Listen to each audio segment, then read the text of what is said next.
The Night Land. By William Hope Hodgson. The dreams that are only dreams. This to be love, that your spirit to live in a natural holiness with the beloved, and your bodies to be a sweet and natural delight that shall be never lost of a lovely mystery. And shame to be unborn, and all things to go wholesome and proper, out of an utter greatness of understanding, and the man to be an hero and a child before the woman.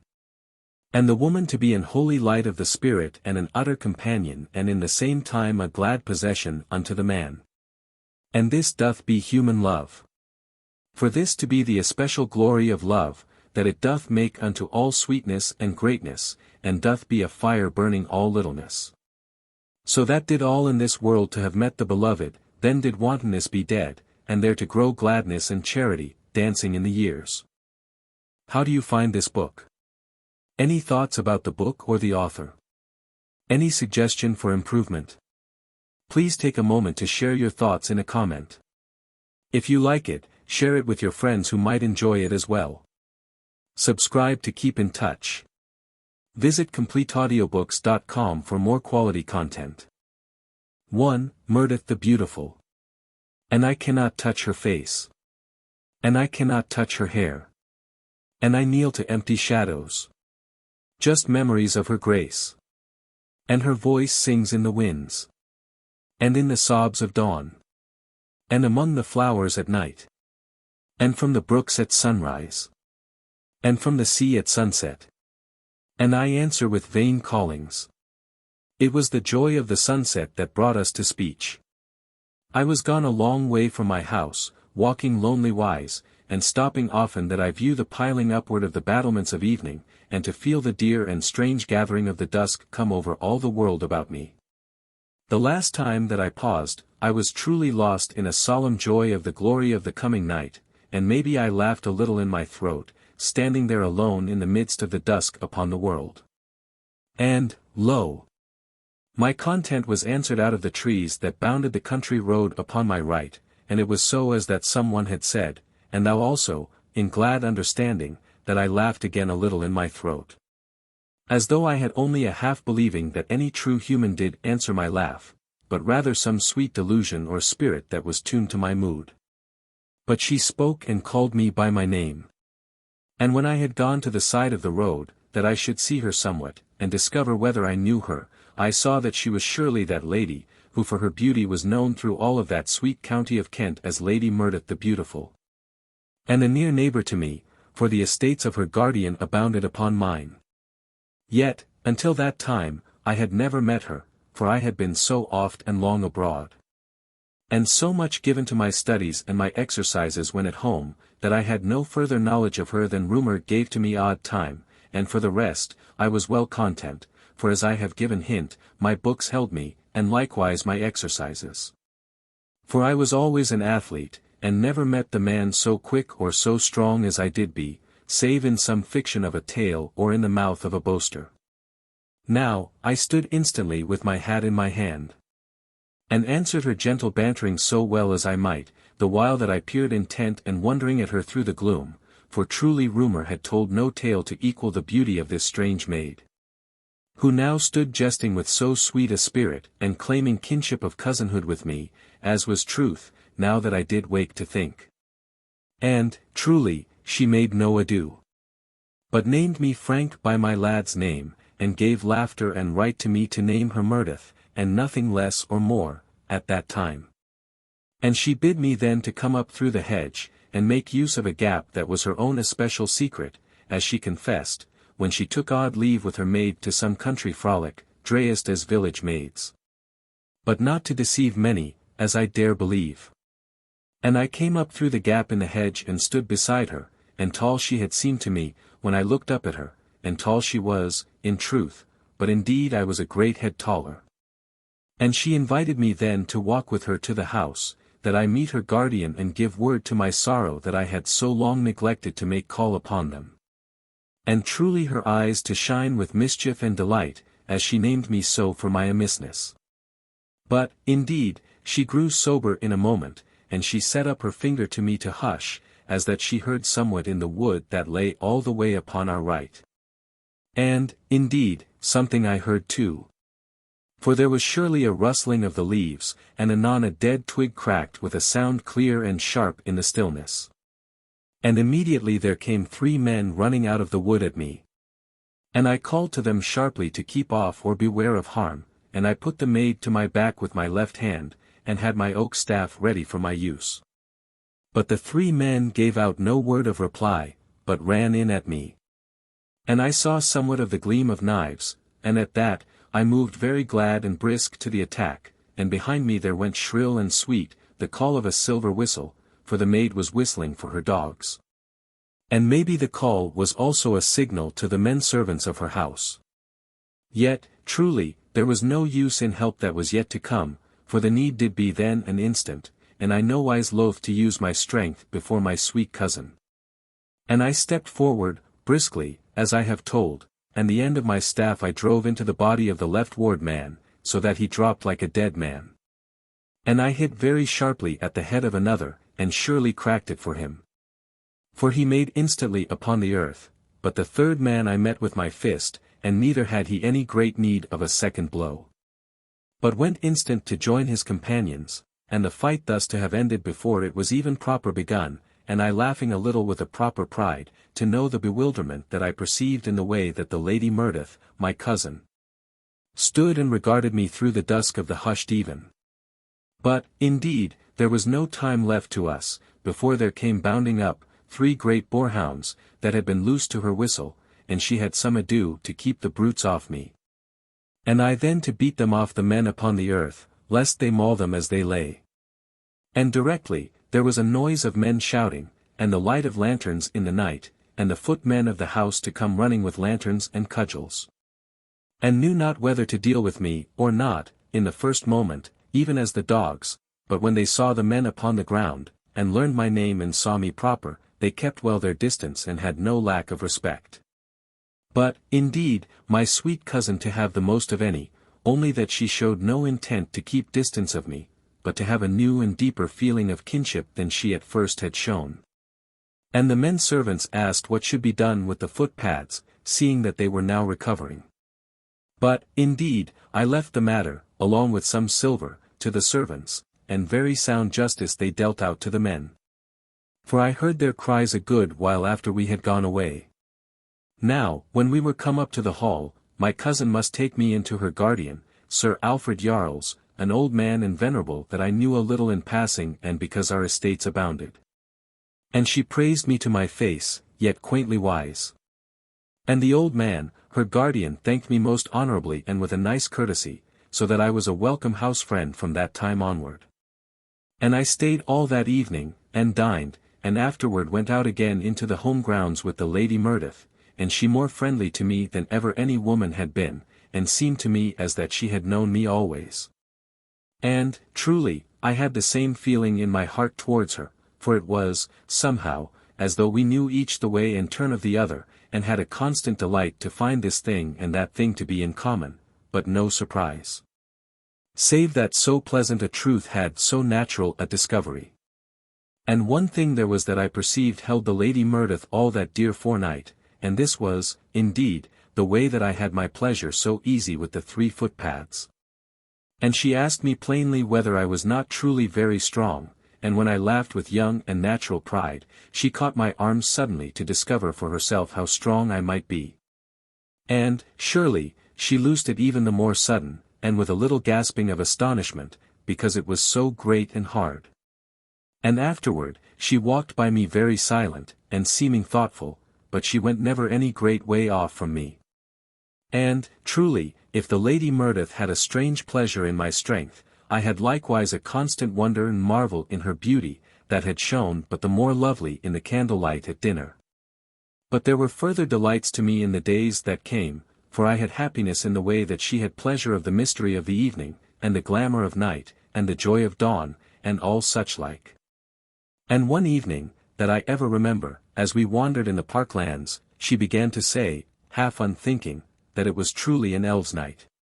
And she stopped herself immediately, as though she thought I should have no understanding.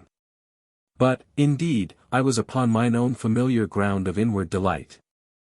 And I replied in a quiet and usual voice, that the towers of sleep would grow that night, and I felt in my bones that it was a night to find the giant's tomb, or the tree with the great painted head, or, and surely I stopped very sudden.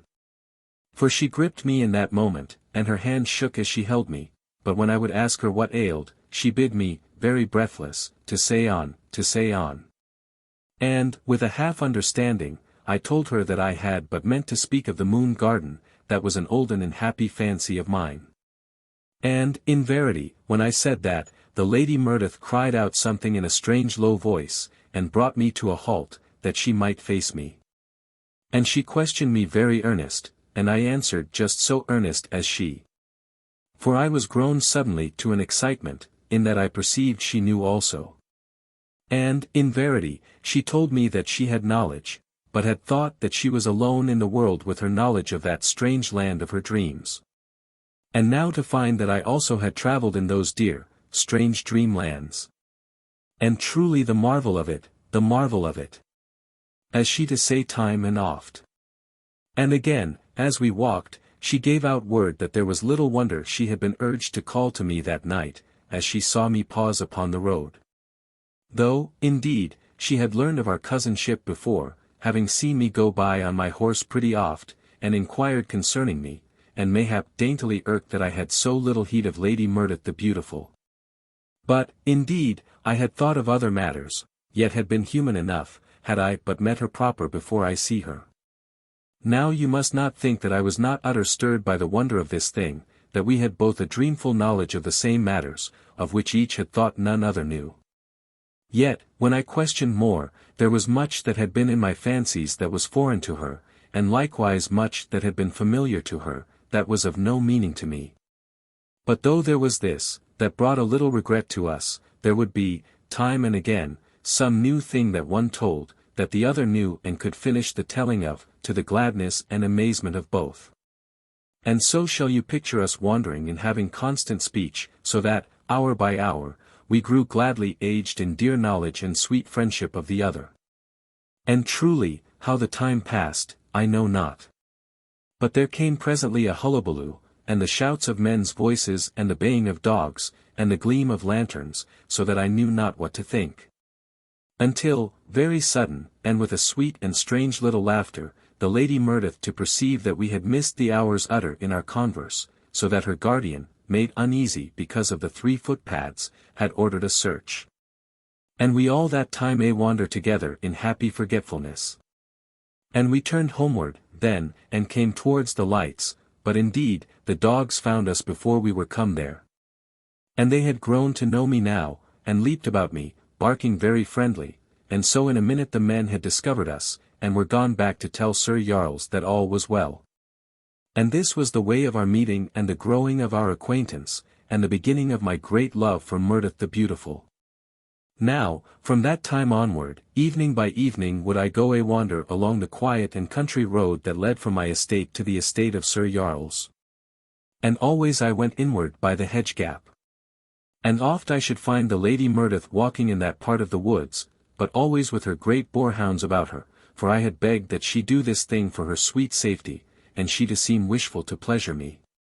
But truly to be just so oft utter perverse in diverse matters, and to strive to plague me, as though she would discover how much I would endure and how far she might go to anger me.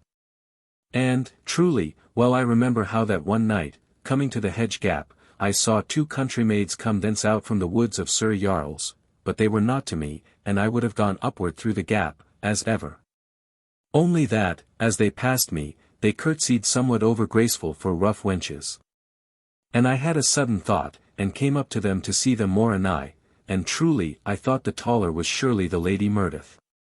But, indeed, I could not be sure, for when I asked who she did be, she only to simper and to curtsy again, and so was I very natural all in doubt.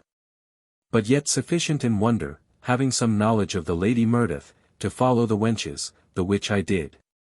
And they then, very speedy and sedate, as though I were some rack-rape that they did well to be feared of alone at night. And so came at last to the village green, where a great dance was afoot, with torches, and a wandering fiddler to set the tune, and ale in plenty.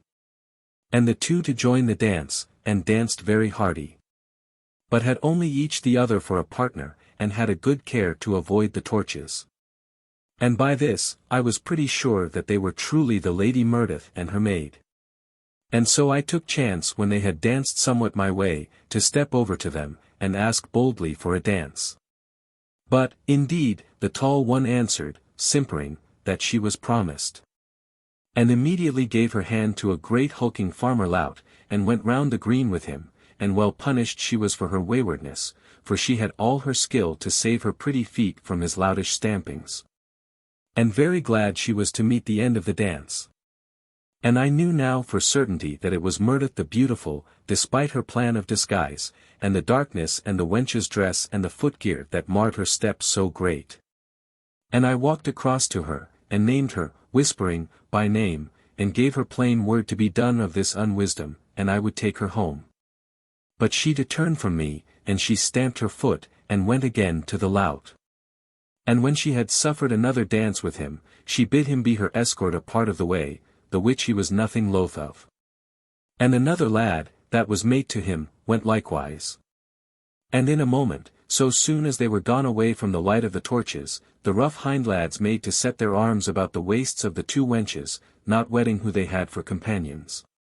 And the Lady Mirdath was no longer able to endure, and cried out in her sudden fear and disgust, and struck the rough hind that embraced her, so hard that he loosed her a moment, swearing great oaths.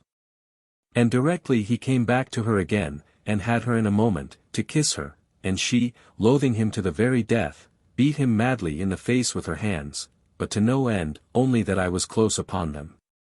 And, in that moment, she screamed my name aloud, and I caught the poor lout and hit him once, but not to harm him overmuch, yet to give him a long memory of me, and afterward I threw him into the side of the road. But the second hind, having heard my name, loosed from the tiring maid, and ran for his life, and, indeed, my strength was known all about that part. And I caught Mirdath the Beautiful by her shoulders, and shook her very soundly, in my anger. And afterward, I sent the maid onward, and she, having no word from her mistress to stay, went forward a little, and in this fashion we came at last to the hedge gap, with the Lady Mirdath very hushed. But yet walking anigh to me, as that she had some secret pleasure of my nearness. And I led her through the gap, and so homeward to the hall, and there bid her good night at a side door that she held the key of. And, truly, she bid me good night in an utter quiet voice, and was almost as that she had no haste to be gone from me that night. Yet, when I met her on the morrow, she was full of a constant impudence to me. So that, having her alone to myself, when the dusk was come, I asked her why she would never be done of her waywardness, because that I ached to have companionship of her, and, instead, she denied my need. And, at that, she was at once very gentle, and full of a sweet and winsome understanding, and surely knew that I wished to be rested, for she brought out her harp, and played me dear Olden melodies of our childhood days all that evening, and so had my love for her the more intent and glad. And she saw me that night to the hedge gap, having her 3 great boarhounds with her, to company her home again. But, indeed, I followed her afterwards, very silent, until I saw her safe into the hall, for I would not have her alone in the night. Though she believed that I was then far away on the country road. And as she walked with her dogs, one or another would run back to me, to nose against me friendly wise, but I sent them off again very quiet, and she had no knowledge of aught. For she to go singing a love song quietly all the way home. But whether she loved me, I could not tell, though she had a nice affection for me. Now, on the following evening, I went somewhat early to the gap, and lo! Who should be standing in the gap, talking to the Lady Mirdath, but a very clever drayest man, that had a look of the court about him, and he, when I approached, made no way for me through the gap, but stood firm, and eyed me very insolent. So that I put out my hand, and lifted him from my way. And lo! The Lady Mirdath turned a bitterness of speech upon me that gave me an utter pain and astonishment. So that I was assured in a moment that she had no true love for me, or she had never striven so to put me to shame before the stranger, and named me uncouth and brutal to a smaller man. And, indeed, ye shall perceive how I was in my heart in that moment. And I saw that there was some seeming of justice in what the Lady Mirdath said, but yet might the man have shown a better spirit. And moreover Mirdath the Beautiful had no true call to shame me, her true friend and cousin, before this stranger. Yet did I not stop to argue, but bowed very low to the Lady Mirdath, and afterward I bowed a little to the man and made apology. For, indeed, he was neither great nor strong made, and I had been better man to have shown courtesy to him, at least in the first. And so, having done justice to my own respect, I turned and went on, and left them to their happiness. Now, I walked then, maybe 20 good miles, before I came to my own home, for there was no rest in me all that night, or ever, because that I was grown deadly in love of Mirdath the Beautiful. And all my spirit and heart and body of me pained with the dreadful loss that I was come so sudden upon. And for a great week I had my walks in another direction. But in the end of that week, I must take my walk along the Olden way, that I might chance to have but a sight of my lady. And, truly, I had all sight that ever man did need to put him in dread pain and jealousy. For, truly, as I came in view of the gap, there was the Lady Mirdath walking just without the borders of the great wood. And beside her there walked the clever drayest man of the court, and she suffered his arm around her, so that I knew they were lovers, for the Lady Mirdath had no brothers nor any youthful men kin. Yet, when Mirdath saw me upon the road, she shamed in a moment to be so caught, for she put her lover's arm from about her, and bowed to me, a little changed of colour in the face, and I bowed very low, being but a young man myself. And so passed on, with my heart very dead in me. And as I went, I saw that her lover came again to her, and had his arm once more about her, and so, maybe, they looked after me, as I went very stiff and desperate. But, indeed, I looked not back on them, as you may think. And for a great month then, I went not near to the gap, for my love raged in me, and I was hurt in my pride, and, truly, neither had a true justice been dealt to me by the Lady Mirdath. Yet in that month, my love was a leaven in me, and made slowly a sweetness and a tenderness and an understanding that were not in me before, and truly love and pain do shape the character of man. And in the end of that time, I saw a little way into life, with an understanding heart, and began presently to take my walks again past the gap, but truly Mirdath the Beautiful was never to my sight. Though one evening I thought she might be not a great way off, for one of her great boarhounds came out of the wood, and down into the road to nose against me, very friendly, as a dog oft doth with me. Yet, though I waited a good time after the dog had left me, I had no sight of Mirdath, and so passed on again, with my heart heavy in me, but without bitterness, because of the understanding that was begun to grow in my heart. Now, there passed 2 weary and lonely weeks, in which I grew sick to have knowledge of the beautiful maid.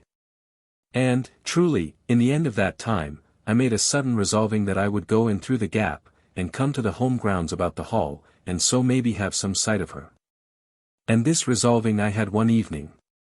And I went out immediately, and came to the gap, and went in through the gap, and so by a long walking to the gardens about the hall.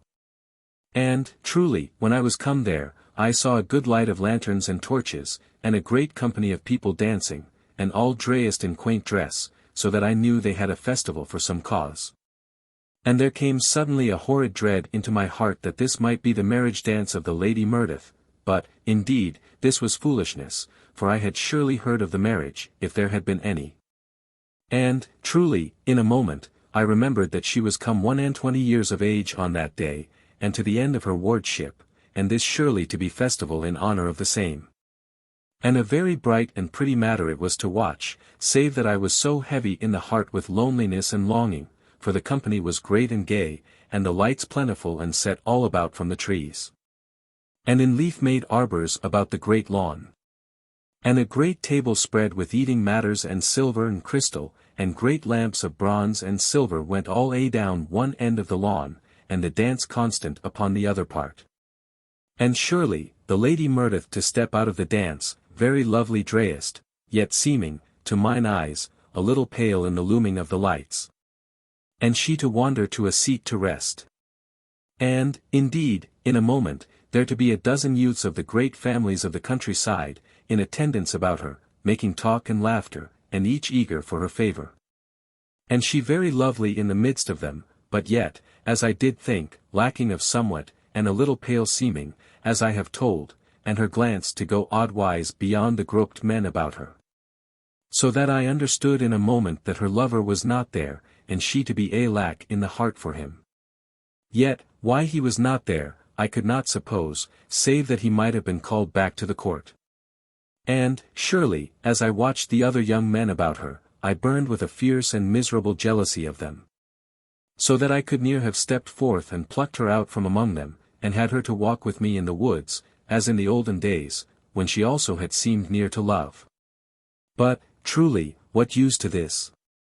For it was not they who held her heart, as I saw plain, for I watched her, with an eager and lonesome heart, and knew that it was one small man of the court that was lover to her, as I have told. And I went away again then, and came not near to the gap for 3 great months, because that I could not bear the pain of my loss, but in the end of that time, my very pain to urge me to go, and to be worse than the pain of not going.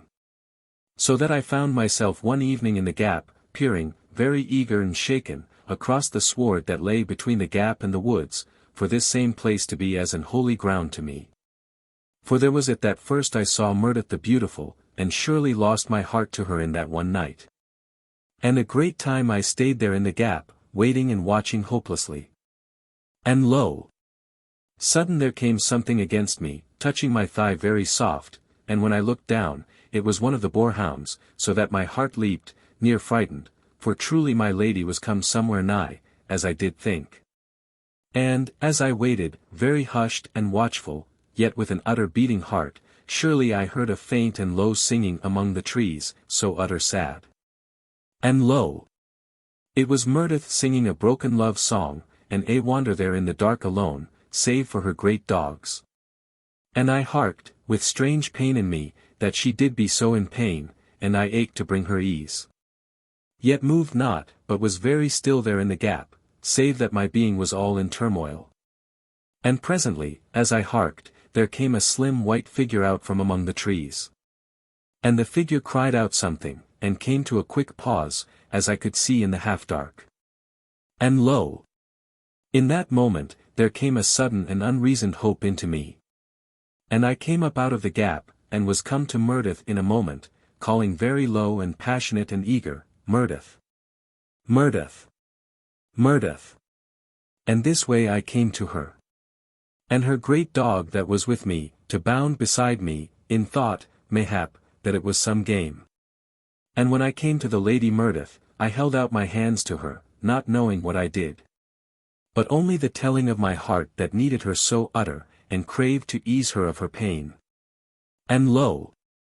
She put out her arms to me, and came into mine arms with a little run.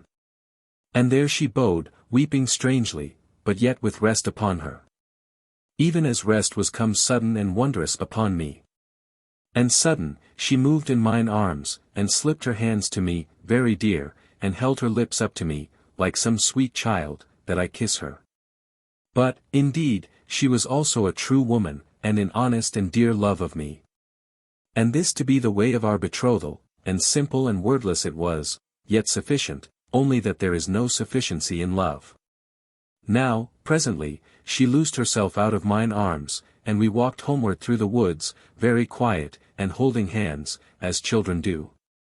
And I then in a while to ask her about the man of the court. And she laughed very sweet into the silence of the wood, but gave me no answer, save that I wait until we were come to the hall. And when we were come there, she took me into the great hall, and made a very dainty and impudent bow, mocking me. And so made me known to another lady, who sat there, upon her task of embroidering, which she did very demure, and as that she had also a dainty mischief lurking in her.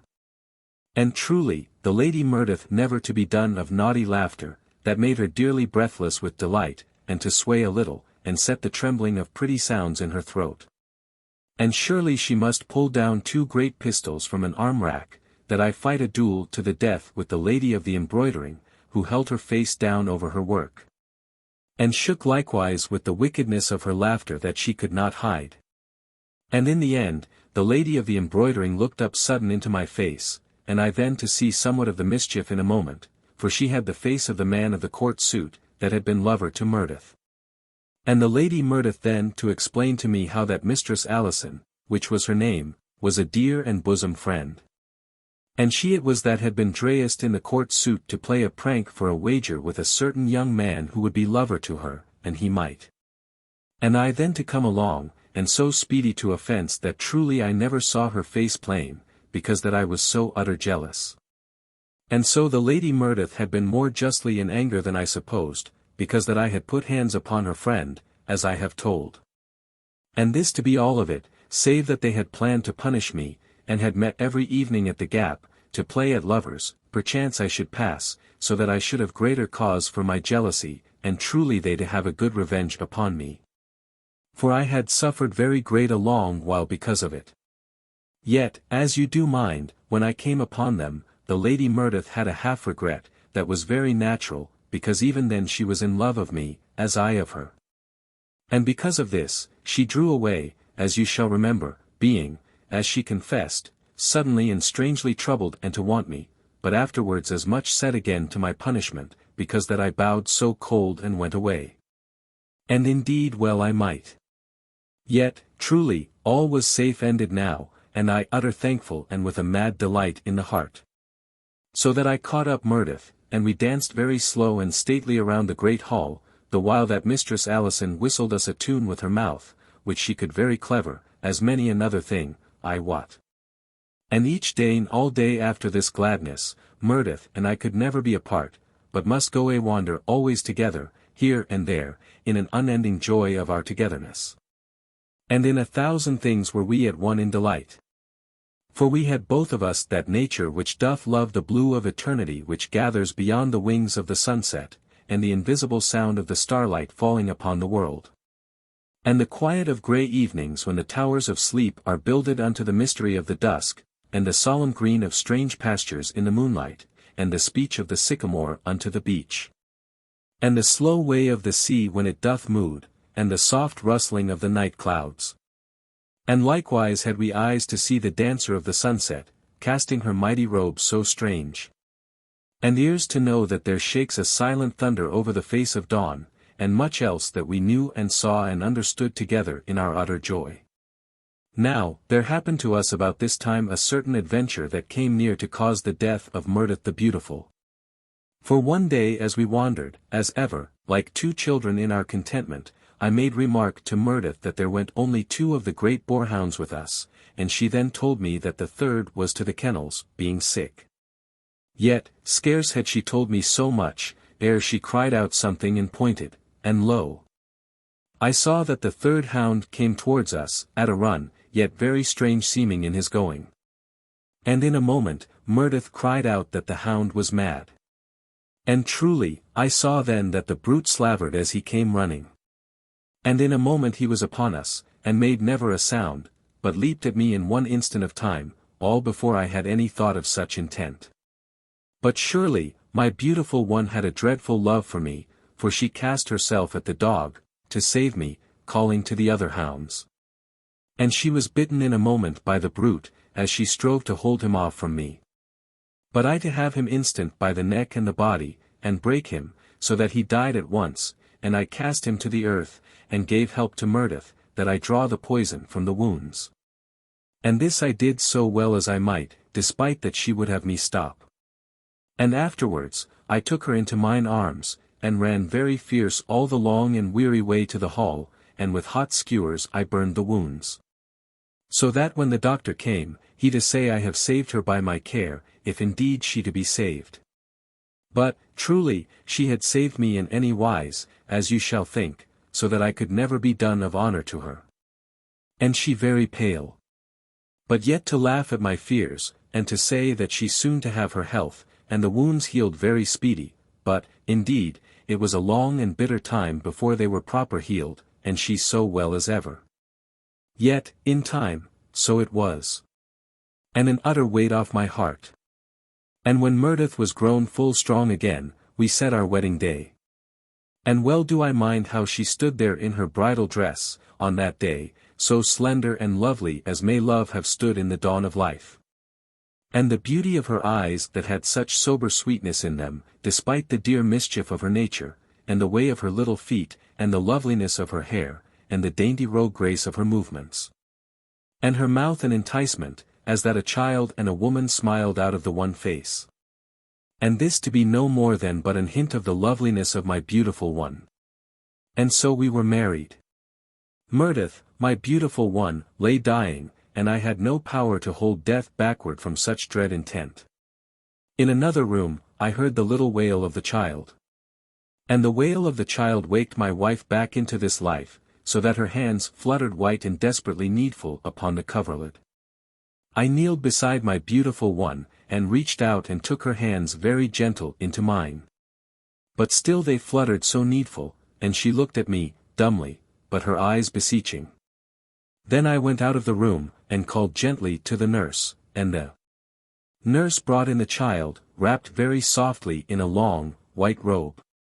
And I saw the eyes of my beautiful one grow clearer with a strange, lovely light, and I beckoned to the nurse to bring the babe near.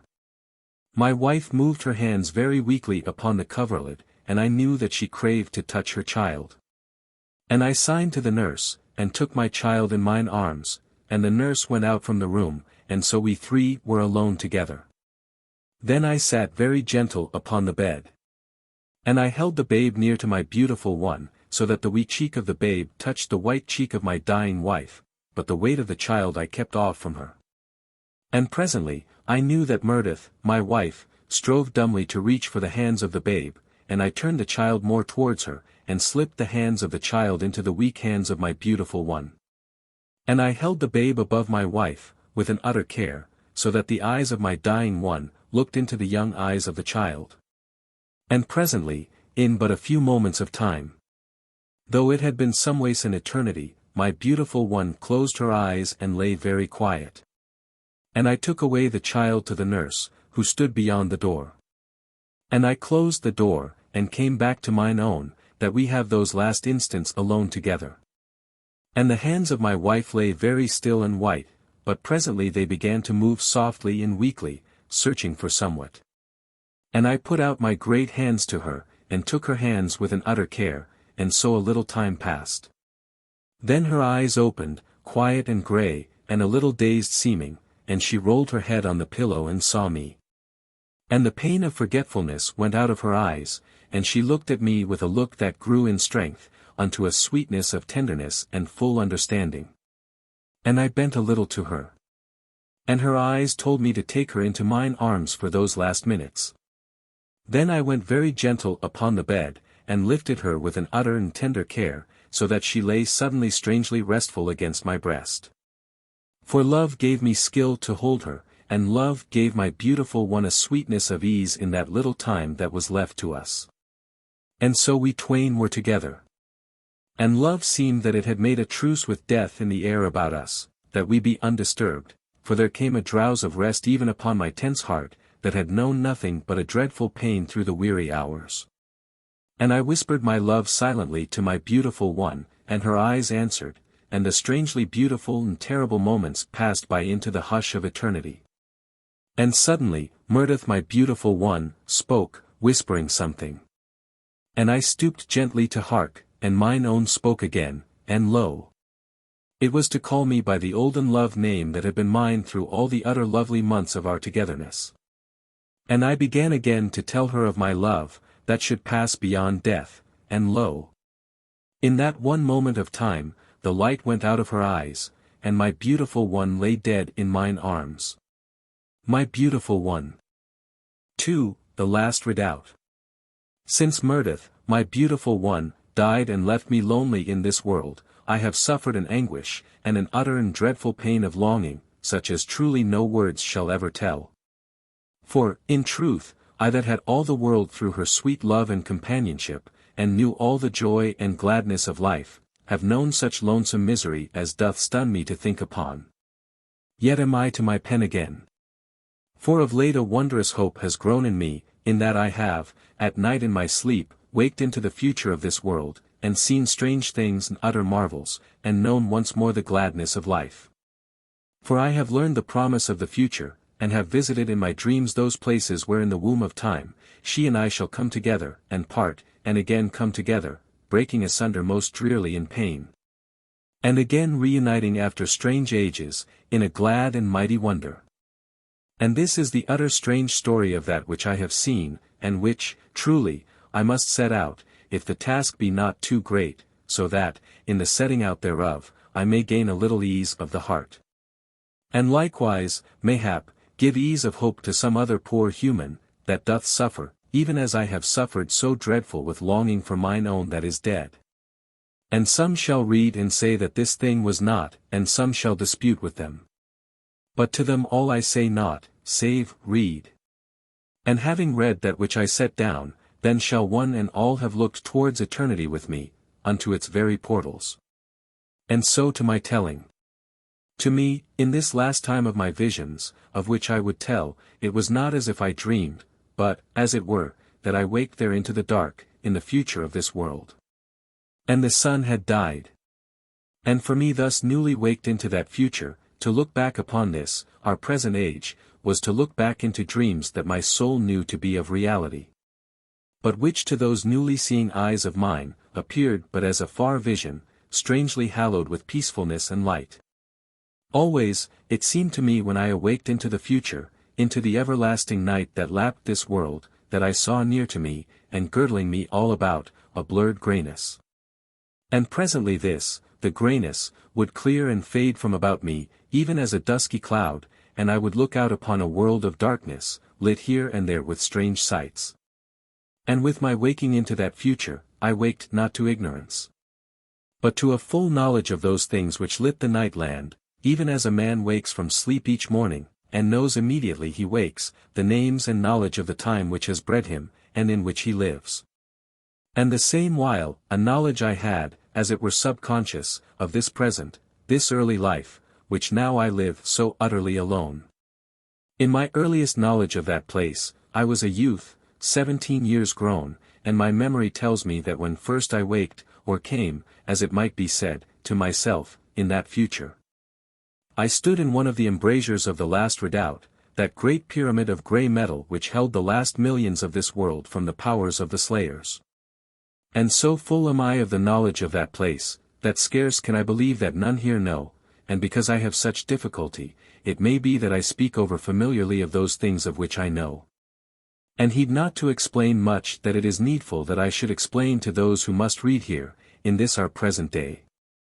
For there, as I stood and looked out, I was less the man of years of this age, than the youth of that, with the natural knowledge of that life which I had gathered by living all my 17 years of life there.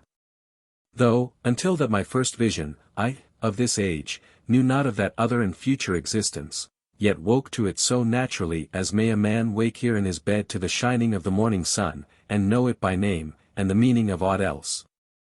And yet, as I stood there in the vast embrasure, I had also a knowledge, or memory, of this present life of ours, deep down within me.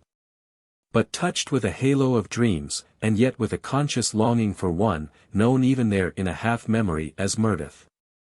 As I have said, in my earliest memory, I mind that I stood in an embrasure, high up in the side of the pyramid, and looked outwards through a queer spyglass to the northwest. I, full of youth and with an adventurous and yet half-fearful heart. And in my brain was, as I have told, the knowledge that had come to me in all the years of my life in the redoubt, and yet until that moment, this man of this present time had no knowledge of that future existence.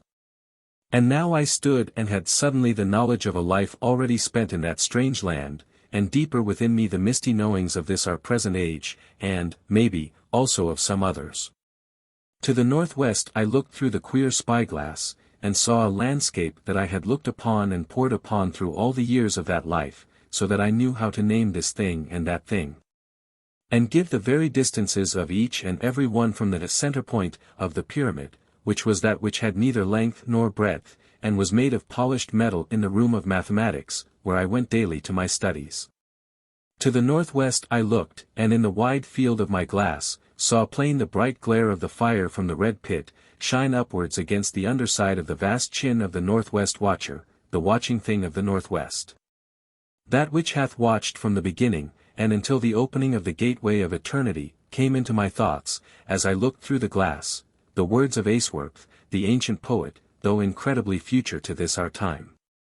And suddenly they seemed at fault, for I looked deep down into my being, and saw, as dreams are seen, the sunlight and splendor of this our present age. And I was amazed.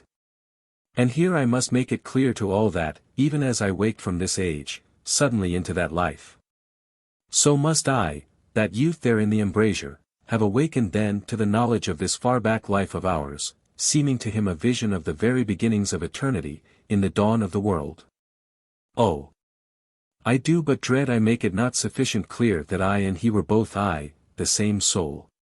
He of that far date seeing vaguely the life that was, that I do now live in this present age, and I of this time beholding the life that I yet shall live. How utterly strange! And yet, I do not know that I speak holy truth to say that I, in that future time, had no knowledge of this life and age, before that awakening. For I woke to find that I was one who stood apart from the other youths, in that I had a dim knowledge, visionary, as it were, of the past, which confounded, whilst yet it angered, those who were the men of learning of that age. Though of this matter, more anon. But this I do know, that from that time, onwards, my knowledge and assuredness of the past was tenfold, for this my memory of that life told me. And so to further my telling. Yet before I pass onwards, one other thing is there of which I shall speak, in the moment in which I waked out of that youthfulness, into the assured awareness of this our age, in that moment the hunger of this my love flew to me across the ages. So that what had been but a memory dream, grew to the pain of reality, and I knew suddenly that I lacked, and from that time onwards, I went, listening, as even now my life is spent. And so it was that I, fresh born in that future time, hungered strangely for my beautiful one with all the strength of that new life, knowing that she had been mine, and might live again, even as I. And so, as I have said, I hungered, and found that I listened. And now, to go back from my digression, it was, as I have said, I had amazement at perceiving, in memory, the unknowable sunshine and splendor of this age breaking so clear through my hitherto most vague and hazy visions.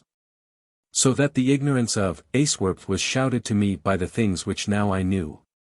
And from that time, onward, for a little space, I was stunned with all that I knew and guessed and felt.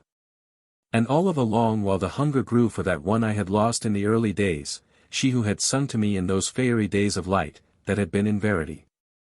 And the especial thoughts of that age looked back with a keen, regretful wonder into the gulf of forgetfulness. But, presently, I turned from the haze and pain of my dream memories, once more to the inconceivable mystery of the night land, which I viewed through the great embrasure. For on none did it ever come with weariness to look out upon all the hideous mysteries, so that old and young watched, from early years to death, the black monstrosity of the night land, which this our last refuge of humanity held at bay. To the right of the red pit there lay a long, sinuous glare, which I knew as the veil of red fire, and beyond that for many dreary miles the blackness of the night land, across which came the coldness of the light from the plain of blue fire.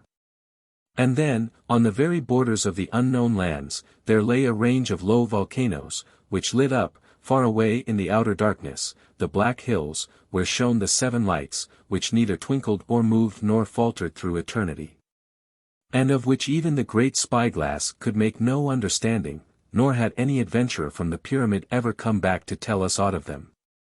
And here let me say, that down in the great library of the Redoubt, were the histories of all those, with their discoveries, who had ventured out into the monstrousness of the night land, risking not the life only, but the spirit of life.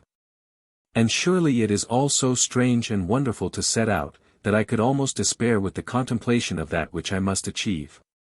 For there is so much to tell, and so few words given to man by which he may make clear that which lies beyond the sight and the present and general knowings of peoples.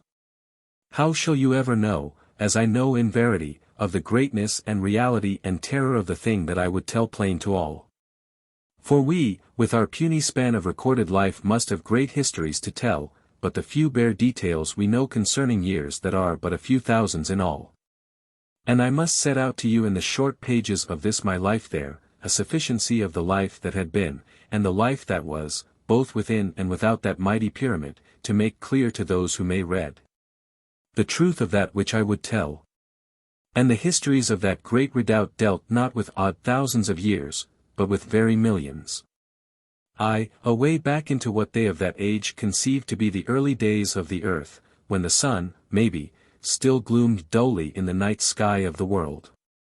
But of all that went before, nothing, save as myths, and matters to be taken most cautiously, and believed not by men of sanity and proved wisdom.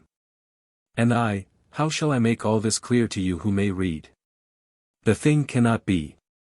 And yet I must tell my history, for to be silent before so much wonder would be to suffer of too full a heart, and I must even ease my spirit by this my struggle to tell to all how it was with me, and how it will be. Even to the memories which were the possession of that far future youth, who was indeed of his childhood's days, when his nurse of that age swung him, and crooned impossible lullabies of this mythical sun which, according to those future fairy tales, had once passed across the blackness that now lay above the pyramid. Such is the monstrous futureness of this which I have seen through the body of that far-off youth. And so back to my telling. To my right, which was to the north, there stood, very far away, the house of silence, upon a low hill. And in that house were many lights, and no sound. And so had it been through an uncountable eternity of years. Always those steady lights, and no whisper of sound, not even such as our distance microphones could have discovered. And the danger of this house was accounted the greatest danger of all those lands. And round by the house of silence, wound the road where the silent ones walk. And concerning this road, which passed out of the unknown lands, nigh by the place of the Abhumans, where was always the green, luminous mist, nothing was known. Save that it was held that, of all the works about the mighty pyramid, it was, alone, the one that was bred, long ages past, of healthy human toil and labor. And on this point alone, had 1,000 books, and more, been writ. And all contrary, and so to no end, as is ever the way in such matters. And as it was with the road where the silent ones walk, so it was with all those other monstrous things, whole libraries had there been made upon this and upon that. And many 1,000 million mouldered into the forgotten dust of the earlier world. I mind me now that presently I stepped upon the central travelling roadway which spanned the 1,000th plateau of the Great Redoubt. And this lay 6 miles and 30 fathoms above the plain of the night land, and was somewhat of a great mile or more across. And so, in a few minutes, I was at the southeastern wall, and looking out through the great embrasure towards the 3 silver fire holes, that shone before the thing that nods, away down, far in the southeast. Southward of this, but nearer, there rose the vast bulk of the southeast watcher, the watching thing of the southeast. And to the right and to the left of the squat monster burned the torches, maybe half a mile upon each side. Yet sufficient light they threw to show the lumbered forward head of the never-sleeping brute. To the east, as I stood there in the quietness of the sleeping time on the 1,000th plateau, I heard a far, dreadful sound, down in the lightless east. And, presently, again, a strange, dreadful laughter, deep as a low thunder among the mountains. And because this sound came odd whiles from the unknown lands beyond the valley of the hounds, we had named that far and never-seen place, the country whence comes the great laughter. And though I had heard the sound, many and oft a time, yet did I never hear it without a most strange thrilling of my heart, and a sense of my littleness, and of the utter terror which had beset the last millions of the world. Yet, because I had heard the laughter oft, I paid not overlong attention to my thoughts upon it. And when, in a little it died away into that eastern darkness, I turned my spyglass upon the giant's pit, which lay to the south of the giant's kills. And these same kills were tended by the giants, and the light of the kills was red and fitful, and threw wavering shadows and lights across the mouth of the pit, so that I saw giants crawling up out of the pit. But not properly seen, by reason of the dance of the shadows. And so, because ever there was so much to behold, I looked away, presently, to that which was plainer to be examined. To the back of the giant's pit was a great, black headland, that stood vast, between the valley of the hounds, where lived the monstrous night hounds, and the giants. And the light of the kills struck the brow of this black headland. So that, constantly, I saw things peer over the edge, coming forward a little into the light of the kills, and drawing back swiftly into the shadows. And thus it had been ever, through the uncounted ages. So that the headland was known as the headland from which strange things peer, and thus was it marked in our maps and charts of that grim world. And so I could go on ever, but that I fear to weary. And yet, whether I do weary or not, I must tell of this country that I see, even now as I set my thoughts down, so plainly that my memory wanders in a hushed and secret fashion along its darkness, and amid its strange and dread habitants. So that it is but by an effort I realize me that my body is not there in this very moment that I write. And so to further tellings.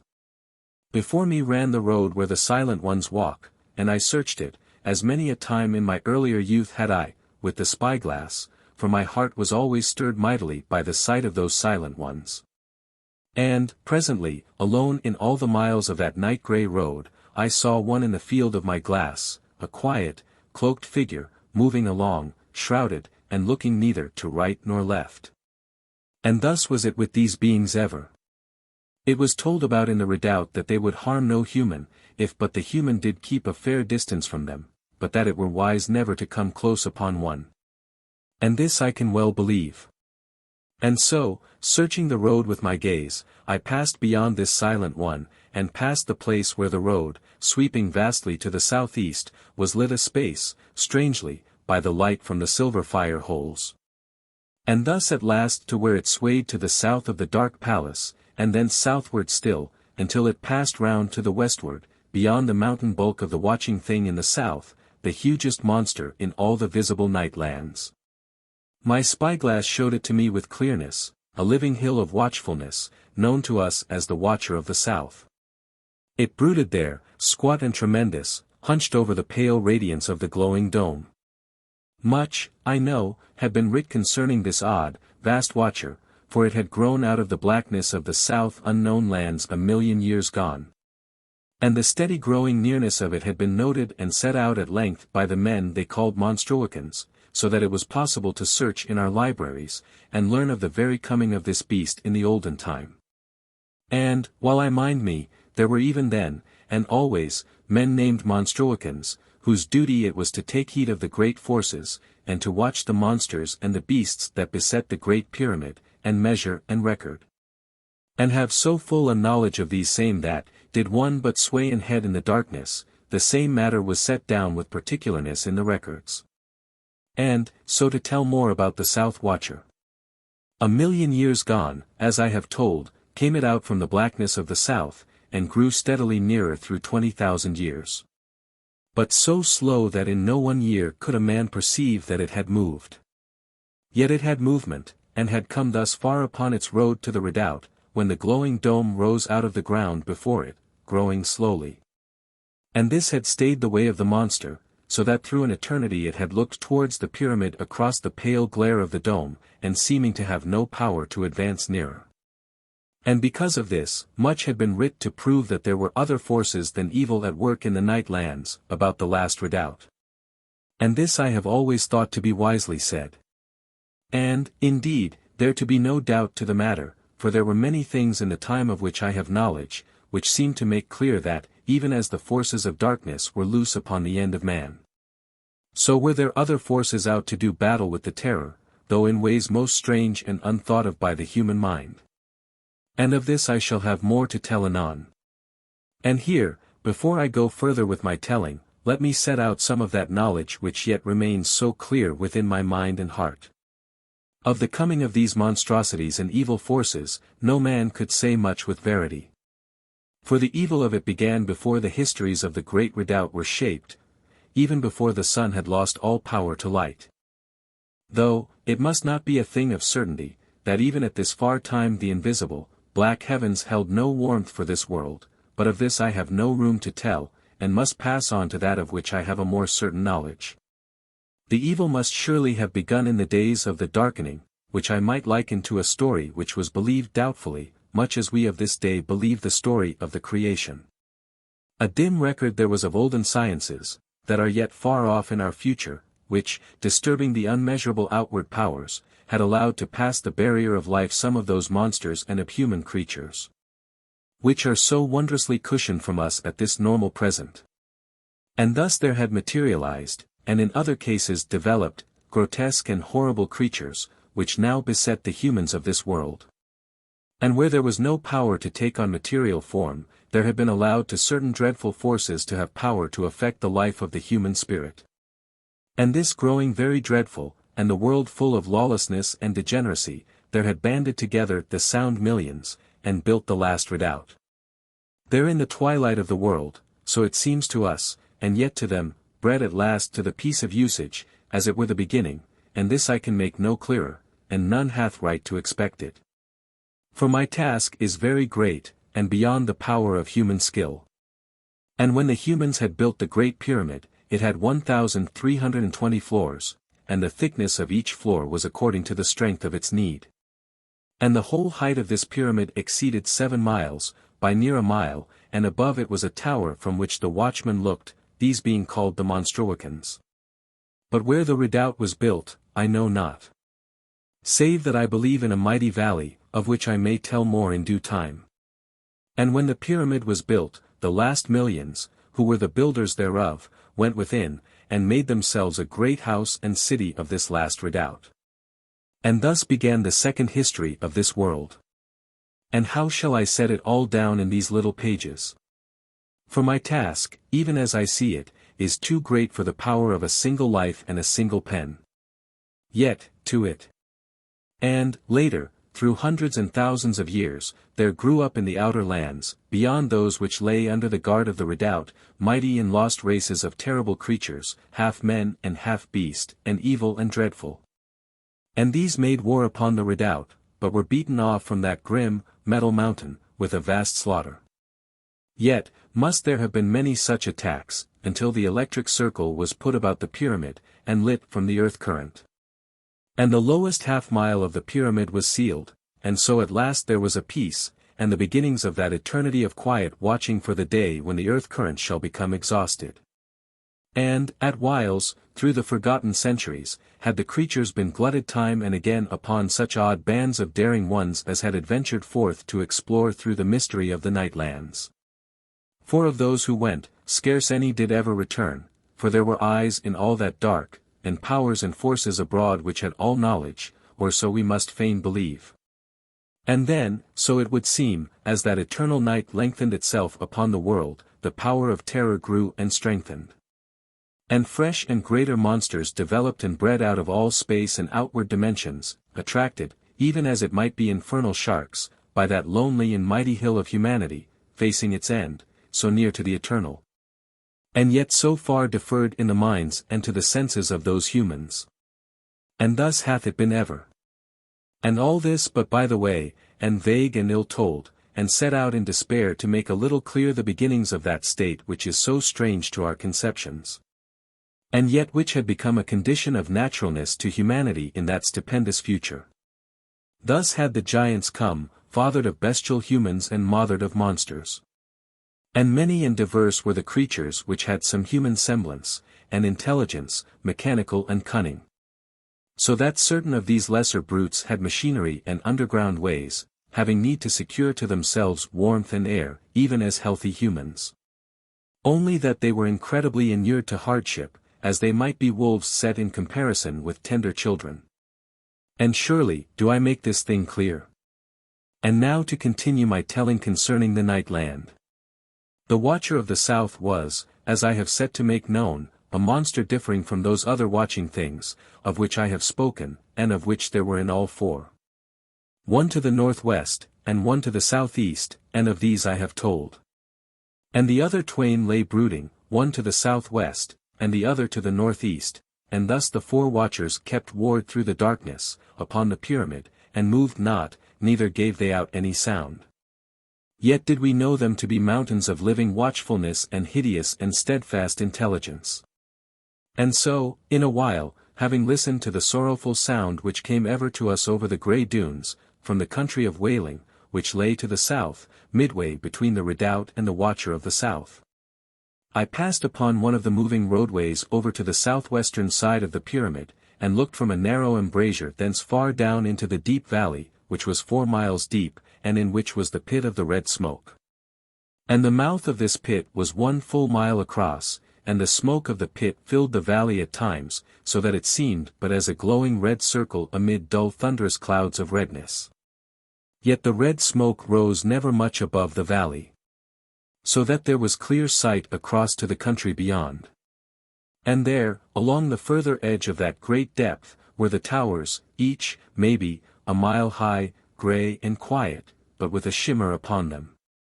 Beyond these, south and west of them, was the enormous bulk of the southwest watcher, and from the ground rose what we named the eye-beam, a single ray of grey light, which came up out of the ground, and lit the right eye of the monster.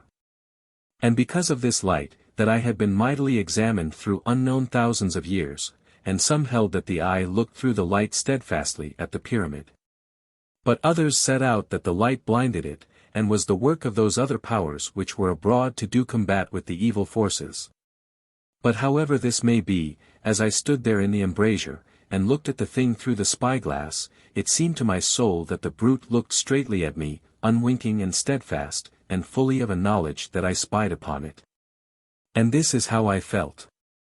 To the north of this, in the direction of the west, I saw the place where the Silent Ones kill.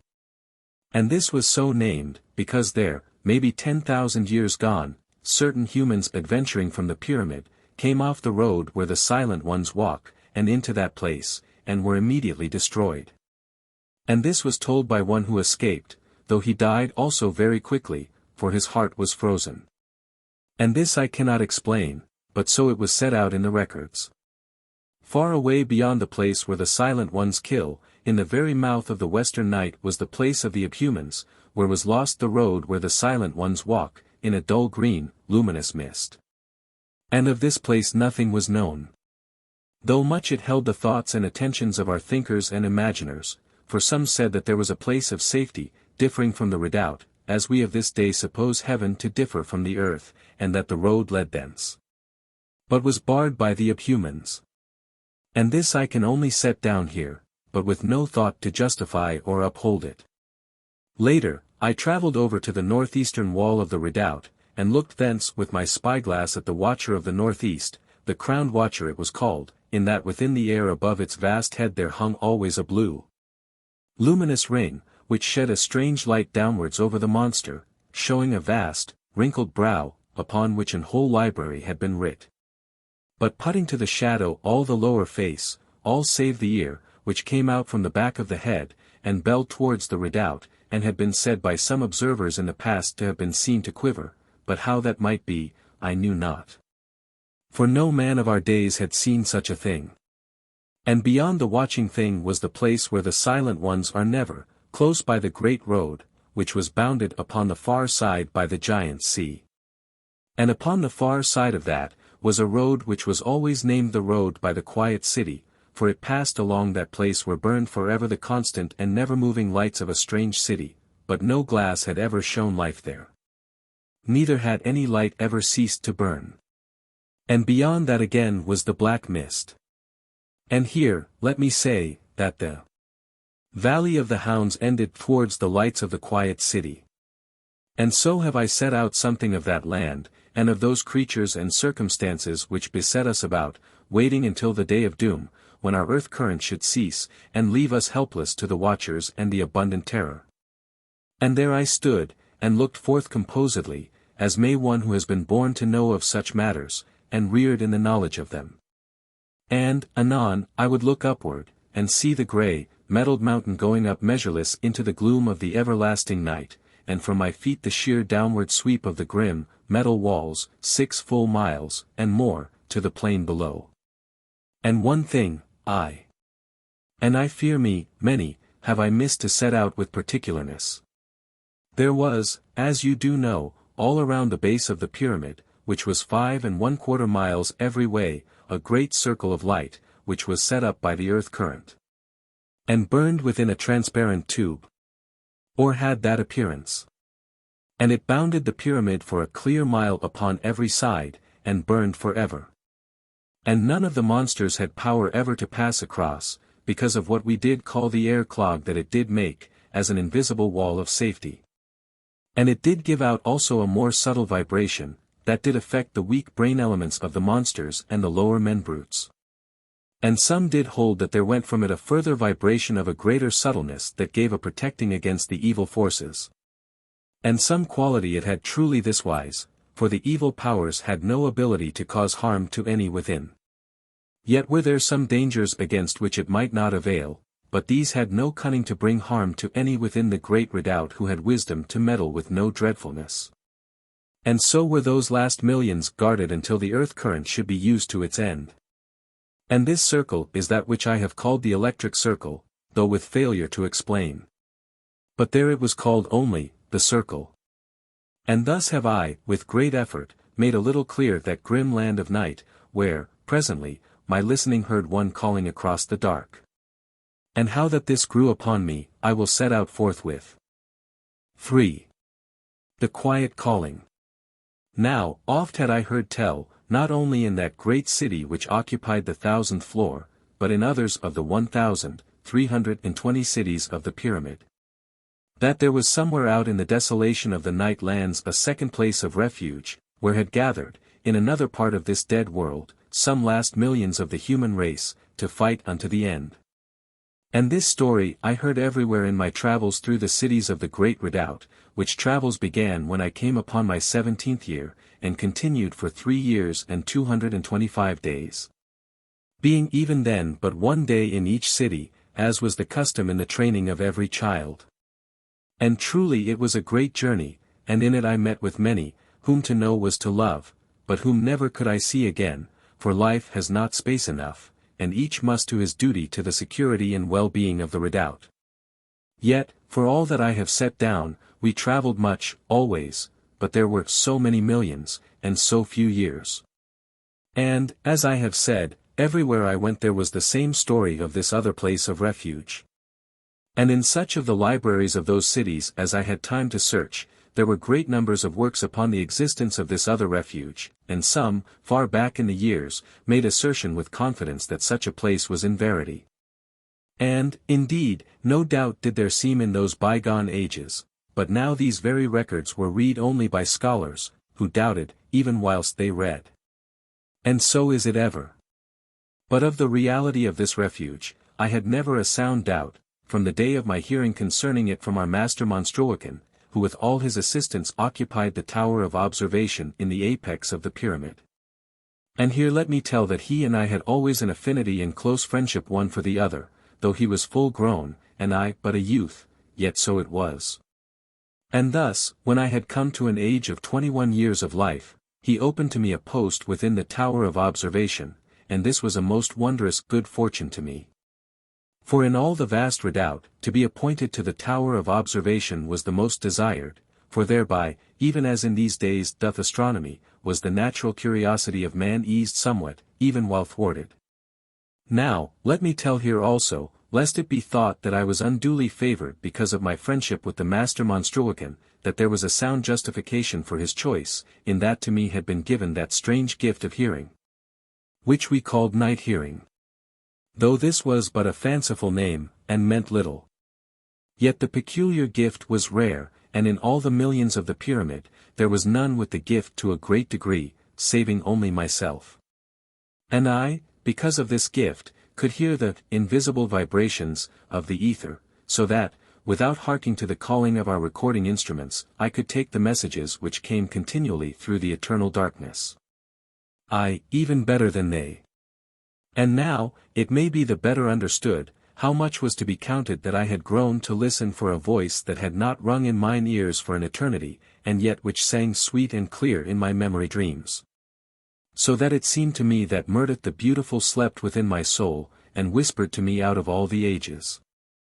And then, one day, at the 15th hour, when began the sleep time, I had been pondering this love of mine that lived with me still. And marvelling that my memory dreams held the voice of a love that had been in so remote an age. And pondering and dreaming thus, as a young man may, I could fancy this aeon lost one were whispering beauty into my ears, in verity. So clear had my memory grown, and so much had I pondered. And lo!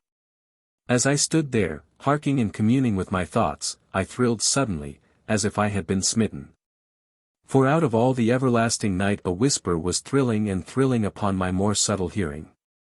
Through 4 long years had I listened, since that awakening in the embrasure, when but a youth of 17. And now out of the world darkness and all the eternal years of that lost life, which now I live in this present age of ours, was the whisper come, for I knew it upon that instant, and yet, because I was so taught to wisdom, I answered by no name. But sent the master word through the night, sending it with my brain elements, as I could, and as all may, much or little, as may be, if they be not clods. And, moreover, I knew that she who called quietly would have the power to hear without instruments, if indeed it were she. And if it were but one of the false callings of the evil forces, or more cunning monsters, or as was sometimes thought concerning these callings, the house of silence, meddling with our souls, then would they have no power to say the master word. For this had been proven through all the everlasting. And lo!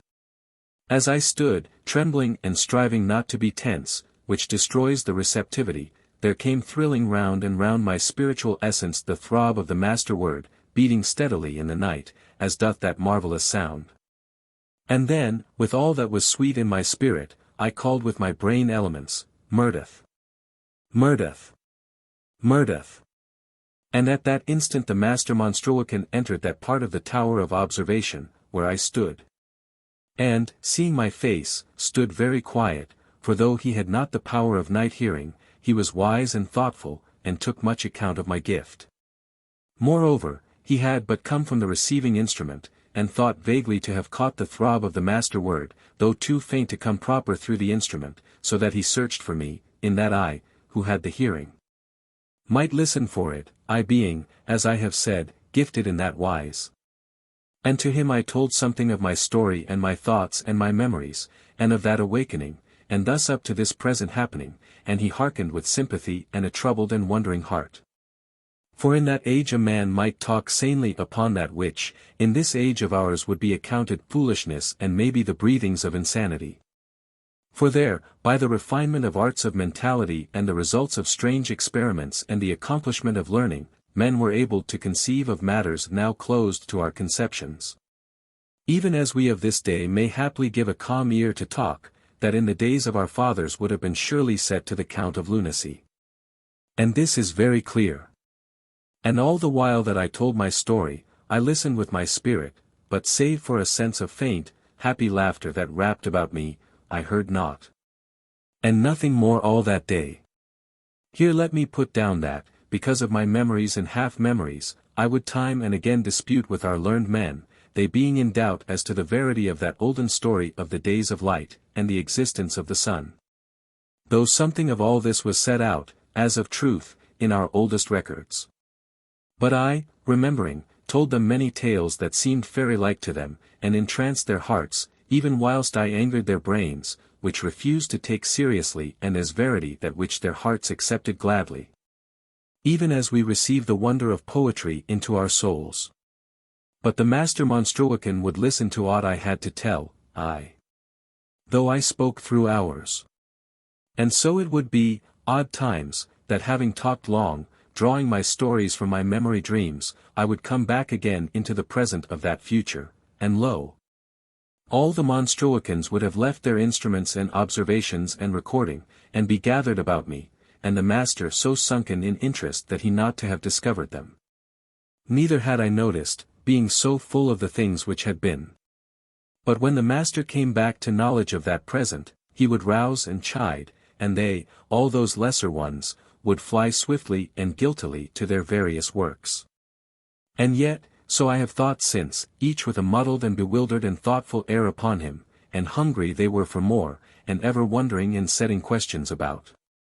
And so it was also with those others, those learned ones who were not of the tower of observation, and who disbelieved even whilst they hungered. Listen would they, though I talked from the first hour, which was the dawn, to the 15th hour, which was the beginning of the night, for the sleep time was set thus, after other usage and experiment. And, odd whiles, I found that there were among them, men of extraordinary learning who upheld my tellings as tales of verity, and so there was a faction, but, later, there grew more to believe. And whether they believed or not, all were ready to listen, so that I might have spended my days in talk, only that I had my work to do. But the master Monstruocan believed from the beginning, and was wise always to understand. So that I loved him for this, as for many another dear quality. And so, as may be conceived, among all those millions I was singled out to be known, for the stories that I told went downward through 1,000 cities. And, presently, in the lowest tier of the underground fields, 100 miles deep in the earth below the redoubt, I found that the very ploughboys knew something concerning my tellings. And gathered about me one time and another when the master Monstruocan and I had gone down, regarding some matter that dealt with the earth current and our instruments. And of the underground fields, though in that age we called them no more than the fields, I should set down a little, for they were the mightiest work of this world, so that even the Last Redoubt was but a small thing beside them. 100 miles deep lay the lowest of the underground fields, and was 100 miles from side to side, every way, and above it there were 306 fields, each one less in area than that beneath. And in this wise they tapered, until the topmost field which lay direct beneath the lowermost floor of the great redoubt, was but 4 miles every way. And thus it will be seen that these fields, lying one beneath the other, formed a mighty and incredible pyramid of country lands in the deep earth, 100 miles from the base unto the topmost field. And the whole was sheathed in at the sides with the grey metal of which the redoubt was builded, and each field was pillared, and floored beneath the soil, with this same compound of wonder. And so was it secure, and the monsters could not dig into that mighty garden from without. And all of that underground land was lit, where needed, by the earth current, and that same life stream fructified the soil, and gave life and blood to the plants and to the trees, and to every bush and natural thing. And the making of those fields had taken maybe 1,000,000 years, and the dump thereof had been cast into the crack, whence came the earth current, and which had bottom beyond all soundings. And this underground country had its own winds and air currents, so that, to my memory, it was in no ways connected to the monstrous air shafts of the pyramid, but in this I may be mistaken. For it has not been given to me to know all that is to be known concerning that vast redoubt, nor by any one man could so much knowledge be achieved. Yet that there were wise and justly promoted winds in that underground country, I do know. For healthful and sweet they were, and in the cornfields there was the sweet rustle of grain, and the glad, silken laughter of poppies, all beneath a warm and happy light. And here, did the millions walk and take excursion, and go orderly or not, even as in these days. And all this have I seen, and the talk of 1,000 lovers in the gardens of that place, comes back to me, and with it all the memory of my dear one. And of a faint calling that would seem to whisper about me at times, but so faint and attenuated, that even I, who had the night hearing, could not catch its import, and so went, listening ever the more intently. And oft times calling. Now there was a law in the pyramid, tried and healthful, which held that no male should have freedom to adventure into the night land, before the age of 22, and no female ever. Yet that, after such age, if a youth desired greatly to make the adventure, he should receive 3 lectures upon the dangers of which we had knowledge, and a strict account of the mutilatings and horrid deeds done to those who had so adventured. And if, after this had passed over him, he still desired, and if he were accounted healthful and sane, then should he be allowed to make the adventure, and it was accounted honor to the youth who should add to the knowledge of the pyramid. But to all such as went forth into the danger of the night land, there was set beneath the skin of the inner side of the left forearm, a small capsule, and when the wound had healed, then might the youth make the adventure. And the wherefore of this, was that the spirit of the youth might be saved, if he were entrapped, for then, upon the honor of his soul, must he bite forth the capsule, and immediately his spirit would have safety in death. And by this shall you know somewhat the grim and horrid danger of the dark land. And this I have set down because later I was to make huge adventure into those lands, and even at this time, some thought of the same had come to me. For always I went listening for that quiet calling, and twice I sent the master word throbbing solemnly through the everlasting night, yet this I did no more, without certainty, for the word must not be used lightly. But often would I say with my brain elements, Mirdath. Mirdath. Sending the name out into the darkness, and sometimes would I seem to hear the faint thrilling of the ether around me, as though one answered. But weakly, as it were with a weakened spirit, or by instrument that lacked of its earth force. And thus, for a great while there was no certainty, but only a strange anxiousness and no clear answer. Then, one day as I stood by the instruments in the tower of observation, at the 13th hour there came the thrilling of beaten ether all about me, as it were that all the void was disturbed. And I made the sign for silence. So that the men moved not in all the tower, but bowed over their breathing bells, that all disturbance might cease. And again came the gentle thrilling, and broke out into a clear, low calling in my brain. And the calling was my name, the old earth name of this day, and not the name of that age. And the name smote me, with a frightenedness of fresh awakening memories. And, immediately, I sent the master word into the night. And all the ether was full of movement. And a silence came, and later a beat afar off in the void of night, which only I in all that great redoubt could hear, until the heavier vibrations were come. And in a moment there was all about me the throbbing of the master word, beating in the night a sure answer. Yet, before this I knew that Mirdath had called, but now had surety. And immediately, I said, Mirdath, making use of the instruments. And there came a swift and beautiful answer, for out of the dark there stole an old love name, that she only had ever used to me. And, presently, I minded me of the men, and signed to them that they should continue. For the records must not be broken, and now I had the communication full established.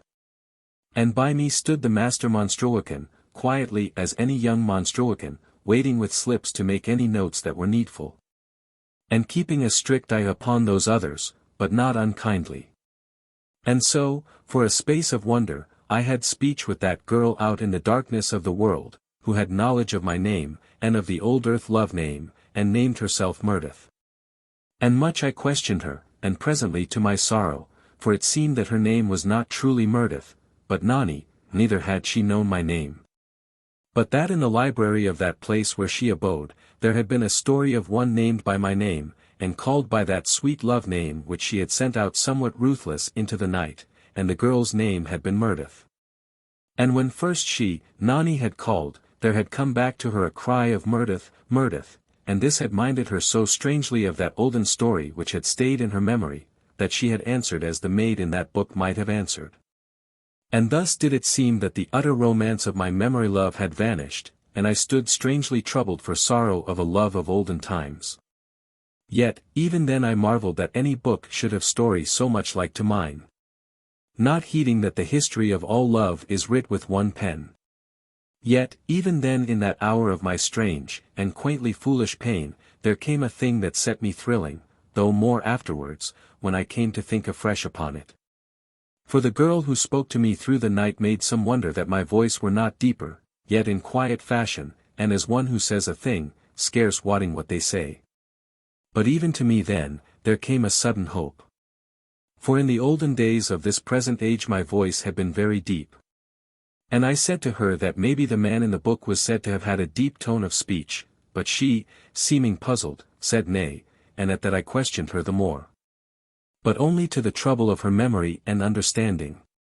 And strange must it seem that we two should talk on so trivial a matter, when there was so much else that we had need to exchange thought upon.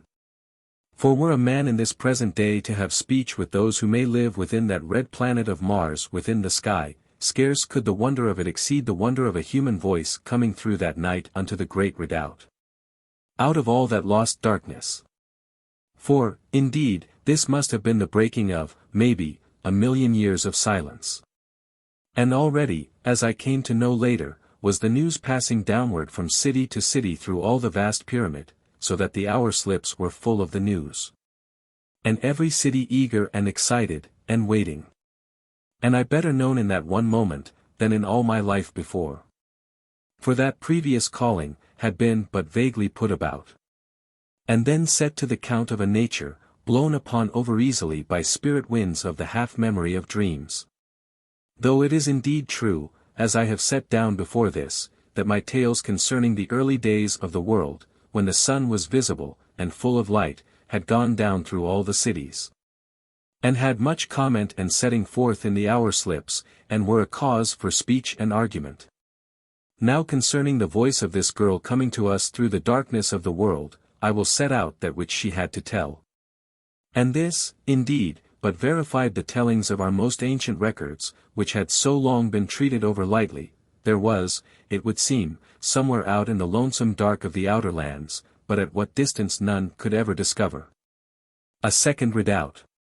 That was a three-sided pyramid, and moderate small, being no more than a mile in height, and scarce 3/4 of a mile along the bases. When this redoubt was first builded, it had been upon the far shore of a sea, where now was no sea. And it had been raised by those wandering humans who had grown weary of wandering, and weary of the danger of night attacks by the tribes of half-human monsters which began to inhabit the earth even so early as the days when the half-gloom was upon the world. And he that had made the plan upon which it was builded, was one who had seen the great redoubt, having lived there in the beginning, but escaped because of a correction set upon him for his spirit of irresponsibility, which had made him to cause disturbance among the orderly ones in the lowest city of the great redoubt. Yet, in time, he too had come to be tamed by the weight of fear of the ever-growing hordes of monsters, and the forces that were abroad. And so he, being a master spirit, planned and builded the smaller redoubt, being aided thereto by 4 millions, who also were weary of the harass of the monsters, but until then had been wanderers, because of the restlessness of their blood. And they had chosen that place, because there they had discovered a sign of the earth current in a great valley which led to the shore, for without the earth current no refuge could have existence. And whilst many builded and guarded, and cared for the great camp in which all lived, others worked within a great shaft, and in 10 years had made this to a distance of many miles, and therewith they tapped the earth current, but not a great stream, yet a sufficiency, as was believed. And, presently, after many years, they had builded the pyramid, and taken up their refuge there, and made them instruments, and ordained monstruicans, so that they had speech daily with the great pyramid. And thus for many long ages. And the earth current then to begin to fail, and though they labored through many thousands of years, they came to no better resource. And so it was they ceased to have communication with the great redoubt.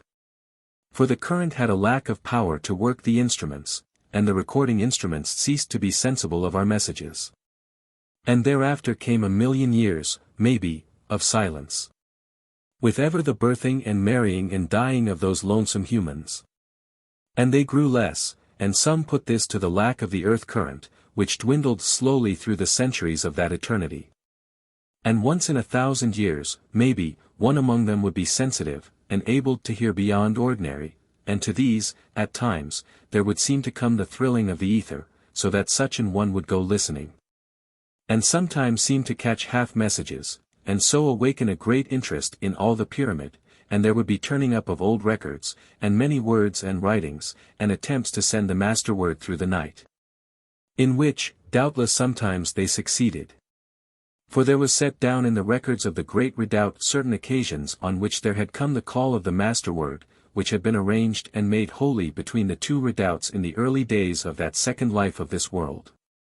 Yet, now for 100,000 years, there had been none sensitive, and in that time the people of the pyramid had become no more than 10,000, and the earth current was weak and powerless to put the joy of life into them. So that they went listlessly, but deemed it not strange, because of so many eons of usage. And then, to the wonder of all, the earth current had put forth a new power, so that young people ceased to be old over soon. And there was happiness and a certain joy in the living, and a strange birthing of children, such as had not been through 500,000 years. And then came a new thing. Nani, the daughter of the master monstruican of that redoubt, had shown to all that she was sensitive, for she had perceived odd vibrations afloat in the night, and concerning these she told her father. And presently, because their blood moved afresh in their bodies, they had heart to discover the plans of the ancient instruments, for the instruments had long rusted, and been forgotten.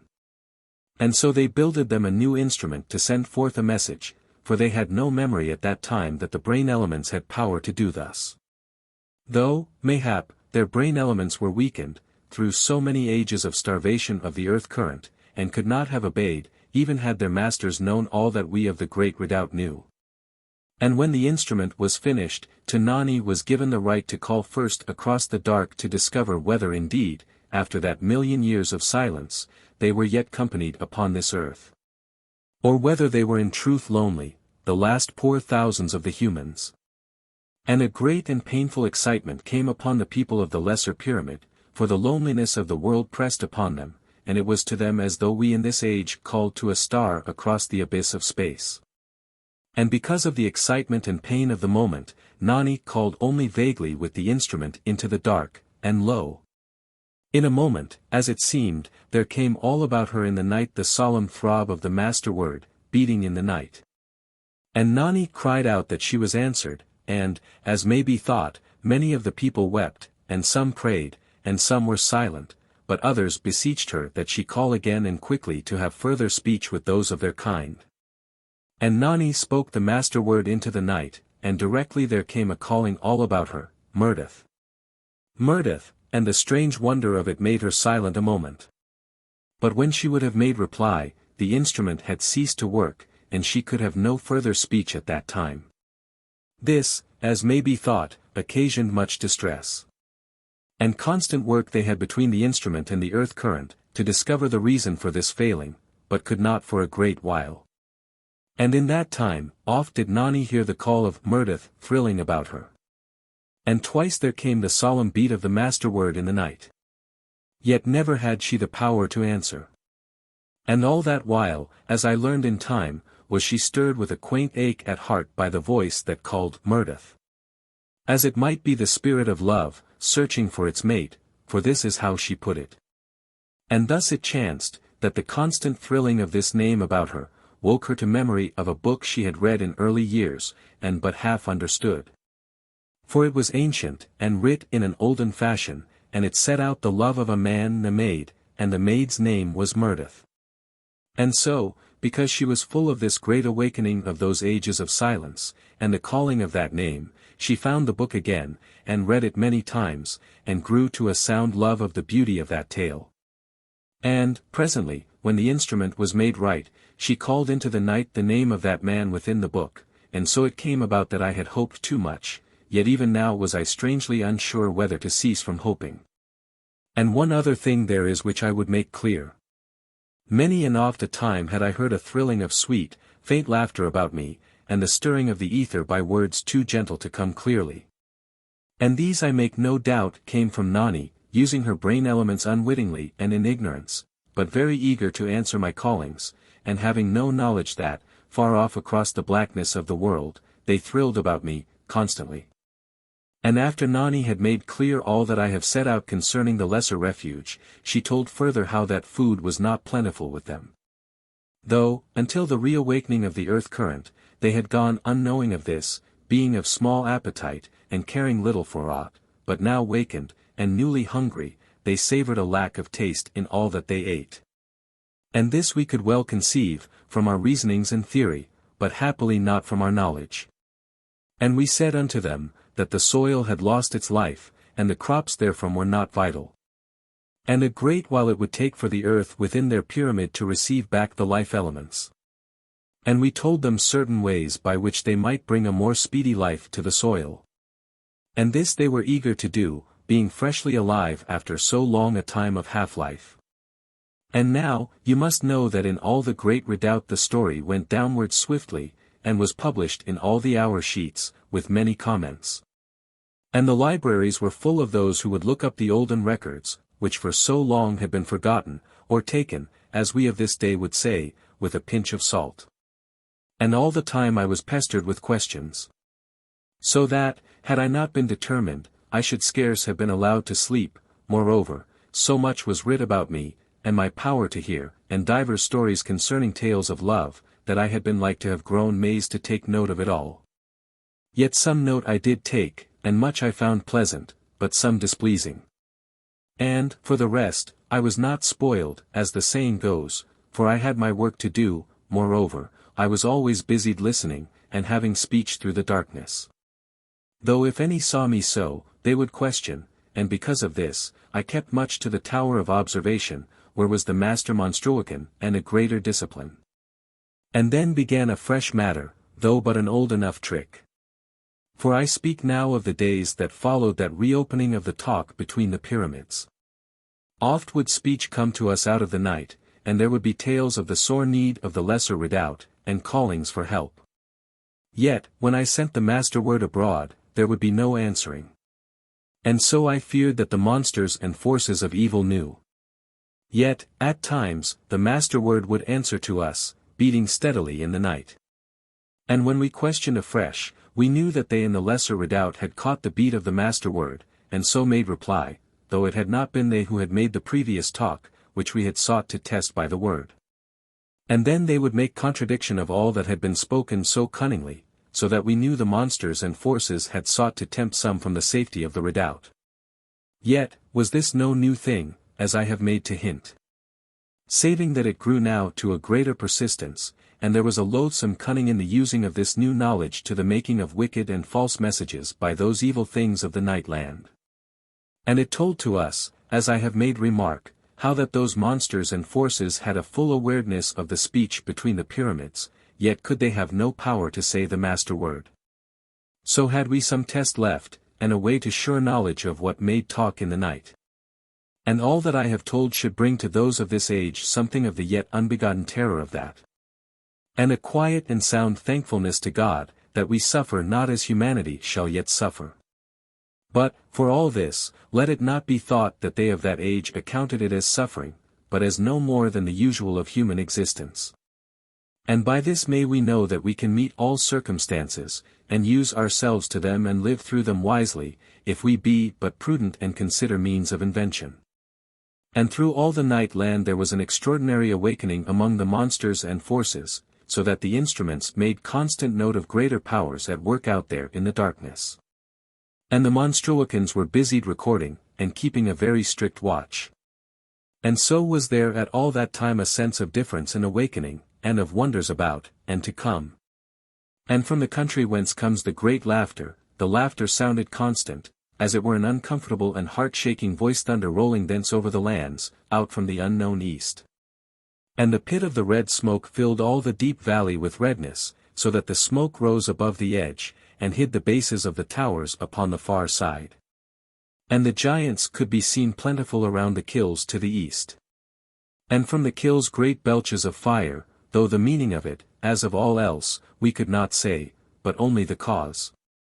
And from the mountain of the voice, which rose to the southeast of the southeast watcher, and of which I have made no telling hitherto, in this faulty setting out, I heard for the first time in that life, the calling of the voice. And though the records made mention of it, yet not often was it heard. And the calling was shrill, and very peculiar and distressful and horrible, as though a giant woman, hungering strangely, shouted unknown words across the night. And this was how it seemed to me, and many thought this to describe the sound. And, by all this, may you perceive how that land was awakened. And other tricks there were to entice us into the night land. And once a call came thrilling in the ether, and told to us that certain humans had escaped from the lesser redoubt, and drew nigh to us, but were faint for food, and craved succor. Yet, when we sent the master word into the night, the creatures without could make no reply, which was a very happy thing for our souls, for we had been all mightily exercised in our hearts by this one message. And now had proof that it was but a trap. And constantly, and at all hours, I would have speech with Nani of the lesser redoubt, for I had taught her how she might send her thoughts through the night, with her brain elements. But not to overuse this power, for it exhausts the body and the powers of the mind, if it be abused by exceeding usage. Yet, despite that I had taught her the use of her brain elements, she sent her message always without strength, save when she had use of the instrument, and this I set to the cause that she had not the health force needful. But, apart from this, she had the night hearing very keen, though less than mine. And so, with many times of speech, and constant tellings of our doings and thoughts, we drew near in the spirit to one another. And had always a feeling in our hearts that we had been given previous acquaintance. And this, as may be thought, thrilled my heart very strangely. 4. The hushing of the voice. Dearest, thine own feet tread the world at night. Treading, as moonflakes step across a dark. Kissing the very dew to holier light. Thy voice a song past mountains. Which to hark. Frightens my soul with an utter lost delight. Now, one night, towards the end of the 16th hour, as I made ready to sleep, there came all about me the thrilling of the ether, as happened oft in those days, but the thrilling had a strange power in it. And in my soul the voice of Nani sounded plain, all within and about me. Yet, though I knew it to be the voice of Nani, I answered not immediately, save to send the sure question of the master word into the night. And, directly, I heard the answer, the master word beating steadily in the night, and I questioned Nani why she had speech with me by the instrument at that time, when all were sleeping, and the watch set among the monstruicans. For they in the little pyramid had their sleep time to commence at the 11th hour, so that by this it was 5 hours advanced towards the time of waking, and Nani should have slept.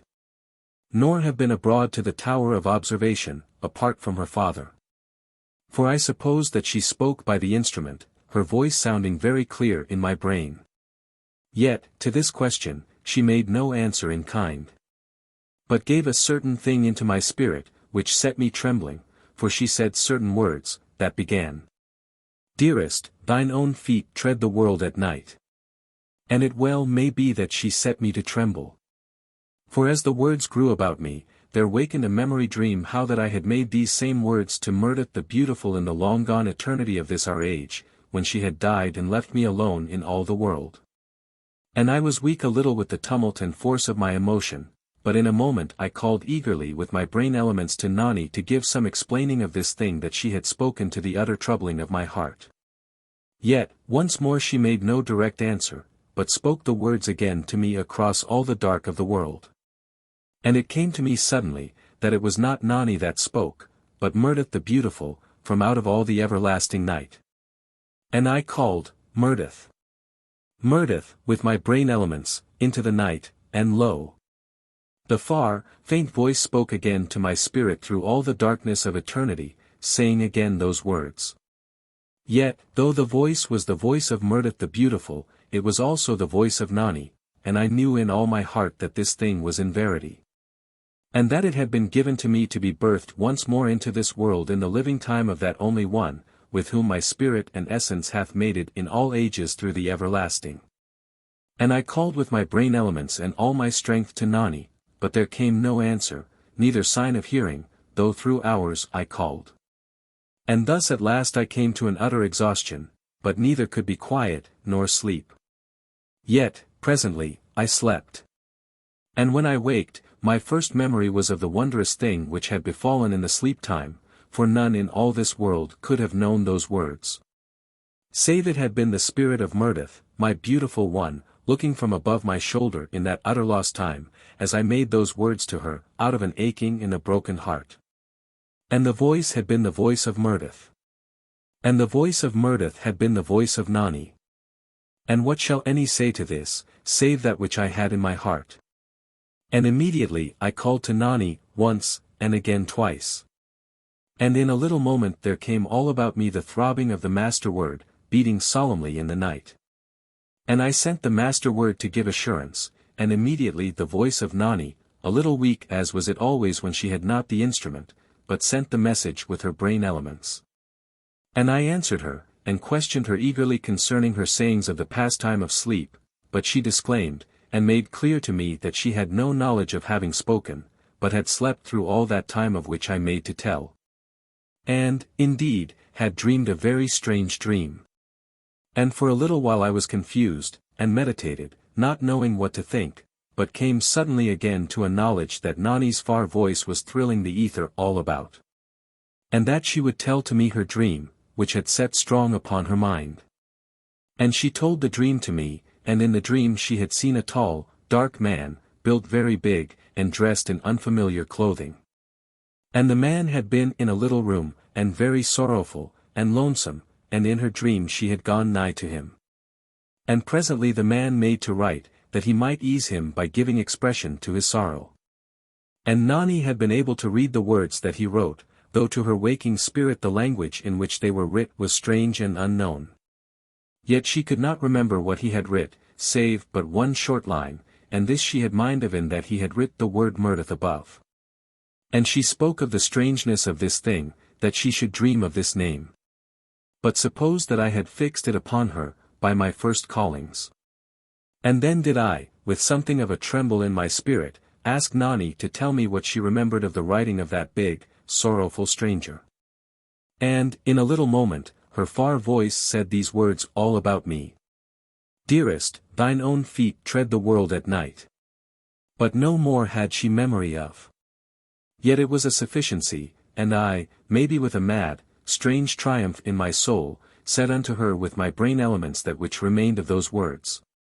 And my spirit felt them strike upon the spirit of Nani, and awake her memory, as with the violence of a blow.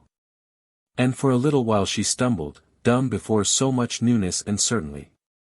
And her spirit then to waken, and she near wept with the fright and the sudden, new wonder of this thing. And immediately, all about me there came her voice thrilling, and the voice was the voice of Mirdath, and the voice of Nani. And I heard the tears of her spirit make pure and wonderful the bewildered and growing gladness of her far voice. And she asked me, as one who had suddenly opened the gates of memory, whether she might be truly Mirdath. And I, utter weak and shaken strangely because of this splendor of fulfillment, could make no instant answer. And she asked again, but using mine old love name, and with a sureness in her far voice. And still I was so strangely dumb, and the blood to thud peculiar in mine ears, and this to pass, and speech to come swift. And this way to be that meeting of our spirits, across all the everlasting night. And you shall have for a memory picture, how that Nani stood there in the world in that far eternity, and, with her spirit having speech with mine, looked back through the part-opened gates of her memory, into the past of this our life and age. Yet more than this she saw, and more than was given to me in that age, for she had memory now and sight of other instances, and of other comings together, which had some confusion and but half meanings to me. Yet of this our present age and life, we spoke as of some yesterday, but very hallowed. Now, as may be conceived, the wonder of this surety which had come into my life stirred me fiercely to its completion. For all my heart and spirit cried out to be with that one who was Mirdath, and now spoke with the voice of Nani. Yet, how should this be one, for none among all the learned men of that mighty pyramid knew the position of the Lesser Redoubt. Neither could the records and histories of the world give us that knowledge, only that there was a general thought among the students and the Monstruicans that it lay between the northwest and the northeast. But no man had any surety. Neither could any conceive of the distance from us of that refuge. And counting all this, there was yet the incredible danger and peril of the night land, and the hunger and desolation of the outer lands, which were sometimes named the unknown lands. And I spoke much with Nani concerning this matter of their position, yet neither she nor her father, the master Monstruican of that refuge, had any knowing either of our position. Only that the builder of the Lesser Redoubt had come out of the southward world in the beginning, as they had knowledge of by the records. Also, the father of Nani set that ancient compass to bear. For, as he made explanation to us through the instrument, so great a power of the earth current must be ours that, perchance it was our force which did affect the pointer from steadfastness. For, indeed, the needle did swing in an arc, as we heard, that held between the north and the south, within the westward arc, but this it had done ever with them, and so was a very helpless guide. Save that, maybe, as we had thought, the force of the earth current that was with us, had in truth some power to pull the needle towards us. And if this were so of verity, we made a reckoning that set the Lesser Redoubt to the north. And they did likewise, and put us to the south, yet was it all built upon the sand of guesswork, and nothing to adventure the life and soul upon. Now we, of curiosity, though a million times had it been done in the past ages, set the compass before us, having it from the great museum. But, as ever in that age, it did spin if we but stirred the needle, and would stop nowheres with surety, for the flow of the earth current from the crack beneath the pyramid had a power to affect it away from the north, and to set it wandering. And this may seem very strange to this present age, yet to that, it was most true to the seeming nature of things, and harder to believe that ever it did once point steadfastly, to prove a guide of sureness, and unfailing. For, be it known, we knew the positions of the land by tradition, coming from that ancient time when, in the half-gloom they had builded the pyramid. They having known the use of that ancient compass, and with sight of the sun had named the positions, though we of that far future day had forgotten the very beginnings of those names of direction. And used them but because our fathers did 1,000,000 years and more. And likewise we did the same with the names of the day and the night and the weeks and the months and the years. Though of the visible markings of these there was nothing but only and always the everlasting night, yet the same seeming very natural to that people. Now, Nani, having heed to my constant questions, craved with an utter keen hunger that I might come to her. But yet forbade it, in that it were better to live and commune in the spirit, than to risk my soul, and mayhaps die, in the foolishness of trying to find her in all the darkness of the dead world. Yet, no heed had I taken of her commands, had I but known of a surety the direction in which she might be discovered, and gained some knowledge of the space between, for this might be named by thousands of miles, or but by hundreds. Though a great distance it was surely. Yet, one other thing there was, that has point in this place. For when I sent my speech out into the night, using my brain elements, I came to know that, whether I had a knowledge of the north, or no knowledge at the moment, yet did I turn oft with a sure instinct ion to that direction. And of this, the master Monstruocan took very great note, and had me to experiment many a time and way, and so enclosed about with screens, or with bandages across mine eyes, that I could not, save by that inward knowing, have any knowledge to point me the way. Yet would I turn northwards very frequent, by a certain feeling, and seemed unable of speech, if I were turned otherwise by force. But when we asked Nani whether she had an unusualness in this matter, she could discover none. And we could but take note curiously of that which affected my habits, and which truly I set to the attracting of her spirit, for I had mind that she did be somewheres out that way in the darkness of the world. But yet was this no more than to suppose, as you perceive.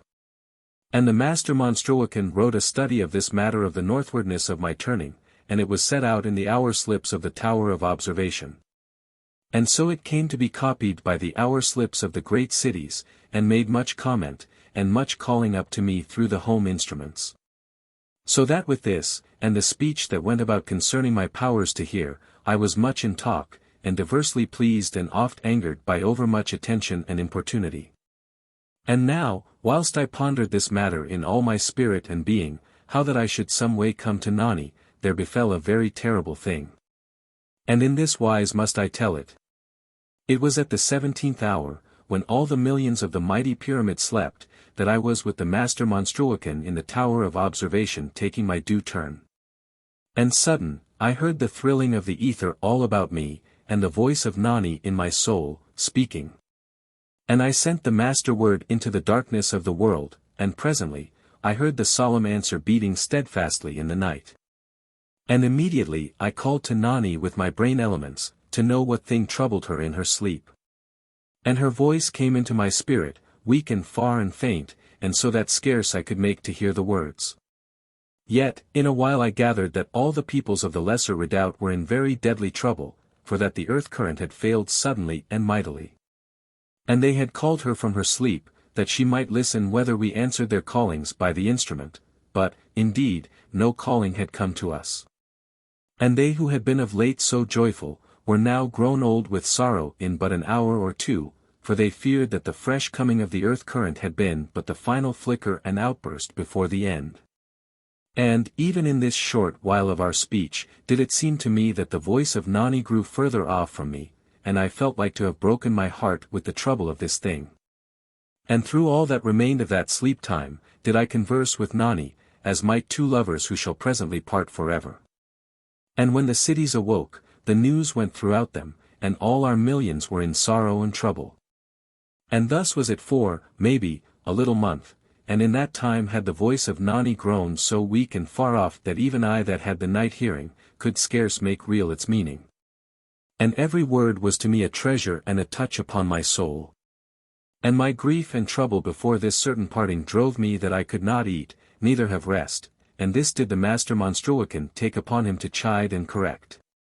For that, if any were to help, how should it be done if I that had the night hearing, and heard even now that the recording instruments were dumb, came to ill health?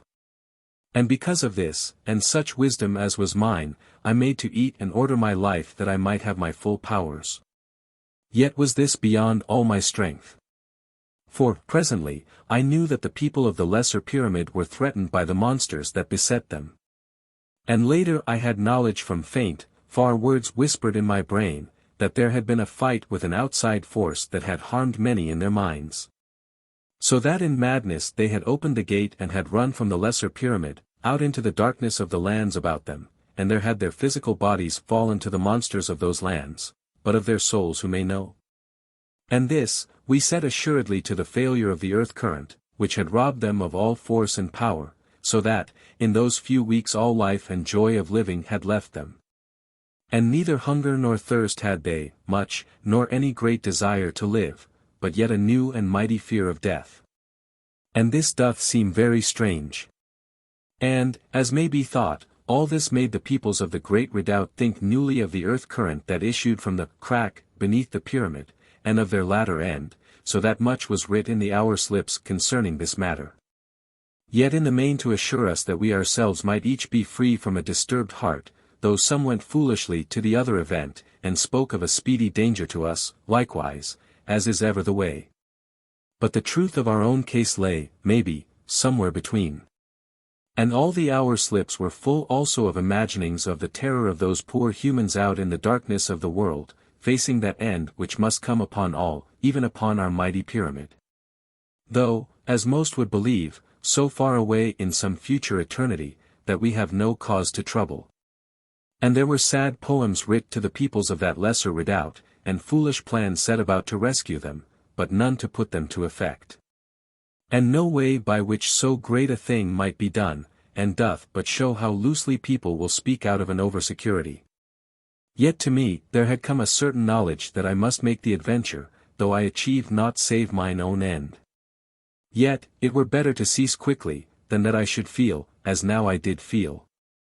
That same night, in the 18th hour, there was a great disturbance in the ether about the mighty pyramid, and I was awakened suddenly by the master Monstruocan. That I might use my gift of the night hearing to hearken for the throbbing of the master word, which they had thought to come vaguely through the instruments. But no one of the Monstruocans was sensitive enough of soul to account truly whether this was so. And lo! As I sat up in the bed, there came the sound of the master word, beating in the night about the pyramid. And immediately there was a crying in the ether all about me, "We are coming! We are coming!" And mine inwards leaped and sickened me a moment, so shaken was I with a sudden belief. For the message seemed some ways to come to me from very near to the great redoubt, as that they who sent it were nigh to hand. And, forthwith, I called the master word into the night. But no answer did there come for a while, and then a faint thrilling of the ether about me, and the weak pulse of the master word in the night, sent by a far voice, strangely distant. And I knew that the voice was the voice of Nani. And I put a question through all the darkness of the dead world, whether she were within the lesser redoubt, and safe thus far. And presently, there came a faint disturbance about me, and a small voice in my soul, speaking weakly and out of an infinite distance, and I knew that far away through the night Nani spoke feebly, with her brain elements. And that she abode within the lesser pyramid, but that she too had heard that strange pulse of the master word in the night, and that message, "We are coming! We are coming!" And vastly had this thing disturbed her, waking her within her sleep. So that she knew not what to think, save that we were devising some method to come to them. But this I removed from doubt, saying that she must not build on vain hoping, for I would not have her doubly tortured by the vanity of such believing. And, thereafter, having said such things as I might, though few they were, to comfort her, I bade her, gently, to sleep, and turned therewith to the master Monstruocan, who waited in quiet patience. And had no knowledge of that which I had heard and sent, for his hearing was but the normal, though his brain and heart were such as made me to love him. And I told the master Monstruocan many things as I put my clothing about me. how that there had indeed been the calling of the Master Word. But not by any of that lesser redoubt, but that, to my belief, it had come from nigh about the Great Pyramid. Moreover, it was sent by no instrument, as I wot that he did guess. But, as it seemed to me, by the brain elements of many, calling in unison. And all this did I set out to the Master Monstruocan, and with something uncertain of fear and trouble in my heart, yet with a blind expectation, as, indeed, who would not? Though, no longer was I shaken by that first thought of her nearness. And I said to the Master Monstruocan that we should go to the Tower of Observation, and search the night lands with the great spyglass. And we did this, and lo! Presently, we saw a great number of men pass over the electric circle that went about the pyramid, yet they came not to us, but went outwards towards the blackness and the strange fires and hideous mysteries of the night land. And we ceased from spying, and looked swiftly at one another, and knew in our hearts that some had left the mighty pyramid in the sleep time. Then the Master Monstruocan sent word to the Master Watchman that his wardership had been outraged, and that people left the Great Pyramid in the sleep time, for this was against the law. And none ever went out into the night land, save the full watch were posted to the great door, and at a due time, when all were wakeful, for the opening of the door was made known to all the millions of the great redoubt, so that all might be aware. And know that no foolishness was done without their wotting. Moreover, ere any had power to leave the pyramid, they must pass the examination, and be prepared, and some of this have I set out already.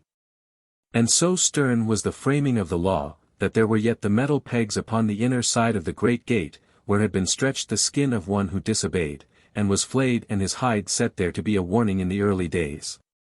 Yet the tradition was remembered, for, as I might say it, we lived very close about the place, and memory had no room whereby she might escape. Now the Master Watchman, when he heard that which the Master Monstruocan had to tell, went hastily with some of the central watch from the watch dome, to the great gate. And he found the men of the sleep-time watch, with the warder of the gate, all bound, and stopped in the mouth, so that none could make outcry.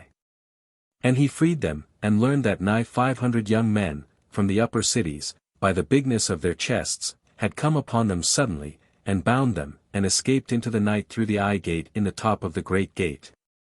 And the Master Watchman was angry, and demanded why that none had called by the instruments of the watch-house, but lo! Some had made to call thus, and found them unable to wake the recorders which lay in the central watch dome. For there had been tampering.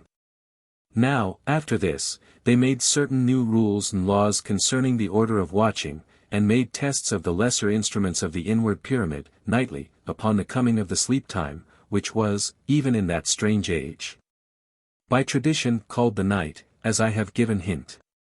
Though hitherto, until the way of my story was known, I have used a word for the sleep hours that was yet not of that time. But somewhat an invention to make this history free from the confusion of night and day, when, in truth, it was always night without upon the world. Yet, after this, shall I keep to mine use the luxury of the true names of that time.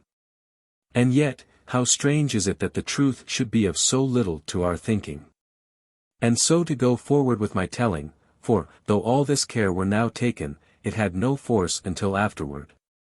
And at this moment were those poor foolish youths out in all the danger of the night land, and no way by which they might be succored, or called back, save that fear or wisdom should come to them quickly, that they cease from so wild an attempt. For it was to make rescue of those in that other, unknown pyramid, out in all the darkness of the world's night that was their intent, as we had speedy knowledge from those boon friends that had been in the secret of their plot, which had seemed to them great and heroic. And was so, in verity, but that neither they who went, nor they who stayed, had a true awareness of the danger they had dealing with, being all naught but raw and crude youths, yet, doubtless, with the makings of many fine and great men among them. And because some had thus abetted that which they knew to be against the law, which was framed to the well-being and safety of all, there were certain floggings, which might the better help their memories in the future as to the properness of their actions and wisdom. Moreover, they who returned, if any, would be flogged, as seemed proper, after due examination. And though the news of their beatings might help all others to hesitation, ere they did foolishly, in like fashion, yet was the principle of the flogging not on this base, which would be both improper and unjust. But only that the one in question be corrected to the best advantage for his own well-being, for it is not meet that any principle of correction should shape to the making of human signposts of pain for the benefit of others. For in verity, this were to make one pay the cost of many's learning, and each should owe to pay only so much as shall suffice for the teaching of his own body and spirit. And if others profit thereby, this is but accident, however helpful. And this is wisdom, and denoteth now that a sound principle shall prevent practice from becoming monstrous. Yet, now I must hasten that I set down how it fared with those 500 youths that had made so sad an adventure of their lives and unprepared souls. And were beyond our aid to help them, who might not so much as make any calling to them, to bid them to return, for to do this would have been to tell to all the monsters of the land that humans were abroad from the mighty pyramid. And this would have been to cause the monsters to search the youths out to their destruction, and maybe even to awaken the forces to work them some dread spiritual harm, which was the chief fear. Now, presently, through all the cities of the great redoubt, the news had gone how that 500 foolish youths had adventured out into the despair of the night land. And the whole pyramid waked to life, and the peoples of the south came to the northern sides, for the great gate lay in the northwest side, and the youths had made from there, not straightly outwards, but towards the north. And so were to be seen from the northeast embrasures, and from those within the northwest wall. And thus, in a while were they watched by all the mighty multitudes of the great pyramid, through millions of spyglasses. For each human had a spying glass, as may be thought, and some were 100 years old, and some, maybe 10,000, and handed down through many generations, and some but newly made, and very strange. But all those people had some instrument by which they might spy out upon the wonder of the night land. For so had it been ever through all the eternity of darkness, and a great diversion and wonder of life was it to behold the monsters about their work, and to know that they plotted always to our destruction, yet were ever foiled.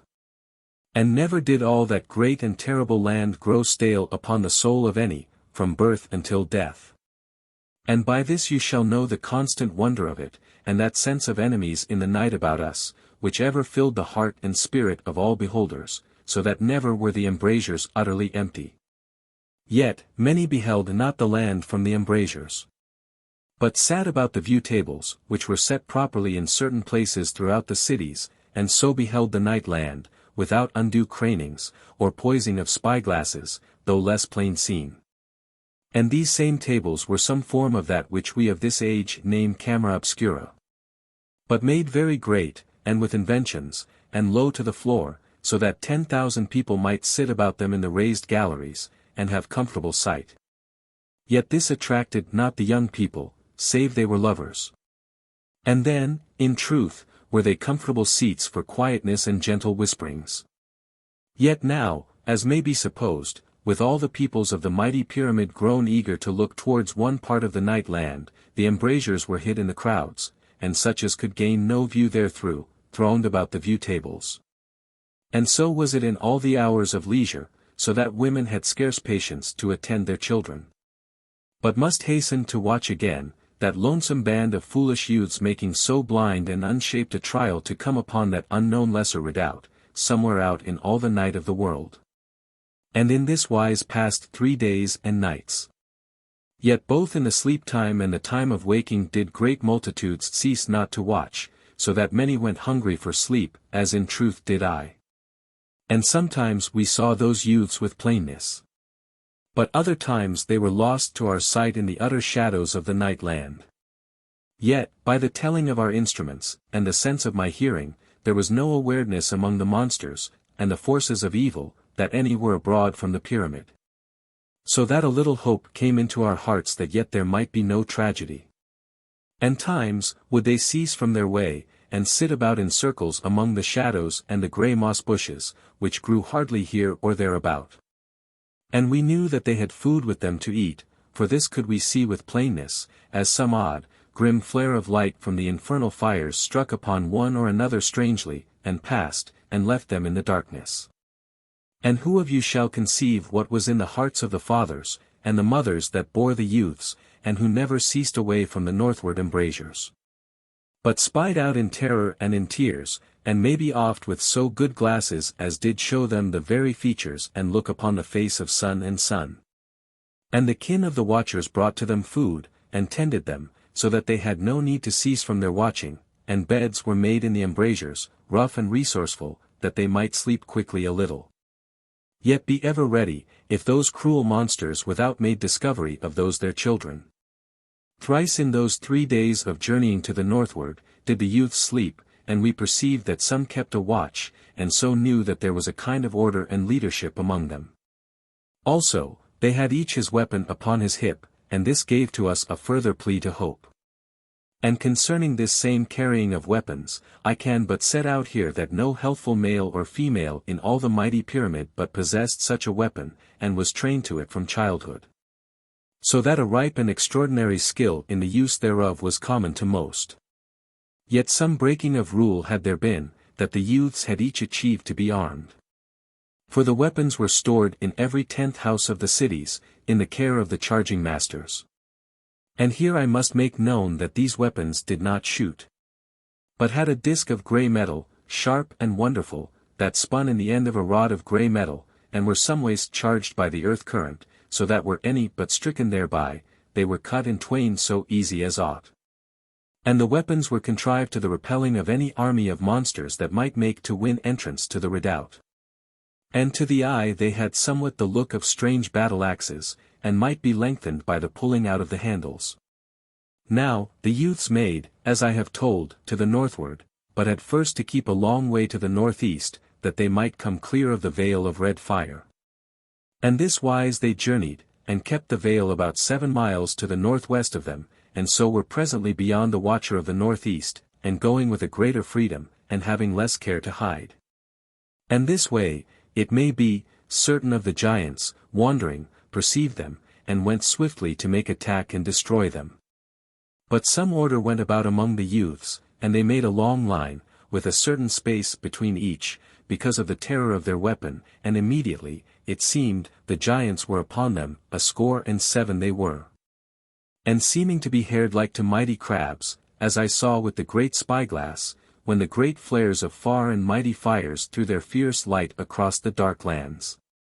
And there was a very great and horrid fight, for the youths broke into circles about each of the giants, and many of those young men were torn in pieces. But they smote the monsters from behind and upon every side, and we of the mighty pyramid could behold at times the grey, strange gleam of their weapons, and the jet-her was stirred about me by the passing of those that died. Yet, by reason of the great miles, their screams came not to us, neither heard we the roars of the monsters, but into our hearts, even from that great distance and safety, there stole the terror of those awesome brutes. And in the great spyglass I could behold the great joints and limbs, and e'en, I thought, the foul sweat of them, and their size and brutishness was like to that of odd and monstrous animals of the olden world, yet part human. And it must be borne to mind that the fathers and the mothers of those youths beheld all this dread fight from the embrasures, and their other kin likewise watched, and a very drear sight was it to their hearts and their human, natural feelings. And like to breed old age, ere its due. Then, in a time, the fight ceased, for of those 27 giant brutes there remained none, only that there cumbered the ground 27 lumbering hillocks, dreadful and grim. For the lesser dead we could not see proper. And we that were within the pyramid saw the youths sorted together by their leaders, all in the dim twilight of that place, and with the great spyglass I made a rough count, and found that there lived of them, 300. And by this shall you know the power of those few monstrous things, which had slain full 200, though each youth was armed with so wondrous a weapon. And I set the word through the pyramid, that all might have some knowledge of the number that had died, for it was better to know, than to be in doubt.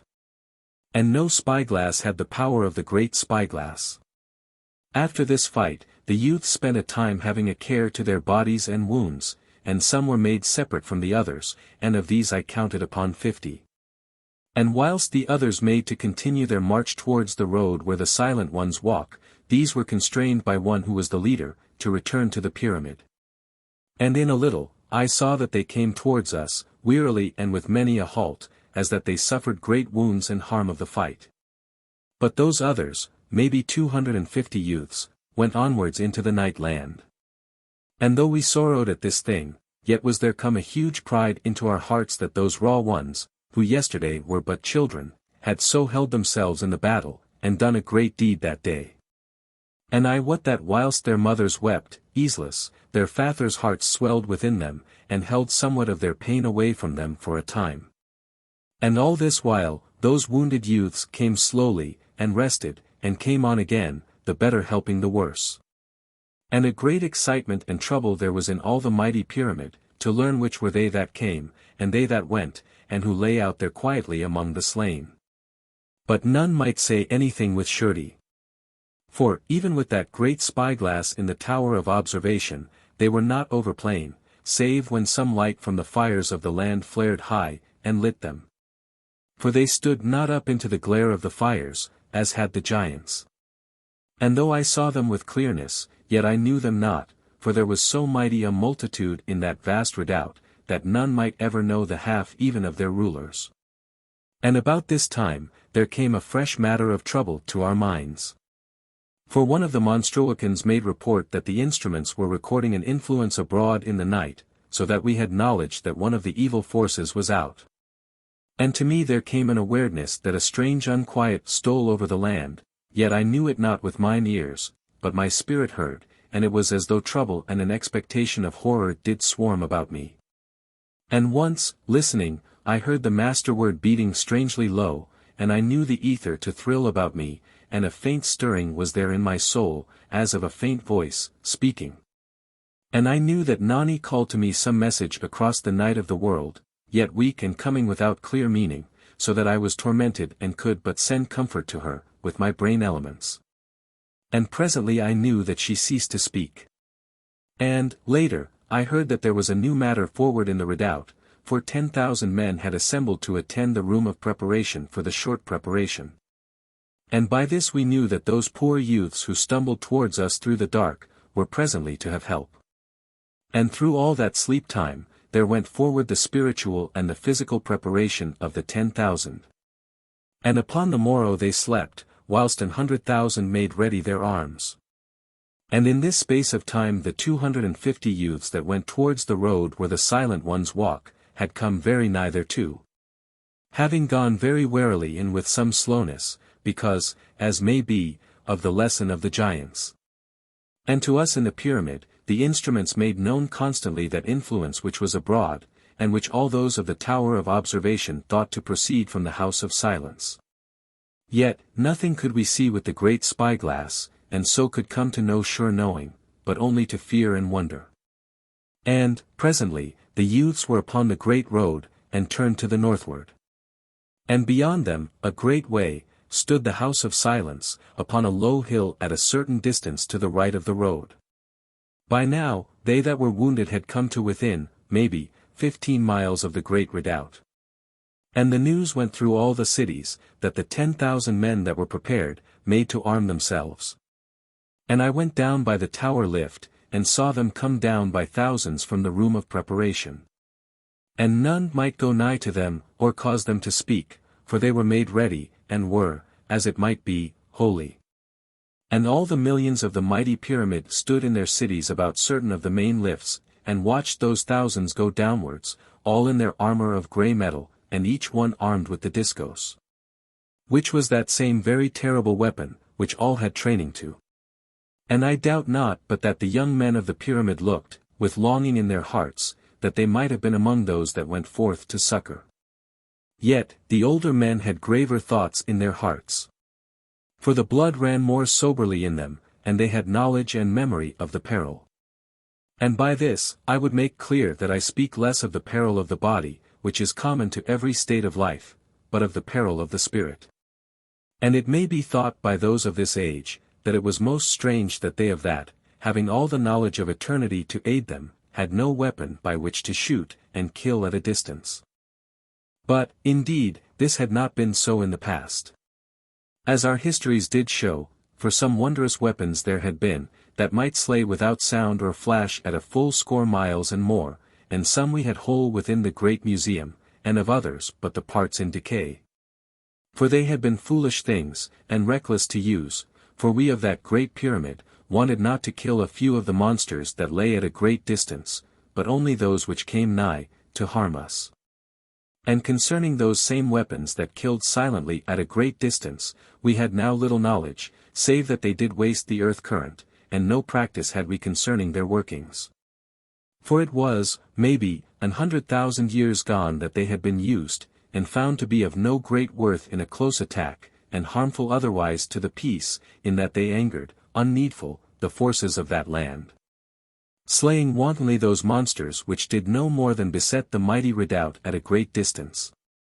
For, as may be seen by a little thought, we did very gladly keep a reasonable quietness, and refrain from aught that should wake that land, for we were born to the custom of that strange life, and lived and died in peace, for the most part.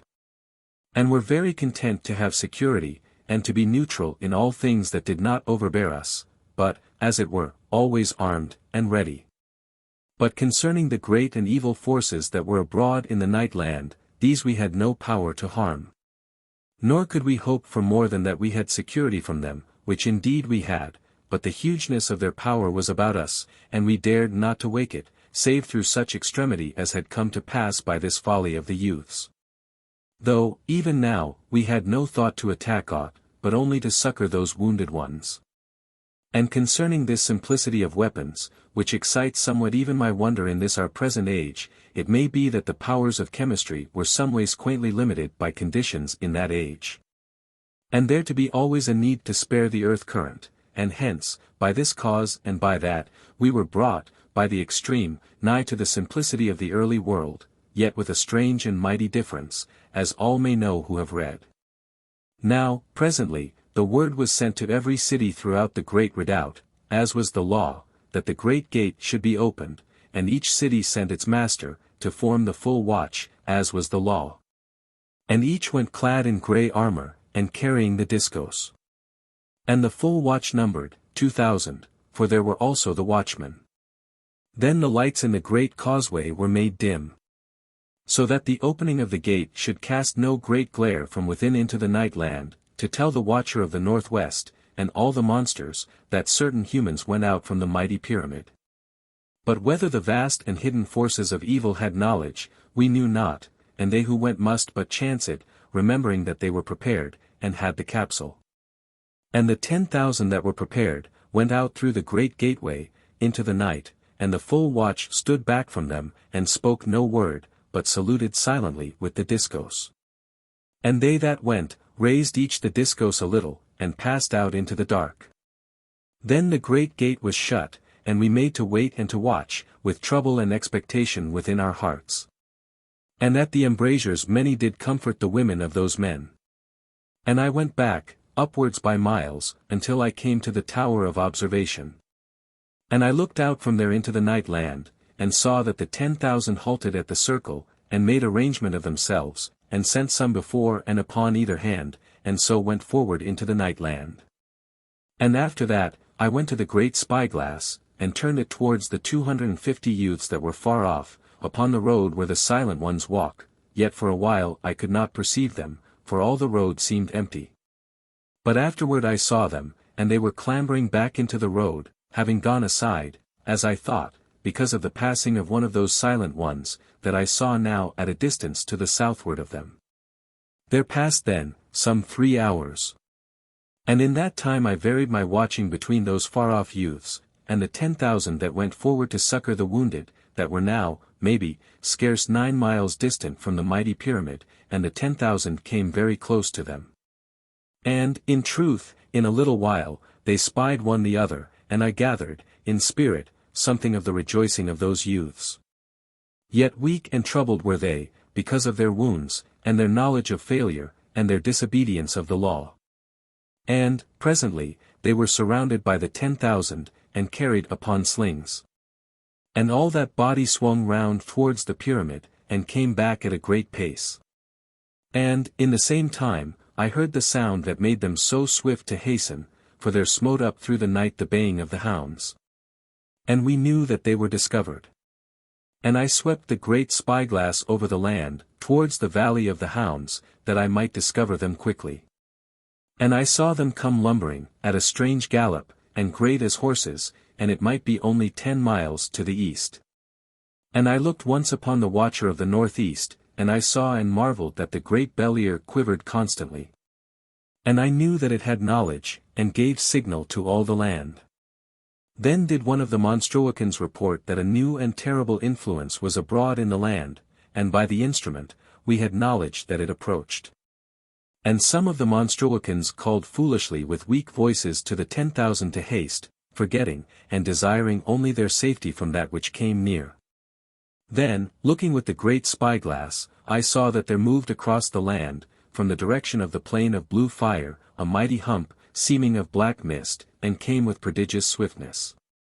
And I called to the master Monstroican, that he come and look through one of the eyepieces that were about the great spyglass, and he came quickly, and when he had looked a while, he called to the Monstroican that had made report.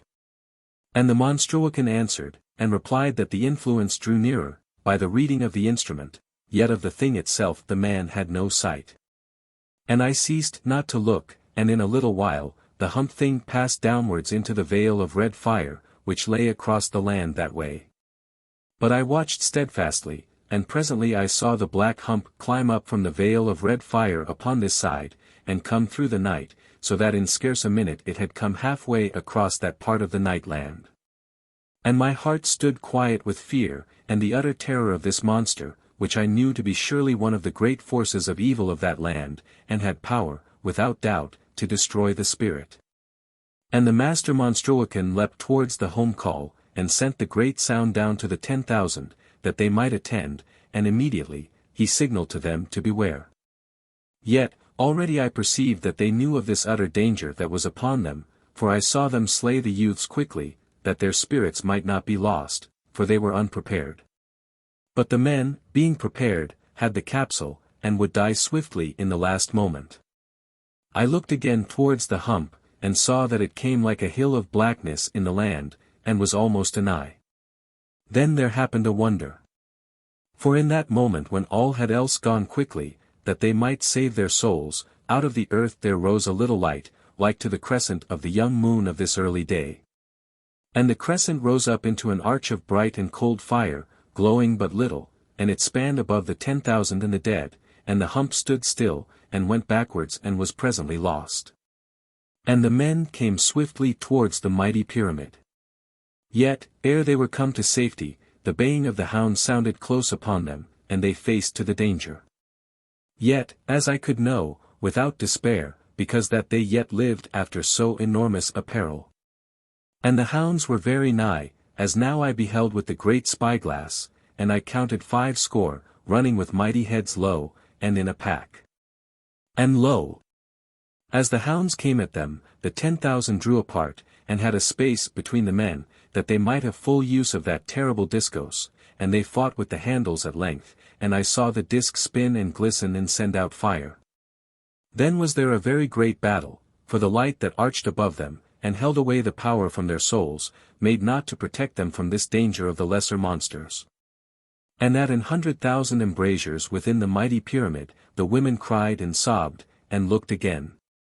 And in the lower cities it was told, after, that the peoples could hear the crash and splinter of the armor, as the hounds ran to and fro, slaying, even the sound of the armor between their teeth. Yet, the 10,000 ceased not to smite with the discos, and they hewed the hounds in pieces, but of the men that went forth, there were 1,700 slain by the hounds, ere the men won to victory. Then came that wearied band of heroes back to the home shelter of the vast redoubt, and they bore their dead with them, and the youths that they slew. And they were received with great honor, and with exceeding grief, and in a great silence. For the thing admitted not of words, until a time had passed.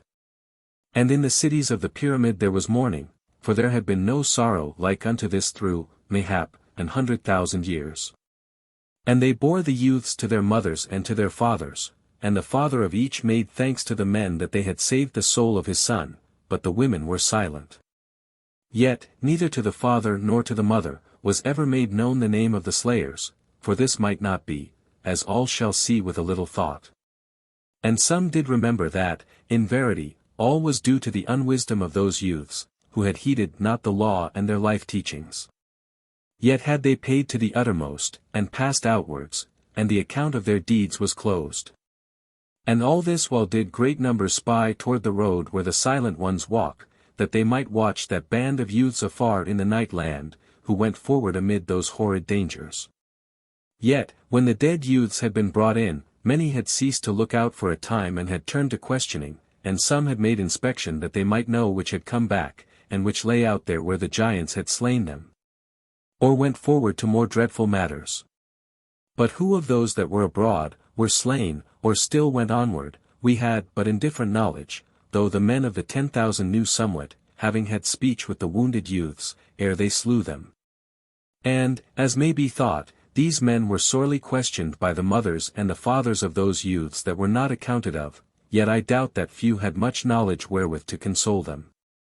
Now there was presently, in the Garden of Silence, which was the lowermost of all the underground fields, the ending of those 1,700 heroes, and of the youths that they saved and slew. And the garden was a great country, and 100 miles every way, and the roof thereof was 3 great miles above, and shaped to a mighty dome. As it had been that the builders and makers thereof did remember in their spirits the visible sky of this our present age. And the making of that country was all set out in a single history of 7,070 volumes. And there were likewise 7,070 years spent to the making of that country, so that there had unremembered generations lived and labored and died, and seen not the end of their labor. And love had shaped it and hallowed it. So that of all the wonders of the world, there has been none that shall ever come anigh to that country of silence, 100 miles every way of silence to the dead. And there were in that roof 7 moons set in a mighty circle, and lit by the earth current, and the circle was 60 miles across, so that all that country of quiet was visible, yet to no great glare, but a sweet and holy light. So that I did always feel in my heart that a man might weep there, and be unashamed. And in the midst of that silent country, there was a great hill, and upon the hill a vast dome. And the dome was full of a light that might be seen in all that country, which was the Garden of Silence. And beneath the dome was the crack, and within it the glory of the earth current, from which all had life and light in safety. And in the dome, at the north, there was a gateway, and a narrow road went upward to the gateway, and the road was named the Last Road, and the gateway was named by no name, but known to all as the gateway. And there were in that mighty country, long roadways, and hidden methods to help travel, and constant temples of rest along the miles, and groves, and the charm of water, falling. And everywhere the statues of memory, and the tablets of memory. And the whole of that great underground country full of an echo of eternity and of memory and love and greatness, so that to walk alone in that land was to grow back to the wonder and mystery of childhood. And presently to go upwards again to the cities of the mighty pyramid, purified and sweetened of soul and mind. And in my boyhood, I have wandered oft a week of days in that country of silence, and had my food with me, and slept quietly amid the memories, and gone on again, wrapped about with the quiet of the everlasting. And the man-soul within would be drawn mightily to those places where the great ones of the past eternity of the world had their memory named, but there was that within me which ever drew me, in the ending, to the hills of the babes. Those little hills where might be heard amid the lonesomeness of an utter quiet, a strange and wondrous echo, as of a little child calling over the hills. But how this was I know not, save by the sweet cunning of some dead maker in the forgotten years. And here, mayhaps by reason of this voice of pathos, were to be found the countless tokens of memory to all the babes of the mighty pyramid, through 1,000 ages.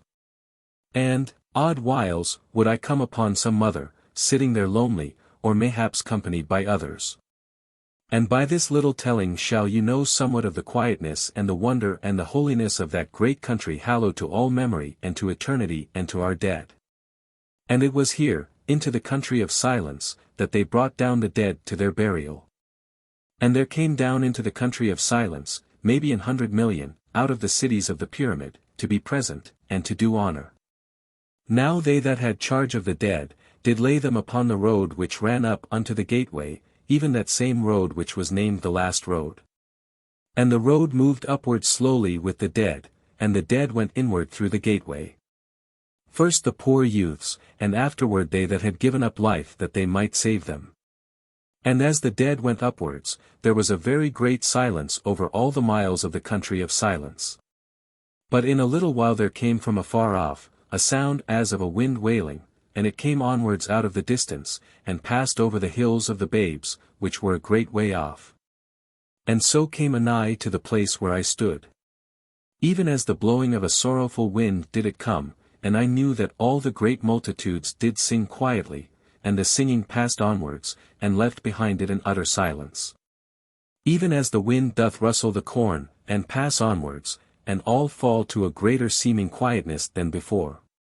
And the dead passed inward through the gateway, into the great light and silence of the dome, and came out no more. And again from beyond the far hills of the babes there was that sound of the millions singing, and there rose up out of the earth beneath, the voices of the underground organs. And the noise of the sorrow passed over me, and went again into the distance, and left all hushed. And lo! As there passed inward to the silence of the dome the last of those dead heroes, there came again the sound from beyond the hills of the babes. And as it came more nigh, I knew that it was the song of honor, loud and triumphant, and sung by countless multitudes. And the voices of the organs rose up into thunder from the deep earth. And there was a great honor done to the glory of the dead. And afterwards, once more a silence. Then did the peoples of the cities arrange themselves so that from every city whence had come a hero, were the people of that city gathered together. And when they were so gathered, they set up tokens of memory to the dead of their city. But afterwards did charge artists to the making of sculpture great and beautiful to that same end, and now did but place tablets against that time. And afterwards the people did wander over that country of silence, and made visit and honor to their ancestors, if such were deserving. And presently, the mighty lifts did raise them all to the cities of the pyramid. And thereafter there was something more of usualness, save that ever the embrasures were full of those that watched the youths afar upon the great road. And in this place I to remember how that our spyglasses had surely some power of the earth current to make greater the impulse of the light upon the eye. And they were like no spyglass that ever you did see. But oddly shaped and to touch both the forehead and the eyes, and gave wonderful sight of the land. But the great spyglass to be beyond all this, for it had the eyes of it upon every side of the mighty pyramid, and did be truly an huge machine. And to me, as I went about my duties, or peered forth through the great spyglass at the youths upon the road where the silent ones walk, there came at times a far faint thrilling of the ether. So that sometimes I was aware that there was the beating of the master word in the night, but so strange and weak, that the instruments had no wotting of it. And when this came, then would I call back through all the everlasting night to Nani, who was indeed Mirdath, and I would send the master word with my brain elements, and afterward such comfort as I might. Yet hard and bitter was the truth of my helplessness and weakness, and the utter terror and might of the evil forces and monsters of the night land. So that I was like to have break my heart with pondering. And the silence would come again. And anon the weak thrilling of the ether, but no more the far voice speaking in my soul. 5. Into the night land. Now, after that destruction which had come upon the 10,000, and the fresh assurance that was upon us of the terror of the night land, it may be known that there could be no more thought to succor. Though, in truth, those youths that went now upon the road where the silent ones walk were far beyond our aid. Yet might it be thought that we should have signaled to them, calling by the home call, which was that great voice which went forth from the machine above the sealed base of the mighty pyramid. But this we might not do. For then we gave signal to the monsters of that land, that some were even now abroad from the pyramid, yet we could no more than hope that the evil forces had no wotting of them.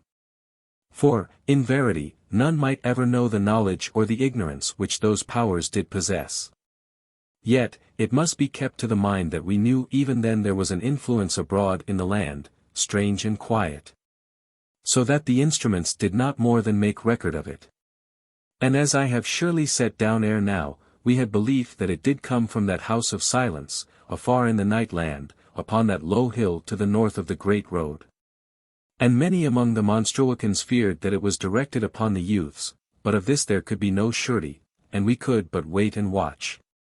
Now, about this time those poor youths did draw nigh to that part of the road where the silent ones walk, where it turned more swiftly to the north, and they to be now at no mighty distance from that grim and horrid house.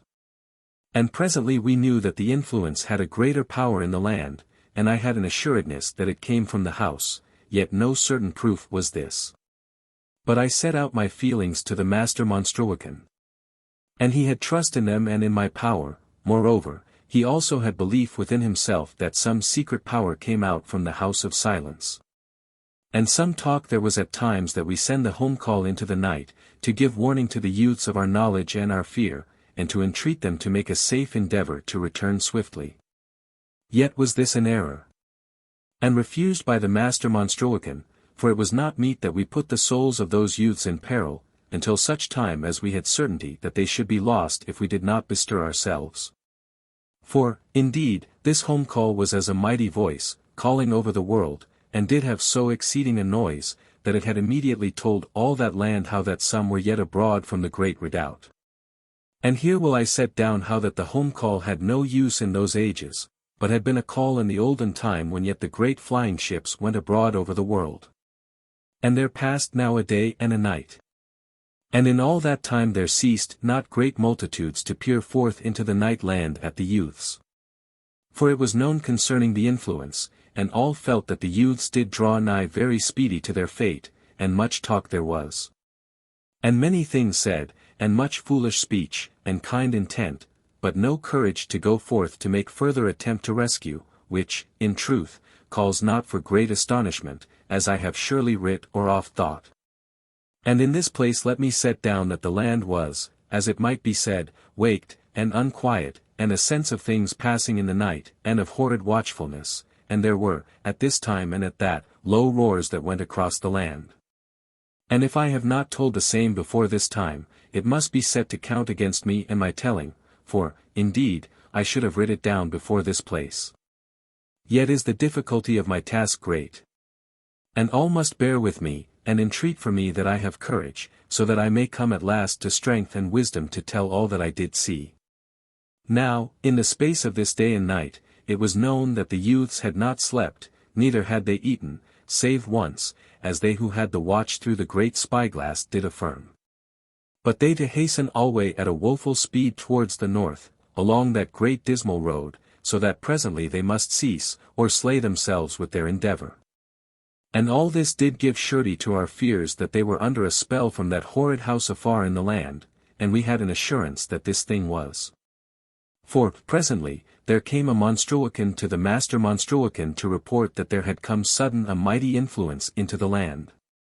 And in the same moment, as it might be, I spied through the great spyglass, and did see those youths break swiftly from the road where the silent ones walk, and begin to run very swift that they might come quickly to the house of silence.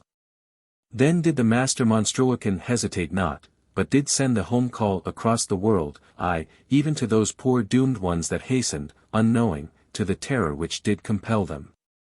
And immediately upon the sound, the master did send a message to the natural eye, in set language, and made warning that they suffered themselves to be drawn to their destruction by a force that came from within the house of silence. And he besought them to put forth the strength of their spirits, and do battle for their souls. And if they could in no wise compass a victory over that which drew them onwards, to slay themselves quickly, ere they went into that house to the horror of utter destruction. And in all the pyramid was there a great silence. For the bellowing of the home call bred a quietness, because of that which it did portend, and it was swiftly known by the millions that the master Monstruican did plead for the souls of the youths. And there went forth, unknowingly, a counterforce from the mighty pyramid, by reason of the prayers and soul-wishings of the countless millions. And the counterforce was plain to my inward hearing, and beat all the ether of the world into a surge of supplication, so that it stunned my spirit with the great power of it.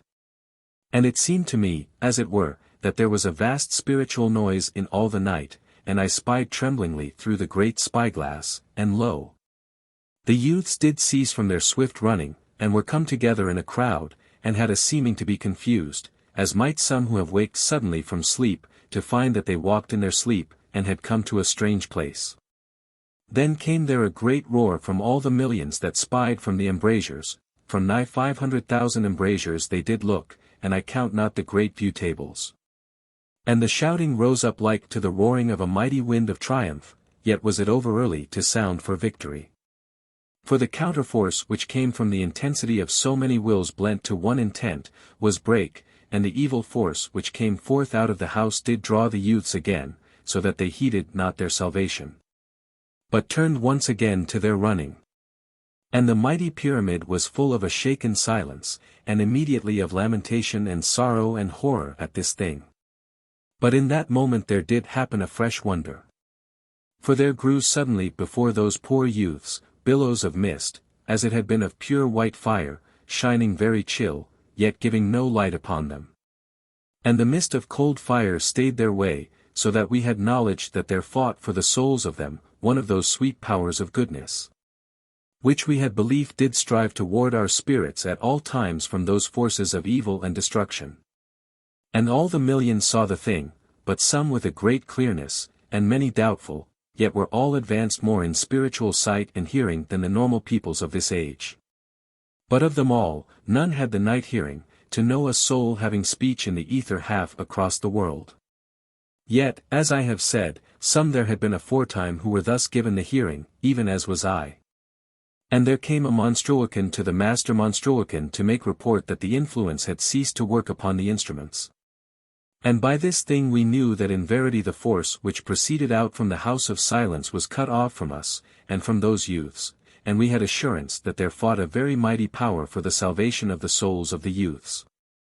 And all the peoples were silent, save for an underbreath of wonder and talk, for all were utter stirred with hope and fear, perceiving that the youths had some chance given unto them to return. And whilst the youths yet wavered in their minds, as I perceived with the great spyglass, and the knowledge of my soul, and of my natural wit, lo! The master monstruocan sent once more the great voice of the home call abroad into the land. And immediately besought those youths for the sake of their souls and the love which their mothers had for them, to come swiftly homewards, whilst they had yet this great power to shield them, and allow them sweet sanity. And I thought that some did look towards the pyramid, as that they answered to the mighty voice of the home call, and did read the message which the master monstruocan made to them. But in a moment they faced about, seeming to have a good obedience to one who did always lead, and of whom I had inquired, and found to be one named Askoff, who was a great athlete of the 900th city. And this same Askoff, out of the boldness and bravery of his heart, did make, unwitting, to destroy the souls of them all. For he went forward and leapt into the billows of the bright shining fire that made a barrier in the way of their destruction. And immediately the fire ceased from its shining, and gave way and sank and grew to a nothingness. And Askoff of the 900th city began again to run towards the house of silence, and all they that were with him, did follow faithfully, and ceased not to run. And they came presently to the low hill whereon was that horrid house. And they went up swiftly, and they were 250, and wholesome of heart, and innocent, save for a natural waywardness of spirit. And they came to the great open doorway that hath been open since the beginning, and through which the cold steadfast light and the inscrutable silence of evil hath made for ever a silence that may be felt in all the land. And the great, unkissed windows gave out the silence and the light, aye, the utter silence of an unholy desolation. And Askoff ran in through the great doorway of silence, and they that followed. And they never more came out or were seen by any human. And it must be known that the mothers and the fathers of those youths looked out into the night land, and saw that thing which came to pass. And all the people were silent. But some said presently that the youths would come forth again, yet the people knew in their hearts that the young men had gone into destruction. For, in truth, there was that in the night which spoke horror to the souls of all, and a sudden utter quiet in all the land. But unto me, that had the night hearing, there came a great fear of that which might be whispered into my spirit, out of the quietness of the night, of the agony of those young men. Yet there came no sound, to the hearing of the soul. Neither then nor in all the years that were to come, for, in verity, had those youths passed into a silence of which the heart cannot think. And here will I tell how that the strange quiet which did fill all the land, seeming to brood within the night, was horrid beyond all the roarings which had passed over the darkness in the time that went before. So that it had given my spirit some rest and assurance to hear but the far-echoing, low thunder of the great laughter, or the whining which was used at times to sound in the night from the southeast. Where were the silver fire holes that opened before the thing that nods? Or the baying of the hounds, or the roaring of the giants, or any of those dreadful sounds that did often pass through the night? For they could not have offended me as did that time of silence. And so shall you judge how dreadful was that quiet, which did hold so much of horror. And surely it will be known that none had thinkings now, even in idle speech, that any should have power to succor the peoples of the lesser redoubt. Neither, as I have said, had any the knowledge of the place where it did stand. And so was it made plain that those peoples must suffer and come unhelped and alone to their end, which was a sad and dreadful thought to any. Yet had those within the great pyramid come already to much sorrow and calamity because that some had made attempt in this matter. And there had been for gain, only failure, and the sorrow of mothers, and the loneliness of wives, and of kin. And now this dread horror upon us, which concerned those lost youths. Now, as may be conceived, this sure knowledge that we might give no succor to the people of the lesser redoubt, weighed heavy upon my heart. For I had, maybe with foolishness, held vague hopes and wonders concerning our power to make expeditions secretly into the night, to discover that lesser pyramid, and rescue those poor thousands. And above all, as may be thought, had I the thought of that sweet moment in which I should step forward out of the night and all mystery and terror, and put forth mine arms to Nani, saying, I am that one. And knowing, in my soul, that she that had been mine in that bygone eternity, should surely know me upon the instant, and call out swiftly, and come swiftly, and be again unto me in that age, even as she had been in this. And to think upon it, and to know that this thing should never be. But that, even in that moment of thought, she that had been mine in these olden days of sweetness, might be even then suffering horror in the power of some foul monster, was like a kind of madness. So that nearly I could seize the discos, and run forth unprepared into the evil and terror of the night land, that I should make one attempt to come to that place where she abode, or else to cast off my life in the attempt. And oft did I call to Nani, and always I sent the master word beating through the night, that she might have assurance that it was indeed I that did speak unto her spirit, and no foul thing or monster, spelling evil and lies unto her. And oft did I make to instruct her that never should she be tempted forth from the shelter of that redoubt in which she did live, by any message out of the night, but always to await the master word. And, moreover, to have a sure knowledge that none that was her friend would ever seek to entice her into the night. And this way and that way would I speak with Nani, sending my words silently with my brain elements. Yet was it doleful and weariful and dreadful always to have speech into the dark, and never to hear the answering beat of the master word, and the sweet, faint voice whispering within my soul. Yet, once and again, would I have knowledge that the ether did thrill about me, weakly, and to mine inward hearing it would seem that the master word did beat faintly in the night. And thereafter would my heart have a little comfort, in that I had assurance, of a kind, that the love maid of my memory dreams did still live. And constant, I put forth my soul to hark, so that my health failed me, with the effort of my harking. And I would chide my being, that I had not a wiser control, and so make a fight to do sanely. Yet, day by day, did my heart grow more weary and restless. For, indeed, it did seem that life was but a very little matter, against so great a loss as my heart did feel to suffer. And oft, at this time and that, did there come a voice speaking plainly out of the night, and did purport to be the voice of Nani, but ever I did say the master word unto the voice, and the voice had no power by which it could make the one answer. Yet I jeered not at the voice, to show contempt of its failing to bewit me, but let the matter bide, and the voice would be silent a time, and again would make a calling unto me. But never did I make speech with it, for therein lies the danger to the soul, but always did speak the master word to its silencing.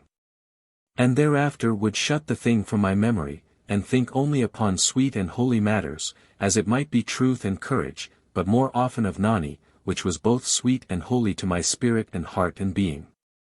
And so it was as I have set down, there were monsters without in the night that did torment me, having, it may be, intent to lure me unto destruction, or indeed it doth chance that they had no hope but to plague me with malice. And, as may be thought, all this considering of my trouble, and the giving of my strength unto Nani through the night of the world, that she might have comfort and help, did work upon me. So that I grew thin, plainly to the eye of those that loved me. And the master Monstroican, he that did love me, as I were his son, chid me gently, and had wise speech with me, so that I but loved him the more, yet without having gain of health. For my heart destroyed me, as it doth if love be held back and made always to weep. And it may be thought strange that my mother and my father did not talk also with me, but I had neither mother nor father those many years. And this thing I should have set down early, so that none should waste thought pondering to no end. But the blame is to my telling. Now, concerning my love trouble, there did happen a certain thing which gave me to decide. For one night I waked from a sore troubled sleep, and it did seem that Nani did call my name, mine Olden love name, and in a voice of utter anguish and with beseeching. And I sat up in the bed, and sent the master word into the night, with my brain elements, and presently all about me there was the solemn beat of the master word, answering, but weak, and gone faint, that scarce I might hear it. And I called again with my brain elements unto Nani, that was Mirdath, and spoke to give her assurance, and to haste to tell unto me that which was so wrong and pitiful with her. And who shall be amazed that I was shaken with the eagerness of my spirit, in that it was so long since Nani had spoken clear within my soul, and now behold, her voice. Yet, though I did call many a time unto the everlasting night, there came no more the voice of Nani, speaking strangely within my spirit, but only at times a weak thrilling of the ether about me. And, at the last I grew maddened with the sorrow of this thing, and the sense and knowledge of harm about the maid. And I stood upright upon my feet, and I raised my hands, and gave word and honor unto Nani through all the blackness of the night, that I would no more abide within the mighty pyramid to my safety, whilst she, that had been mine own through eternity, came to horror and destruction by the beasts and evil powers of that dark world. And I gave the word with my brain elements, and bade her to be of heart, for that until I died I would seek her. But out of the darkness there came naught but the silence. Then I clothed me swiftly, and went up quickly to the tower of observation, that I might speak instant with the master Monstroican, for my heart burned in me to intention, and to be doing speedily that which I had set upon myself to do. And I came to the master Monstroican, and told all to him, and how that I did mean no more to suffer in quiet and to no end, but to make adventure into the night land, that I find Nani, or perchance find a swift peace from this my long troubling. Now, when the master Monstroican heard that which I had to say, it sat heavily upon him, and he besought me long and many times that I refrain from this thing. For that none might achieve so great a task. But that I should be lost in my youth before many days were gone by. Yet to all his speech I said naught, save that this thing was laid upon me, and even as I had promised, so should I make to act. And in the ending, the master Monstroican perceived that I was set to this thing, and not to be moved. And he did put it to me how that I had grown to leanness, with so much troubling, and that I should have wisdom to wait a while, that I put on my full strength. But even as I was, so would I go, and this I told to him, gently. And showed how that the thing was meet and helpful to the safety of my soul, for that my strength was still in me, yet was I sweeter in spirit because that I stood lean and pure, and much poor dross and littleness had been burned from me. So that fear was not in me. And all do I lay to the count of my love, which doth purify and make sweet and fearless the human heart.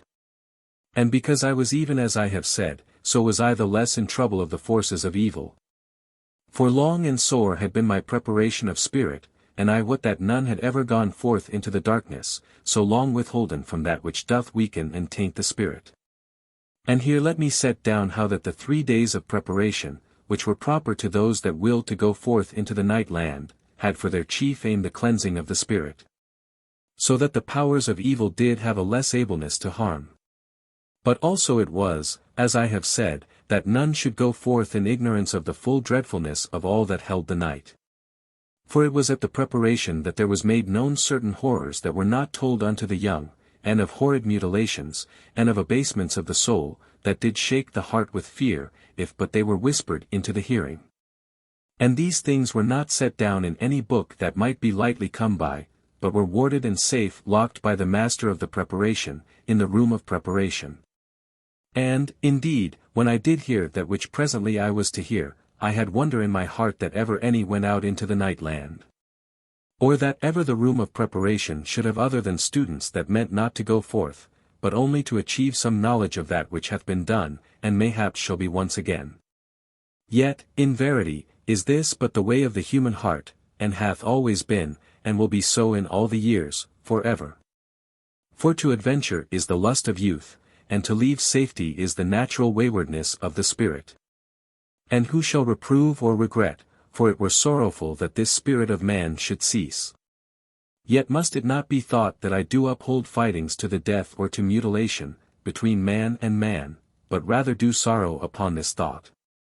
Now, when the morrow came, if thus I shall speak of that which was outwardly even as the night, though changing alway within the mighty pyramid, I went unto the room of preparation, and the door was closed upon me. And I underwent the full preparation, that I might have full power and aid to come to success through all the terror of the night land. And 3 days and 3 nights did I abide within the room of preparation. And upon the 4th day was mine armor brought unto me, and the master of the preparation stood away from me, silent and with sorrow upon his face, but touching me not, neither coming anigh to aid me, nor having any speech with me. For none might crowd upon me, or cause me to answer. And, presently, was I clad with the grey armor. And below the armor a close-knit suit of special shaping and texture, to have the shape of the armor, and that I might not die by the cold of the night land.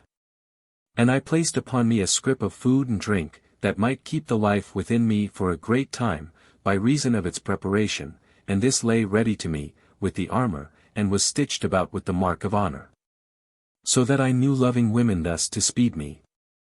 And when all was done and made ready, I took up the discourse, and bowed in silence to the master of the preparation, and he went towards the door, and opened it, and signaled that the people stand back. So that I might go forth untouched. And the people stood back, for many had crowded to the door of the room of preparation, so that I knew how that my story must be to the heart of all, in all the cities of the great redoubt. For to come unbidden anigh that door was against the lesser law, and that any erred in this matter, betokened much. And I went out through the door, and there was a mighty lane of people unto the great lift. And about the great lift, as I went downwards, did the countless millions stand, and all in a great silence, but having dear sympathy in their souls. Yet loyal unto my safety, in that none in all the mighty pyramid did make speech unto me, or call out aught. And as I went downward through the miles, lo! All the ether of the world seemed to be surged with the silent prayers and speedings of those quiet multitudes. And I came at last unto the great gate. And behold the dear Master Monstroacan did stand in full armor, and with the discourse, to do me honor, with the full watch, as I went forth. And I looked at him, quietly, and he looked unto me, and I bent my head to show respect. And he made silent salute with the discourse, and afterwards I went onwards towards the great gateway. And they made dim the lights in the great causeway, that there should no glare go forth into the land, when the gate was opened. And behold, they opened not the lesser gate within the greater, for me, but did honor my journey, in that they swung wide the great gate itself, through which a monstrous army might pass. And there was an utter silence all about the gate. And in the hushed light the 2,000 that made the full watch, held up each the discourse, silently, to make salute, and humbly, I held up the discourse reversed, and went forward into the dark. 6. The way that I did go. Now I went forward for a space, and took heed not to look backwards, but to be strong of heart and spirit. For that which did lie before me had need of all my manhood and courage of soul, that I come to the succor of that maid afar in the darkness of the world, or meet my death proper, as it might need to be. And thus did I go forward steadfastly, and conscious in all my being of the emotions of that parting from my mighty home, and of the tenderness and wiseness that did underlie so much curbed rule and guidance. And my heart was warm towards the Master Monstruocan for that great honor, that he should come downward in armor to make one with the full watch, that he might uphold me to a lofty spirit at the moment of my going. And all that time as I went forward, was the ether of the night about me, in tumult with the thoughts and blind wishings of the great millions I had but now left to my back. And, presently, as I steadied somewhat upon my emotions, I was conscious of the exceeding coldness of the night air, and of the different taste of it upon my lungs and in the mouth. And it had, as it were, a wondrous keen sharping upon my palate, and did fill the lips more in the breathing, so that it may be supposed it had more body within it than that air which did fill the plateau of the thousand city where was my home. For the air of every city was of difference, and the greater between one that was afar up and another nigh to the earth, as may be thought, so that many peoples did migrate unto that level which gave them best healthfulness. But under rule, and with a guidance of quantities. And not all that were lacking of health, for some are ever contrary. And here let me set down that, within the deeps of the fields, there was air utter varied and wonderful, that might charm one here and likewise sorrow another that were happier elsewhere. So that all might have suiting, did they but wander, and have reason to companion them. And thus did I go forward, full of new thoughts and olden memories, and fresh breaking wonders. Neither forgetting something of doubts and fears more than a little. And again was it most cunning strange to be out there in the night land, though not yet afar, where often had my fancies and imaginings led me. Yet until that time never had I touched foot, in all that life, upon the outward earth. And this must be a wondrous quaint seeming thought to those of this present day. And so came I, at last, nigh to the circle that did go about the redoubt. And presently I was come to it, and something astonished was I that it had no great bigness, for I had looked for this by reasoning. Having always a mind to picture things as they might be truly, and hence coming sometimes to the wonder of a great truth, but odd whiles to errors that others had not made. And now, lo! I did find it but a small, clear tube that had not 2 inches of thickness, yet sent out a very bright and strong light, so that it seemed greater to the eye, did one but behold from a distance. And this is but a little thing to set to the telling. Yet may it give something of the newness of all, and, moreover, shall you have memory with me in this place, how that oft had I seen things and beast monsters peer over that same little tube of light, their faces coming forward out of the night. And this had I seen as child and man, for as children, we did use to keep oft a watch by hours upon an holiday time, through the great glasses of the embrasures. And we did always hope each to be that one that should first discover a monster looking inwards upon the mighty pyramid, across the shining of the circle. And these to come oft, yet presently to slink away into the night. Having, in verity, no liking for that light. And pride had we taken of ourselves to perceive those monsters which had most of ugliness and horror to commend them. For, thereby did we stand to have won the game of watching, until such time as a more fearsome brute be discovered. And so went the play. Yet with ever, it doth seem to me now, something of a half-known shudder to the heart, and a child's rejoicing unknowingly in that safety which had power to make light the seeming of such matters. And this, also, is but a small matter. Yet doth it bear upon the inwardness of my feelings, for the memories of all my youth and of the many beasts that I had seen to peer across the light, did come upwards in my mind in that moment. So that I did give back a little, unthinking of what I did, but having upon me the sudden imagining of that which might come out of the dark, beyond. And I to stand a little moment, and presently had grown free in my heart to have courage of farewell, and so did turn me at last to the viewing of that wondrous home of the last millions of this world. And the sight was an astonishment and an uplifting, that indeed there was so mighty a thing in all the earth. And well might be that there were monsters and forces gathered together about that hill of life, out of all the darkness of the world. For the thing was as a mighty mountain that went up measureless into the night, and spread out upon the earth to the right and to the left of me, so that it did seem to hold all the world with its might.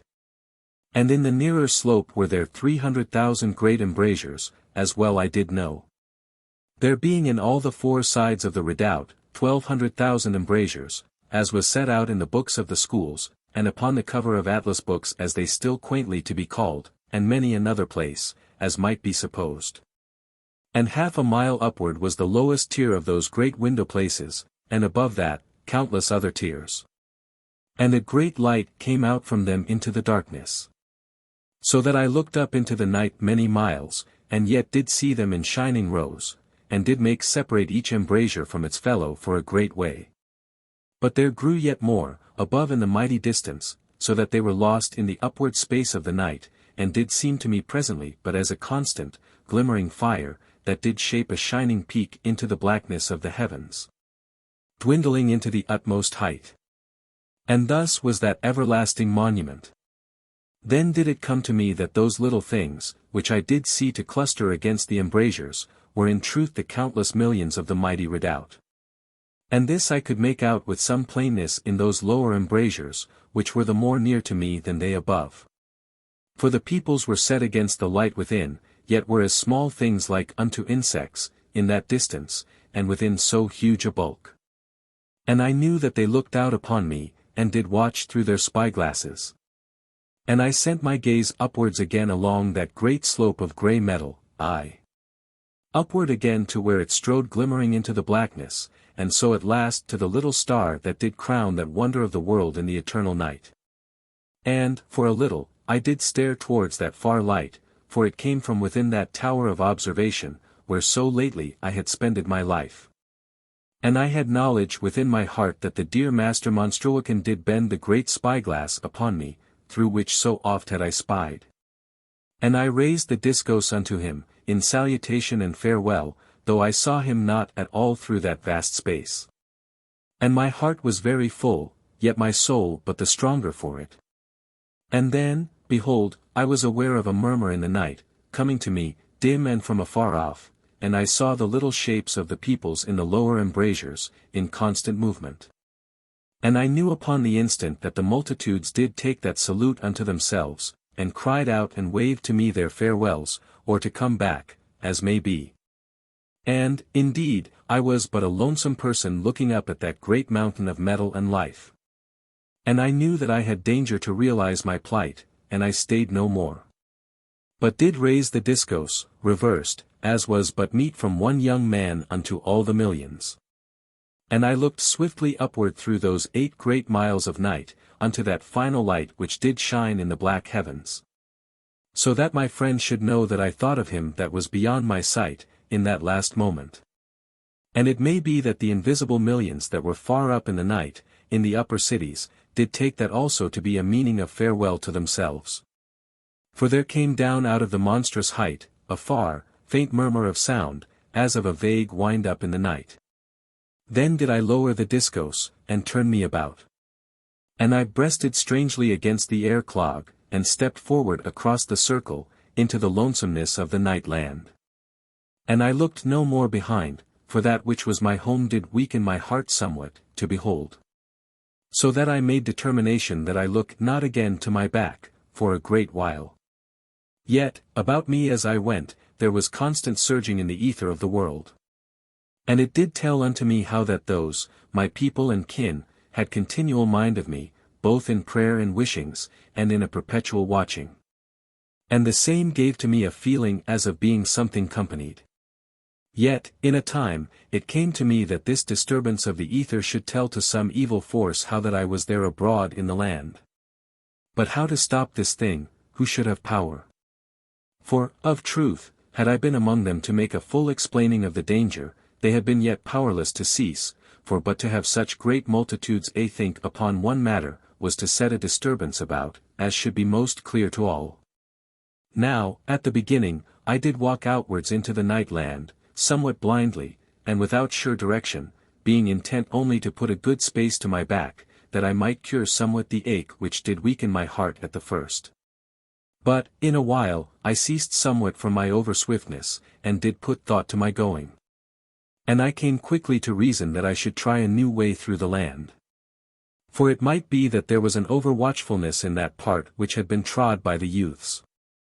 And I began therewith to set this thought to the practice, and went not direct towards the north, but to the north and west. And so in the end to mean to circle around to the back of the northwest watcher, and thence to the north of the plain of blue fire, and afterwards, as might be, have a true and straight way to the north. And by this planning come a long way clear of that house of silence, which did put more fear upon me than all else that was horrid in the land. Yet, as all will see, this made to me a greater journey. Though, in verity, it were better to go slowly and win to success, than to make a greater haste towards destruction, which was, indeed, surely to be mine end, did I not go warily. Now it may be thought upon with wonder, that I did go so assuredly to the north, but I went this wise, part by an inward knowing, and part come upon by much latter studying, within the pyramid, of Olden books. And by reasoning upon all things that I did observe, that had seemings of verity in them. And because of this constant searching upon one matter, I had come, but a while back, upon a little book of metal, very strange and ancient, that had lain forgot in a hid place in the great library through 100,000 years, maybe. Or less or more, for all that I had knowing. And much that was writ in the book was common knowledge, and set mostly to the count of fairy tales and such like, even as we of this our age take not over surely any belief in myths of olden times. Yet had I always much liking for such matters, perceiving behind that outer shell which did win always so much unbelief, the kernel of ancient truths and happenings. And thus was it, concerning this little book which I had made discovery of. For it told again, that which oft I had heard, even as we in this age, read of the deluge, how that once, in a time monstrous far back from that, but utter future to this age of ours, the world did break upwards in a vast earthquaking. That did rend the world for 1,000 miles. And there came a mighty chasm, so deep that none might see the bottom thereof, and there rushed therein an ocean, and the earth did burst afresh with a sound that did shake all the cities of the world. And a great mist lay upon the earth for many days, and there was a mighty rain. And, indeed, this was just so set in certain histories of the ancient world. Also, there was made reference to it, within some olden records. Yet nowise to be taken with a serious mind, to the seeming of the peoples of the mighty pyramid, but only as a quaint study for the students, and to be set out in little tales that did entertain the nurseries. Or, as it might be, wise men and the general. Yet, there was this, about that small and peculiar book, that it did speak of many of these things, as it were that it did quote from the pens of those that did have actual witness. And set all out with a strange gravity, that did cause one to consider it as meant to be indeed the tellings of truth, and to seem this wise to have great difference from all that I had read before concerning those matters. And there was, further, a part in the ending of the book, that did seem to be writ of a time that came afterwards, maybe 100,000, and maybe 1,000,000 years, but who shall say? And therein it did tell of an huge and mighty valley that did come out of the west, towards the southeast, and made turning thence northwards, and was 1,000 miles both ways. And the sides thereof were 100 miles deep, and the sun did stand in the western end, and made a red gloom for 1,000 miles. And in the bottom there were great seas, and beasts strange and awesome, and very plentiful. Now this, as may be seen, was as the talk of romance, yet did I turn my wits to their natural end, and made thus plain of it. For, in truth, I to have something of belief, and it to seem to me that in a bygone eternity, when the world was yet light, as in my heart I knew to have been indeed a thing of verity, there was a great and wondrous earthquake. And the earthquake did burst the world up, along a certain great curve where it had weakness, and there fell into the yawning furnace of the world, one of the great oceans. And immediately made of itself steam, and so brake upwards again, and tore the earth mightily in its swift uprising. And thereafter there was a mist and confusion and rain upon the world. And, indeed, all very seemly put. And not to be taken as a light tale.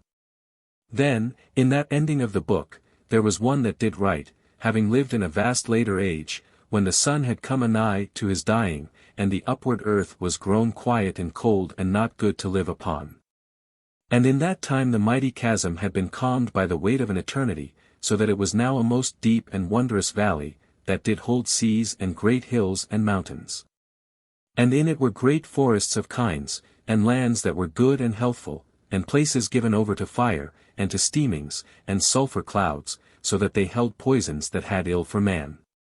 And great beasts were there down in that far depth, that none might see ever, save by a strong spyglass.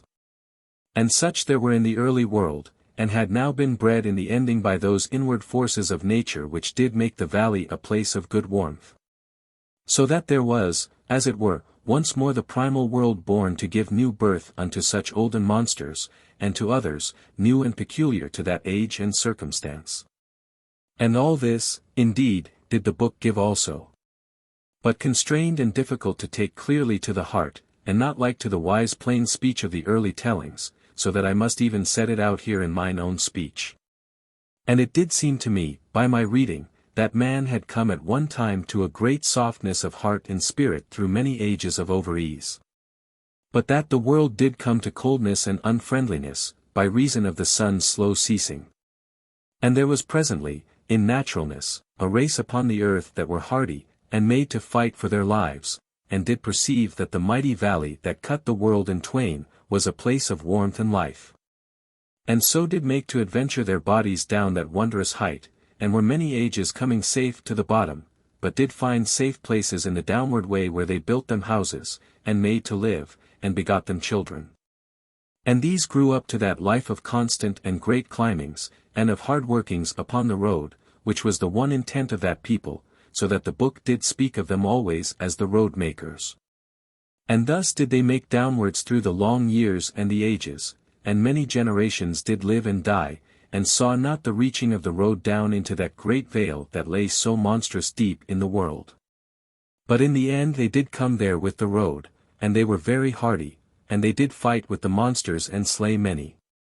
And they built them many cities, through great years in the mighty valley, and did make the road from city unto city along that great valley, even unto the bight of the valley.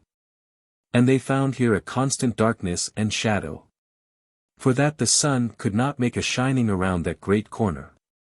Yet, even here they ceased not to make the road, but took it around, and a mighty way unto the north, passing it among strange fires and pits that burned from out of the earth.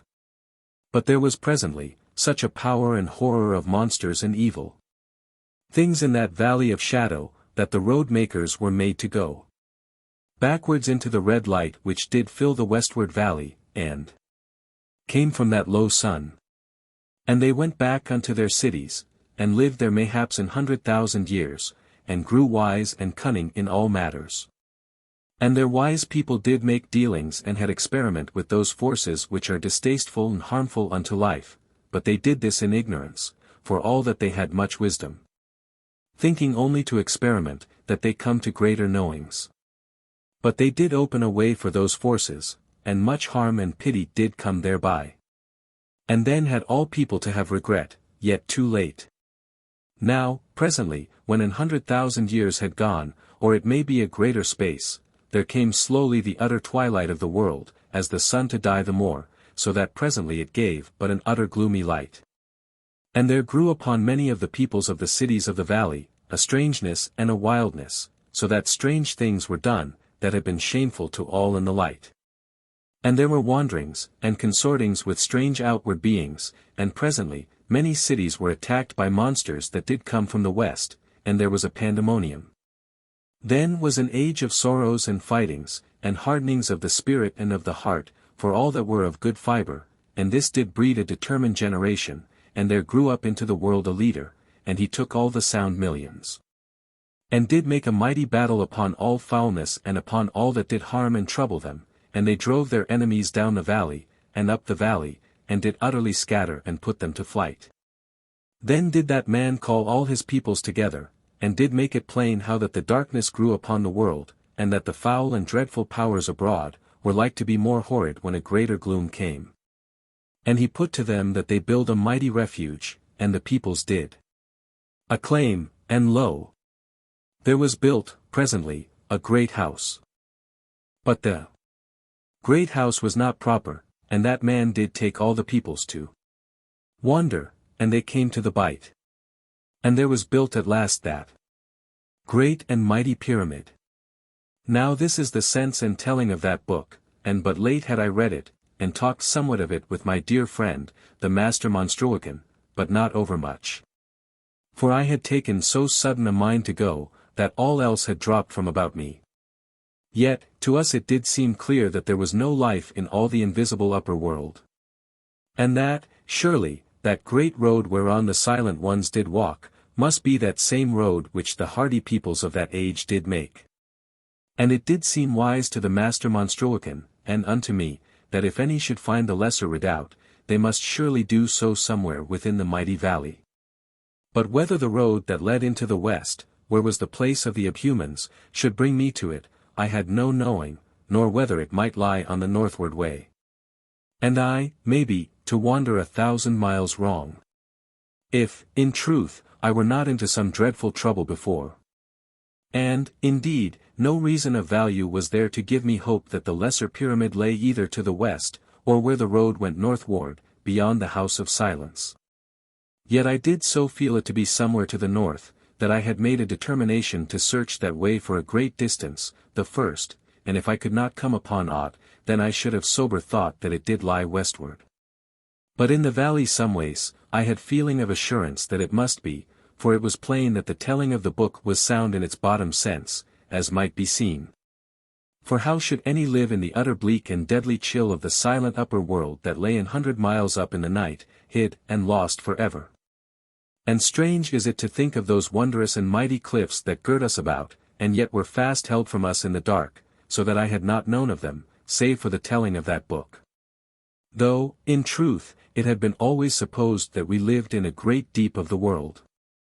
But, indeed, it was rather held in belief that we abode in the bed of some ancient sea, that did surely slope gradual away from us, and not go up abrupt and savage. And here let me make so clear as I may that the general peoples had no clear thought upon any such matters, though there was something of it taught in the schools. Yet rather this and that, of diverse conclusions, as it might be thinkings of the teachers, after much study, and some ponderings. For one man, having a lack of imagining, would scoff, and another, maybe, to take it very stately, but some would build fancy upon the tellings of the records, and make foolish and fantastic that which had groundings in truth, and thus is it ever. But to the most peoples of the pyramid, there was no deep conviction nor thought of any great hid world afar in the darkness. For they gave attention and belief only to that which lay to their view. Nor could a great lot come to imagine that there had been ever any other condition. And to them, it did seem right and meet that there should be strange things, and fires from the earth, and an ever-abiding night, and monsters, and matters hid and tangled much in mystery. And very content were the most of them. Though some had in them the yeast of imaginings, or the pimples of fancy upon them, and to these there seemed many possibilities, though the first to read out to sanity. And the second, to expect and have speech towards much that was foolish or to no purpose. And of these vague believings of the peoples, have I made hint before, and need not have much trouble to it now. Save that, with the children, as is ever the way, those olden tales had much believing, and the simplicity of the wise did mate with the beliefs of the young, and between them did lie the truth. And so did I make speed towards the north, having a strong surety in my heart and mind that there were but two ways to my search. For without of the valley, afar up in the dead lonesomeness of the hidden world, was a cold that was Chopin ready to death, and a lacking, as I must believe, of the sweet, needful air that yet did lie in plenty in that deep place of the earth. So that, surely, the mighty valley somewheres to hold that other redoubt.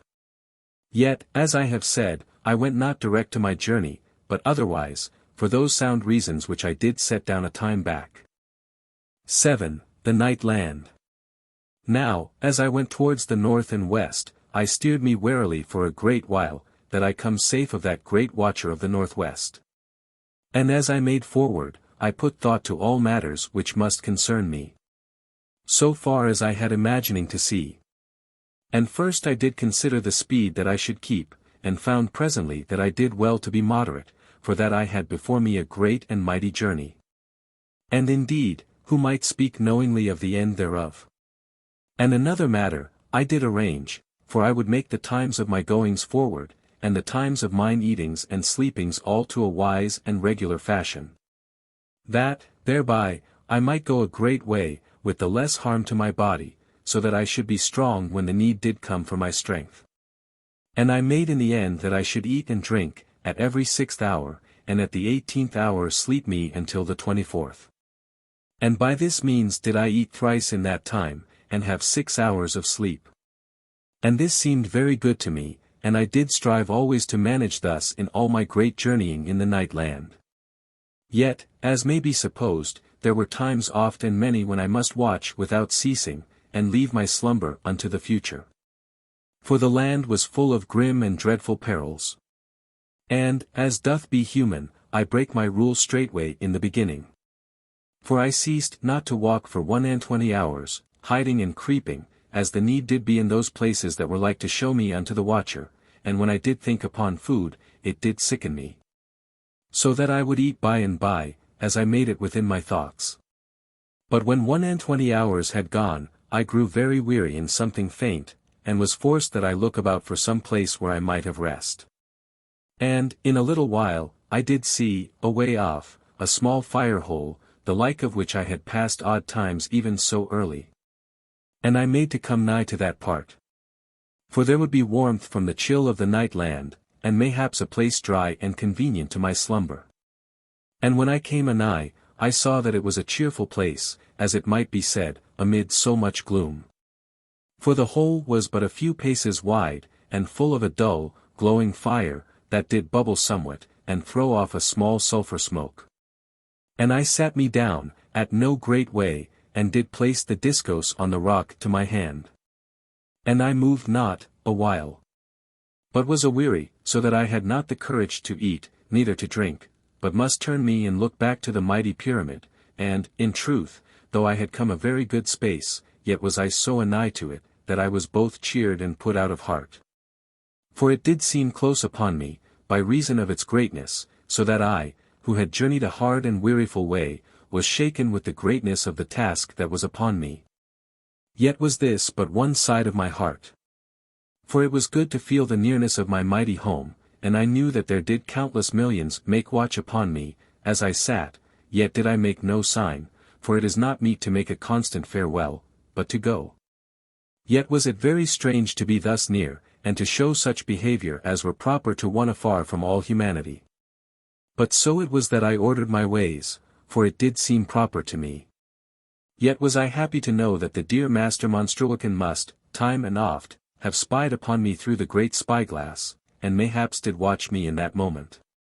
And it grew in me that I did act weakly to hold off from mine victuals, and showed foolishness before my kind friend afar, and I did ope my scrip, and take therefrom 3 tablets, the which I chewed and did eat.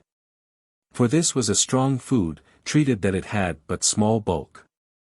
Yet were they not filling to the belly, and I made that I would drink well, that I might feel that something was therein.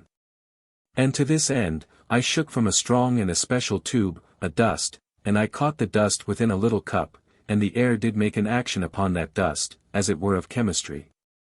And the dust did boil and make a fizzing in the cup, and rose up and filled it with a liquid that was of simple water, yet very strange to see come that way, but ordinary after a time. And in this way, as might be seen, had I such food and drink in but a little scrip, that might keep life within me for a great time. Yet was it a way of discomfort, and lacking to the mouth and to the belly. But a sufficient thing unto the need of the body, and good matter for a thankful heart, in that dark and hungry land. Now, when I had eaten, I did go over in their order, those things which I did carry. For there was, beside the discos and that scrip of food, a pouch that did contain matters various. And these, I did look into. And afterward did take out a small compass that I had been give by the Master Monstruocan, so that I might find of its workings without the great redoubt. And, he had said unto me, that it might be that I should pass far off into the night land, and lose the mighty pyramid amid so great a country and so plentiful a darkness. Then, perchance, if that ancient principle did still lurk within the machine, though turned no more to the north, but unto the pyramid, then should it guide my feet homeward out of the everlasting night. And thus have once more that ancient use which, as I do know, is common unto this age. And this was a very cunning thing to have with me, if but it held service to the earth current, and a rare thing, which the master Monstruocan did make with his own hands and much skill and pains. From an olden one that had place within the great museum, and concerning which I have told somewhat, before this place. And I set the thing upon the ground, but it had no certain way with it. But did spin and waver constantly, and this I made to consider, and remembered that I was yet above that part where, afar in the earth did spread the greatness of the underground fields, and I was, haply, but a little way off from the crack, though a mighty way above. And it pleasured me to wonder whether the dear master Monstruocan did behold how that I made test with the compass, for the light was good from the fire-hole, and the great spyglass had a great strength. Yet, had I no certainty, for, as I did know, from much watchings, there was no surety in the searching of the land, by the glass. For there was oft plainness where you did think surely none should see, and anon a dullness where might be thought that the sight went gaily. And this may be plain to all. For the wavering of the lights from the strange fires was not to be accounted to rule, but made a light here, and a darkness there, and then did change about, oddly. Moreover, there were smokes and mists that did come upwards from the earth, in this place and in that, and had somewhiles a greatness, but oft were small, and did lurk low, and had no power but to confuse the sight. And, presently, I did put by the compass in my pouch, and made to compose myself unto sleep. But here would I now set down how that, in the end, after I had gone many days' journeyings outward from the mighty pyramid, I did indeed find it to draw the northward part of the needle unto it, and this was a comfort and a pleasure to my spirit. Moreover, if ever I did get back, as I did think, it would be a matter for great interest unto the master Monstruocan, yet, in verity, were there other matters that should hold him more, for he was right human, as all should know. And, moreover, concerning this same compass, I did find a fresh thing, for, after a yet greater time, as I shall set out in a due place, if I do but remember, which doubt is ever my fear to fret me, I came a mighty way from the redoubt, and, lo! Fearing that I might indeed lose that, my great home, in the darkness of the world, I did pull out that strange wonder of the needle, that I might have comfort by its homeward pointing. And I did discover a new power in the night. For the machine did point no more directwards unto the great redoubt, but was a point unto the westwards, so that I had knowledge that some great power afar in the darkness of the world did sway upon it. And I had a childlike wonder that this might be, in truth, that same power of the north, of which the books, and my memory dreams did tell. And, indeed, no doubt should there be upon this matter. Yet who might not have doubt in that time, that they should perceive after an eternity, that ancient northward force swaying that small servant unto an olden obedience. And it was, as it were, a revealing unto me, how that to know within the brain is one matter, but to have knowledge within the heart is another, for I had always known concerning this northward force. But yet had not known with the true meaning of knowledge. And yet one other matter there was to cause doubt, at that moment of this new knowing.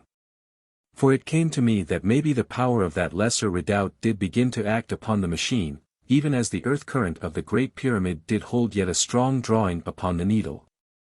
And were this so, then did I not surely begin to stand anigh unto my journey's end, for that less power of the lesser redoubt could have no impudence to pull, save that I had come to a closeness with it. Yet, in truth, as I do now have knowledge, it was the north that drew, and I do seem to make a great telling about this little matter. But how else shall I show to you mine inward mind, and the lack of knowledge and likewise the peculiar knowings that did go to the making of that time, and the peoples thereof, which is but to say the same thing twice over.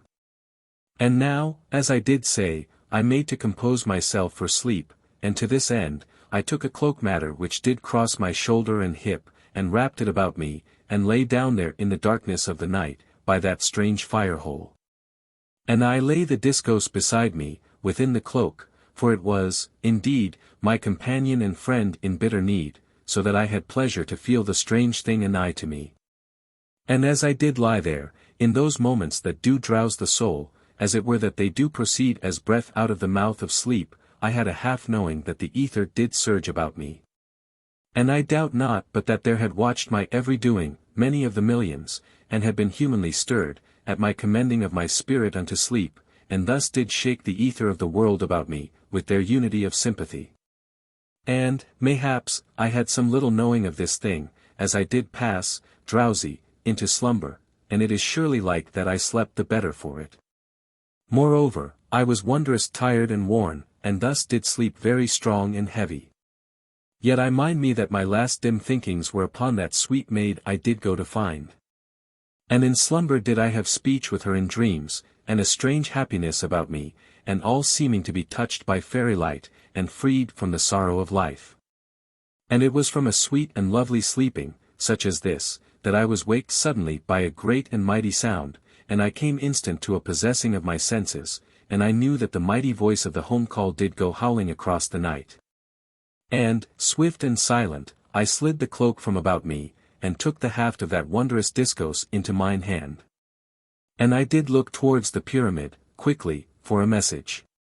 For I had a sure knowledge that there had a great need arisen, and that some terror came towards me out of the dark, else they had never waked all the night land to a knowing that an human was abroad out of the mighty refuge. And even as I did peer towards the great redoubt, I could not abide to keep my gaze entire that way, but did take a large and fearful look all about me, yet could make to see nothing. And so did stare, eager and anxious, afar into the upper blackness of the night, where did shine that final light of the tower of observation. And the same while crouched, and holding the discourse, and making to glance across my shoulders, and to watch for the message, and all in the same moment. And then, afar upwards in the prodigious height, I did see the great, and bright and quick darting flashes of a strange green fire, and did know that they spelled to me in the set speech a swift warning that a grey monster, that was a great grey man, had made scent of me in the dark, and was even in that moment of time, crawling towards me through the low moss bushes that lay off beyond the fire-hole to my back. And the message was sharp, and bade me to leap into the bushes unto my left, and to hide there, so that I might chance to take the thing to an advantage. And, as may be thought, they had scarce flashed the tale unto me. But I was gone in among the shadows of a clump of the moss bush that did grow anigh, and I sweat with a strange terror, and a cold and excited shaking of the heart, yet was my spirit set strong to conquer. And lo! As I did crouch there, hidden, I saw something come very quiet out of the bushes that did grow beyond the fire-hole, and it was great, and crept, and was no ways coloured but by greyness in all its parts. And the glare from the fire-hole did seem to trouble it, so that it looked, laying its head to the ground, and spying along the earth, in a strange and brutish fashion, that it might oversee the glare of the fire-hole. Yet, I doubt that it saw beyond the fire with plainness, for, in a moment, it crept swift in among the bushes again, and came out towards the edge of the fire-hole in another place, and this it did thrice unto my left, and thrice unto my right. And every time did lay its head to the earth, and spy along, and did hunch its shoulders, and thrust forward the jaw horridly and turn the neck, as a very nasty beast might go, wanton. Now, as you may think, this manner of the beast-man did shake my courage mightily. For I did think each time that it did go inward among the moss bushes, that it had made discovery of me, and would make to take me in the back, from out of the dark of the bushes. And this was an uncomfortable thing to consider, as others might think also, had any been there in the bush with me. And then, in truth, did that same swift sense of mine hearing, prove helpful to my saving. For, behold, the thing did go back into the moss bushes, after that last coming out, and did seem to make as it had made a failing to discover me, and had no further intent, save to return unto the night. And I had this thought truly in mine heart, and for maybe a minute, and then, lo! Within my soul a voice did speak plain, and did warn me that the thing did make a great compass among the moss bushes about the fire-hole, having made discovery of me. And it did go warily to take me in the back, from the other side. Now, when I heard this voice speak within my spirit, I had knowledge that the dear Master Monstruocan made watch from the tower of observation, and did send the speech with his brain elements, having in mind that I had the night hearing. And I trusted the speech, for in the same moment of time there did beat all about me in the night the solemn throb of the master word, as that it had been added with speed, to give instant assurance. And I leapt quick from that clump of the moss bush, unto another, and crouched, and made a watch all about me, and kept the ears of my spirit open, knowing that the master Monstruocan did also watch all, for me. And, suddenly, I saw a little moving of a bush that grew to the back of those bushes in which I had been hid. And there came out of the bush that moved, a great grey hand, and moved the moss of the clump where I had been, as it were that something peered out of the moving bush. And there followed the great grey head of the grey man, and the head went into the clump of the moss bush where I had been. And I knew that I must strike now, and I leapt, and smote with the discos. And the thing fell upon its side, and the great grey legs came out of the hither bushes, and twitched and drew upwards, but the head remained in the bush where I had been hid. And I stood away from the thing whilst it died. And in mine hand the discos did spin and send forth fire, as it were that it did live, and did know that it had slain a great and horrid monster. And presently the grey man was dead. And I went away from those bushes, unto the far side of the fire hole.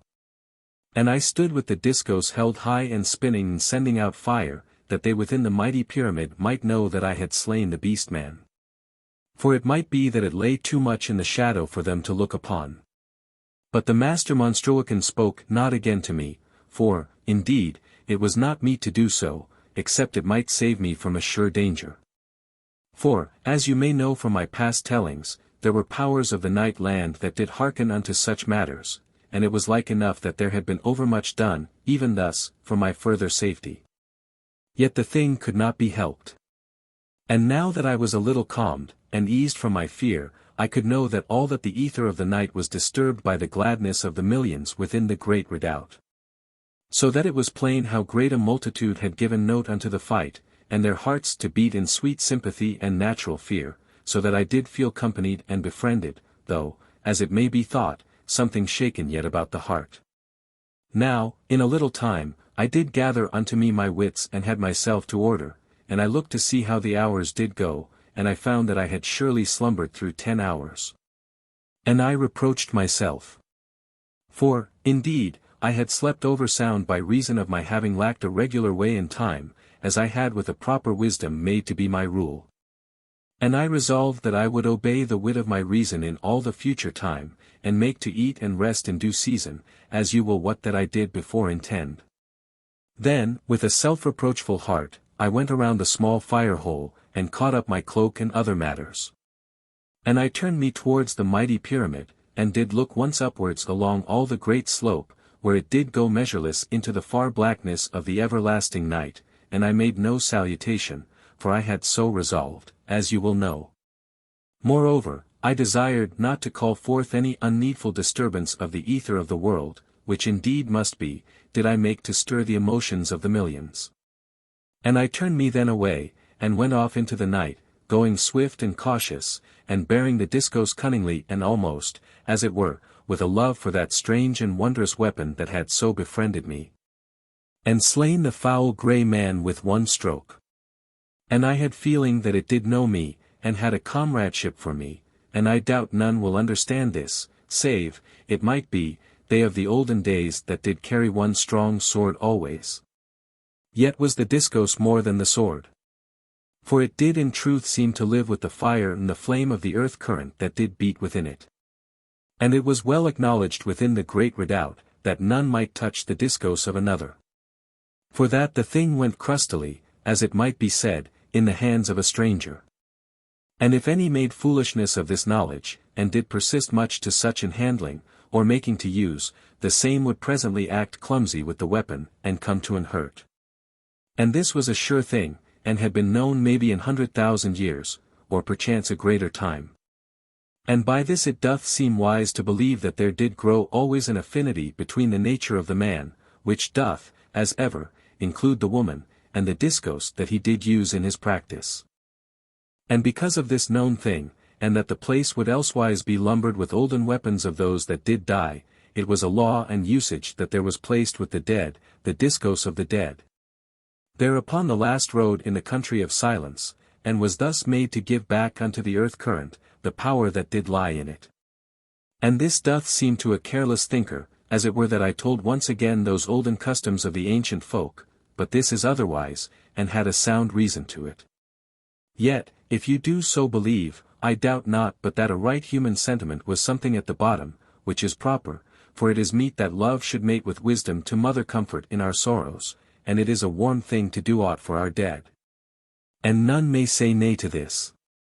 Now, as I did go onwards into the night land, looking ever to this shadow and to that, it may be conceived how my heart would stir with swift fear, at this and that my body would oft quiver to leap aside. And as swift discover that naught assailed. And so did I go forward, and always with imaginings and wonders concerning what manner of uncouth being or brute might come out of the darknesses all about. Yet, in all that time, there was a certain proudness of the heart, that I did come safe out of the power of the grey man, and did surely slay him. But, truly, it were well that the praise be considered, and not overmuch given unto me. For I had died as I slept, but that they of the great redoubt had made a watch over me, and waked me unto my saving. Now, presently, as I walked, I grew something faint, and had knowledge that I did foolishly. For, indeed, I should have eat after my fight, yet may I be forgiven for this forgetting, in that I had been much shaked and put about. And I sat me down in a little clear place among the bushes, and did eat 3 of the tablets, and did once more shake forth the dust that did turn in the air to a natural water by a proper and natural chemistry of these matters. And after I had eat, I sat a little while, and did think, and did look upwards at the great slope of the pyramid in the night, and all the time did I listen with mine ears and with my spirit. And kept the discourse across my knees, and looked this way and that, very frequent, but nothing came anigh. And so I rose presently, and went onwards, and walked for 6 hours towards the north and the west. And I made much to the west, for a little, that I might come clear of the northwest watcher. Yet, after a space, I made to do foolishly. For I changed my mind about, and kept something more towards the north, so that I should have a surer sight of that monster. And this was, in truth, a rash and naughty thing to consider. For if I were but seen, then should that grim brute make a signal unto the evil powers, and I be met swiftly with destruction. But surely the heart is a strange and wayward thing, and given to quick fears, and immediately unto great and uncountable rashnesses. And so I did go forward unwisely to the northward of a safe and proper going. And it may be that an influence was upon me, and drew me that wards, but who shall say? Now, a great time I walked, and made a halt upon every 6th hour, and did eat and drink, and look a little unto the monstrous towering of the great redoubt. And afterwards make strong mine heart, and go forward again. And always I did go warily, and chiefly among the low moss bush. But sometimes out upon stony ground, and oft across places where sulphur did puff somewhat from the ground in a low smoke, very strong in the nostrils and not liked inwardly. And as I made onwards, I looked always to my right and to my left, and anon to the rear, yet made a constant observation of the mighty watcher, that I did begin to draw nigh unto. And oft did I stoop to crawl, and my hands did bleed somewhat. But after I was troubled so, I put on the great gloves that made complete the grey armour, and so was shod proper to such journeying. And, presently, when 18 hours did have passed since that my sudden awakening to the peril of the grey man, I did search about for a place to slumber, for I would keep wisely unto my ruling, and go not over long lacking of sleep. And by this planning I should be the less like to sleep over sound, and so should set my spirit to listen whilst I did sleep, and by so much as my spirit should serve me with faith, should I have safety. And this thing is plain, and wants not more to the saying thereof. And I came presently unto a sudden place where the land did go downwards brokenly, as that it had been burst a great while gone by the inward fires. And I looked downwards over the edge of that place, and went round about it, and did see presently a ledge upon the far side, that was difficult to come upon, yet a place of some little safety to any that might go down to it. For it was awkward to see, and did any monster seek to come at me, I should have chance of warning, and might go downwards a greater way in time to my salvation. And by this determination, I abode, and came down to that place with labour. But was cheerful of heart that I had found so sure a shelter. And I eat my 3 tablets, and drank the water that I did get from the powder. and so made to compose my body to sleep. Yet, at this time, a thought did come to me, and I made calculation afresh, and laughed somewhat at that my poor counting, for, indeed, I had thought to eat but thrice in the 24 hours. Yet by my arranging, I was made, indeed, to eat 4 times, as you shall see immediately by a little thought. And this thing came more strong upon my spirit than any might think, for I did eat overmuch for the lasting of the food. Though, in verity, it was but little to my belly, as you must all think, and have sympathy for my discomfort. And I considered a little, and had determined that I should afterwards in my journeying, eat but 2 of the tablets to my meal. And this was a wise thought, and like much wisdom, a discomposing thing. But so it was, and I set it down that you may know the arranging of my ways at that time. Now, in all this while of meditation, I had been setting my cloak about me, and was fast set to my sleeping, for I had walked a weary way. And I lay me down upon my left side, with my back to the rock, which did overhang me something above. So that I was contented to feel hid from things that might pass by in the night. And I had the cloak about me, and the discos close against my breast, within the cloak, and my head upon my pouch and upon my scrip. And as I lay thus a moment easeful, I could see that so mighty was the uprising of the great pyramid that it was not hid from me even thus, but did stand upward into the night, and did shine. And was plain to be seen above the further edge of that deep place where I did lie. And I fell upon sleep, looking upward at that final light, where, as might be, the master monstruocan did bend the great spyglass upon my lonesomeness, as I lay there upon the ledge. And this was a thought of sweet comfort upon which to slumber. The which I did, but my spirit lay wakeful within my breast, and did listen through the night, and harked for all evil matters and things that did make to come anigh. But also my spirit did whisper unto Nani as I went into sleep. And so passed I into dreams. Now, it may be thought that I did act with a strange valiance, in that I composed my body so properly to slumber, and with but a little trouble of the heart concerning the coming of monsters. And in truth this hath seemed somewhat so to me, thinking since that time, but I do but set the thing that is truth, and make not to labor to an illusion of truth, and so must tell much that doth seem improper to the reality. Yet must all bear with me, and have understanding of the hardness of setting forth with true seeming the honesty of truth, which, in verity, is better served oft times by timely and cunning lies. And so shall you understand this matter so well as I. And presently my spirit waked me there in the half-dark of the night land, and I looked swift about me, and upwards, and saw nothing to fear. Then did I peer at my dial, and made to discover that I had slept full over 6 quiet hours. And by this I knew the reason of mine awaking, for it was so great impressed upon me by mine inward sense and being. And this you shall understand, someways, who have thought, ere sleep, to wake to a certain time of the morning. And by understanding shall you believe and give me all your kind harking and human sympathy. And I made to have a smartness of going, which is ever hard to the newly waked. And I eat 2 tablets, the while my belly did cry out for an wholesome and proper filling, but I drank some of the water, and so did ease somewhat of my hunger. Then did I wind my cloak to its shape, and put upon me my gear, which was the scrip and the pouch, and the discos to my hip, and I clomb out from that place of rest. Yet, before I did come rightly up into the open, I peered about, and made some surety that no evil brute was anigh. And then I gat me out, and stood upon my feet, and looked for a little upwards at the mighty slope of the great redoubt, which did seem yet very nigh unto me, by reason of it being so monstrous in bigness. And I wondered whether in that moment the master monstruocan did look down upon me, with the great spyglass. And afterwards I turned away swiftly, and went on into the night land. For it did always make me shaken with lonesomeness to look upon my great home.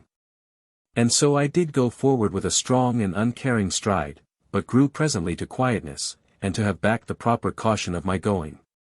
Yet had I not gone all foolishly, for I had taken the discos from my hip, ere this, so that I possessed it handily. Now there is one matter which shall seem but a small and natural occurring unto you, yet was strong upon me in that time. And this thing was that I did begin now to see the night land from the new outlooking of my distance from the mighty pyramid. And it was as that a man of this day did go from the earth to travel among the stars, and lo! Should he not find them to shift upon his vision, so that the Great Bear and this and that shaping of the star clusterings, should make a new order, as he did wander onwards. And so should he find that there was naught that was truly fixed, as he did before then think, but all to alter according unto the place whence the looking. And this thing shall be plain unto you, though no thought be put to the matter. For it is of an evident verity that doth need not argument to expound. And so shall you have memory of me, there a wander among those strange shapings and wonders of that grim land, the which I had never but supposed to seem but as my memory did retain them, from the lookings of all my life within the great redoubt. And so it was, and ever there did this thing and that open out to a new view, and the night land take to itself a constant new aspect to mine eyes which had never until that time had but the one fixed vision of the same. And you shall understand with me how that when, about the 14th hour of that day's travel, I did draw very nigh unto the monstrous watcher of the northwest. It did seem so utter strange from this fresh aspect that I had been like to think that I did see a new monster.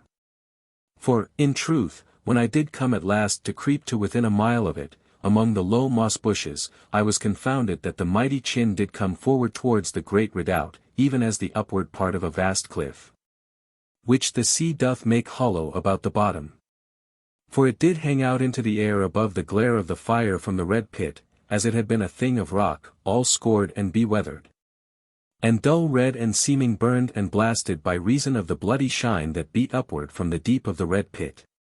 And by the way in which I do tell upon it, you shall know that I did surely view it something from the side at this immediate time, for, in truth, it was then that I did draw the nearer. And, moreover, I was the more astonished at this viewing, than I had been to the front, for it was so utter strange, and Chopin so different from the brute that did hang in my memory. And a great time I did lie there upon my belly, and shaken by a fear of the beast, yet emboldened, as you may conceive, by having come to the side, and being hopeful in my heart that I was very secure within so great a shadow and the thick sheltering of the moss bushes. And surely it was that I did creep more nigh, the while that I did look, for presently I had a very plain seeing of the great monster, and did know where I had gotten to, and thereby did acknowledge unto myself that this was an utter foolishness. And like, for all that any might say, to lead unto destruction. Yet, as all must know, there was the first fear, and the ceasing of this fear, as I did what that I was so little a thing to heed out there in the shadows. And presently a gaining of courage, and the prick of my being that did crave to see clear this exceeding wonder. And so was I come close, more or less, having gone far upon my hands and knees, yet sometimes to pause, but afterwards on again.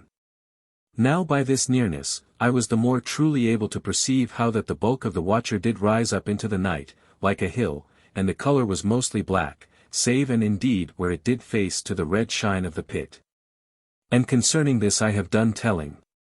And so did I lie there, and stare a great while, parting a small hole in the moss bushes that I might spy through the same. And the thing was squat there, and might have root within the earth, so it did seem to mine imaginings, as I did stare with a dumb wonder. And there were monstrous warts upon the thing, and indents and a mighty ruggedness and lumpings. As it were that it did be pimpled with great boulders that were inbred within that monstrous hide.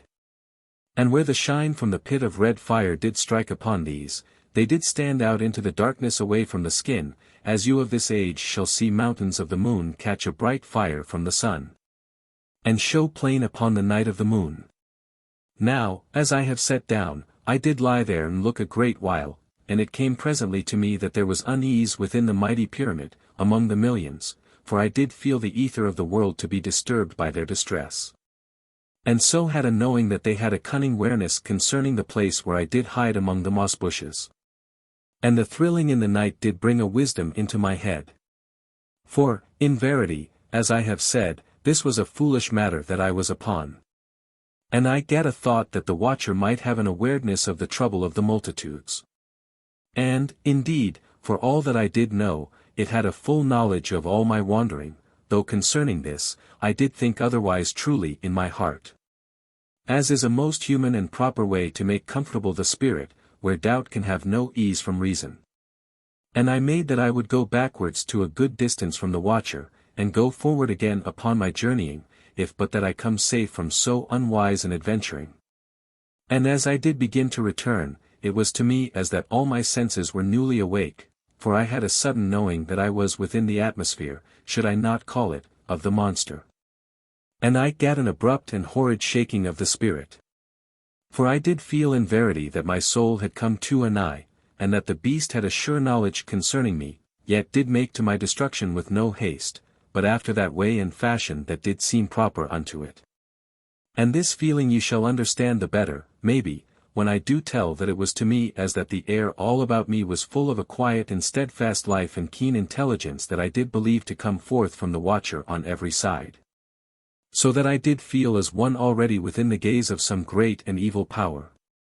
Yet, though I had a great terror upon me, I made no foolish haste, but commanded my soul to courage, and put a guard upon my way of going, and so made a very quiet journey for maybe 2 full miles, and afterwards did allow myself something more of haste, for I was now grown easier in my spirit, and felt apart from the spirit of the great watcher.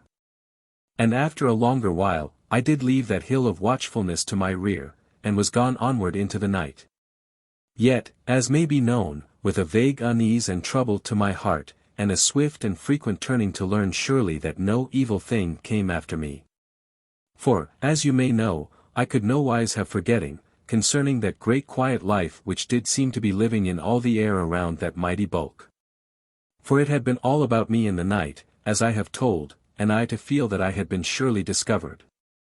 And thus shall you know how shaken was my spirit, in verity. Now, presently, at the 18th hour of that day's travel, I ceased from my journeying, that I might eat and drink, and I did sit a little while, and looked back upon the strange and monstrous thing which I had come beyond.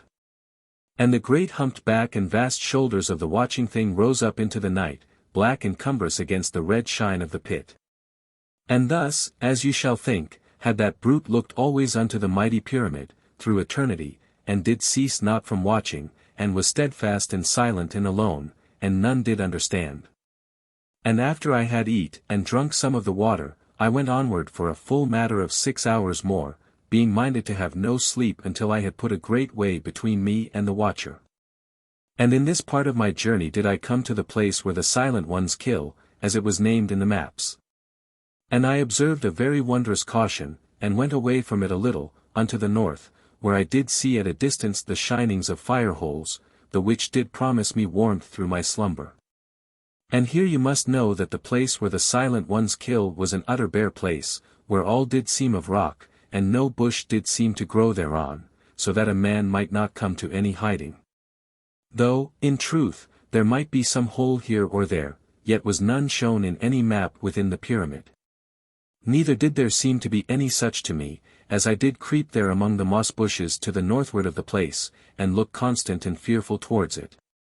So that I should see quickly whether any Silent One did move across all the grey quiet of that rocky plain. And concerning this same place where the Silent Ones kill, it were well to make an explanation how that there was always a little and far-spreaded light over all that lonesomeness, and the light was something grey-seeming. As it were that a lichen might grow upon the rocks, and send out a little uncomfortable glowing, even as certain matters do in these times, if you do but know the place and the time to seek them. Yet was the light exceeding weak, and very cold and dismal, and did seem truly to show naught with a sureness. So that it did appear to the eye, if one did look fixedly, that there were shadows that did move here or there, as it were of silent beings. And none might know, in truth, whether this shaping of the greyness was to the clouding of the reason, or that the eye did see of reality. Yet, if one did look with the great spyglass, then might there be some surety and plainness. And likewise was it so, if one did have come sufficient anigh to that uncomfortable place, even as I then did be. And so you shall conceive how that I did slide very quiet from bush unto bush.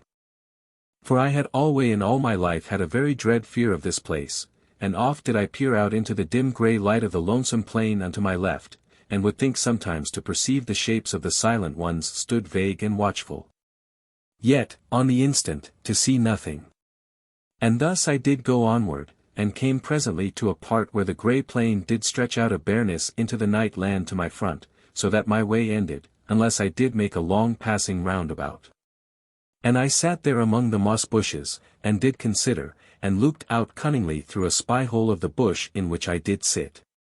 And I perceived that the part of the plain which did jut bareness into the land before me had no greatness of size, but might be passed swiftly in but a little running. And this thing should save me a wearisome going round, so that I made to consider it with a serious mind.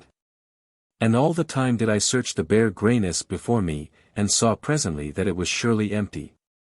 And I made to adventure myself across, running very swift until I had come to the far side. And lo! As I did go to rise up out of the bush, mine eyes were opened, as it were, and I saw that there was something amid the constant greyness, and I fell quickly into the bush, and did sweat very chill, but yet did haste to look. And I saw now that there were, in truth, matters that did show vague upon that part of the plain that was before me. And I did peer very constant and anxious, and, behold, I saw that there was facing me, a great line of quiet and lofty figures, shrouded unto their feet, and they moved not, neither made they any sound, but stood there amid the greyness, and did seem to make an unending watch upon me, so that my heart went unto weakness, and I did feel that there was no power of the moss bushes to hide me. For, in verity, they that stood so silent were certain of the silent ones, and I was very nigh to the place of destruction.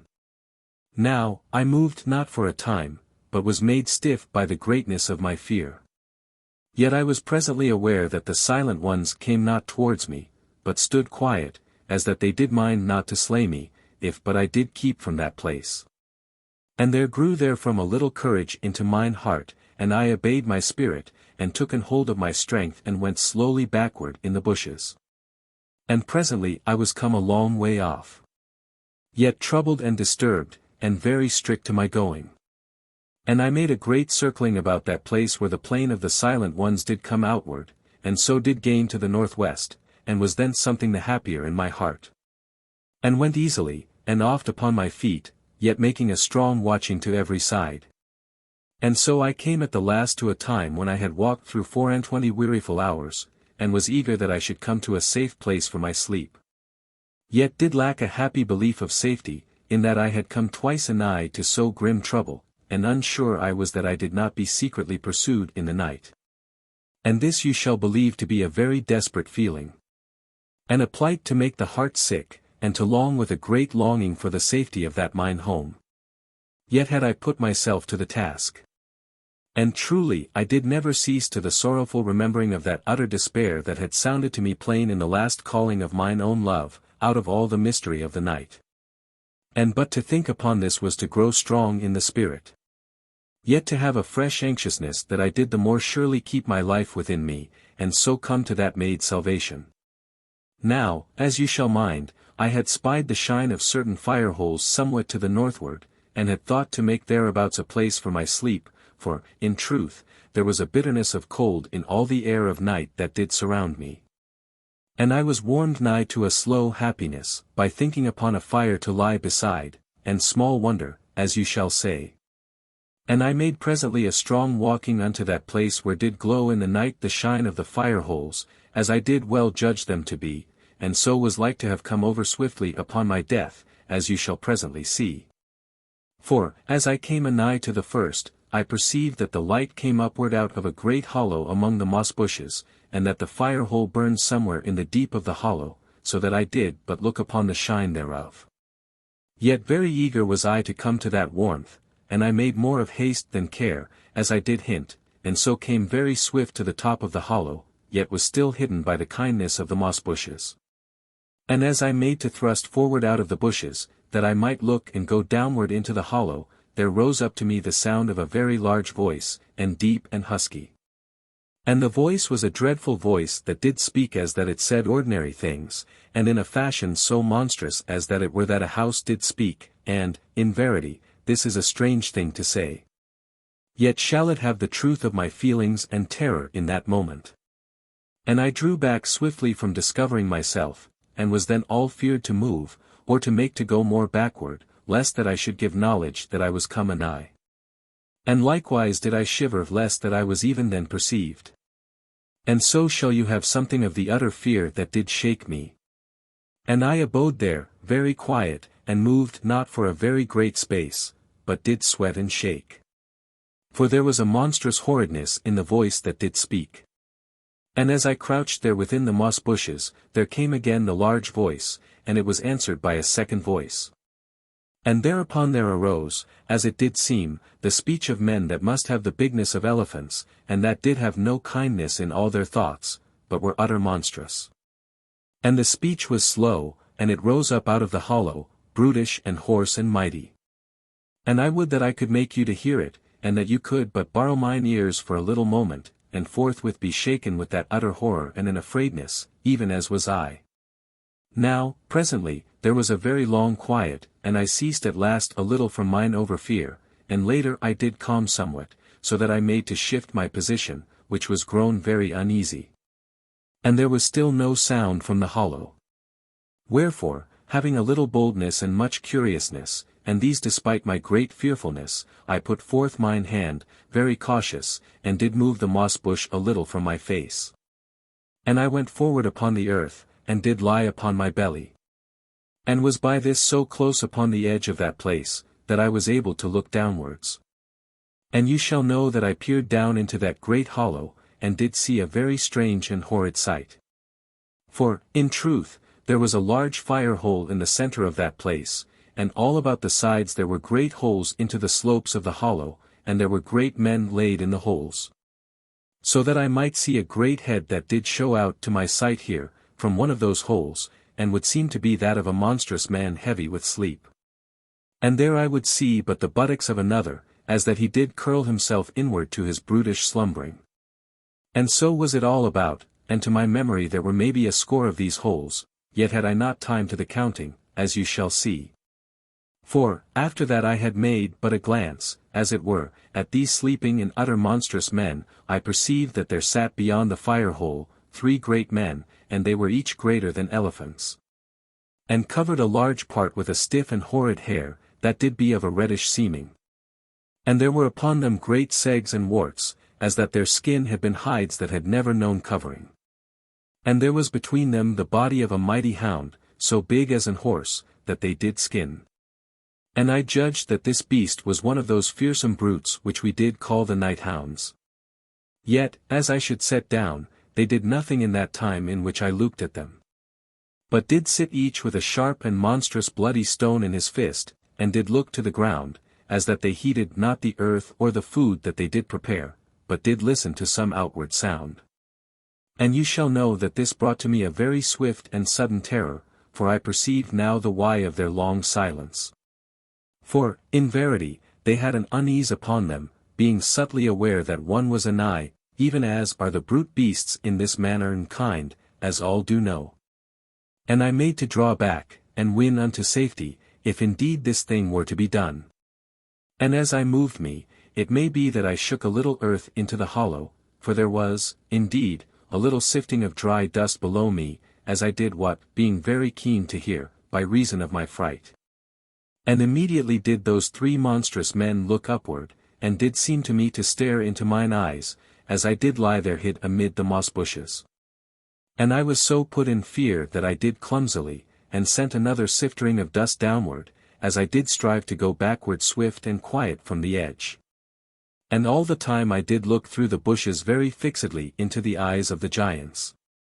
And lo, their eyes did shine red and green, like to the eyes of animals. And there rose up a roar from them that did nigh slay my soul with the horridness of the noise. And at that roaring, all the giants that did lie in the holes did awake, and began to come outward into the hollow. Now, I was surely lost, and given over to destruction. For they had possessed me immediately, but that in that moment, as I went backward, the earth gave behind me, and I fell into a hole among the moss bushes to my back, and I made first to come out very hurried. And all choked with a dust of sand and ash. But in a moment I was sane to know that I had come to a sudden hiding place, and I lay very still and strove neither to cough nor to breathe. And well for me, I came to so close a hiding. For there were all about me the sounds of monstrous footsteps, running, that seemed to shake the ground, though maybe this to be an imagining bred of my fear. And shoutings of great voices there were, and the thudding of huge feet all about. And the noises of the bushes rustling, but presently the search drew away to the southward. And I perceived that there had surely fought for me some power of good fortune. And I came up out of the hole, very cautious, and shaken and a moment weak with the beating of my heart, yet with a lovely thankfulness for my salvation. And I gat me about, and went swift through the moss bushes to the north and west for 3 hours, and ceased not to run upon my hands and knees. And by that time was I come a great way, and did have a surety in my heart of present safety. And I ceased to run, and lay quiet, for, in truth, I did near swoon away with the hardness of my travel. And indeed, as you shall know, I had slept not for 27 hours, and had scarce ceased to labor in all that time. Moreover, I had eat not, neither drunk, for 9 hours, and so shall you conceive that I was truly a-weary. And, presently I did slumber there as I lay, and all abroad to any monstrous thing that should come along. Yet did I wake unharmed, and found by my dial there had gone by a full 10 hours, the while that I did lie there and sleep unwotting. And I was sore perished with the cold of the night. For I had not the warmth of my cloak about me, and my belly was very empty. And I stood me up, and did peer about for any dread matter, but all seemed proper, and I began to stamp my feet against the earth, as that I would drive it from me, and this I do say as a whimsy, and I swung mine arms. As often you shall do in the cold days. And so I was presently something warmed. And I dismantled my cloak, and wrapped it about me, and did feel that the discos was safe to my hip. Then did I sit me down, and did glow a little with relish, in that I should now eat 4 of the tablets. For, indeed, these were my proper due, by reason of my shiftless fasting ere I came so whatless to my slumbering. And the memory of that eating doth live with me now, so that I could near to smile. For the eagerness of mine inwards was proper and human, yet were even 4 tablets but a little matter to so great an emptiness, and I drank a double portion of the water, that I might make less the void. And this thing was seemly. For, indeed, there were 2 portions due unto me. And when I had eat and drunk, I did fold the cloak once more to shape across my shoulder, as I did carry it. And afterwards I took the discos into my hand, and went forward again to the north and west. Yet, as you shall know, I did pause a little in the beginning, and peer to every side for any close danger, and then did look more abroad of that place. But could nowhere see any matter to have me to immediate fear. And afterwards, I looked a little while at the monstrous humped back of the watcher of the northwest, and it did grow to me how steadfast that thing did look toward the mighty pyramid. And this set me to new hatred and horror of the monster, as you shall conceive and believe. And presently, I looked beyond the watcher, unto the vast mountain of the great redoubt, and I was still seeming close upon it. Yet, in truth, gone a long and weariful distance. But this you shall understand was by the greatness and utter height and bulk of that shining mountain of life. And strange and wonderful it was to me to think that even in that one moment, it might be that the dear Master Monstruocan did look upon my face, through the great spyglass. And I should not seem utter far to him, by reason of the power of the big glass. But to me, as I did look upward through the night, unto that far and utmost light in the upper blackness of the everlasting gloom, it did seem doubly to me that I was afar off and lost forever from mine home. And this thinking did breed in me such a great and lonesome feeling, and a weakness of the heart and spirit, that forthwith I took my courage close unto me, and did turn away quickly, and went onward to the north and west, as I have told. Now I walked for 12 hours, and in that time, did eat and drink twice, and made onward again very steadfast, and happy that all did go so quiet with me. So that it was as if I had at last come to a part of the land that was given over to quietness, and lacking of monsters. Yet, in truth was I come to a worse place than any, maybe. For as I went forward, striding very strong, and making a good speed, I did hear presently a little noise upward in the night, and someways unto my left. That had seeming as that it were a strange low sound that did come down to me out of an hidden doorway above. For, indeed, though the sound did come from very nigh, as it did seem no more than a score feet above my head, yet was it a noise that did come out of a great and mighty distance, and out of a foreign place. And I did know the sound. Though never, as you may suppose, could I have heard it in all my life. Yet had I read in one of the records, and again in a second and a third, how that certain of all they that had adventured from the pyramid into the night land to seek for knowledge, had chanced to hear a queer and improper noise above them in the night. And the noise had been strange, and did come from but a little way upward in the darkness, yet was also from a great and monstrous distance, and did seem to moan and hum quietly, and to have a different sounding from all noises of earth. And in the records it was set forth that these were those same doorways in the night, which were told of in an ancient and half-doubted tale of the world, that was much in favor of the children of the pyramid, and not disdained by certain of our wiser men, and had been thus through all the latter ages. And I did seem to know the sound upon the moment, for my heart grew swift to understand. And it was a very dread uncomfortable sound. And you shall know how it did seem, if you will conceive of a strange noise that doth happen far away in the country, and the same noise to seem to come to you through an open door near by. And this is but a poor way to put it. Yet how shall I make the thing more known to you? So that I must even trust unto your wit and true sympathy that you shall conceive of the fullness of my meaning. Now, in all the histories of those that had adventured into the night land, there were but 3 sure records that did concern this sound, and each did tell of a great horror. And of them that did hear the sound there had died the most part, out in the night land. And the records did make always that they had come upon destruction, and not simply unto death, but were destroyed by a strange and invisible evil power from the night. And of those that came alive unto the pyramid, they had all one strange tale to tell, how that there were secret and horrid doorways in the night. Yet how this thing could be plain to them, who may know truly, save it be that the eyes of their spirits did behold that which was hid to the eyes of the flesh. And there was afterwards writ a proper and careful treatise, and did set out that there did be ruptures of the ether, the which did constitute doorways, as those more fanciful ones did name them. And through these shatterings, which might be likened unto openings, there being no better word to their naming, there did come into this particular condition of life, those monstrous forces of evil, that did dominate the night. And which many did hold surely to have been given this improper entrance through the foolish and unwise wisdom of those olden men of learning, that did meddle over far with matters that did reach in the end beyond their understanding. And this thing have I told before, and it doth seem proper unto my belief, for it is always thus, and I have that same taint within me, as must all that have the zest of life. Now, by this that I have set down swiftly, to make a little clear the sure horridness of this sound, you shall know, even with me, the great horror that did come immediately upon my spirit.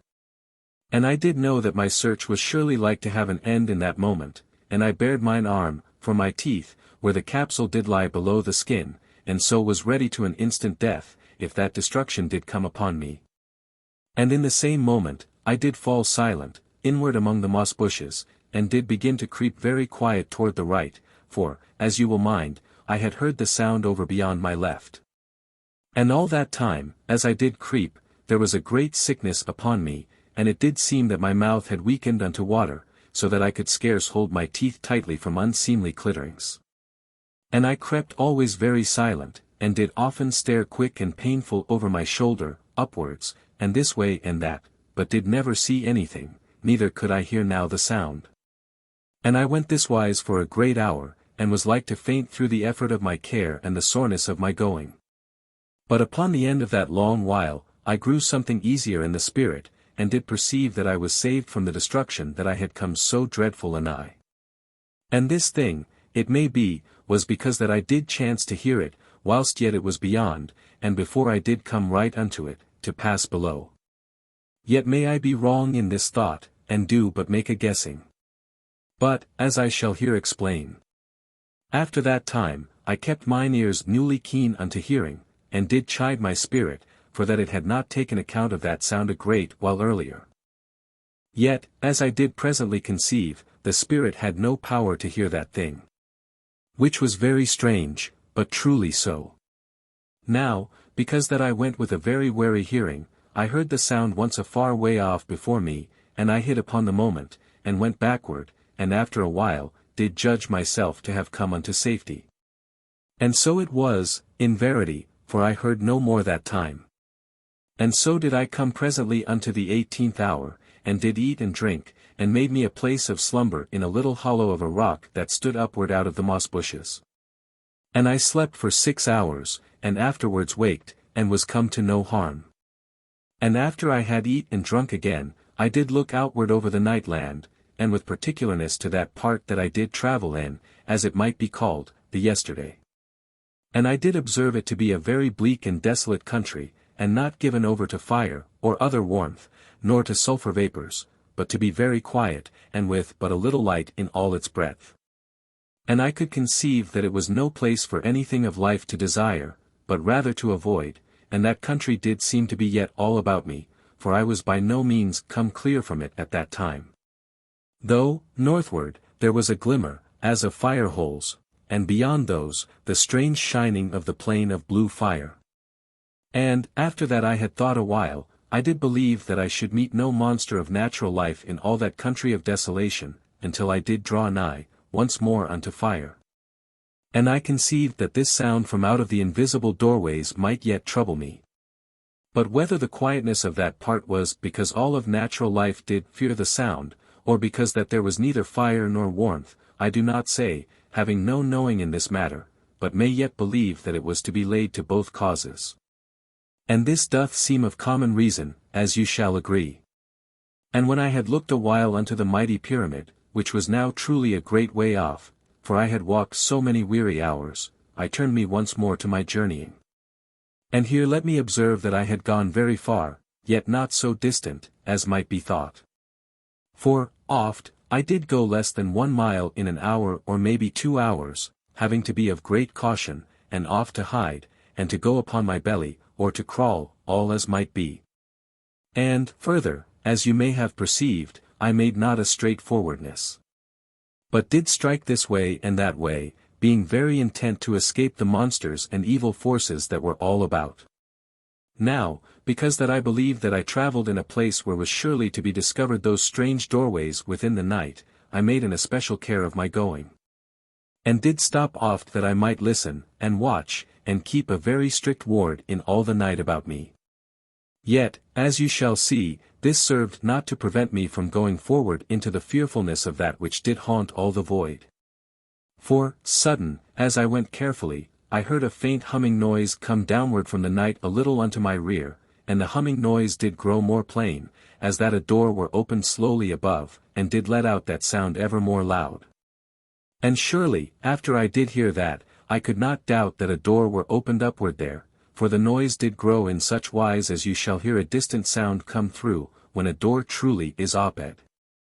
For, if the noise had been made just in that place, it had seemed to come from there, but this sound, though it did come through there, was as that it did come outward from some far lost and foreign eternity. And this I do struggle always to make plain, and you shall not blame me that I think overmuch upon it, for, in truth there was an horror so wondrous and drear about it, that I can forget not. But do strive always that others should know with me that peculiar woe and terror that did haunt the night. Now, as you will see, I had in truth gone past the place where the doorway in the night did open, yet had come to no harm. But rather it did seem that it opened by chance, unwotting that I was anigh, or it may be that my quiet passing did disturb an evil power, so that it did even come to listen, or to make search. And all this doth pass through my brain, as I do write, and it doth seem to me that my thoughts are but the thoughts of a little child, before so great a mystery.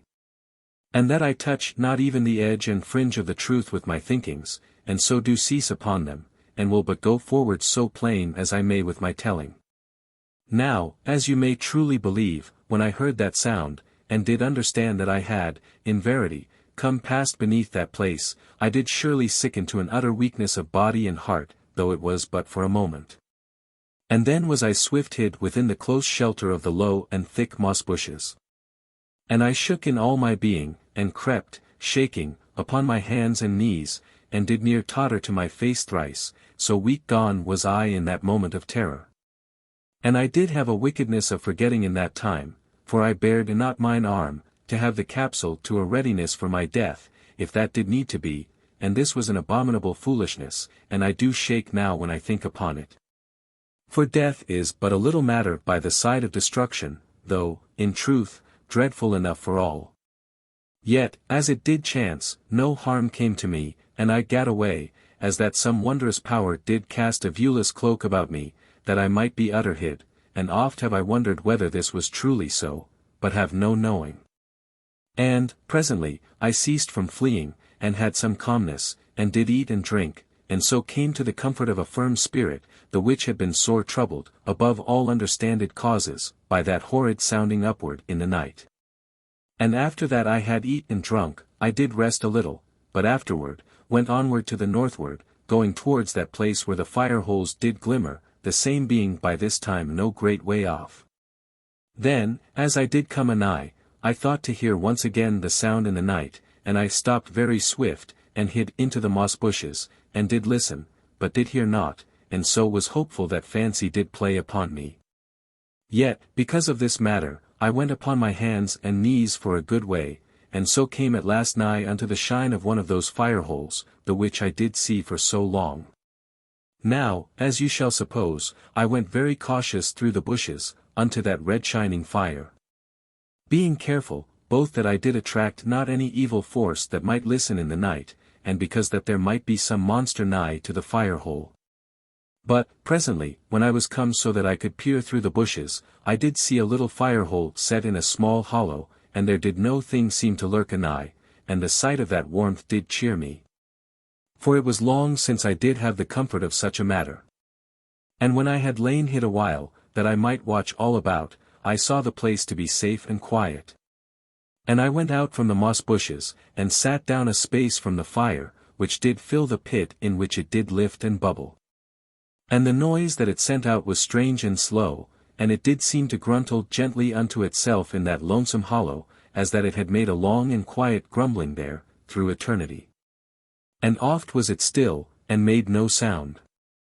And again would give an odd bubbling in the quietness, and send off, as it did seem, a little smoke of sulphur, and afterward fall once more upon a quiet.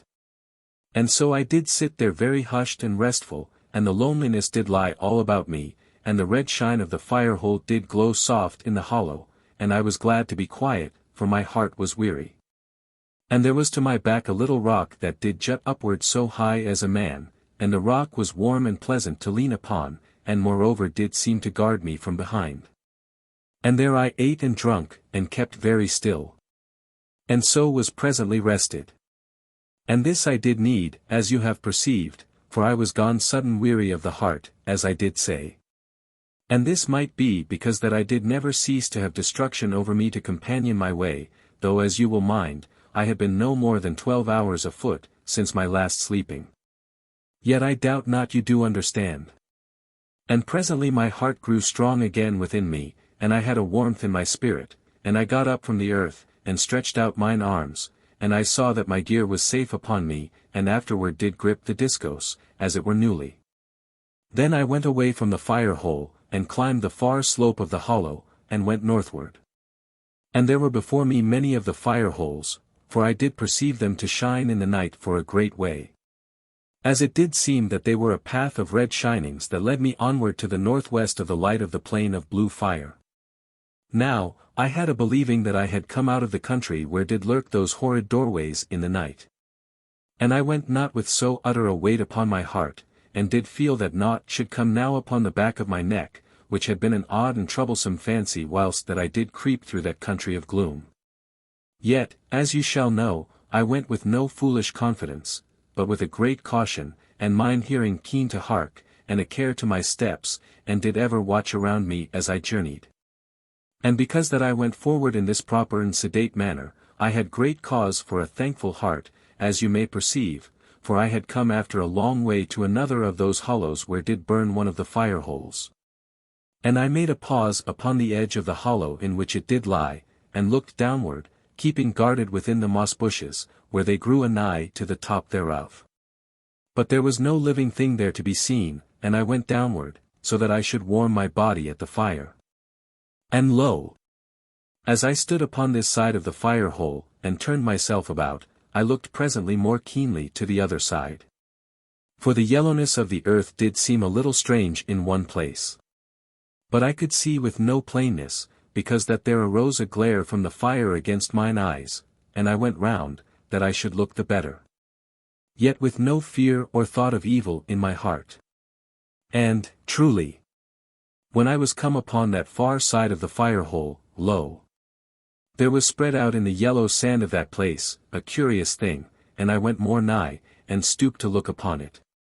And behold it moved, and the sand all about did move for a great space, so that I gave back very swift, and swung upward with the discos. And, strangely, I heard the sand to stir at my back, and I looked round very quick, and the sand rose upward in parts, and sifted back, and there came to my sight odd things that did move and curl about. And immediately, before I knew which way to go, I knew that the sand did shift under my feet, and did work and heave, so that I was tottered, and was shaken also in the heart, for I knew not what to think in that instant. Then did I perceive that I was all surrounded, and I ran swift upon the heaving sand, unto the edge of the fire-hole, and I turned there, and looked quickly, for I did not know what this new terror should be. And I saw that a yellow thing did hump upward from out of the sand, as it had been a low hillock that did live, and the sand shed downward from it, and it did gather to itself strange and horrid arms from the sand all about it. And it stretched two of the arms unto me, but I smote with the discos, and I smote thrice, and afterward they did wriggle upon the sand. But this was not the end, as I did hope. For the yellow thing arose, and ran at me, as it might be that you should see a spider run. And I did leap backward, this way and that, but the monster had a great swiftness, so that I did seem surely lost. Then made I a strong and instant resolve. For I perceived that I had no hope to slay this thing, save that I should come at it in the body. And I put everything to the chance, and made not to escape any more, but ran straight in among the legs. And there were great hairs like to spines upon the legs, and these had pricked me to the death, but that the armor saved me. Now, I had done this thing with a wondrous quickness. So that I was under the mighty arching of the legs before the yellow thing did what of my intent. And the body was bristled with the great hairs, and poison did seem to come from them, and to ooze from them strangely in great and shining drops. And the monster heaved itself up to one side, that it might bring certain of the legs inward to grasp me, yet in that moment did I smite utter fierce with the discos, thrusting. And the discos did spin, and hum, and roar, and sent out a wondrous blaze of flame, as that it had been a devouring death, and it sundered the body of the yellow thing, and did seem as that it screamed to rage amid the entrails thereof. So wondrous was the fury and energy of that trusted weapon. And I was covered with the muck of the thing. And the claws upon the legs seized me, so that the grey armor did bend and crack to the might thereof, and I grew sick unto death with the pain within, but smote with the shining discos, using my left hand weakly. For my right was gripped dreadful fast to my body. And lo! I was sudden free, and a great blow did knock me far across the hollow, so that I was like to have fallen into the fire-hole, but fell instead upon the edge, and came backward unto safety. And I turned me about, and the yellow thing did throw the sand all ways, as it did die, but had lost power to come upon me. And for my part, I lay weak upon the earth, and was no more able to fight. Nor could I do more than breathe for a great while, but yet came presently to health, and made to examine my hurts. Then I saw there was no great wound anywhere upon me, but only an utter bruising. And I found upon my right leg that there was a sharp and hairy claw clipped about it, but the armor had saved me from harm of the horrid thing, so that I did but kick it free with my left foot, and thence into the fire-hole. Now, by this time, that monstrous creature was dead, but I held off from it, and went upon the other side of the fire, for I was yet surely in horror of it. And I sat for a time, and did think upon all matters that did concern me. And I saw that I should have not comfort of heart, until I was washed clean from the taint of the monster. And I get me up wearily to go forth into the night again, that I should make a search for a hot spring, of which I had come past many. And I had oft found them to be nigh unto the fire-holes, so that I was trustful that I should see one ere long. And lo! There was a little hollow just beyond, and scarce 100 paces off. And in the hollow, there did shine 3 small fire holes, and there was a steaming puddle, as did seem, beyond the third of the holes.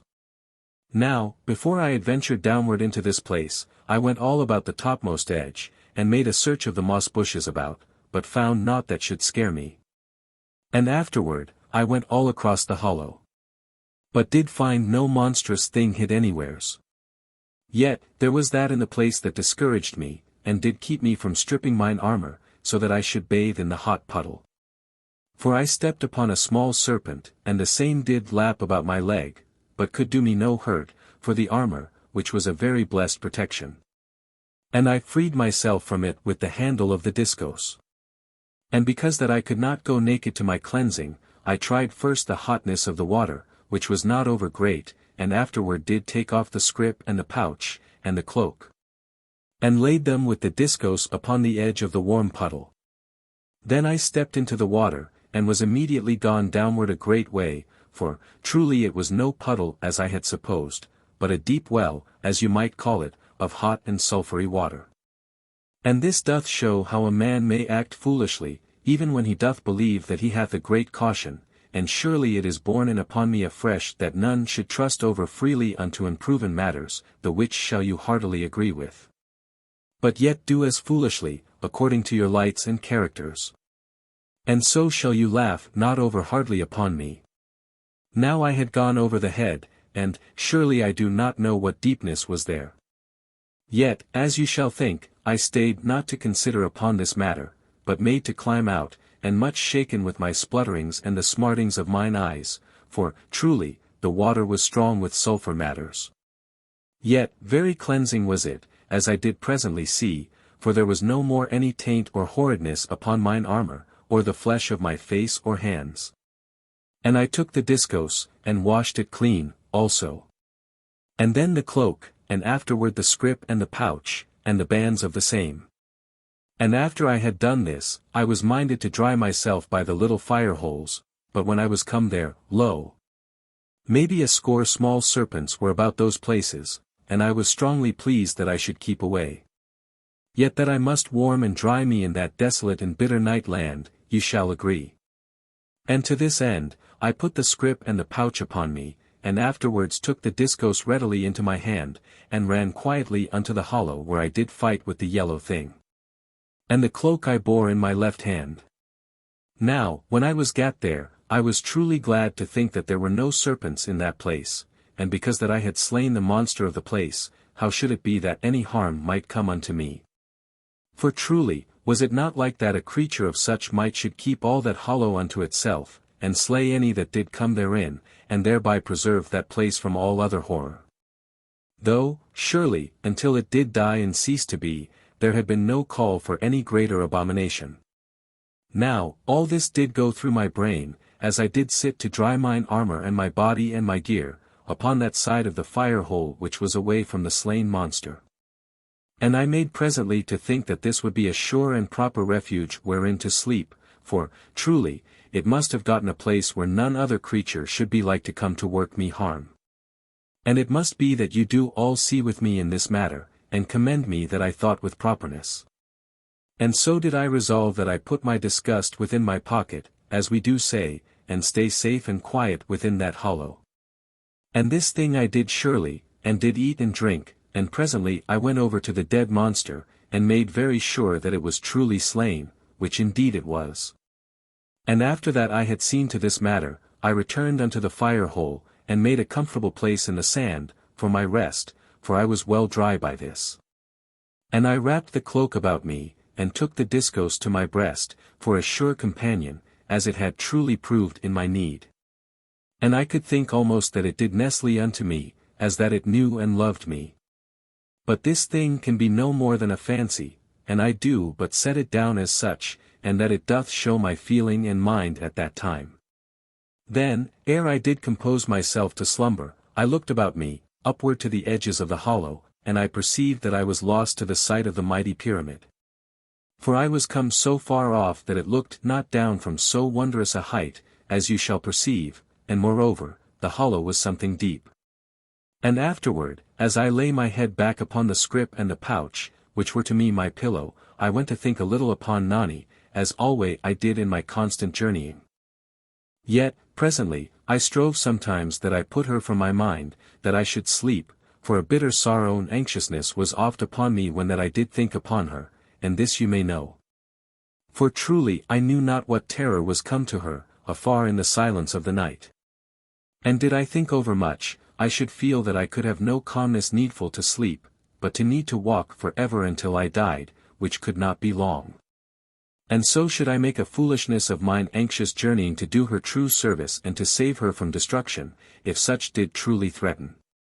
And I was soon gone over to sleep, and waked not for 7 hours, being much wearied by the fight and the soreness of my body, the which did put me into a great pain as I did rise upward from my slumber.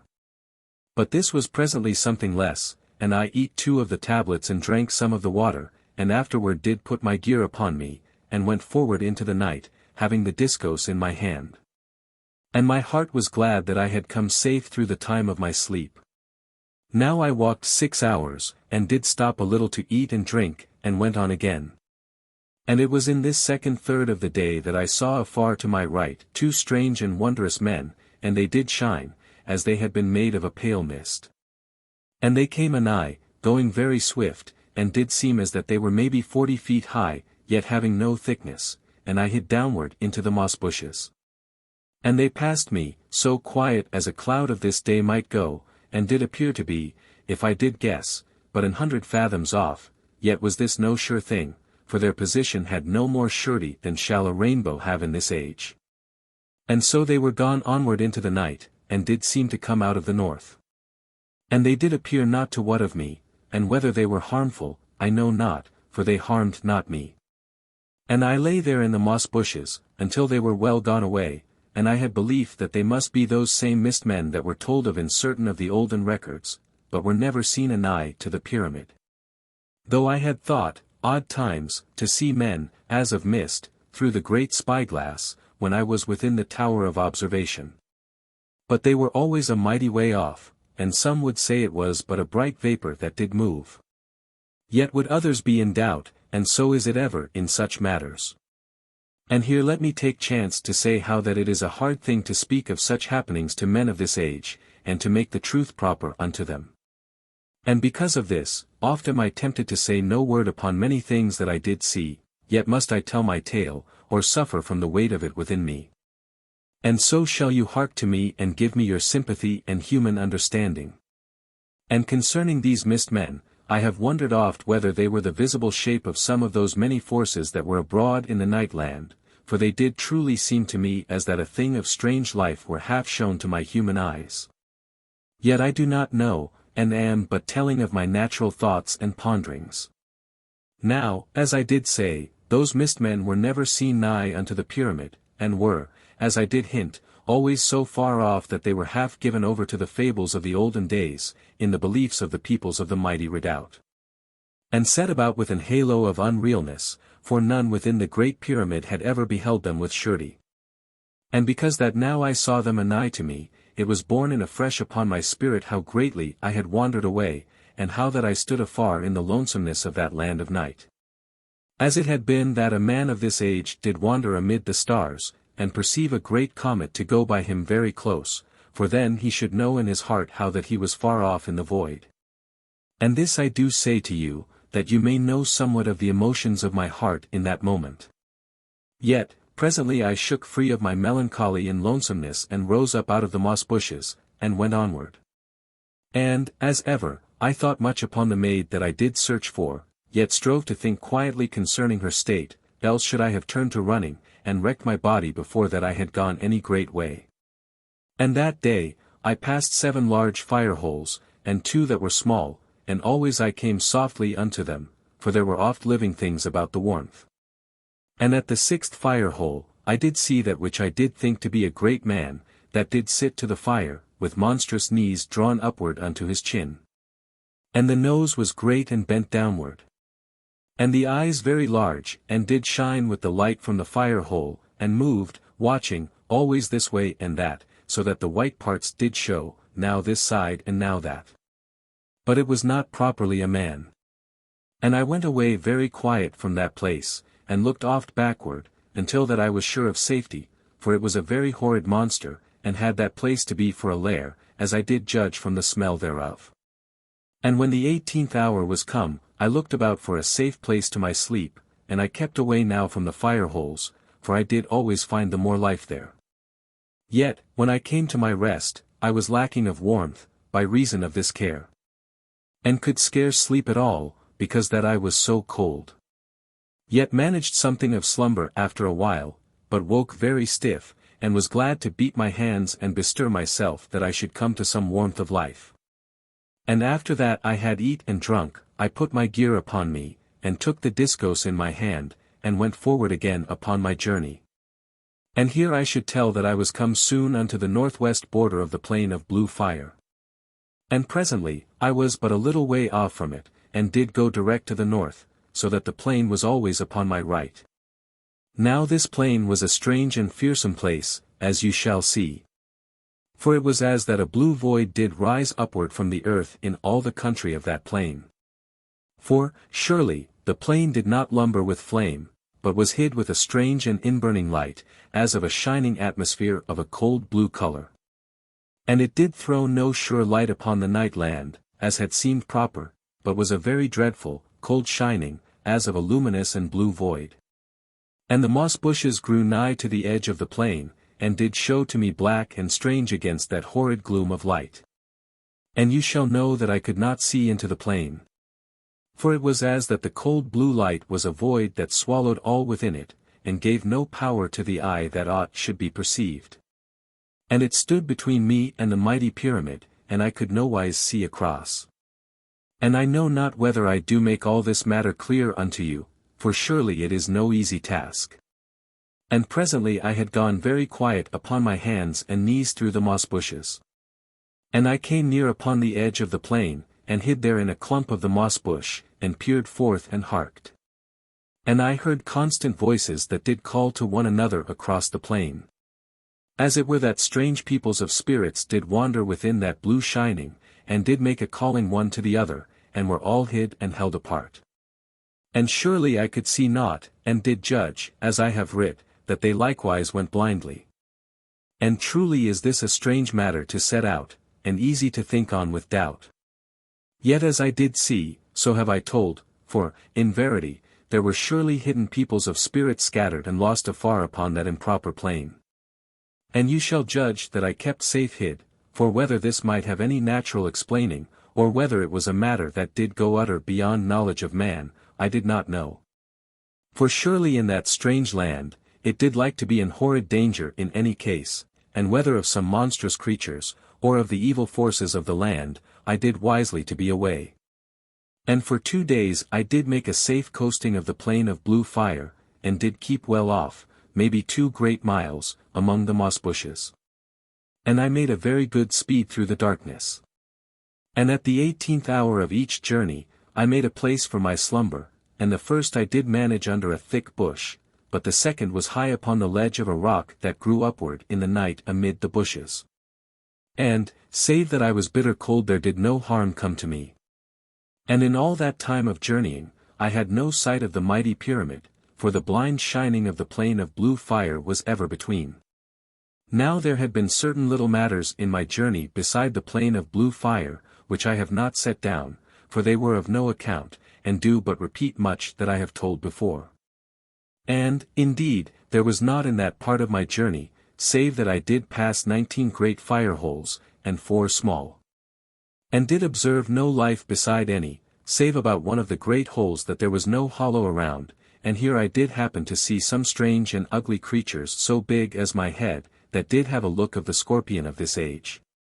But proportioned more squat and thick. Yet, though they were not to remark upon in that land, they had been but woeful bedmates to any man, as you may think. And you shall know how it gave a rest to my spirit, that I did go so long with no trouble of the monsters of the night, or the evil forces thereof. And I grew bolder to my journeying, and made ever a greater speed of going. And it was like that I took presently a less heed for my safety, which was a wrong and foolish state. Yet there came no harm unto me, in all that part of my travel. Then, it was in the 16th hour of the 3rd day of my journey beside the plain, that I did come out beyond the end of it, and had fresh sight of the mighty pyramid, afar in the night upon my right. And I stopped there in a bare place among the moss bushes, and did in a weak moment hold up the discourse, so that I make a salute unto the pyramid, mine home, for truly was I so utter glad to behold it once more. And in a little while was I aware that there was a disturbance of the ether of the world all about me. So that it did seem that there had been one at the great spyglass to watch for my coming into their sight from behind the shining of the plain of blue fire. And it was like that news had gone downward through the cities of the great redoubt. So that they did print the word of it in the hour slips, and by this there would be many great millions thinking upon me, and a rushing unto the embrasures, that they might spy out at me. Yet I doubt that any glass might perceive me surely at so great a space, save the power of the great spyglass in the tower of observation. But the emotion of the millions to reach to me. And you shall know that it did seem homely and sweet unto me to hear all about me the shaking of the ether of the world, and to be where that so many did think humanly upon me, and had prayers unto my safety. And it was a strange thing to stand so utter far off in the night, and to look back to that everlasting hill of light, that was grown something small by the distance, and to have surety that I was looked upon through the great spyglass. Maybe by the kindly eye of my dear friend the Master Monstruocan, and so keenly that he could, it might be, make almost to guess the look within mine eyes, as I did gaze backward unto that mine home. Yet, though this dear and homely sympathy was a sweet and companionable thing to my heart, it came swift to my thought that I was in a sore danger, if that they ceased not quickly to think so onely upon me. For surely was I not come over near unto that dreadful house of silence, and well might so much emotion of the millions tell unto the horrid power that dwelt within, how that I was even an eye. And so shall you see the mixed feelings that came upon me every way. Yet, as it did chance, the ether was quieted in a little, for it did need unity of the millions, being that they were untrained to their spiritual powers, to stir the ether. And so was I more easy of mind, and went forward again upon my way. Now, as it did chance, at the 18th hour, I was come to a place where I heard a noise of water, and I went to my left, that I might come upon it. And there boiled a hot fountain that went up out of the rock of that place. And the water rose upward in a column, and was, maybe, so thick as my body. And it fell unto the north, for the water came not up straightly, but did shoot out from the earth unto that way. And I saw the thing plain, for there were many fire holes all about, as you shall have what from my telling. And so was there a certain and constant light in that part of the land. And I followed the water that ran from the fountain, and tried it with mine hand, but found it to burn, and so did go further beside it. For presently it should be no hotter than I did need.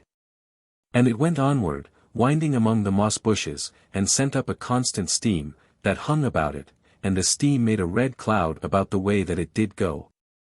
For the lights from the fire holes made a shining upon it, and so was it a wondrous pretty sight. Now, presently, I tried the stream again, and found it to be nicely warm. And I sat upon a little rock, and took off my foot gear, that I might bathe my feet, which were gone something tender. Moreover, I did ache to have the sweetness of water about me. And I made that I should bathe my feet, and afterwards find a place among the moss bushes, and so eat and drink, and have my slumber. Then, as I did sit there beside that warm stream, with my feet dabbled therein, I heard sudden, afar off, the voice of a mighty night-hound, baying in the night. And the sound came from the northwest of the plain of blue fire. And there was afterward a quiet, and you shall see me sitting there upon the rock by the side of that smoking river, and the steam all about me, and my feet within the lovely warmth of the water, and I very still and frozen with a sudden fear. For, it did seem to me, in an instant, that the night-hound might surely be upon the track of my goings. And after that there had passed a little time, the while that I did listen very keen, lo! There burst out in the night, as it did seem scarce a mile off, the monstrous deep baying of the giant hound. And I knew surely that the brute did track me, and a sick and utter horror did fall upon me. So that I could scarce get my foot gear upon me, once more. Yet, in truth, I was not long to the matter, and was to my feet, and did hold the discos ready, and very desperate I was to the heart. For it is ever a fearsome thing to be put in chase, and the worse 100 times when there is a sure knowledge that a deathly monster doth be the pursuer. Now, I did stand there but a moment it did seem, to make an anxious considering how that I might best assure me some chance to live through this swift coming danger. And then did I think upon the stream, to use it, and I leapt quick therein, and did run very strong down the middle part, which was nowheres so much as thigh deep, and oft not above mine ankles. And as I did run, there came again the bellow of that dire brute, following, and was now, as mine ears did say, scarce the half of a mile to my rear. And I did run but the stronger, for the dread of the sound, and so, maybe, for a little minute. And after that time, I stopped for mine heavy running, and went very wary, that I made no loud splashing, for by now the monster brute should be something anigh to that place where I did enter the stream. And I looked round, with a constant looking. But did see no surely visible thing, though my fear did shape me and hound from every shadow of the moss bushes about me. Then, in a moment, I did hear the great beast. For it bayed but a little way up the stream, as that it had overshot the place where the scent did end. And immediately, I sank swiftly into the water, which was there so deep as my knee, and turned upon my belly. And the water surged over my shoulders, for I kept my head above. And so I did look eager and fearful through the steam into the shadows and the half-darkness, towards where I did think to see the night-hound. And in a moment I saw it coming. And it was a little vague, by reason of the smoke of the river, yet did seem black and monstrous in the gloom, and great as a mighty horse. And it went past me at a vast and lumbersome gallop, but I did not see it in that moment.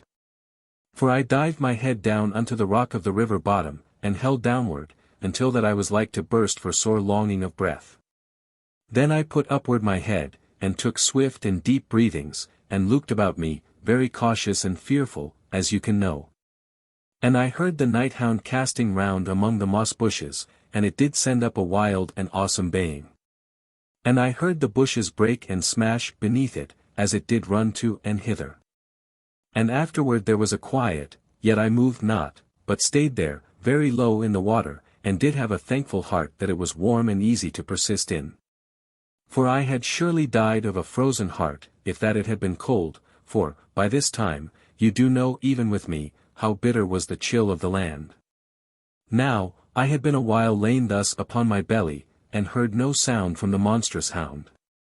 Yet, I ceased not to be full of an horrid unease, concerning the great beast, for I did better to know what it did, than to have no knowing. And, sudden, I heard the sound of it, running very swiftly and coming nigh.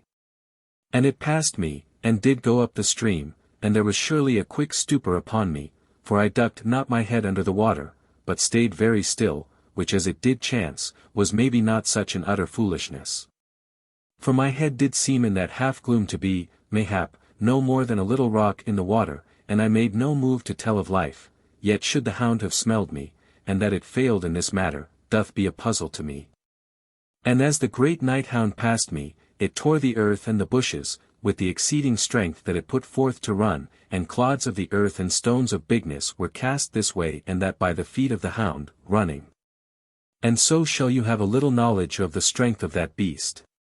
And the hound ran on into the distance, and presently, I heard it baying in the night. Then I rose, and went onward, down the warm stream, and made a strong walking, yet keeping alway to the water, and oft did stop a little that I should listen. And always I heard the night-hound a great way off in the night, baying, and seeming that it did surely run to and fro, searching. Now, I journeyed thus for 12 hours, and the baying of the hound making search, did never cease. And I kept always to the water, as I did say, that I should leave no scent unto the hound. And by that 12 weary hours had gone, I found that I was come anigh unto the house of silence. And this put me in great trouble, as you may perceive. For surely had mine whole effort been to the end that I should avoid that house, by a great way.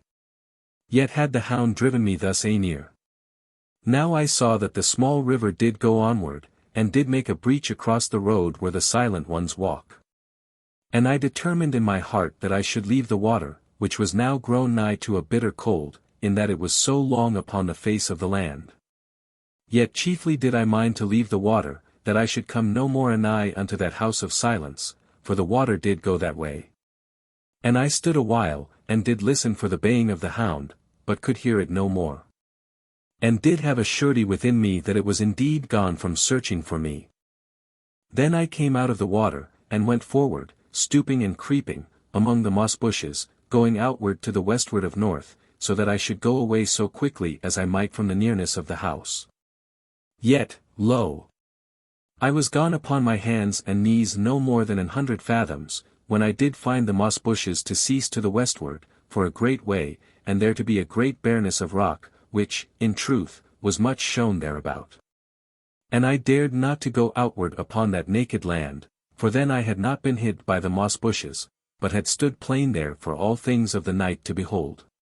And moreover, though I could nowise have a sure knowledge concerning this matter, yet did I hope within me that I should make a sure hiding from the power of the house of silence, did I but go very low among the bushes. But, indeed, it was like enough that naught could give me hiding, yet should I lose no chance unto my safety. And because of this, I went backward among the bushes, and ceased to escape out unto the westward. And I found presently, that the moss bushes made but a narrow growth in that path, and grew only for a while by the side of the great road, so that I was surely fain to keep nigh to the road, that I have the covering of the bushes. And, in a while, I found the road where the silent ones walk, to bend inward at the north of the house of silence, so that it came right horridly close unto the house. For here the hill on which the house did stand, was very abrupt and fell steeply unto the road. And so was that dreadful house stood up there above me in the silence, as that it did seem to brood there upon the land. And this side did seem truly as the other, and equal lone and dreadful. And the house was monstrous and huge, and full of quiet lights, and it was truly as that there had been no sound ever in that house through eternity. But yet was it as that the heart did think each moment to see quiet and shrouded figures within, and yet never were they seen. And this I do but set down that I bring all home unto your hearts also, as that you crouched there with me in those low moss bushes, there beside the great road, and did look upward unto that monstrous house of everlasting silence. And did feel the utterness of silence to hang about it in the night. And to know in your spirits the quiet threat that lived silent there within. And so shall you have mind of me, hid there among the bushes, and sodden and cold. And yet, as you will perceive, so held in my spirit by an utter terror and loathing and solemn wonder and awe of that mighty house of quietness loomed above me in the night, that I wot not of the misery of my body. Because that my spirit was put so greatly in dread and terror for the life of my being. And also you shall have before you, how that I knew in all my body and soul, that I stood anigh to that place where but a little while gone there had passed inward so dreadful to an everlasting silence and horrid mystery those poor youths. And after that you have minded you of this, you shall consider how that the memory of all my life held dread thoughts of the monstrousness of that house, and now was I anigh unto it. And it did seem to my soul that the very night about it, held an anguish of quiet terror. And always my mind did come back to the sheer matter that I was so anigh. And this thing I do say unto you once and again. For truly, as you do see, it hath imprinted itself deep into my spirit. Yet shall I now cease from saying further in this manner, for, surely, you shall never know all that was in mine heart, and if I cease not, I do but be like to weary you.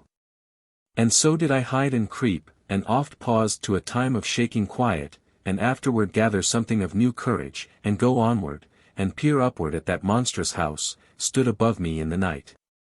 Yet, as it did come about, I came presently clear of that horrid place, for the road came round again unto the north, and I began that I made a better way through the moss bushes, but never that I grew to much speed.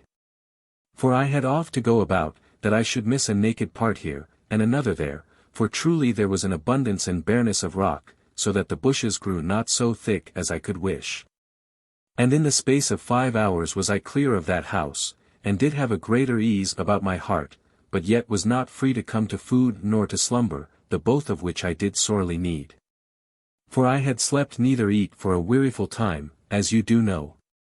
But first I must go further off from the house, and afterwards come to some fire hole, that I should dry myself and get warmth again into my body, which was bitter cold. And now that I had come unto the northward of the house of silence, there came to me a great wonder, which bred in me a mighty hope and gladness. For as I did go among the bushes, there broke sudden all around me in the ether, the low and solemn beat of the master word.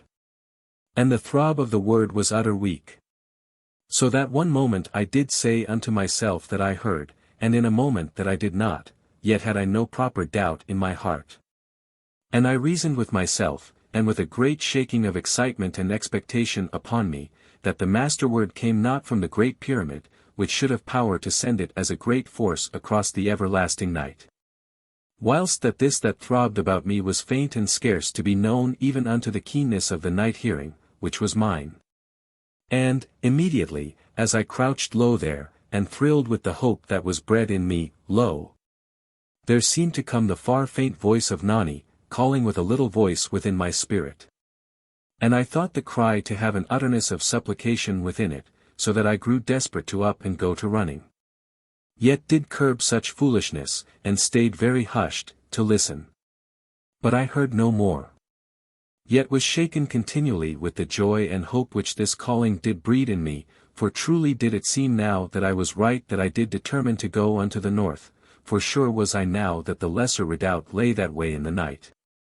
And it did seem plain unto me, that the house of silence had put a barrier between, and had power to withhold so weak a calling. And now had I come beyond the barrier. And I did perceive in my heart how that Nani had called off, maybe in the sadness of despair, yet had the weak crying of her brain elements been held from me by the horrid power of the house, and surely, as I did think, it was well named. For it did make a silence. And so shall you stay with me in your hearts, and take to ourselves something of the new gladness that held all my being. For it did seem truly that my bitter task and adventuring should not in the end be offered to uselessness, and that I did truly draw unto that far place in the everlasting night, where mine own maid did cry for me, that I should succor her. And ever as I went, did I hark, but there was no more the low eating of the master word in the night, not at that time. And presently, I spied outward to the west, as it did seem a good mile off in the night, the shining of a fire hole.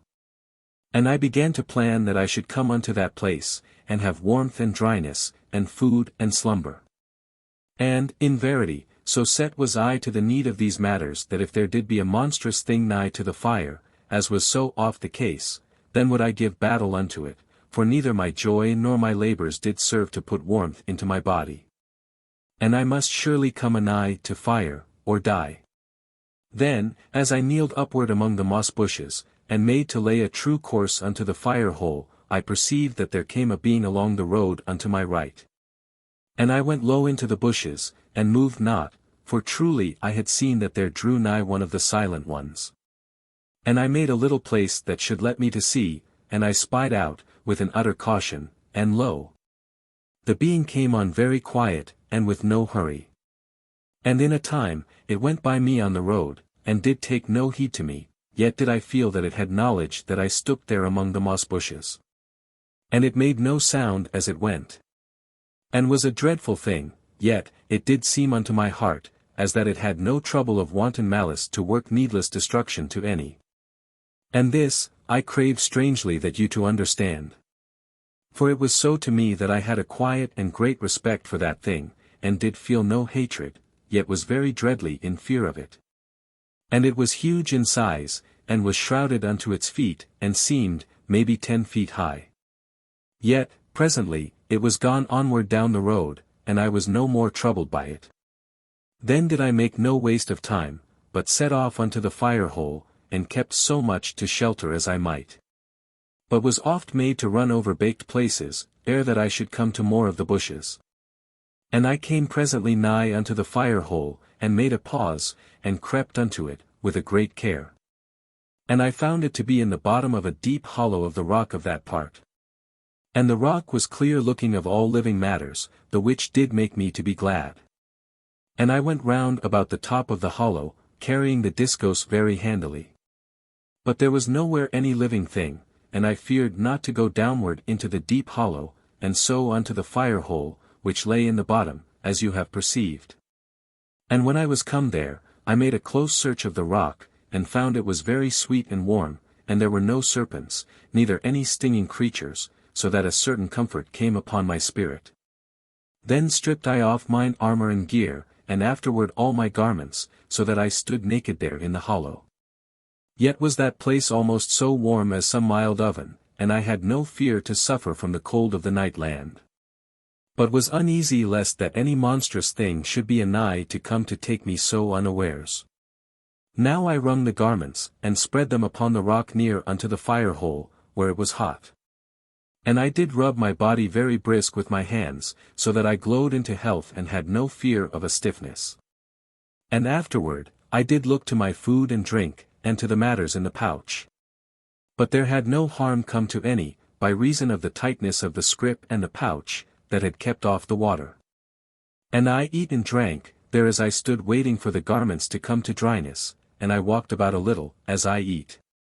For I was restless to be into mine armor swiftly. And now I did turn this garment upward of the dry side, and now that, but did find them to steam, so that I turned them many times before they were proper. Yet, in truth, they dried in but a little while, and I gat me into them very swift, and into the armor, and I felt the strength and courage of my spirit to come back into me, which had gone outward somewhat when I did stand there so naked. And this feeling you shall all have understanding of, and know that you would have felt that way, likewise, had you but stood there in that land in so unhappy a plight. And when I had come into mine armor, I put my gear upon me, and took the discos into my hand, and did climb out of the hollow, for I would find a more secure place to my slumber, and did not dare to sleep in that place. For it was beyond 37 hours since that I did have sleep, though as I do see by my count, I have made it to seem but as 35, yet was a part consumed in diverse matters that I have not set down.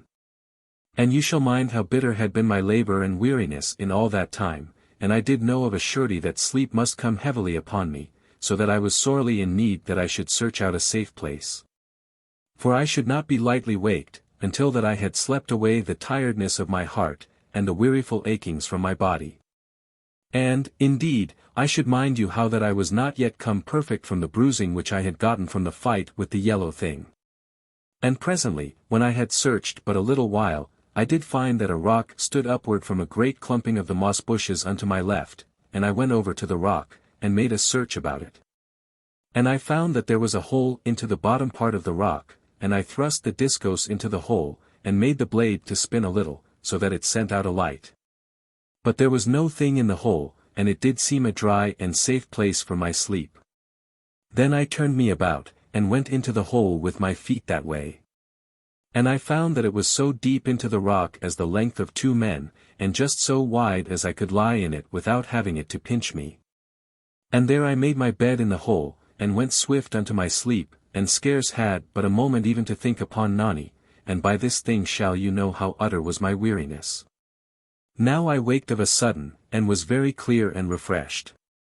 And I crept to the mouth of the hole, and looked out, but there was all a quietness round about, and nothing to threaten. And I found that I had slept 10 hours. So that I made a haste to eat and drink, that I should go forward swiftly upon my journey. And at that time, as in the time when I did eat, naked, in the hollow, by the fire hole, I eat 4 of the tablets. And this you shall understand to be rightly due unto me, in that I had gone so long fasting in that my great journeying to come safe from the hound, and to come past the house of silence. And this shall seem but a little thing to you. Yet was it a wondrous important matter unto me, that had gone so long with an empty belly, and was never satisfied. And neither should any be, that had eat so little as I did eat, and made to fill their belly always with a drink of water. Yet, I doubt not but that it did keep my soul sweet and wholesome and no useful thing to the powers of evil of the land. And when I had made an end of so great a gorging, and had ceased to be drunken with water, I gat my gear upon me, and took the discos into mine hand, and so went forth once more towards the north. And presently, I was nigh unto the road again. For it did curve something westward a space beyond. And I was sore tempted to go upon the road, for the ground was rough and the moss bushes did catch my feet. Yet did I stay among the bushes, though the road was true and smooth, by compare. And by this telling, you will perceive that I walked once more upright, and had given over to crawl between the bushes. And, in truth, this was so, for the land did seem very quiet in all that part. And I had less of fear, now that I stood beyond the horrid unease of the house of silence. Now, after that I had journeyed 12 hours, I saw that I was come upon the commencement of a great and mighty slope, as that the world did slope downward always towards the north. And I went on again, after that I had eat and drunk, as I did likewise before this at the 6th hour of that day's journey. And presently, I perceived the road to cease, and surely this did confound me. As that a man of this age had come to a part where the world did end, for you shall know that the road was that which had seemed to go on for ever. And you shall mind the way of my life up till that time, and so shall you the better conceive of my bewilderment, and as it were a feeling of great strangeness unto one that was overpressed, as you would believe, with strange matters. Yet, truly, was this all as the little book of metal had told unto me, and so should I have been something prepared, yet are we ever thus needing proof, and perhaps it is more proper that it be so.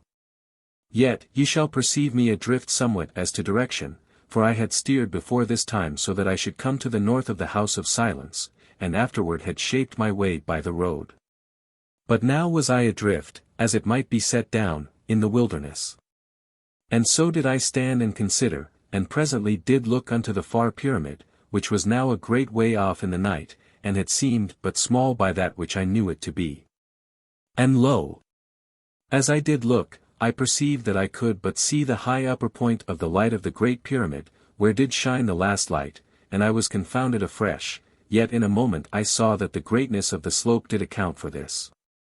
But here I should tell to you that the slope was nowise steep, but did seem as that it should never cease. And mayhaps this is clear unto you. And I perceived surely that the time was come when I should make an utter parting from the great redoubt. And the thought came very heavy upon me. And in the same time I knew that the ether was stirred by the emotions of the millions, so that I had knowledge they watched me with the great spyglass, and did send word down unto the hour slips. And by this did the millions know, and have a great thinking upon me in that moment. And you shall perceive how utter lost and lonesome I did feel. And it was at that time that I did test the compass, to comfort me, as I did tell before this, and feared I must sure forget, when I did come to the proper place, yet have I minded me, as I did desire. And I saw now that the night land that I did what of, was hid from me by the slope. And I turned and looked down the slope, and surely all before me was utter wildness of a dark desolation. For it did seem to go nowhither but into an everlasting night. And there was no fire down there, neither light of any kind, but only darkness and, as I did feel, eternity. And downward into that blackness did the great slope seem to go forever. Now, as I did stand there, looking downward into the dark, and often backward unto the shining of the final light, and put to a horrid desolateness, behold! There came the low beating of the master word in the night. And it did appear as that it had been sent to give me courage and strength in that moment, and did seem unto my fancy that surely it did come upward unto me from out of the mighty blackness into which the great slope ran. Yet could this have been but a belief, for the ether doth have no regard unto direction to show you whence the spiritual sound doth come, and this did my knowledge and reason know full well. And I made that I would send back the master word, sending it with my brain elements, and so give news unto Nani how that I did struggle to come unto her. Yet did I have caution in time. For in verity, had I sent the master word, then had the evil forces of the land wot that I was out, and mayhaps had come swift unto my destruction, and so did I contain my spirit and desire, and made to do wisely. Yet was I put in courage by the low beat of the master word, and did listen very keen, that some message should follow, but there came none, neither did the weak throb of the word come about me again, at that time. And because that I was now grown more to my natural state, and did feel that I should indeed find the Maid, I looked once more unto the great pyramid, long and eager and with a solemn heart. Yet with no sign or salutation, as I was before determined. And afterward, I turned and went downward into the dark. 8. Down the mighty slope. Now I went downward very quiet and slow into that darkness, and did make but a cautious way. For now you shall know me truly wrapped about with such a night as did seem to press upon my very soul, and such as you shall never have seen nor felt. So that I did seem lost even from myself, and did appear as that I went presently in unreal fashion, and did pass onward for ever and for ever through everlasting night. So that odd whiles I did make to walk with random, as that I stepped no more upon this earth, but did go offwards into the void. Yet was this foolishness of the mind set straight and proper each time that it did come about, for lo! I did kick against an upjutting rock here, and fall upon a great and unseen boulder there, and so was shaken very quickly to a sound knowledge that I trode the hard and actual earth, and had no true dealings with unreal matters. And ever I did go downward, and by this only did I have a guide to my way. Yet, as you shall think, through reason of the utter dark I made scarce a mile in an hour or even 2 full hours. And so grew bitter by reason of mine unableness to go forward with a proper and free stride. But I did think me presently upon a thing that I should do to light my path. And to this end, I did make the discos to spin, odd whiles, and did look down the mighty slope, the little way that the strange glistening of the discos did show, and so fixed my path into mine inward remembering, and would go forward afresh. Until that I was shaken once more by the darkness, and would fain to look once again upon the blessedness of light, and make me some knowledge of my way. And, truly, the light from the discos did seem astonishing great, and this to be because there was so monstrous a darkness all about me there forever. And thereafter would I go onward again, until the pain of my stumblings did bid me surely to have that sweet shining once more unto my path. And so shall you perceive my going, and sore and miserable was it unto the heart. And like to shake the courage of the spirit, yet, in verity, I had come through much, and did have intent to give way to no foolishness of thought. And you shall well believe that I did make the light not more oft than I did surely need. For it was no properness of wisdom to use the power of the discos, save for mine extremity. Now, presently, when I had done this wise through 6 long and bitter hours, and it being now beyond the 20th hour since I did last slumber, I sat me down there upon the mighty slope, in the everlasting dark, and did eat 2 of the tablets. And made the water, and could but feel and hearken whether I did this thing right and that. And when I had eat and drunk, I unfolded my cloak, and wrapped it around me, and placed the scrip and the pouch under my head, and the discos I took to company me, and so fell swiftly upon sleep. Yet did think earnestly but vaguely upon Nani, as I came unto slumber. And I slept all but 6 hours, and did waken very sudden there in the utter dark, and I got me to mine elbow, and did listen very keen. For I had waked immediately, as that something had touched me or come nigh unto me, and I gripped the discos, and listened, but there did not even a little sound come to me out of all that night. And presently I had more assuredness that naught did make harm about me, and I sat me up in the dark, and reached for my scrip, and did eat and drink, there in that utter night, and fumbled somewhat, as you shall think. Yet I was done in a while, and got my gear upon me, and the discos into my hand, and so to my feet and forward. Now all that day, I did have a strange unease of the spirit, so that I stopped off to listen, as that my soul told of something nigh unto me that did follow very quiet. Yet did mine ears perceive nothing. And so I alway to go downward again into the night that held the slope. And here should I tell how that in the early part of the 7th hour, after I had eat and drunk, and went forward as ever, upon my journey down the mighty slope, I did have a very sore tumble against a sharp rock. For I put my foot sudden into a small hole, and this did make me to pitch. And I was utter shaked by the fall and lay very quiet for a time, for the rock had surely ripped my body, but for the armor. And after that I was something renewed of strength and spirit, I made that I should go no more upon my feet, but upon my hands and knees. And thus should I feel the way that I went, and have a less need of the discos, which had not overmuch used to light my way, in that I shone it not often, and did guess more than I did perceive, as you may think. And so I crept all that day, which was a bitter way of travel, yet had I done many a sore mile thus through the night land. And when that I had gone downward for 18 hours, and eat and drunk thrice, I ceased from my labor, and did feel about in the darkness, that I come to a level place for my rest. And so did find presently, a place not so bad, and did push and cast away such small boulders as had been like to irk me. Then did I eat and drink, and afterward compose me to my sleep, and had many a thought of Nani, as I did drift unto slumber. Yet also had I memories of the strange half-fear that had been with me all that day, as though something went constantly near me in the dark. And because of this, twice did I rise unto mine elbow, and listen. But heard no sound to trouble me, and afterward did trust that I did but fancy, and so came at last unto slumber, that yet was not over-restful, for truly I did listen even as I slept. And when I had been asleep scarce 6 hours, I waked again very sudden, as I had done before, and had belief that something did be anigh unto me, and I gripped the discos, and did hearken, yet was there no sound that mine ears did what of. Neither aught that had power to be surely known of the spirit. And all that day was as the day before, save that about the 8th hour I came near to fall into some monstrous pit in the great slope. But did only fall with my breast upon the edge, and so drew back, and presently did crawl all around it in the dark, and come safe unto the lower side, yet shaken and put more in trouble of spirit than before, and fearful how I should go. For I knew not whether I had come among such things, or whether I had but few to sorrow me. And so you shall perceive that I went over cautious for a great while in all that utter dark. But did think at last upon a plan to go with more surety and speed. But to this I did need a cord, and surely I had no cord upon me, and if a boy be no boy that hath none such about him, shall not the same be said of any man.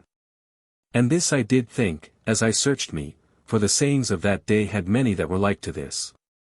Yet in the end I did compass my plan, for I did buckle the scrip and the pouch together, and took one of the straps from the pouch.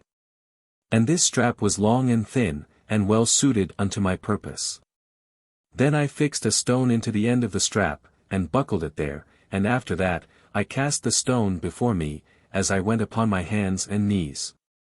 And I did hold to the hither end of the strap, and so was able to have something of knowledge whether there lay any great deepness immediately before me, and this wise to strive that I fall not down some monstrous cliff in the night. And so did I go, casting the stone continually to my front, down the slope, and this you shall think to be a cumbersome fashion of travel. Yet was I in better case than in all the time since I had begun to go downward of the mighty slope in the everlasting darkness. And at the 18th hour I did sleep, and was waked strangely before the 6th hour, even as I had waked before. And this did put always upon me a new wonder and unease. Yet did no harm seem to come unto me, and I did strive that I have no needful trouble of mind. But that something was always nigh unto me in the dark, I do truly believe. Yet have I no knowing that it was evil, for it harmed not me. And 3 days more I journeyed thus, and did never cease to creep downward weariful upon my hands and knees, and the discos I had to my hip, and so shall you know how I carried it. And by this, as you do know, I had been on the great slope 6 days of utter dark, and did have no wotting but that I went unto some dire and dreadful place, for, surely, I had gone for ever downward a monstrous way.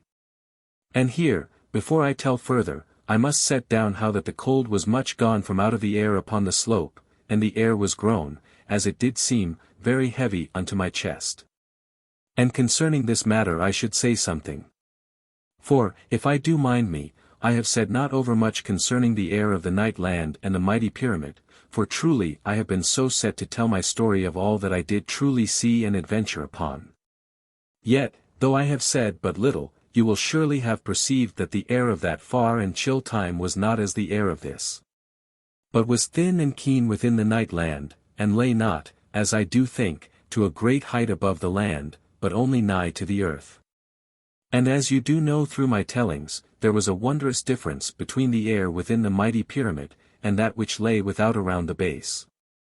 For upward beyond that, I did understand that there was no outward air that any should breathe, and so was all the pyramid sealed in certain wise in all the upper cities for ever. And whether it was sealed utterly from the outward air at the base, I do not surely remember, if, in truth that I did ever bother my head to such matters. Yet, if I be set proper in memory and understanding, we did draw air from the underground fields, but whether they gat any change or newness of air from the night land, I have no knowledge, and do lament that I have no sure knowing. Yet, as you shall believe, I could surely write 100 books upon that wonder of the future, and be still lacking in the half of all that there is to be told. And so do I try to have courage to this my task, and to have no over trouble, because that I do tell but a little of a great tale. And here in this place will I set down how that the peoples of the pyramid were greater to the chest, methinks, than we of this age, but yet do I have no over-surety in the matter. For well it may be that the reason of this age doth blind within me somewhat the knowledge that I have concerning that. For, in verity, is it not but a natural thing to believe those peoples to be great of the chest, so that they should make a proper dealing with the thin air of that place and that time? And yet, as I do strive to make plain unto you, because that this thing should be, by the making of my reason, I do the more distrust that reason shall make foolish my knowledge, for even a fool should suppose that which I have told. And the truth may be even otherwise. Yet that the peoples of the upper cities had great chests, I do well know, for this was a common knowledge. Even as we of this age do acknowledge the peoples of Africa to be of blackness, or those of Patagonia to be of great stature. And by this one thing should any know a man of the upper cities, from a man of the lower cities. And because that there grew this difference among the peoples, there had been once, as any could learn from the histories, a plan whereby the peoples should be moved upward and downward through the great height of the mighty pyramid. From this city unto that. Yet had it met with great disfavor, and was put out of force, and this is easy to be seen as the natural way of the human heart. And here it doth occur unto me that it was like enough to be a plan for health, beside of training of the mind, that each youth and maid was put to travel through all the cities of the mighty pyramid. The which did take 3 years and 225 days, as I have told before this. For by this plan, were they made to breathe the air of every height, and this, mayhaps, unto the good of their developing. And they also to discover that air which was best to their need. And concerning the air of the night land, ye shall know that there was in all that land no flying thing, because that the air was grown very thin. Yet, as the records did show, there had once been monstrous flying brutes, that went over the land in mighty bounds, but this was in a long gone age, and we could but suppose that the records gave truth. And here you shall know that, when the Monstruicans did learn that I would journey through the night land, in search of Nani, there had been some foolish and well-intended talk among them that I take a small flying ship. That was in the great museum beside the models of the great ships. For, truly, this machine was yet sound to go, for it was made of the grey metal of the mighty pyramid, that did seem to have no power to cease. Yet, in verity, I had no skill to manage this, neither had it flown, through 100,000 years. So that none did know the mastership of that art, which did be learned but by a constant practice, and oft made uneasy by fallings that did wreck the machine, as I did know from the book of flying. And, moreover, as I have told, the air of the night land was grown over weak to uphold such a thing, which, I doubt not, had made the peoples of the pyramid to cease from flyings, quite so much as that they did fear the forces of evil in the night. And if that there had been air and skill sufficient unto this purpose of flying, yet had I been wicked with foolishness that I should work to be hung upward in the night, for all the evil of the night land to behold.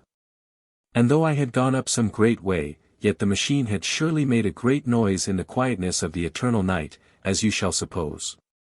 Now indeed am I gone weary that I should need to tell so much concerning the air of that time and place, for surely I do seem to make this my story as that I did make a lecturing upon matters of chemistry. And so do I cast about, that I may not bother to tell more upon this matter. Yet, in truth, a little more of my thinkings and observings had I better set down here, and so be done with it. But you shall have patience with me, and know that had this, my story, been no more than an idle tale, I had been free to make no labor with such matters. Now there doth a wonder come to me why that the road makers, who were of that far-off age which was before the age of the mighty pyramid, did not fly downward from the upper world into the deep of the monstrous valley, but did instead build a road.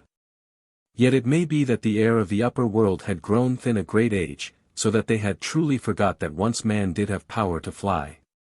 But even if that they did have proper machines to this purpose, surely it were a wondrous and fearful thing to fly downward 100 great miles, for they surely to have a dread that they never to rise again through so huge a deep. And, moreover, the downward world that was the bottom of the great valley, was full of monsters, as was told in the little metal book. And the monsters were very strange and unknown, and foreign to the whole world, that had never come unto the deep of the valley. And the valley had come, as you shall mind, when the earth did split. And this thing was, in truth, like to be thought that same ending of the world, which all nations have been taught to believe shall come. For in verity, when the world did split and burst, and the oceans rushed downward into the earth, and there was fire, and storms, and a mighty chaos, surely it was proper to think that the end had come. Yet was it, in truth, but the beginning of hope of a new eternity of life, so that out of the end came the beginning, and life out of death, and good out of that which did seem a dire matter. And so is it always. Yet doth this go past my first wonder, which did concern the wherefore that they made not to descend in things of flight. Yet, maybe, shall my reason stand to show why this was not. And again, mayhap it did chance that some were wild adventurers, and did leap over the edge of the upper world, having to ease their flight certain contrivings, like to parachutes. And these you shall picture, as that you watch them to leap. And so shall you see them go downward into the gloom, and you shall see them for maybe 10 miles, and maybe for 20 miles, and afterward shall they be lost utterly in that great deep, and seen no more of any man forever. But when the nations became road makers, and came downward slowly to the monstrous deep of the mighty valley that did split the world, then were they come there by millions, and with power sufficient to fight against the beasts. And afterward to grow back again to an ancient civilizing, and so to the building of the great airships that were yet shown in the great museum of the pyramid. And here shall I cease from these my thinkings on this matter. For indeed, who shall say what did be truly a reason for those peoples and what was their need? And so do I come to know surety by my wonderings. Yet, as you do know, all things do seem verily to go in a circle. For, behold, in time, they of the mighty pyramid, were likewise held off from the glory of the airships, and so were gone backward a great way, according as we do look upon this matter. And so hath this been the way always, as you shall know who have studied and thought, and seen the true ways and goings of life. And now will I go forward in my telling. And here will set down a sure thing that I did perceive, both by mine ears and by my fingers, for, as I did make clear to you but a while gone, there had come a change into the air as I did go downward of the mighty slope. And truly I was come to a great and new deepness, even beyond that of the wondrous depth where did stand the last redoubt. So that I was afar down and in a monstrous night. And the air here was of a great thickness and abundancy, even as it might be the air of this our age, or maybe more or maybe less, for who may compare two matters with a sure guessing, that do have an eternity to keep them asunder. And because that the air was grown very strong and apparent, it shall be, mayhaps, that it was by reason of this thing that the water, when I did make it, did fizz upward in a moment very loud and plentiful, and did boil overward to the earth from out of the cup, and wet upon my hand. And surely this thought did come very keen to my reason, as I did fumble, each time of mine eating, there in the everlasting night and lonesomeness of the great slope. And so shall you have knowledge now of this and that thing which did come upon my thought, and of the little and the big wonders. And all shall help something to give unto you the ache of newness and bewilderment that was constant companion unto me. Now by this time, as I have said, I was gone downward ever for 6 great days, and I did seem as that I should presently come to the middle of the world, for of going downward there was no end. And then, when it did be that I was near ready to believe this, I perceived far off in the deep of the night a little shining that was yet weak and unsure. And I do not know whether I can truly give unto you the great astonishment and pain of hope that did come upon me. So that I grew sick in all my being but to behold once again the blessedness of light, and to have help unto my belief that I went not downward to an utter desolation. And I stood upward from my knees, and did look very earnest, and surely it did seem that a light was there afar downward in the night.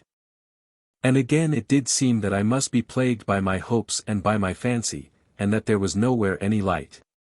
And then again I did see it very clear, and not to be mistaken, and I had a shaking to come upon me, and I gat me to a run, and made a great and mad speed down the dark slope. And lo! I was not gone any way, but I went headlong, and near brake myself, and could but hold my teeth together very fierce and quiet until that the pain was something gone from me.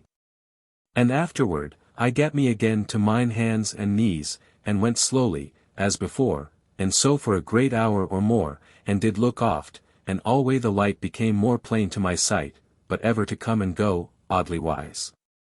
Yet did I go 6 hours, before that I was come anywise near to it. And by this shall you know how great a space off it had been. And lo! When that I did seem surely anigh unto it, truly was it still far away in the night. And I came not indeed near to it until that I was gone onward again for 3 hours more. And all that time did I yet go downward into the night, but the slope now did not be so utter dark. Now, presently, I made a pause, and stood upward to my feet, so that I should the better perceive the light. And lo! As I did look toward it, I heard a faraway sound in the dark, as that something did set up a strange and monstrous piping in the night. And immediately, I went to mine hands and knees among the stones of the slope, and kept myself low in the darkness, so that I should be the less plain to be seen, did any monster approach. But there came nothing to trouble me, and I went downward of the slope for yet another hour, and all the time that I did go, the sound of the piping grew more in the great eternity of the night upon the slope. And by this time was I come truly near unto the light, but yet did not behold it plainly, for it did burn beyond certain monstrous rocks that stood between. And I went to the left for, maybe, the half of a big mile. And all the while that I did go, the piping made a mightier whistling in the night, and it did seem presently as that the earth sent forth the sound and revelry of wild roarings. And I went the more silent. And later did kneel among 3 rocks, and peered forth for a while upon the place before me. And now, being come nigh unto the light, though yet it was not unhid from behind the great barriers of the uprising rocks, I perceived that I crouched within the mouth of a mighty gorge. And the left side was a great way off, and I saw it plain at whiles when the light did rise. But the light was to the right, and it was so wondrous great that it did make clear to me that a mountain was to that side of the gorge, and went upward into the everlasting night, as it did seem for ever. And afar down the gorge, I did see the shinings of strange fires, faint and a great way off. And so was I come at last to the bottom of the mighty slope. Yet the gorge also to go downward, but not so great. And presently I did go forward again. And so did open the point of the rocks, as the sailors do say. And I saw now that there gushed forth a great blue flame from the earth, and the mighty rocks stood about it, as that they were olden giants grouped there to some strange service. And concerning this flame I was not overmuch astonished in my reason, for it had seemed to me as I drew anigh, that the fire and the sound should be made by the roaring and whistling of a burning gas that did issue forth among the rocks. Yet, truly, though it did be a natural matter, it was yet a wondrous sight, and set amazement on my senses. For the flame did dance, and sway whitherward monstrously, and sometimes did seem that it dropped so low as 100 feet, and afterward went upward with a vast roaring unto the utter height, and did stand mighty and blazing. Maybe a full 1,000 feet, so that the far side of the gorge was lit, and surely it was 7 great miles off or more. But yet did show plain and wondrous. And the light did show me the flank of the mountain, that made the right-hand side of the gorge, to go up measureless into the night. And so shall you perceive that I stayed a while among the rocks that were in the mouth of the gorge, that I should gaze upon this thing, but afterward I looked this way and that way, so that I should have a knowing of the place where I was come. And it was a wild and stark and empty place, as you must perceive. And the far side did be great miles off, as I did say, and everywhere there was abundance of rock and lonesomeness. And before me there went the great and dim length of the gorge, and there were lights here and lights there, in a great distance, and oft, as it did seem, the quiet dancing of lights in diverse places, but yet were these gone on the instant. And ever there was a strong and vacant silence upon that place. And presently, after that I had looked once more unto the mighty dancing flame, and perceived nowhere any life around it, I went onward down the quiet gorge. And for a great way as I journeyed was my path lit by the dancing of the blue flame, and oft should I seem to be going but dimly among the rocks, and my shadow faint and long, and lo! The flame would leap, and all the gorge come to a wondrous brightness, and my figure to shorten, and the shadows to be black and strong. And so shall you perceive how I went. And oft did I turn me about to behold the dancing of the great light.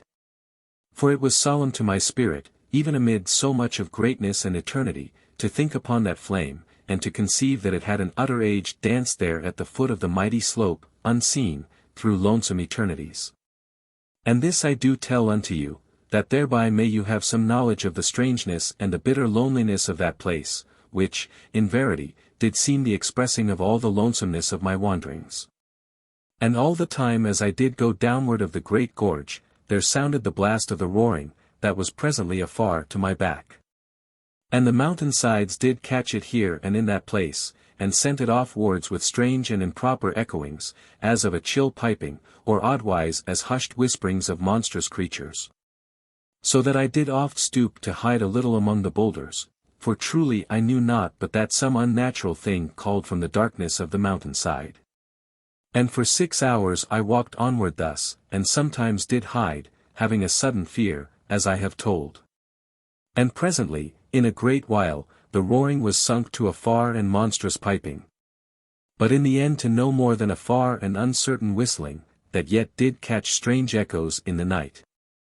And in the end there was only a quietness. And yet, as you do perceive, there had been always a silence in that gorge, as I have told, and this to the despite of the whistling. And I do hope that you have understanding with me in this matter. For it was truly as I have told, and there is no contrariness of telling in this matter. Now in all this time that I had walked in the great gorge, I had passed 4 of the far lights that I did see from the bottom of the slope. And the 2 first and the 4th were blue, but the 3rd was green, and all did dance and quake, and sent fitful shinings into the belly of the gorge.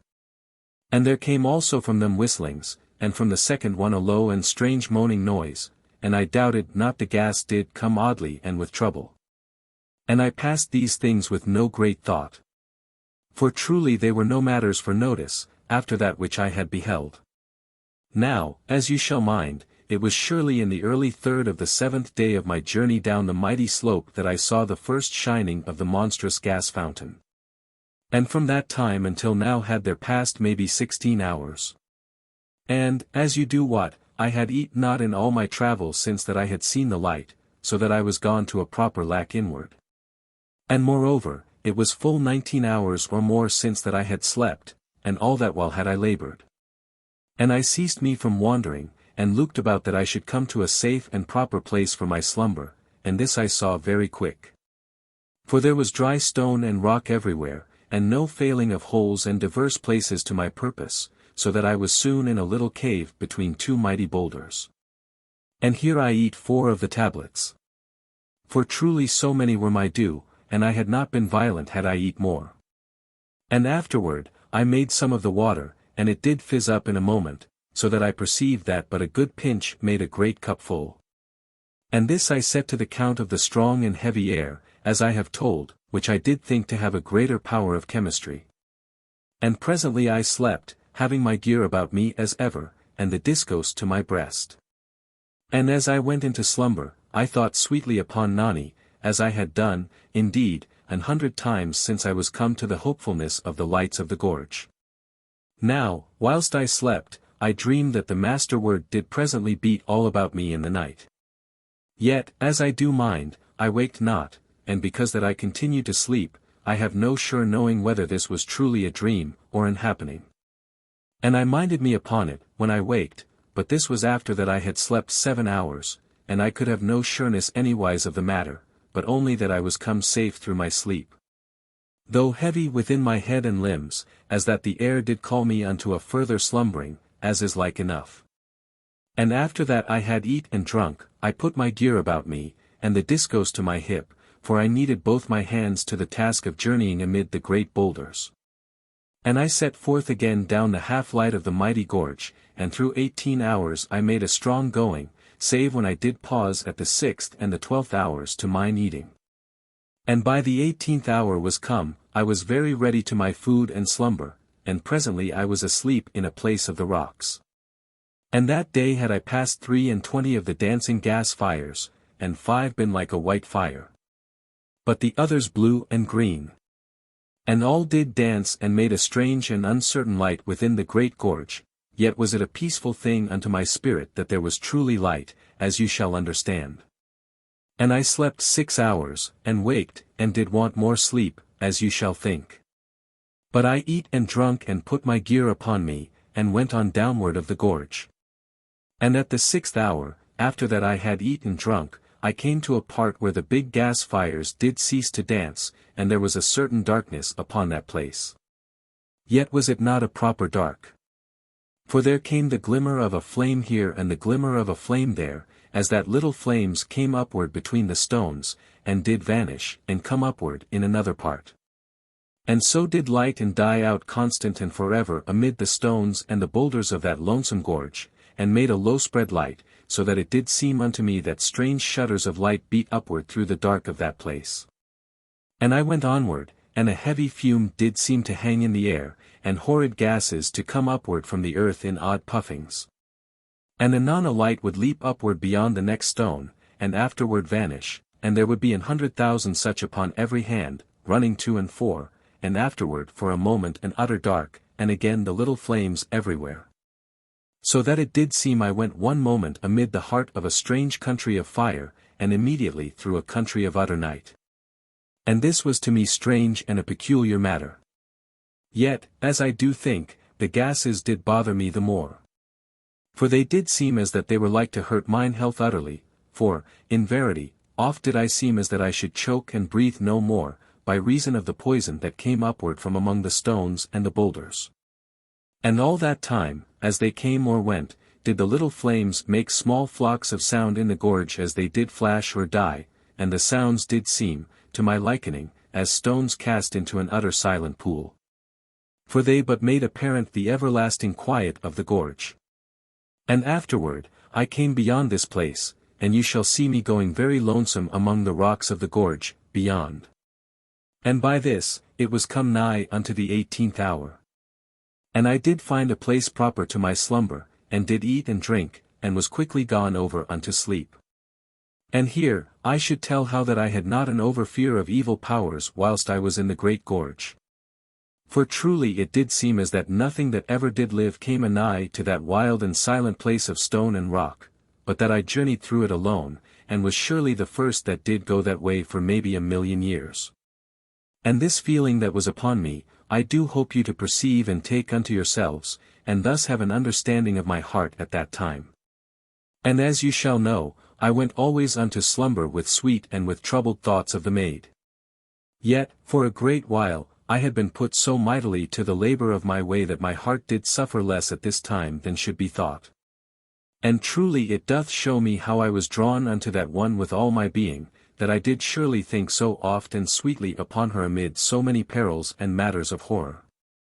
And this doth seem something strange to say, when that you do consider that I was adventured unto these same perils and horrors but only for the sake of the Maid.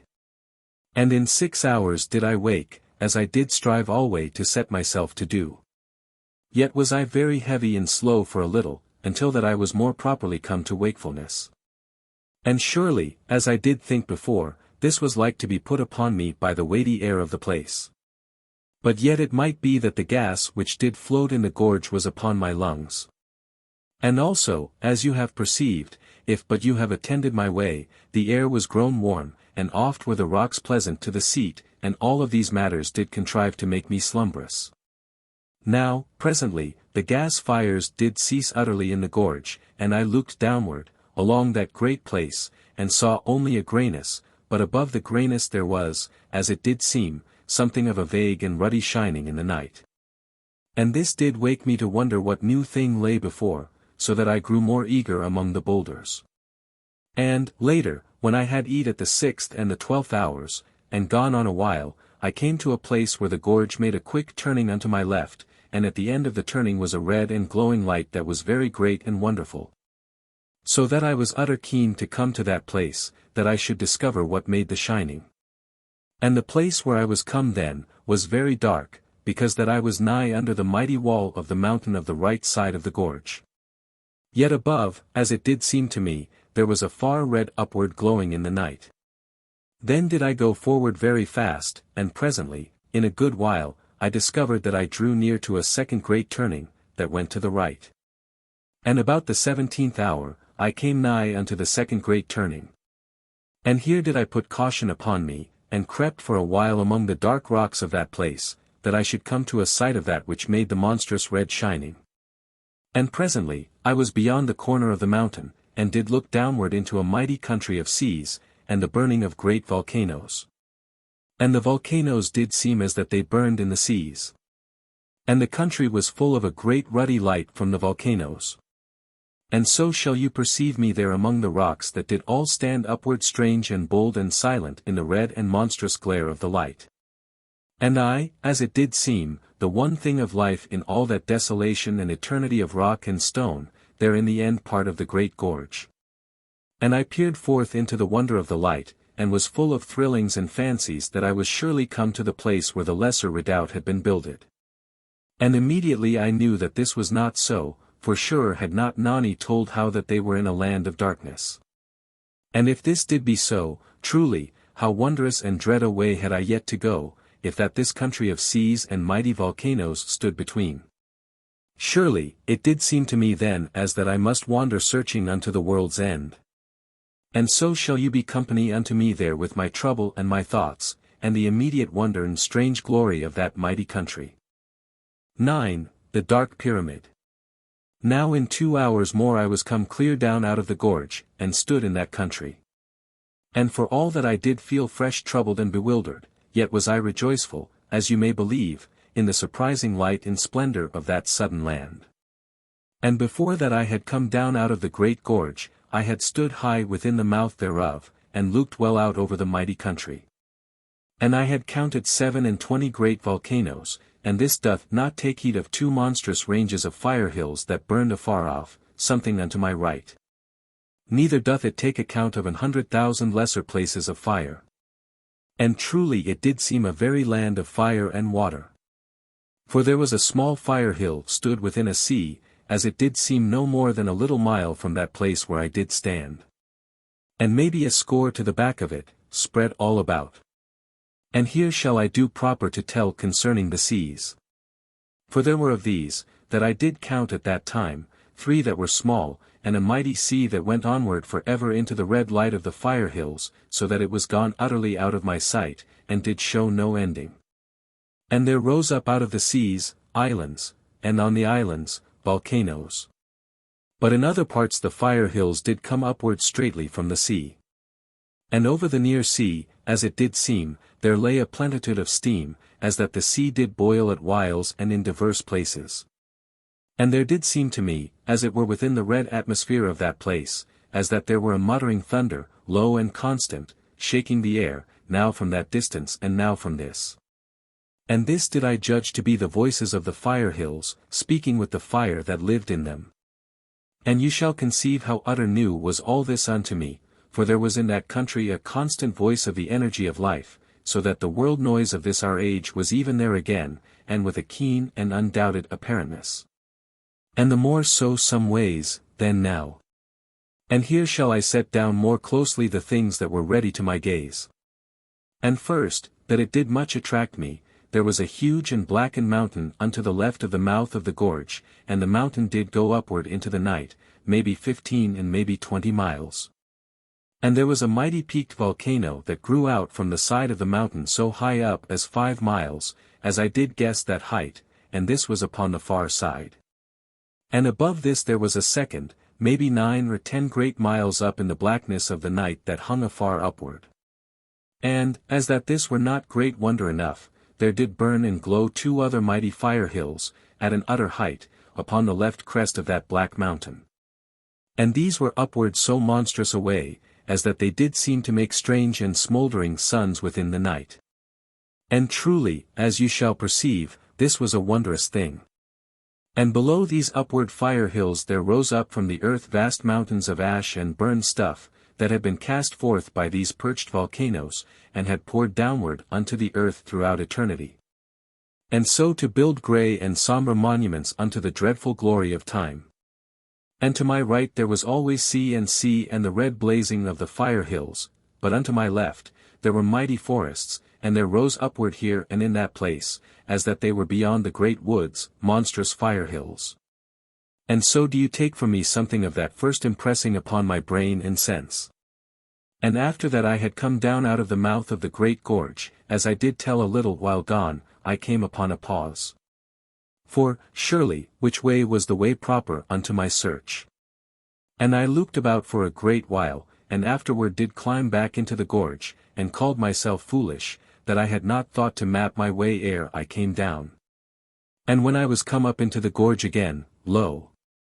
I saw that there was but one way that I should go, for truly, as I have said, there was only the seas unto my right. But unto the left, where the shores did meet the seas, there seemed, so far as mine eyes did tell to me, a clear way for a space. And mayhap, when I had come so far, I should even find a further way to go forward. And so did I descend again unto the country of the seas, as I did ever call that red shining country of water and fire. And by that I was come again from the height of the gorge, it was 24 hours since that I did last sleep. So that I was fain that I should put into some nook, and come to slumber, as you shall well believe. And I found me a neat and proper place, where 3 great trees grew about a little basin of rock that was very dry and warm. And here, after that I had eat 3 of the tablets, and drunk some of the water, the while that my belly did yearn, as ever, for proper eating stuff, I made my bed in the little basin of the rock, and lay me down. And did begin to think a while upon Nani. But was gone over to sleep before that I was aware. And lo! I was suddenly awake, and did find that I swam in a hot water, and a mercy, I did think, was it that I was not drowned as I did sleep. And I gat me to my feet, and the basin was full of water, hot and steaming, and pungent to the taste, as well I did know. And I perceived now that the water poured in from a smoothed slit upon the far side, and did come with a strange gurgling and bubbling, so that I conceived some deep well to boil, and thus to drive upward this water into the basin. And glad was I that it did not boil as it came forth. And surely, now that I was upon the dry land, and did consider, I did quickly suppose that the water had poured forth at seasons into the basin for an eternity of time, and afterward did go back by fissures in the bottom of the basin. And this to happen, as I soon did find, a little beyond the length of every hour, and, indeed the basin to empty slow as I did watch. Now, being much wetted, I stripped off mine armor, having before this dipped out mine effects from the hot pool, and so did come down to the naked flesh, and I found a place where the rock was hot, and here I did spread my garments. And whilst that they came to dryness, I gat me into the hot pool, and had a very pleasant bathing, and did have no great fear of any dangerous thing, for, as it did seem, I had surely left all such behind, within the nightlands. Yet did I have the discos upon the pool edge to my hand, for I had no proper assurance in this matter. Yet, as it did prove, there were many monstrous beasts in that country, but never did I feel the nearness and horrid power of any evil force. For these, as I do conceive, were congregate and gathered about the mighty pyramid, being attracted thereto by the great spiritual essence of so wondrous a multitude of humans gotten so close in one spot. Even as sharks do come after the ship that hath bullocks within. Yet, how that the evil powers were given entrance unto this state of our life, I have no sure knowing, yet have I put forward certain thoughts on this matter in an earlier place, and more than such thinkings is surely vanity. For there is no certainty in my reasoning concerning the thing. Now, presently was my clothing dry, yet before this, I had come out from that bath, which truly was nigh all gone backward into the earth. And I dressed me again, and got my armor upon me, and afterward was I in a more lightsome state of the mind, and yet very ready to come again unto my sleep. And this I did, and had 6 hours more beside the pool. And once was wakened somewhat by the gruntling and bubbling noise of the water, that was made as the pool did fill time and again. And when the 6 hours were gone, I waked very well fitted in my senses and feelings to go forward again through that red-lighted country, and this I did, after that I had eat and drunk. Now all that day I went forward at a great pace. And the nameless woods were unto my left, and the shores of the seas unto my right. And oft did I find that the trees grew even into the water, so that oft did I go forward among the trees, and a very wonderful thing was this to me, that never had known before in all my life, until I was come into that country. How that a glad and wild mystery doth live among forest trees. For there was no such strange wildness among the groves of the underground fields, though a solemn beauty in plenty. And the scent of the woods was sweet unto my spirit, as you shall wot. Now all the time that I did go, there was the shore unto my right, but alway to my left, and around me ofttimes as I did say, the great forests. And as I did go, lo! There was life in all those darksome woods, and living eyes did peer out odd whiles upon me, and afterward go backward into the dark, so that I wot not whether to fear, or to have no heed of trouble. Yet naught did come anigh to me, to make any hurt. And thrice in that day did I come to little fire hills that burnt redly, and sent out fire and noise, so that I heard their trouble each time through the forest, before that I was come to them. And about each was there a deadness and desolation, where the fire had killed the big trees, yet, as I did observe, the quick life of little plants did grow more nigh, as that they were born and lived between the times of the fire bursts. And this I do take it that you perceive. And in that one day I passed 37 boiling springs, but whether they boiled truly, I do have no knowledge, only that they sent out a great steam ofttimes, and some did make a strong roaring noise. So that to hear them afar off in the forests was to think odd times that some wild beast roared strangely. Now, when the 18th hour was come, I sat me down, as I had done upon the 6th and the 12th hours, and eat 2 of the tablets, and drank some of the water, which here did fizz very rich and quick. And afterward I lay down to my slumber, for I was greatly wearied. And I had chosen a place against a great rock, which was so that no creature might come upon me from behind. And I came easy upon sleep. But yet I did fix it upon me that I slumber only with the body, for I did know, by the shining of the eyes in the darksome woods, that strange creatures abode in the mighty forests. And ere I was gone over to sleep, I thought upon Nani, as I had done much all that day, as though her spirit did hover near unto mine, and did strive pitiful to speak with me. And this I set out to you, that you shall know how it did seem unto me in my thoughts and fancyings. And as I lay there, I put a blessing upon her, and a determination into my heart that I make a more desperate speed of my going, if that might be. So that I come the sooner to that strange, and unknown place in the dead world where did stand the lesser refuge. And I was then asleep in a moment. And lo! Sudden I was awake. And lovely was the brightness of that country, that did show me in a moment my danger, and did not keep me suspend in fearful doubt, as did the grey darkness and strange shadows and lights of the night land. For I saw, on the instant that I got me to mine elbow, how that certain things did crouch within the borders of the trees, no more than a score paces off. And I perceived in a moment that my spirit had been given knowledge, and had wakened me. And I stared, the while that I did grip the discos, and I saw that there were 6 squat men that were humped at the neck and shoulder, and they did crouch all there in a row, and were something hid by the shadows. And I perceived that they watched me, and the eyes of the men did shine like the eyes of beasts, and so shall you know somewhat of the strange terror that came upon me. Yet had I the discos and mine armor. And though my heart did shake a little, yet was my spirit assured to conquer. Now I gat me to my feet, and had the discos ready within my hand, and behold!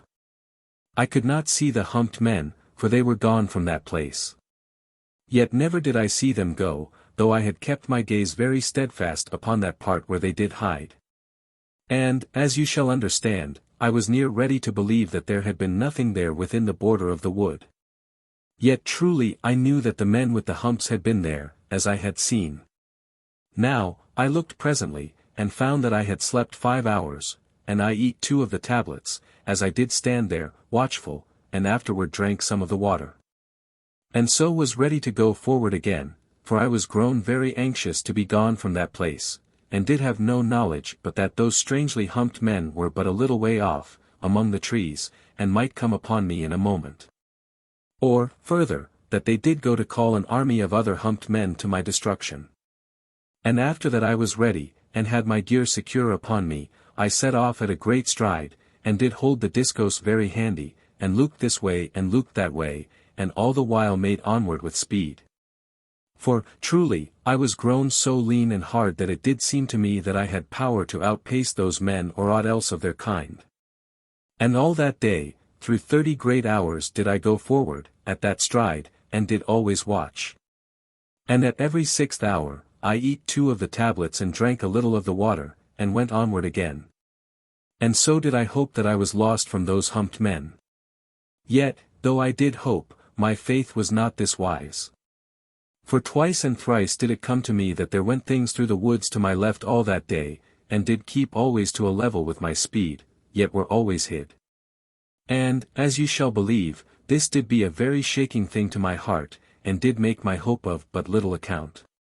Now, because that I had no faith to company my hope, I was not easy to have slumber, until that I was come to a place proper and safe. And so, as I have told, I went onward through 30 great hours. And, in truth, in all that while I did find nowhere that did seem to fit my need. And lo! About the end of the 30th hour, I perceived that there was water ahead, besides the water of the sea that was ever to my right. And I thought, maybe, that the sea did go inward at that part of the land, but it was otherwise, for when I was gotten to that place, I found that a river came into the sea, and did come out of all the country that lay unto my left. And in the mouth of this river, there was a small island, and surely I did look across to the island, and think it a refuge from the humped men that did surely play dog upon my going. Yet, truly, this was but an idle thought, and my need was that I should come to some way to cross over the river, that I go forward beside the great sea, which did stretch onward, as it did seem for ever, before me upon the far side. And I knew not how to go across, for I had no power to swim, and had I swum, there were surely monsters in that great and warm-flowing river, as you shall believe. And I went upward of the river bank, that I might come to some place where the river did narrow. And surely I had been like to walk a mighty distance to this purpose, but that I came soon to a second river that did enter the first, not a mile above the shore of the sea. So that, as you do perceive, there was the sea to one side of me, and this second river unto the other, and the first river before me, and thus was I sorely perplexed, as any had been truly that was in a like trouble. Yet, as it did chance, the need to go forward, and the danger of the humped men, put wit into me, so that I looked about for a tree that was fallen. And there were many, yet great, so that I was much wearied and something strained of the spirit, before that I gat 2 little trees unto the water. Now, when this was done, I made me a rough pole of a young tree plant. And afterward, I lashed the 2 trees together with my belts and straps, and so had somewhat of a raft. And you shall picture that, all the time as I did go about this business, I was very heedful lest the humped men should come upon me, ere that I was gone free upon the water. And this constant heeding did double the labor of my work, as you shall perceive, yet, in the end, it was done, and I ready to adventure over the river. And so I did push off with the pole, and I pushed and paddled maybe the half of an hour, for, indeed it was all a clumsy contriving, and mayhap I the more so in my labors. Yet, presently, I was come so far over, that I drew nigh to the island. And it did seem a wise and proper thing that I should have my slumber there, and afterward go onward to the farther shore. And this I did, and after that I had eat and drunk, as ever, I lay down to sleep. And by this time it was 33 hours since last I did slumber, so that I was bitterly awearied. And I had a great and restful sleep, for, truly, the island did seem a very safe place. And, in verity, I came to no harm, though I was as a dead man for 9 great hours, and so shall you perceive my weariness. And when I was come proper awake, I eat 2 of the tablets, and drank some of the water. And afterward made an end of my voyage, and then did take back my belts and straps from binding the trees, and so forward again upon my way, and no more fearful of the humped men.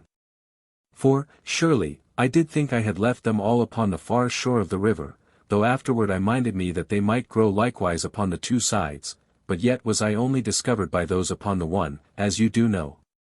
And all that day I went very swift, and passed many strange matters and did coast upon wonders oft. And at the 6th and the 12th hours did I eat and drink, as ever. And between the 8th and the 14th hours did I come past 2 mighty fire hills, that made all the country to tremble with their noise.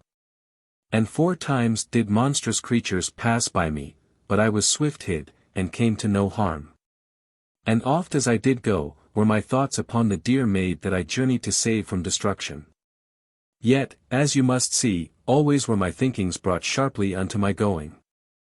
So that scarce was I ever set off to ponder upon Nani, but that there came some danger or wonder to give me heed to my way. And because of this, as you have learned, I was more put to plan free of the instant trouble and peril of my way, through all that mighty journey, than to have quiet chance for thoughts of love unto mine own. Yet, truly, was not my journey one whole thought of love unto Nani? And, that peril made oft dumb my brain, was but the truer song unto my maid. And at times I was among trees, but oft did go past unnumbered boiling springs and small fire hills. And oft was the air full of the noise of the little fire hills, and the roar of the boiling springs, but there came no harm unto me. And 1,000 times did I perceive things that had life, and I made a very cautious way. Though with a great speed and cleverness of going that made my heart glad. And oft did I come to parts where a great life held the trees, and green stuff did flourish exceedingly, and the air rich and full and wondrous sweet. So that I was fain to think how that in some far-off time, it might be that our children's children should come down unto this country, when the upper valley of the night land was grown to an utter chill and lacking of air. And here build them a new refuge, if, indeed any should come clear of the evil forces and the monsters that did live about the mighty pyramid in the night land. Yet, how should they come clear of those things? So that this is, as you do perceive, no more than a thought that did rise vaguely in me. And yet, again, who shall say what may be? And onward I did pass, and I do mind me how that I saw the lower fires of that country to burn very fierce. And this I set to the richness of the air, but yet with no surety of knowledge, and do but tell the same that you shall see the oddments of thought that went oft across my brain, and so have so much knowledge as I, concerning this and that. Now, a little before the 18th hour was come, I came out from among the trees, and the sea was downward of a great cliff unto my right, for I had gone upward for a long and weary hour. And I did see now a thing that made me to be cautious, and yet that did hold my heart to go swiftly to perceive the thing, for it was very strange. And I went forward quickly, yet with a wise care, and so was come presently more nigh. And I perceived that the thing was, in part, a high rock, very tall and pointed and maybe 100 feet high, but afterward I did find it to be more. And there was a monstrous great thing upon the top of the rock, that did seem very strange.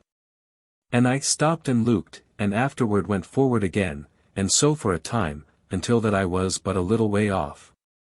And now I saw that there did seem to be a mighty long rock laid across the topmost part of the upstanding rock, and yet had a very strange and shapely appearance, and did seem upon the under part to be as that I had looked before upon it. And upon the upper part, there grew trees and green things, even as these did grow upon odd ledges of the upstanding rock. Yet, for the most, the rock was very stark, as that a blast had blown upon it, and made it bare. Now, when I had looked for a while, I bethought me that this should be a safe and proper place for my slumber, if that I had power to come safe to the top. And when I had thought this thing, I began at once to climb up the rock.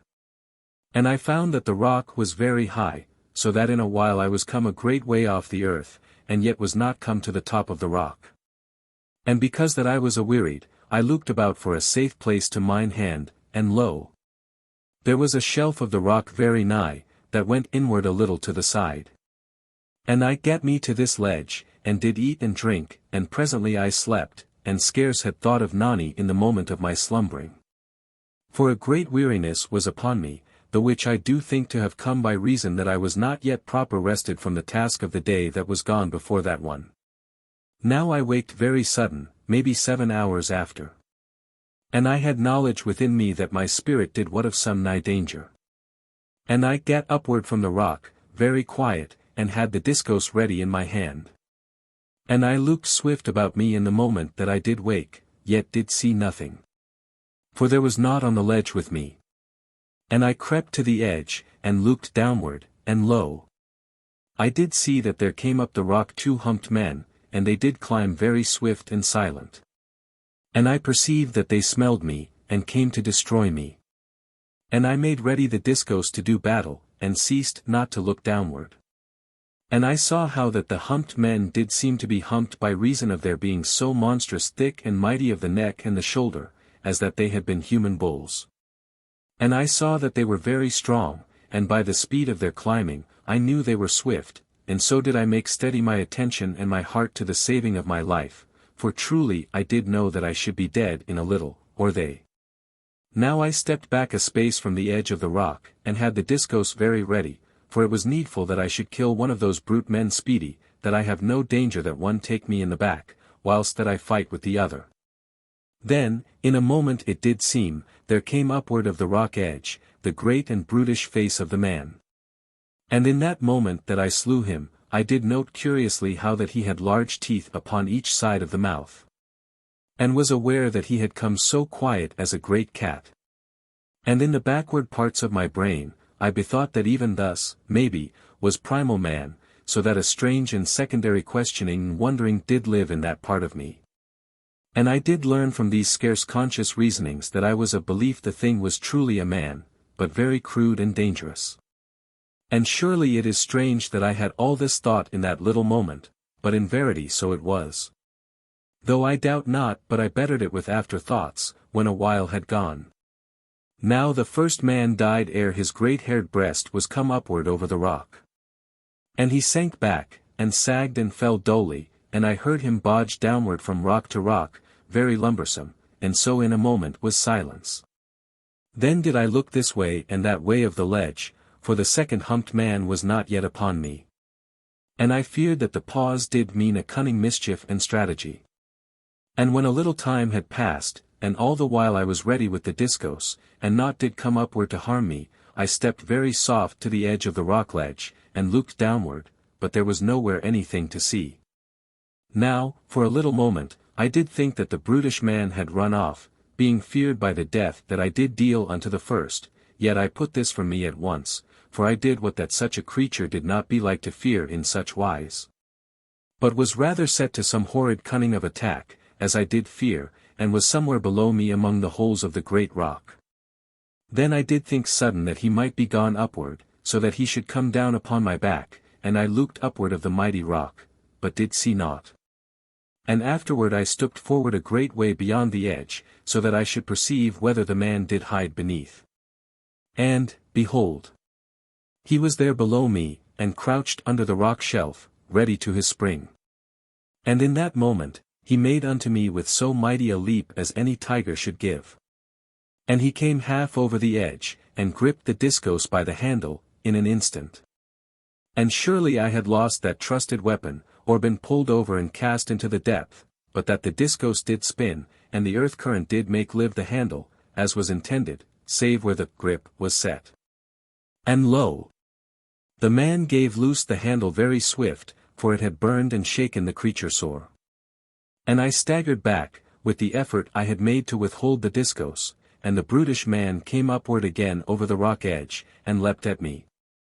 Yet he gat me not, for I sprang unto my right, and made a blow with the discos, even as I did leap. And the blow came something short. But yet harmed the humped man with a gash upon the belly, very sore and horrid among the great brown hairs of the man. And immediately he sprang after me, but I smote full at the face. So that he leaped back from the strange roar and blaze of the discos, and yet was harmed, for he gat not right free of the blow, but did be cut very sore on the mighty and haired arm. Now, seeing that he was something feared of the weapon, I ran in upon him, and smote again at the face, yet was the man gone out of my reach before that the blow did reach, for, truly, he was quick as a panther. And immediately, he did leap unto the ending of the ledge, where it did join upon the rock, and he caught the living rock between his two hands. And truly the rock must have been split 10 there. For he tore out a monstrous lump, so great near as my body, and did run upon me with the rock above the head of him. Now, I perceived I should be smashed in a moment, if that I did not slay the man very quick. For so mighty was he, that he did leap this way and that way after me, as though the great rock did cumber him no more than it had been but a light matter. And you shall perceive that I leapt this way and that way, to avoid the man. And twice did strike him, but yet was feared to break the discos upon the rock, which the man did use as a shield each time that I did make a blow. And all the while, I did act to escape when that the man should cast the rock, as I did conceive at the first to be his intent. Yet, truly, it was as that he had no wotting that a rock may be thrown. For he strave only to come at me with the rock, that he should crush me, as with a monstrous club. And, in verity, what should a man do against so horrid an attack? And time and oft did I leap now to the right and now to the left, and again in a moment, I did cut the humped man, but the blow was something turned off by the great rock in the hands of the man. Yet so strange and mighty was the power of the discos, that it shore away a small portion of the rock, and did come to no hurt in itself. And, surely I had presently failed in wind and limb, because of the leapings and chargings that I did make. And because of the weight of the armor, that was not overmuch, yet to be considered, but that I fainted not, was by reason of the wondrous hardness and leanness that I was grown to, with so constant a journeying in straight living. For the tablets did keep the strength in a man, though, truly, they eased not the yearnings of the belly. And lo! Even the brutish man did grow weary, and the hot breath and body stink to come from him. And surely who shall wonder, for always he did rush to and fro upon me, with the monstrous rock to crush me. And sudden, I leapt unto the right of the man, thinking within me that I did perceive a chance that I should cut him upon that side. But, truly, he was less awearied than I did know, for he came very sharp upon me, and had me between him and the wall of the rock. And surely I had no room to make escape, and had died in a moment, but that I made a sudden sham toward the left with the discos, as that I should leap that way. And in the same instant, I did go to the right with a strong bounding. And immediately did come in upon the humped man from that side, and I put my fortune of life to the stroke, and stood anigh to the man, and I smote him across the middle part, before that he did what of my intent. And the blow slew the man very surely, and did nigh cut the mighty creature in twain. And surely he fell, half leaping even as he died, so that the monstrous rock that was in the hands of the brutish man, did crash down almost upon my feet, and I leapt very high that I should escape the thundering of the rock. For in verity, I was near slain in that last moment of the life of the humped man. But yet I lived and came free of death, and did have a relief of happiness about my heart, as you shall believe. Yet, truly, I was much shaken. And a little weakness took me, so that I was fain to go down upon the rock shelf, that I have back my strength. And presently, I was grown steady again, and I took my gear, and did haste down the rock, and so was come presently to the earth again. And I saw the first of the humped men that I did slay, lying very quiet a little off from the bottom of the rock, so that I went round upon the other side to avoid the man, for it was no pleasure to mine eyes or to my heart. And, truly, it did trouble me always to make a death. And when I was come round upon the other, which was the seaward, side of the rock, I perceived that I was yet shaken. And I remembered that it were wise to eat and drink and rest a little, before that I did go further upon my way. Now, as I did sit there at the bottom of the rock, I looked upward at the strange crown thereof. And until that time, I had been taken up with the fight and with gazings this way and that to see whether there came others of the humped men to work me in harm. But now that I was given some ease of the mind and of the body, I saw plainly that I knew the thing that lay upward upon the rock. For the shape had been something strange and half known to me even before that moment, as that I had a vague knowledge concerning it, but yet with no surety. And now, truly, I did know in a little instant that the thing was one of the olden flying ships, the which, as you shall mind, there were certain in the great museum of the mighty pyramid. And surely, I was ready to wonder why that I had not seen the thing plain before that moment, yet was this like to be because that there was a shadow upon the other side of the great rock.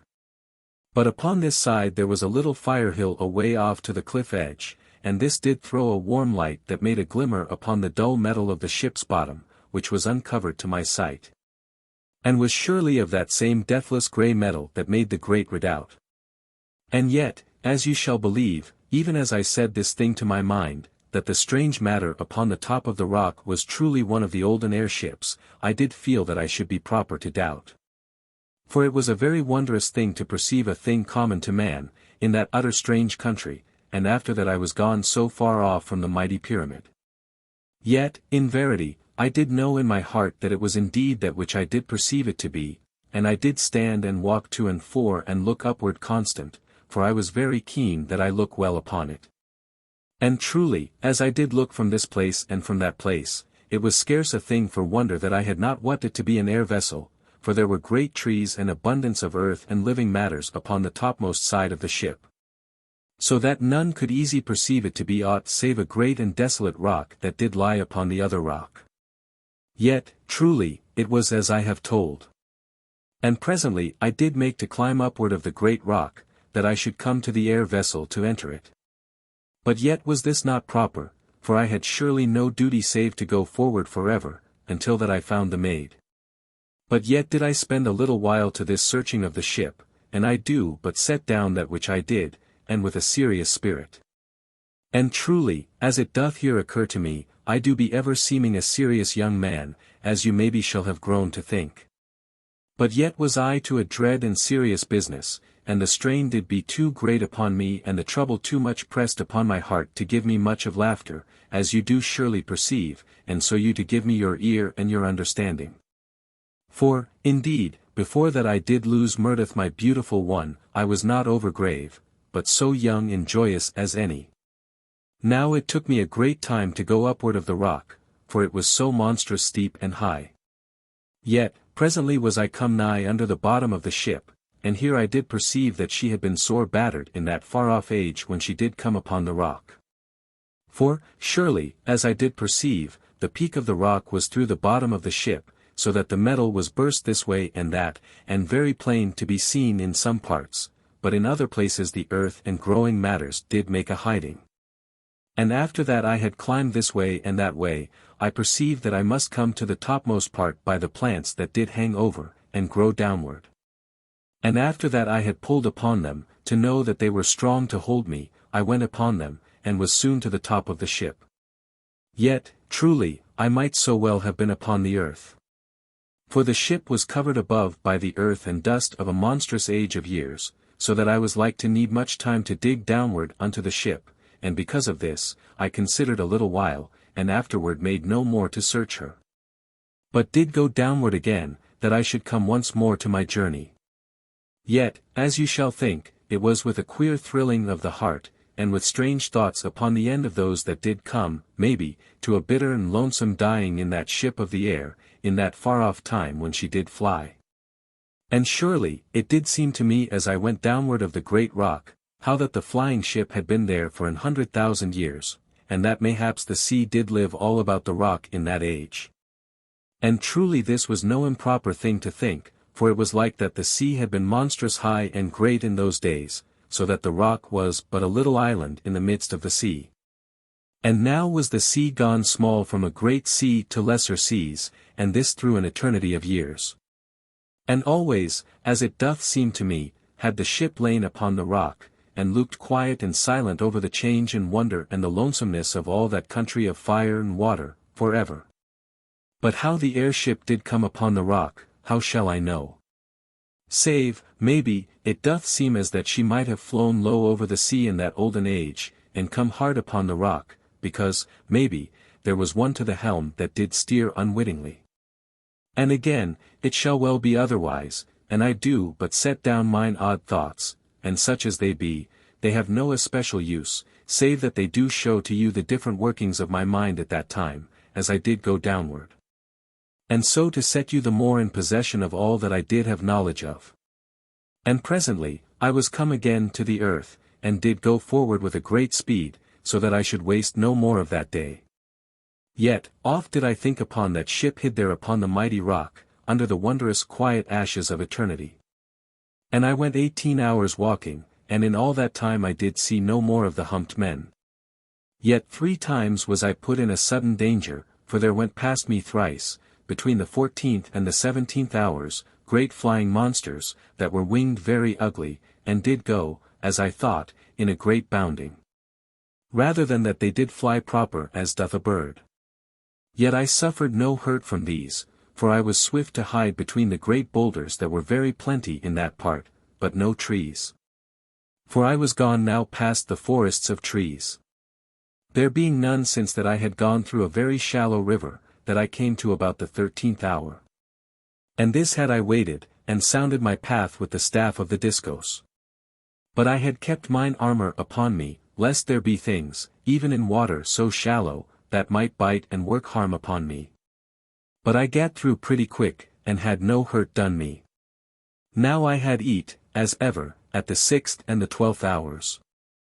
And by that the 18th hour was come, I was nigh again unto a forest, that came down to the shore that went alway upon my right, and I to be very sore and wearied, as you shall know. For I had fought very desperate after my waking, and afterward climbed the great rock, and then again to journey, so that it was, by this, nigh to 21 hours since that I did sleep. And surely, I looked this way and that way, constant, and did see no place proper to my slumber. But afterward, I considered I did be a fool, to lack such. For truly the trees were plentiful, and I could climb a great one, and strap my body safe, and so have a sure bed for my rest. And I did this thing, and went upward into a great tree, and did tie my body to the tree, with my belts. Yet I eat and drank before that I went up the tree. Now when I was fast upward in the tree, and had made a bed upon a monstrous branch, and had the discos ready upon my hip, so that it should not fall but be nigh to my hand, I lay a little while thinking upon Nani. And I went not over to sleep immediately, which was strange, yet mayhaps because that my bed was so uncertain. And I considered very gravely how that it was a monstrous long while since that I did hear the master word from the dear Maid. And truly I was come a dreadful way from mine home, which was the mighty pyramid. For I had gone onward for ever through 25 great days of travel, and was not yet come to any place that did appear like to be that place where the Maid did abide. And it did seem that I might even wander onward in that great country of fire and water for a time beyond all that I had before gone, and this thought did put a great weight of trouble and weariness upon my heart. For the Maid had been in sore need of me, and I did feel sudden to be all adrift in the wilderness. But before this time, it had seemed as that I surely went aright. And mayhaps your sympathy shall tell you just how I to feel in the heart. And after that I had lain there very awkward, and thought upon all matters, I minded me that I would try the compass again upon the morrow, but had no great hopes of the machine, yet did be willing to try aught to see where I had gotten to. And truly, as it did come to my mind, if that the compass did point a little as I did what it was used to point in the Lesser Redoubt, then, in verity, I was surely come something more anigh to that unknown place of the world than I did dare to believe. And this to be plain to you. Then a little time did pass in which I did wake and sleep, a little, but with no surety of sleep, but as that I was very tired of the heart and did but lie too weary to come properly to sleep. And odd whiles I did lie with mine eyes half to open, and did look very dreamful upward among the dark branches of the tree, as they did show black and pretty against the redness of the shining that came from the sea. For there was stood a great and bright burning fire hill in that part of the sea that lay off the shore from me. And above the glaring of the fire hill, there was the deep night that did brood for ever above in a monstrous black gloom of eternity, and did make the red smoke of the volcano to show deep and mighty and thunderous seeming. Afar up in the great dark. And the red and shining smoke did but show the utter hugeness of the night, that had been upon the world through the great ages. And, in verity, as I did lie there so dreamful, it did come to me afresh how wondrous strange was mine adventure. And how that I did lie warm and alive in a country of red light and smoking seas. And, truly, as I did remember and consider, there was a great and lost world above me, upward through the dark, maybe 150 great miles up in the grim night. And this thing did strike me very solemn, as I did lie. And I do trust that you conceive how that there was, in truth, afar above in the eternal and unknown night, the stupendous desolation of the dead world, and the eternal snow and starless dark. And, as I do think, a cold so bitter that it held death to all living that should come anigh to it. Yet, bethink you, if one had lived in that far height of the dead world, and come upon the edge of that mighty valley in which all life that was left of earth, did abide. They should have been like to look downward vaguely into so monstrous a deep that they had seen naught, mayhaps, save a dull and utter strange glowing far downward in the great night, in this place and in that. And surely, as you shall have seen, I have set the great deep of the valley to be, maybe, 150 miles of night, for, as you do mind, it was conceived that the valley of the night land was 100 miles deep, and mayhap to be more. And I had come from that place downward of the mighty slope, and of the gorge, a very great way. Yet, in verity, I do believe in my heart this measuring was utter wrong, for I think the deep to have been monstrous, beyond these miles that I do give. Yet have I no proving of this belief, and do set it down for no more than it is. Now, presently, I had ceased from these vague thinkings and half-dreamings, and was gone truly to sleep. Yet, nowise did I sleep very strong. But did seem to come anigh to wakefulness, this time and that. And, as it did chance, this was mayhaps a very good thing for my life, for I did presently come awake more surely, and did turn on the great branch. For there was a noise in the air, that was not the noise of the great fire hill. And the noise did grow, very heavy and lumbersome. And, in a moment, there came 7 humped men, running among the trees, as that some monstrous thing did pursue. And immediately they were beneath the tree in which I did lie, so that a great fear came upon me, and I loosed the belt from the branch, that I should be free to fight. And, directly upon this, I saw that the men did leap upward into the tree, beneath me, but not as that they did what of me or make to come at me, but as that they did pay a great heed to some creature or happening that was far off among the trees. And surely, the noise did seem to come from that part, and did grow loud and mighty, and the humped men did all crouch very silent, and did make no noise or motion one to the other, but were quiet upon the lower branches. And, as I did look now more to my ease, I perceived that they had each a great stone, and bloody, that did seem as that it were split to a certain sharpness, even as a stone doth break very natural. And they carried the stone under this arm or under that arm, so that they had their hands free to all matters. And, alway the noise did come the more anigh, and I saw that a humped man did come running from among the trees, and did run beneath that place where the 7 humped men did be on the branches. But they made no sign to the man, to save him. Yet truly it was very plain that some monster pursued the man. And immediately I saw how this thing was, for the humped man upon the ground, did not run so fast as might be. And I conceived that he did act to make some creature to come after him, to pass under the men within the tree. And surely this thing did prove to be. For there came very quick, a great and ugly thing, that had an ugly way of putting down the feet, and did have 7 feet to each side, which was very strange. And the back was as that it were horny, and the belly of the thing did seem to brush heavy upon the earth, and it grunted, as it went, and shook the earth with the weight of it, so that a monstrous noise came from it, upon so hasty a journey. And I did what that it was not such a thing as did properly pursue after matters of food, but did rather eat of that which did need little haste, but a monstrous strength, to gain.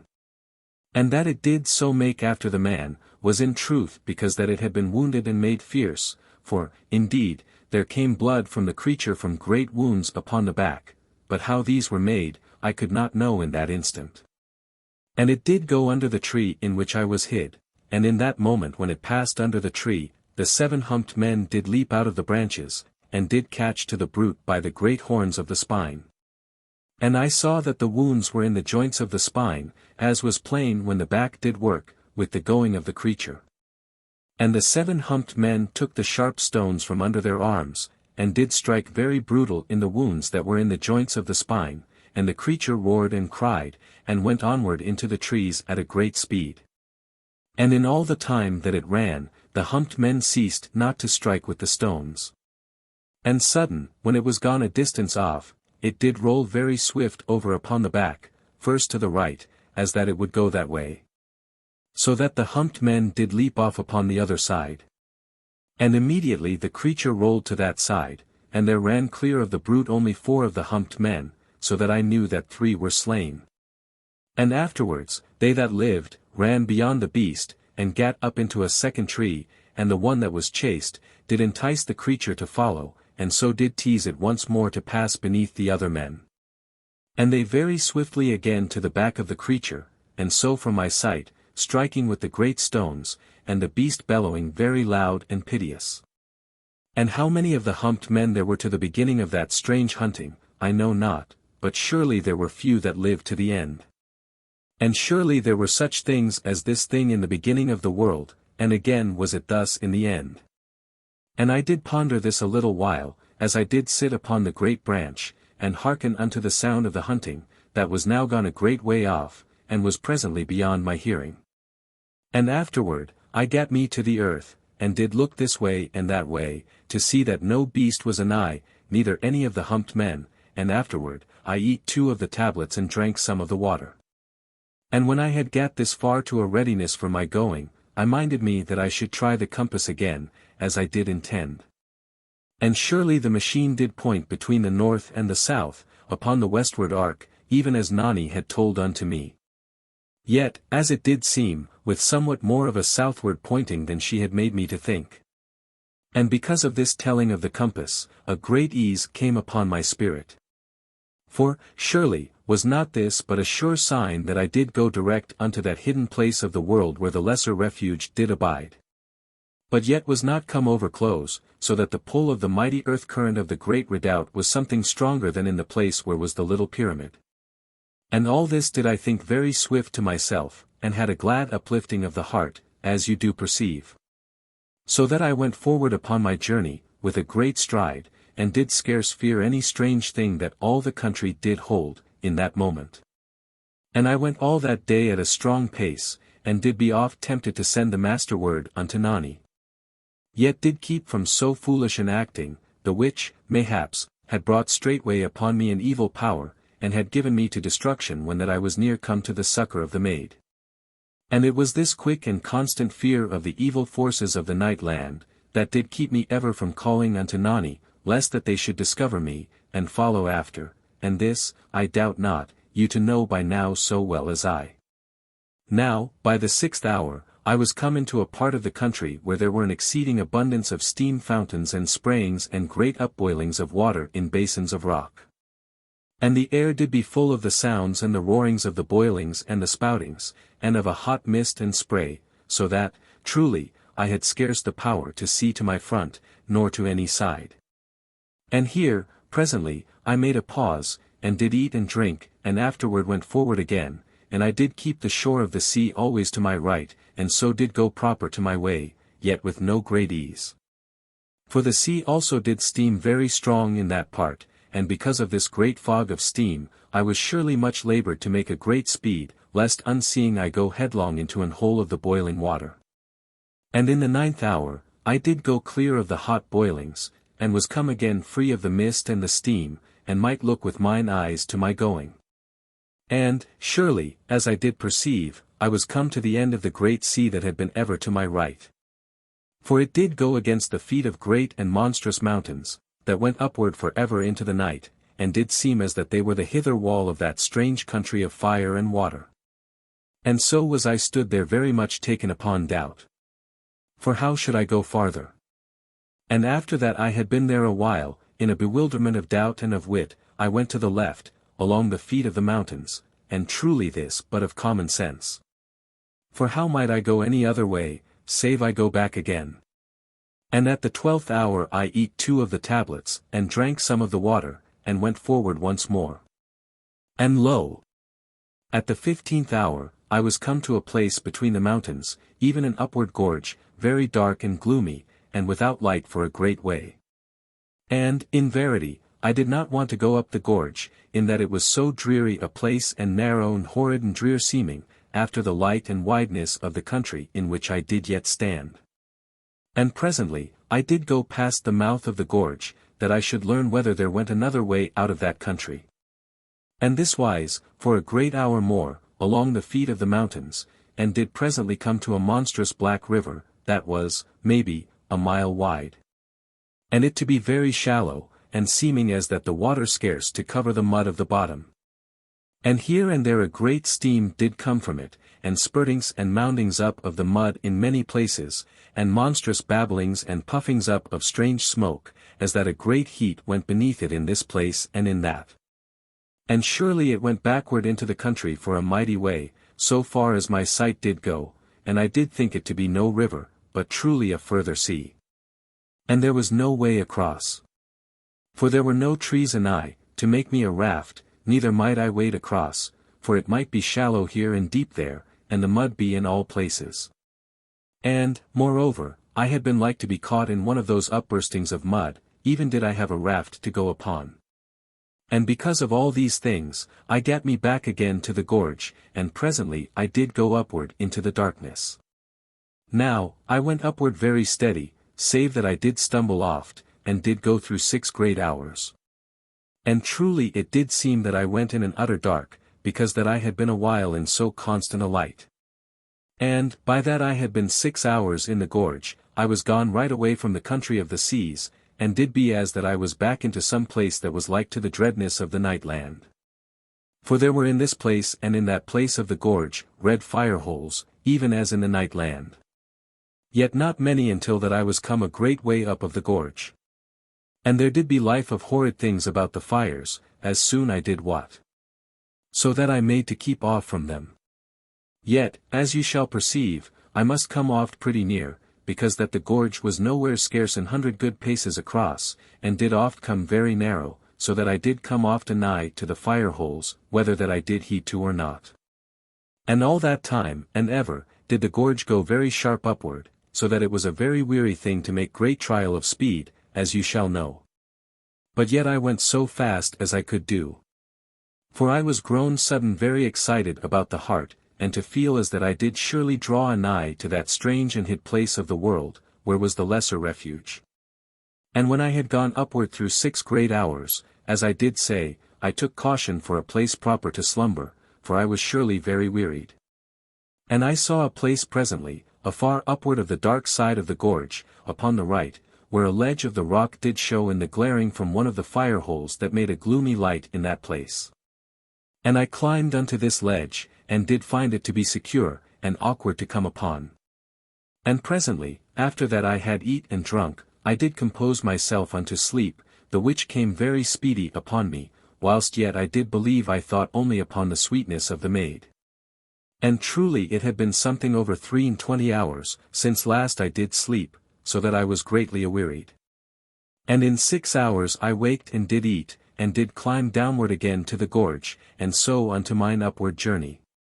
Now, as you do perceive, when that I was come properly a great way up the gorge, and had come among the fire holes, there was no more an utter darkness, for the dull red glare of the pits beat upward upon the black sides of the rock mountains.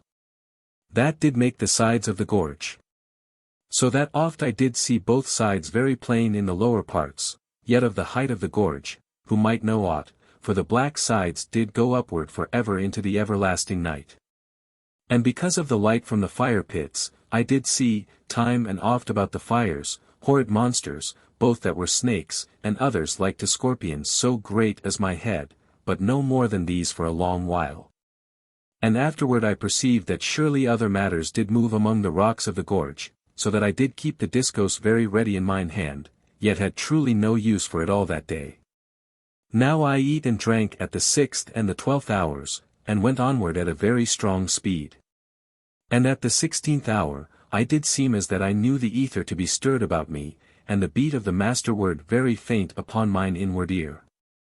And immediately, a wondrous great and lovely thrilling did wake all my being, for surely, I said, this was the spirit of my love, calling unto me with her brain elements.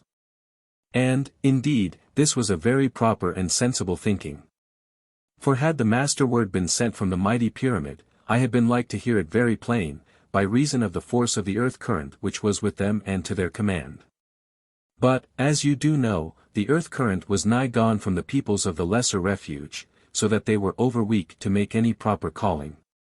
And this I have spoken of before this place. Yet, in a little while, as I did stand very hushed, that I should hark the better, I was come to doubt whether that I did truly hear the master word. And one moment I did say that it had surely beat in the night about me. And immediately would I be just so unsure, and so in a while I gat once more to my journey, and had doubt in my heart, yet, as you shall conceive, more of hope. And because of this thing, I went onward for 30 great hours from the time that I did wake, for my heart was excited within me. And when that I had gone so long forward as this, I did see how that I did foolishly.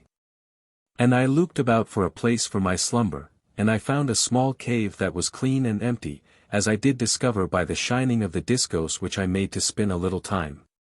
And the cave was in the cliff of the mountain that made the right side of the gorge, and was nigh 20 good feet from the bottom of the gorge, and hard to approach.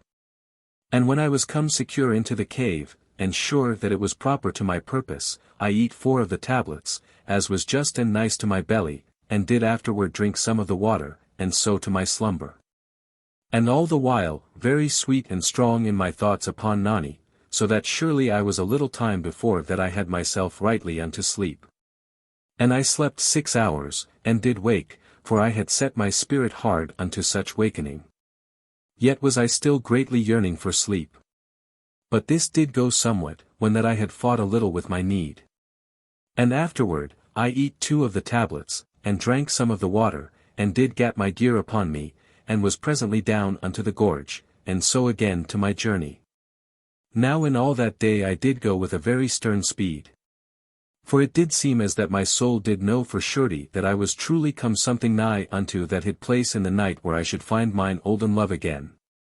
And the sweet hope that was bred of the calling that had seemed truly to sound about my spirit, was in all my being, and more sure on that day, than before that I had slept. And I went 30 hours in all, even as before, ere that I did come again to sleep, and I eat and drank at every 6th hour, so that my strength should abide within me.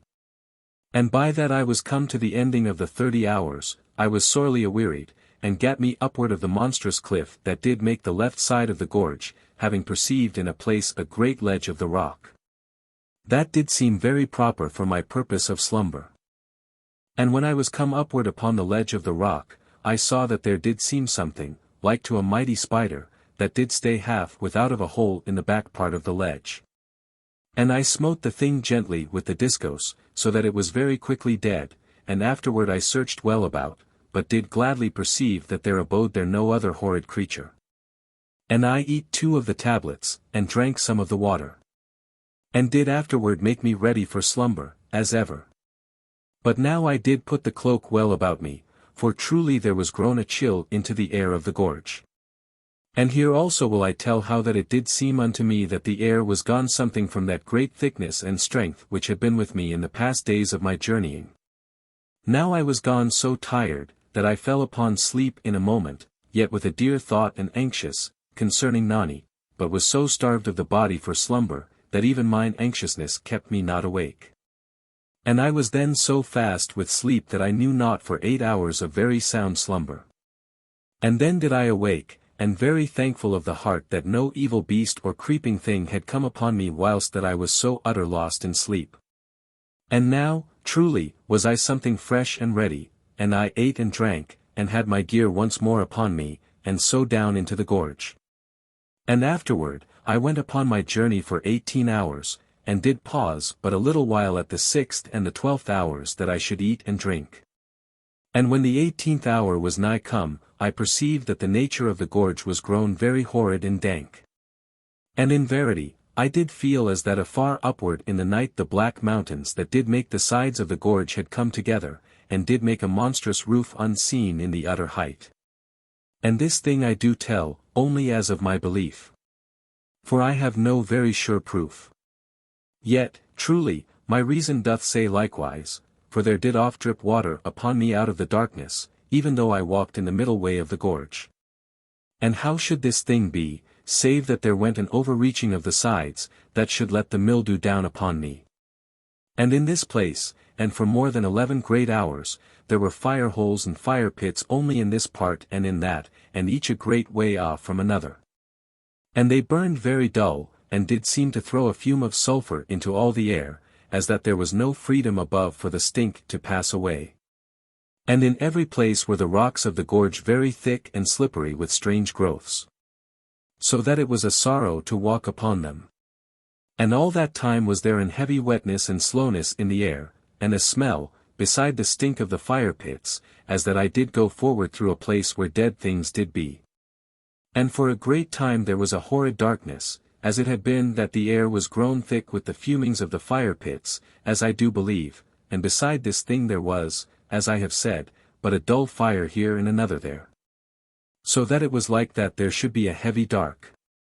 And because that it was so utter black, and because that there were growths upon the rocks in the bottom of the gorge, I did go but slowly, and with pain of stumblings. And always with the stink of that place to trouble me half unto a sickness. And sudden, as I did go past one of the fire pits, I saw that the fire made a dull shining upon some monstrous thing that did move before me, upon the far side of the fire. And I came in one moment unto a swift silence, and hid among the rocks of the bottom of the gorge. And I looked very cautious at the thing that moved beyond the fire, and surely I had seen no thing so monstrous since that I had come free of the night land. For it was as that some huge creature, like to the hull of a great ship, did move down out of the dark of the upper way of the gorge. And it went by the fire hole, and onward into the dark of the lower way of the gorge. And I had perceived somewhat of it, as it did go past the fire, and, surely, it was black and beslimed, and utter great in height and in length, and it went always without noise, so that I had not known it to be there. But that I saw it plain with mine eyes. And, truly, if I do say that it was somewhat as that I had seen a monstrous slug thing, surely I should use wise and proper words to make known to you this horrid brute. And I stayed very quiet a time, and afterward I went upward again of the gorge, and did use a new caution to my way, and saw that the discos was free upon my hip. For even thus I did carry the weapon, being that I must use both hands to my way, and to save me in my stumblings and slidings over the slippery rocks. And once it did seem to me that some great thing moved in the darkness, and I went downward among the rocks, and stirred not my body for a great while, and sure am I that there went some living monster past me, that did stink as a loathsome grave. And afterward, I went on again. And 3 hours did I go thus, and came at last to a place where a fire hole did shine more ruddy, and I did look well about me, that I should perceive that part of the gorge the better. And as I stood there, very quiet, away off from the fire, so that it did show no great light upon my person, I did note how utter still was that place, and this to take me anew, as though it had come fresh upon me. And here, there would be the drip of water, and again in that place, and again elsewhere, and all very solemn and very dismal. And the silence to be constant. And presently, as I looked, now to this way and again to that, I saw that there was a monstrous slug thing laid upward against the black side of the gorge, as that it had stood up on end. And the one end of the monster went upward beyond the light from the fire pit, but the other part did come down and trail into the gorge, as a long hillock, very ugly and black and beslimed. And I near sweat with a disgust and horror of the thing. But afterward I had more courage, and spied well upon the brute. And surely, it moved not at all, any more than the side of the cliff of the gorge, and I conceived that it stood not upward upon any feet, but clung to the rock, even as you shall see a slug to go. And for a great space I was very quiet and moved not, neither did I make to hide, but stood there very stupid. Yet, in a time, I had more of courage which brought strength unto my heart, and I began again to go upon my way, but with an utter caution. And I then to creep for a weary time upon my hands and knees among the dank and weariful rocks and boulders that lay in the bottom of the gorge. And thrice between 4 hours was I passed by hidden and monstrous things in the horrid dark places of the gorge, yet with no noise, save, as it might be, the odd rattle of a rock in this place and that, but with an utter and dreadful stinking. And I to be quiet as they went, as you shall think. And each time now that I did go by the fire pits and fire holes that lay odd ways in the gorge, I did pause and search about me with mine eyes, very cautious. And oft now did I perceive how that the monstrous slug creatures did lie in this place and in that against the cliffs of the gorge. And I did go then utter still, from this space to that space among the rocks, and oft upon the flat of my belly, and with a constant heed that I make not mine armor to knock against the boulders.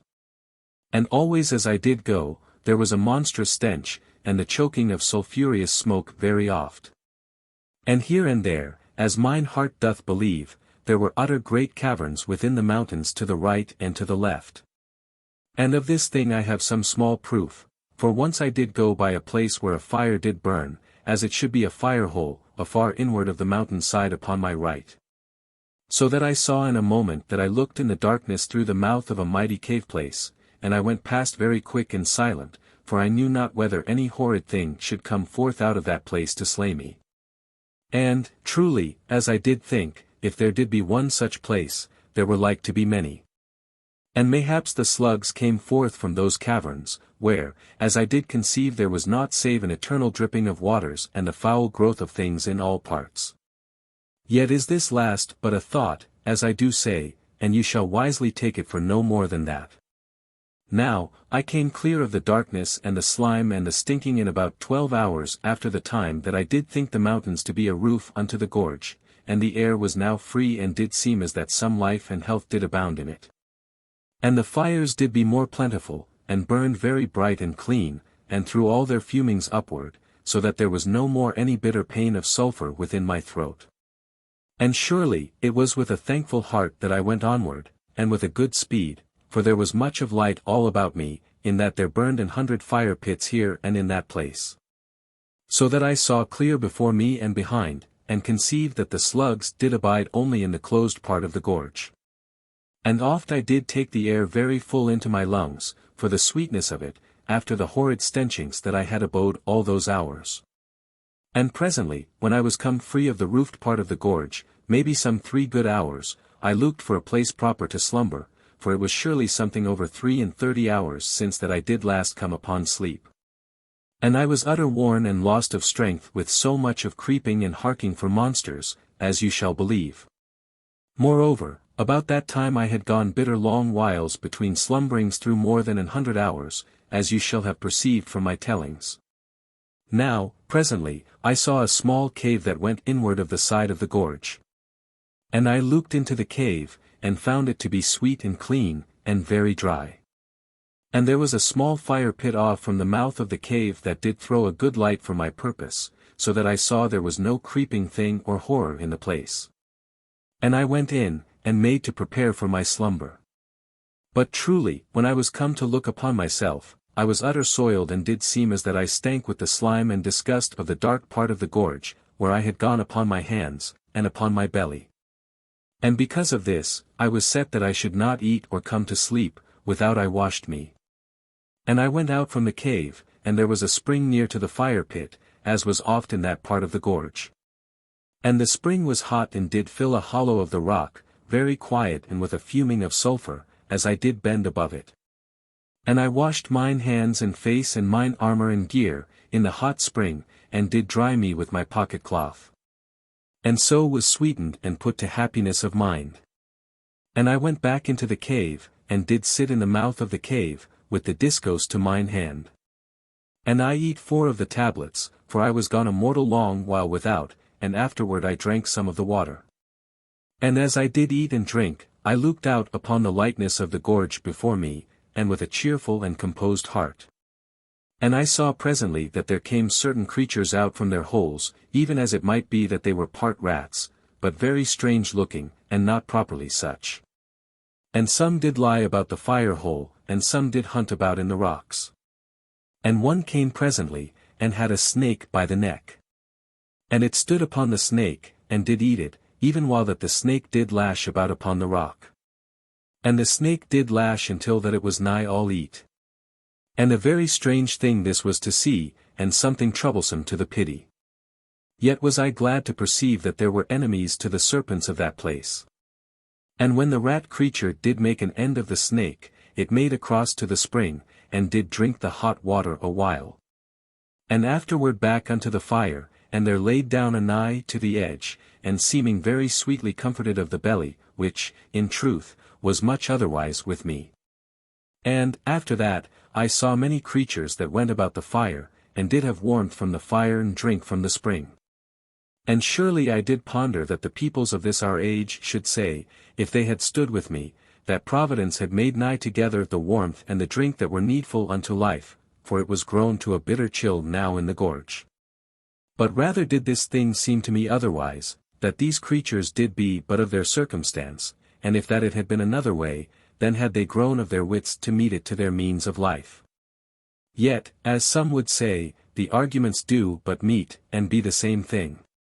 And neither way do I care in this place, but do no more than to show unto you the working of my brain, in this way and that, as I made my journey. Now, presently, when I was done eating, and come very ready to fall upon sleep, I went out from the cave and gat me certain boulders, the which I did carry into the cave. And when I was come back for the last time, I put them very secure in the entrance-way, that no small stinging creature come at me as I slept. And after that, I made ready, and went to my sleep, having sweet thoughts and slumbrous, of the maid. Now I slept very quiet that time, and was not over troubled with the chill of the gorge, which was but little in that place, both by reason of the fire pit and because that the cave did help to keep my warmth to me. And I had a deep slumber for 8 hours, and waked then pretty tired, but strong to go upon my way. And after that I had sat a little while, I came full to wakefulness and afterward did eat 2 of the tablets and drink some of the water, the which I did, sitting in the mouth part of the cave, after that I had cast free the boulders. And afterward, I gat my gear upon me, and I went again upon my journey. And the gorge did continue very light and cheerful, with the shining of the fires. And oft there did be a little steam that did hiss from this part or that of the bottom of the gorge and did blow very quaint and noisy in the quiet of that place. And oft there did be hot pools, and everywhere the great boulders in the bottom way, and to the right and to the left the black and mighty sides of the gorge that did go upward for ever into the everlasting night. And so I did go, and had eat and drunk at the 6th hour, and gone onward again. And, lo! At the 8th hour, I did thrill sudden with a wondrous great thrilling. For, in verity, it did seem to me that the master word did beat softly about me, out of all the night of the world. And all my heart did throb with great glowings of joy. Yet was the beat of the word unsure, so that I knew not truly whether my spirit had indeed heard aught, for there was immediately a silence, as ever, about mine inward being. Yet, as you shall believe, there was a new hope and strength of courage in all my body and soul. And I went forward very swift, and all renewed, as it were. And my strength and hope did make naught of any terror that should lie to bar my way, neither did I have further heed of the boulders that lay always upon my path, but did go over them with quick leapings. And a wondrous and thrilling eagerness of the heart within me. And, sudden, in the end of the 10th hour, I perceived that the mighty walls of blackness that made the sides of the gorge did be no more there, and that I was come truly upon the end of the gorge. And I near trembled with hope and astonishment. For when I was gone a little way on, I had ceased to go upward any more, and was come clear out from the mouth of the gorge, and did peer forth across a mighty country of night. And it did seem to me as that I was come to a second land of strange matters, even as the night land where did lie the wonder of the mighty pyramid. And surely, I did think within my heart that I was come at last to that far and hidden place of the world where did be the lesser redoubt. But yet was there no place in all that night where did tower the shining lights of the lesser pyramid, the which I did hope vainly to perceive. And because that I saw them not, a great heaviness came upon my spirits for a time. But afterward the heaviness did go, for I put reason to help my courage, and did plan this cause and that to show why that I was not come to sight of the shining embrasures of the lesser redoubt. But yet was there left an ache of doubting, as you shall well conceive. Now this land was very new and strange, and had a great light in this part, and a wondrous grim darkness in that. And I did pause a great while to determine how that I should go properly. And presently I bethought me of the compass, and did draw it forth, and set it upon the earth, that I should see how it did act. And truly it did go almost as Nani had told to me, so that I was very sure in all my being that I was in verity come anigh to the hidden refuge. But yet did the compass give me no proper guiding to my way. So that I was no more wise to this end than before, only that I had the comfort of that which it did seem to assure. And, in a little while, I went forward into the land, and did hope that I should come presently to some matter to help my choice. And I went first toward a certain great glowing of fire that lay before me, and did seem joined to another great glare that went afar to my left. And I found the ground of that land to be very fair for my feet, and to have in this place and that certain bushes, even as it did seem to me, of the kind that we named moss bushes in the night land, as you do know. And I made a very good speed, and went thus until I had gone for maybe 6 long hours. And by that time, I was come anigh to the glowing of light, and did keep now a strong caution to my going. For truly, as I did know from the tellings of the Maid, there were very horrid and dreadful powers in that land, and I did well to remember that I was come again to parts where might be the destruction of the spirit. Now I made a pause, and looked toward the glowing light, and it seemed to me that for a monstrous way unto the right and unto the left, there did be surely a great, hid valley in the earth before me. For the shining did seem as that it came up from out of a valley, as that there burned a deep light in such a place. But yet was I all unsure, and had no proper knowing whether indeed there did be any valley there, but only a strange and luminous shining that did come upward from the earth. And I made no great haste now to go unto that place, but went down sudden into the bushes, and lay upon my belly, and had a new great fear upon my spirit. And presently, I parted the bushes a little, and made a place for spying. And I looked a great time unto the place of the light, and now to this part and now to that. And sudden, I saw, as it did seem, a monstrous head within the glowing. For the glowing did seem at whiles as that it swept to and fro, as should a shining smoke that went obedient to a quiet wind, and so to hide and again to uncover. And in a moment I lost the great face, and was all unsure that ever I had seen aught. And lo! In a little minute, I did see it again. But whether it did be the shape of some utter monster of eternity, even as the watchers about the mighty pyramid, or whether it did be no more than a carven mountain of rock, shaped unto the dire picturing of a monster, I did have no knowing. But I made that I should get hence very quick, and I did turn me about in the bushes, and went upon my hands and knees, and so came at last a great way off. Now, presently, I came again upon my feet, and did take a new look around that land. And I had the mouth of the gorge to my back, and this I perceived by the shining of the fire pits that made the place shown to me. And to the left of the gorge was an utter blackness, as I did conceive of black and monstrous mountains, through which the gorge did come. And to the right side of the gorge there were many low volcanoes, that went always along the feet of the great mountains that made the right wall of the gorge. And I saw the feet of these dark mountains, because that the light from the little volcanoes made a glare upon the lower slopes. And so shall you have some knowing of that part of this second land of night.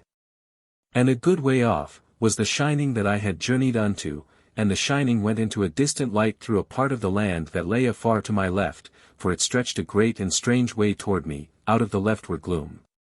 And came unto my front, and so away into an utter distance.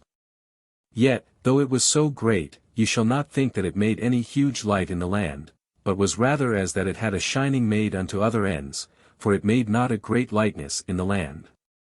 And you do now perceive something roughly how the land did seem to my back part and unto my left, and somewhat before my face. And because that I did think to have no profit to my search, if that I went to the left, I made attention unto the right. And here there was much of darkness, yet oft the shining of fire holes in this place and that amid the darkness. And, as I did look, it grew very plain upon me how great was the spread and drear wideness of that country of night.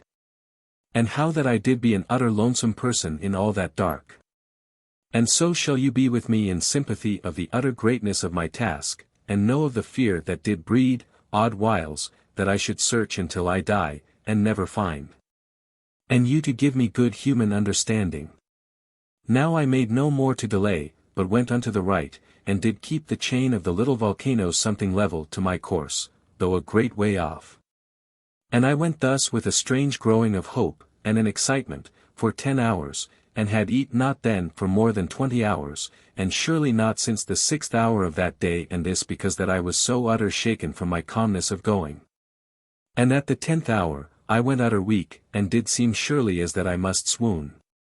And lo! I bethought me how that I was gone so long without aught for my belly.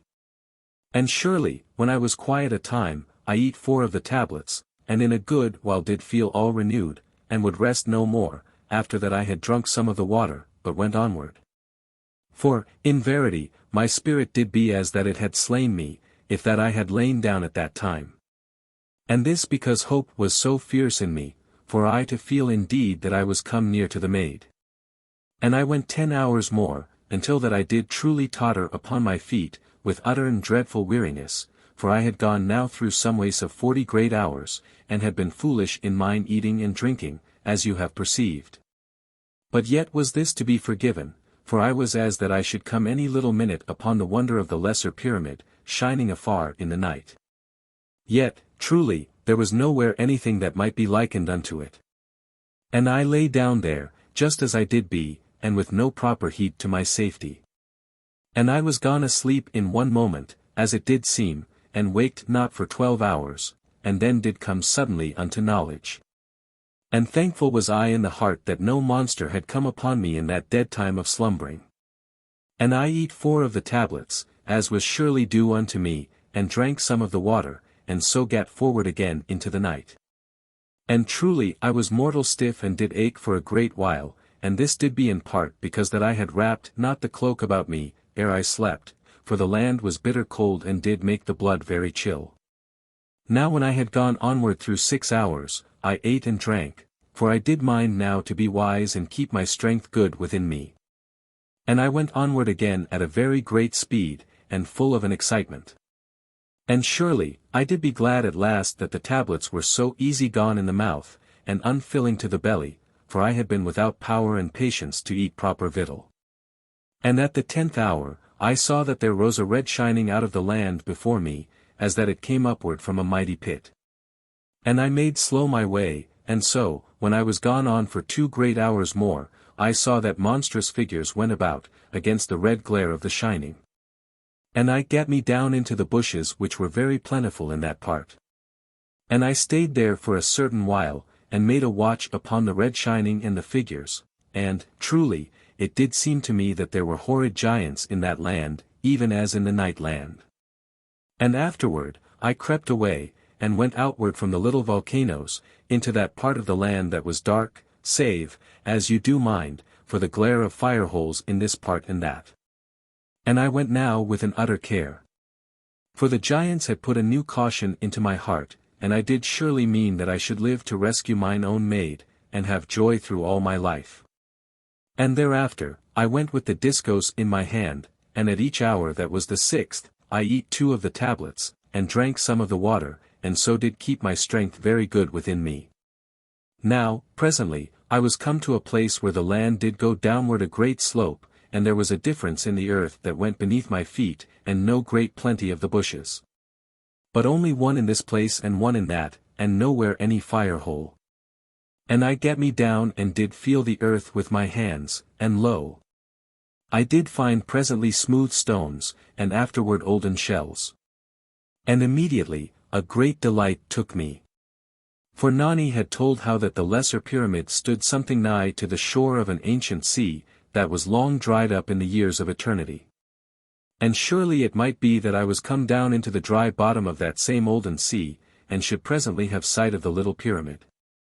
And because that hope was put so fresh into me, I went forward through, maybe, 30 hours, across the Olden seabed, but in all that time I had no sight of the lights of the lesser redoubt. And a great trouble began to take me. For, indeed, Nani had not told me how great was the sea, and it might be that I should wander a weariful age across it, before that I come to the far side. And it did come to me, presently, how that I should be wise to see that my way was very straight, so that I waste not my strength in useless wanderings. And I had a great care now to observe that the red shining did be always upon my right, to my rear, and by this reasonable cunning did I make to steer very nicely through the great gloom of that place. Now, as I did go across the bed of the great sea, I heard strange sounds, now in this part of the darkness, and now in that, and oft did there be a noise, as if things did run this way and that way in the bed of the sea. And once, afar off in the night, there did be a strange and horrid screaming, so that I did know truly that the monsters of that land were out, and did go about in the dark. And, as you shall perceive and understand, I was all unknowing of the lore of that land. So that I knew not what to think of this strange sound or that, neither knew I what they might portend, but only that, as I did say, there were monsters abroad. And I could do no more than have my way forward with an utter care always, and be very ready with the discourse, or to hide, each as may be according to the need. And, surely, I went 1 and 40 hours that day, and eat and drank after every 6th hour. And before this, in the 7 and 30th hour, I heard a great roaring and bellowing in the night, coming nigh unto me. And afterward the thudding of monstrous feet, as that a giant ran past me in the darkness, and did make a chase of some creature. And the thudding of the feet and the roaring went far off into the night.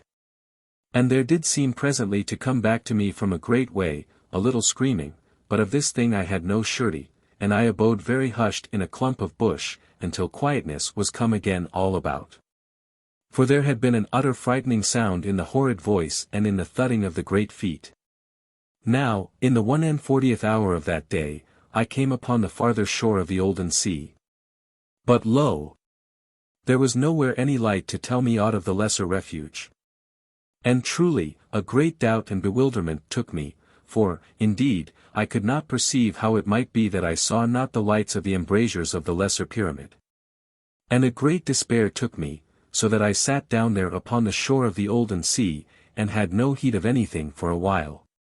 But afterward, I ate and drunk, and went into a clump of bush, and wrapped the cloak about me, and so went fast unto sleep, with the discourse handy to my breast. And, in verity, the pain of the despair and the bewilderment of mine heart did make rather for sleep, than to keep me wakeful, for, indeed, I was half stunned of the brain and of my courage. And did seem now the farther off from the ending of my search than ever I had been. And I slept 6 hours, and waked then, sudden.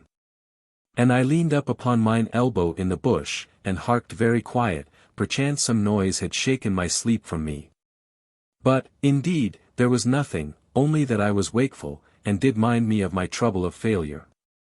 Yet now, I did invent this thing and that thing to make natural account that I was not come to the lesser redoubt, and so had hope again within me. Yet much also of doubt and bewilderment. And I eat 2 of the tablets, and drank some of the water, and again to my journey. And I made that I should keep along the shore of the sea, the which I did through 12 hours, and was then still so much in doubt as ever. And I ceased from my journeying, and looked about me over the land, and lo! I did note how that a weak and strange shining was in the air of the land, at a great way, as it had been that a far spreaded and faint glowing made a little glare into all the night unto my left and before me. Now I ate and drank, and made to steady my spirit, for I did fear lest I should feel utter lost in all the night of the world, and to know not where to make any more my search, and so to grow desperate in despair. And this thing you will understand. And afterward, I did make across that land, unto the place where it did seem that the dull shining was something bright. And I went thus through 18 hours, and did make pause at each 6th hour, and ate and drank very resolute, though, in verity, it did seem as that even so small a matter as the tablets did be like to choke me. And by this is it plain to me how great an anguish was come upon my spirit, lest that I was all astray, and should have no joy to succor mine own. And thrice in the time that I did go, there did be a running of feet amid the darkness. And odd whiles strange and horrid cryings in the night, so that I put a force upon my despair, and hid me, for, indeed, I had no right to lose care of my life, if there did be any chance yet that I find the maid. And lo! In the 18th hour, which was truly the 30th of that day, I found the shining in the night to be grown very plain, and an utter stinking of sulphur, and truly I did be aware that the land went upward. And I made upward through 7 hours, and the light did grow more plain, and was of a dull redness, very sombre and heavy. And in the end of 6 more hours, I ceased to go upward, and did know of a strange low sound, that did be like to no other sound that ever I did hear, and was like to a dull roar that did never have ceased through eternity. And I went forward unto the light, and the land to be now as that I went over an upland plain. And I did go thus through 5 hours, and the low roar did grow ever upon mine ears. And truly, even as I did shape my thoughts to take a caution from my body, I went upward again a little, and came out upon the edge of a mighty cliff, and the low and constant roar did moan upward against me with an everlasting muttering. And I looked downward a monstrous way, and surely there was spread out a mighty sea, as it did seem, of dull fire, as that a red-hot mud did lap very deep and quiet below me in all that night. And I looked outward across the strange sea, and the far side was hid from me, for, surely, there were dull and solemn clouds that came off the sea, and hid the distance from me. And the clouds to glow a little redly. And so to rise, and presently to blacken into the night. And I looked to the right and to the left, and it was plain that the black cliffs did stretch out both ways, and did go downward ever into that monstrous sea of slow fire. And there were great headlands that went out into the fire, as into a sea, and the fire did lap very quiet about these, and where the fire lapped about them, there did shine and spurt out green flames and vapours at divers times. And, indeed, as I did perceive, I was come to an upward sea of fire, as it were the deep inwards of a low and utter monstrous volcano, that was flat of the top and utter big across. And, in verity, I did look downward into the fires of the inward earth, and a very wondrous sight was it, to stand there alone upon the cliffs of that everlasting sea. And a great heat came upward from the dull and grim fire of that gloomy sea, and a reek of sulphur, so that I was like to be choked, and did go backward from the edge of the cliff. And surely, I was come to the end of that dark land upon that side, and had nowhere perceived the lesser pyramid in all the night of my travel. And a new despair came upon me. For, indeed, it seemed I was come all astray in the night of the world, and did nowise have any knowing whether I stood near to the country of the Lesser Redoubt, or whether that I was gone half across the world unto a strange place. And, then, as the despair troubled my spirit and dulled the beating of my heart, a sudden thought did light up a fresh hope within me. For, indeed, as you do know, I was come upward of a great height, and did surely have a huge view over all that land, and mayhaps the lesser pyramid did lie somewhere in a valley, if, in verity, it did be anywheres at all in that country. And I turned me from the cliffs, and looked backward over all the night of the land, but there was nowhere in all that country the shining of the lights of the lesser pyramid. And lo! Of a sudden I did know that there was something in the night. And I stared, with a very keen and anxious look. And behold, there was the black shape of a great pyramid afar off in the night, that did show against the shining of the distant light, for it did stand between me and the far-off fires. But until I was come to that place, whence I did look, I had not stood to have it plain against the shining upon the other side of that land. And how I did feel in that moment, I have no words to set out unto you. But surely was my heart gracious with thankfulness, and I ready to leap with joy and hope, and all my body thrilled with an excitement that would not have me to be silent, so that, suddenly, I began to shout foolishly across the night. But I came soon to wisdom and silence, as you shall think. 10. The Maid of the Olden Days. Now, as you shall perceive, all mine utter despair was turned in a moment into an huge gladness and a great hope, so that it did seem to me that I should be with my dear one in but a little while.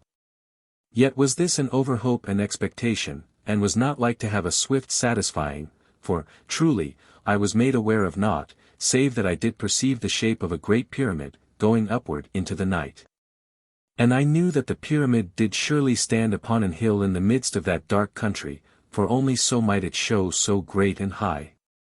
And I set me to run swift downward into the land, so that I should make a strong going unto the pyramid.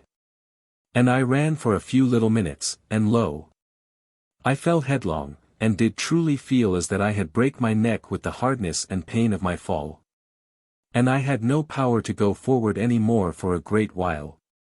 But did just be there where I did fall, and very helpless and moaning a little, so that any creature had been able to slay me, if that it had come upon me in that time. Yet, presently, I was able to sit upon the earth, and did hold my neck with my hands, and afterward the pain went away, so that I gat once more to my feet. But now I went forward very wisely, and had, moreover, an anxiousness in my heart. For, indeed, how did it be that the pyramid was so utter dark, if that it did be the lesser refuge, in truth? And immediately there did rise in me a fear that it should be some house of evil in the dark of that land, or some wicked force working a pretence and a bewilderment upon my sight. Yet, truly, the thing was plain now against the far-off fires of the land, and I did have little thought but that it should be, in verity, the lesser refuge. Now in the first moment that I did perceive the dark pyramid, I had been without wit, save to run very quick and blind unto the place, for you to remember how long I had made so great a search. And afterward, I had been minded to call unto Nani with my brain elements, sending the master word, and my speech after to tell how that I was come unto her. But now I did heed to have caution, and to discover what this darkness should truly mean. And so did I go downward again into the night of that land, at the first with a carefulness, but presently with a fierce eagerness and expecting of the heart, the which had been dulled a little time with the horrid shaking and pain of my fall. Now I had climbed unto the upper plane of the great volcano in, maybe, 13 hours, but I went downward of that great hill in 10, and had made a greater speed, but that I was sore shaken and unsure, by reason of my fall. And in the end of the 10th hour, I perceived that I was come again to the great plain of the land, and I had no more any proper sight of the refuge, because that it was upward afar in the darkness of the night. Yet was I able now to see that there went a bulk between me and the far shinings, and did know that this great thing was surely the hill on which the pyramid did stand. And I went 4 hours across the land, and did pass in this place and that, fire-holes that made a little red shining in the night, and because of the fires in those far parts in Aenir, there was not an utter dark. And when I was gone 4 hours towards the pyramid, I could no more see the distant shinings, for the bulk of the hill bottom stood up between, and made all a blackness that way. And by this thing, I did guess that I was come nigh unto the hill. But yet was a great hour more before that I came to it. And in that 5 hours, since I was come down from the great volcano, there had passed me thrice and again, the sounds of things running in the night, and once there did be a sound as of a giant roaring afar, and a strange and horrid screaming. Now I began to go up the hill. And, at the first, an utter excitement took me in the heart, so that I could have shouted the name of the maid aloud in the night, with vain hopings that she should hear me and make an answer. But this state went from me very swift, as I did go upward, and there came a caution again about me, and a coldness of fear, as that my spirit did what of something that my heart did not perceive. And, presently, I was come upward almost to the top of the hill, the which took me nigh 3 hours. And surely, when I was come that I could see the grimness of the pyramid, going upward very desolate and silent into the night, lo! An utter shaking fear did take me, for the sweet cunning of my spirit did know that there abode no human in all that great and dark bulk, but that there did await me there, monstrous and horrid things that should bring destruction upon my soul. And I went downward of the hill, very quiet in the darkness, and so in the end, away from that place. And I was 4 great hours before that I was come clear away from the hill, and I did feel that there was not any safety for my spirit in all that land. And surely I went a little blindly, in the first, and did go with no heed unto my way. And presently, I was upon the shore of the Olden sea, and had no knowing how that I was come there, for, surely, I did think it to be a great way off.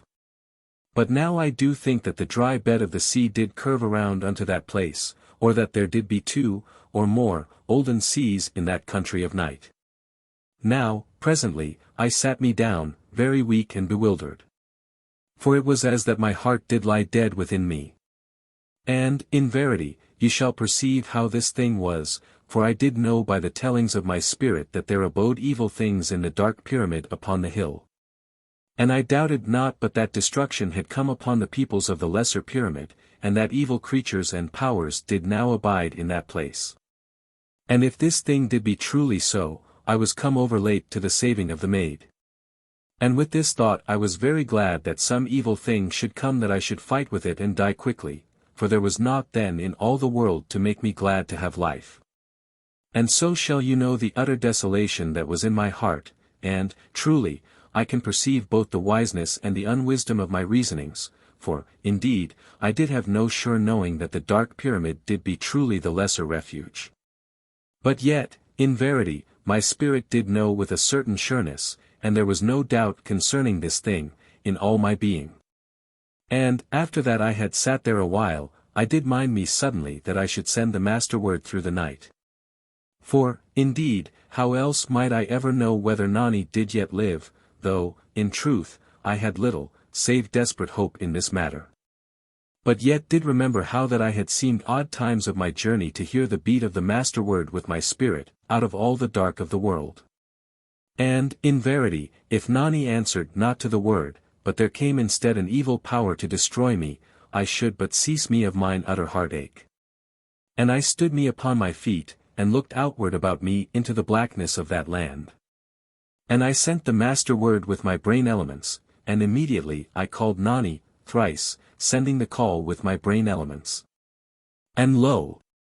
In a moment, as it did seem, there broke around me out of all the mystery of night, low and solemn, the master word, beating in the night. And immediately there did sound within my brain a far, small voice, very lone and faint, as that it had come from the end of the world. And the voice was the voice of Nani and the voice of Mirdath, and did call me by mine Olden love name. Then, indeed, I did near to choke with the utter affright of joy that did take me in the heart, and also I was shaken with a mighty excitement, and my despair was gone, as that I had never known it. For, in verity, Nani did live and did call unto me with her brain elements, and surely I had not heard the voice of mine own for an utter age of grim labor and dread. And the voice was, as I did say, as that it came from one that did be in a far place of the earth. And, in verity, whilst I stood dazed with a great joy that the maid did live, I knew within me, concerning the fear that she was utter far off. And what peril might come anigh to her, before that I should stand to her side, to do battle for her life and well-being and mine own joy. And lo! In the same moment, and before that I made further speech unto Nani, I did what that someone did be a little way off from me, in the bushes, where a fire-hole did burn anigh to me. And it was as that my spirit knew this thing, and told of it unto my brain. And I made no answer unto the maid, across all the dark of the world, but went very swift into a great bush that was nigh to the fire-hole, upon this side. And I looked through, into the open space that did be about the fire-hole. And there was a little figure that did kneel, sobbing, upon the earth, beside the fire-hole. And truly it was a slim maid, and she did seem as that she harked very desperate, even whilst yet she did sob. And surely, mine own soul did know, all in one white moment of life.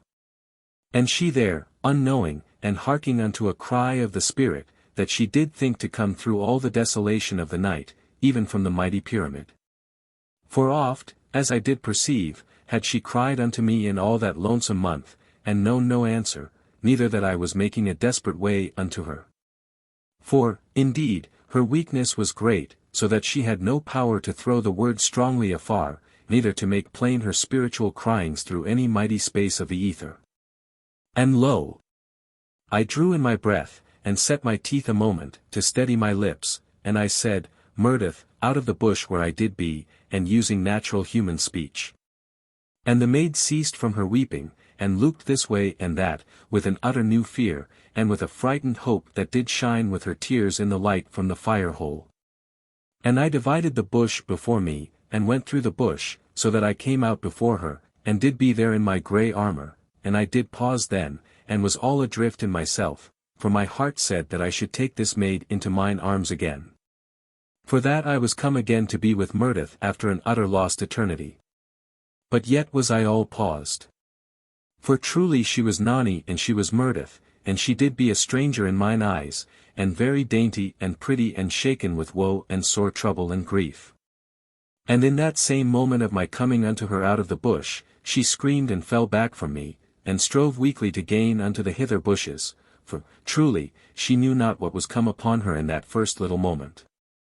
And immediately she saw that it did be an human man, and no monster to slay her, and in that instant I said the master word unto her, aloud, that she should have knowledge of peace and help. And I told my name, and said I am that one. And she knew this thing, even as my lips made the sounds. And she cried out something in an utter broke voice, and ran unto me, and thrust her 2 small hands into my charge and keeping, and fell thence into a great sobbing and shaking, so that I was all in trouble to ease her. But did keep a silence and held fast her hands, for I had not on mine armored gloves. And she leaned against me, very weak, and seeming wondrous like to a child. And lo!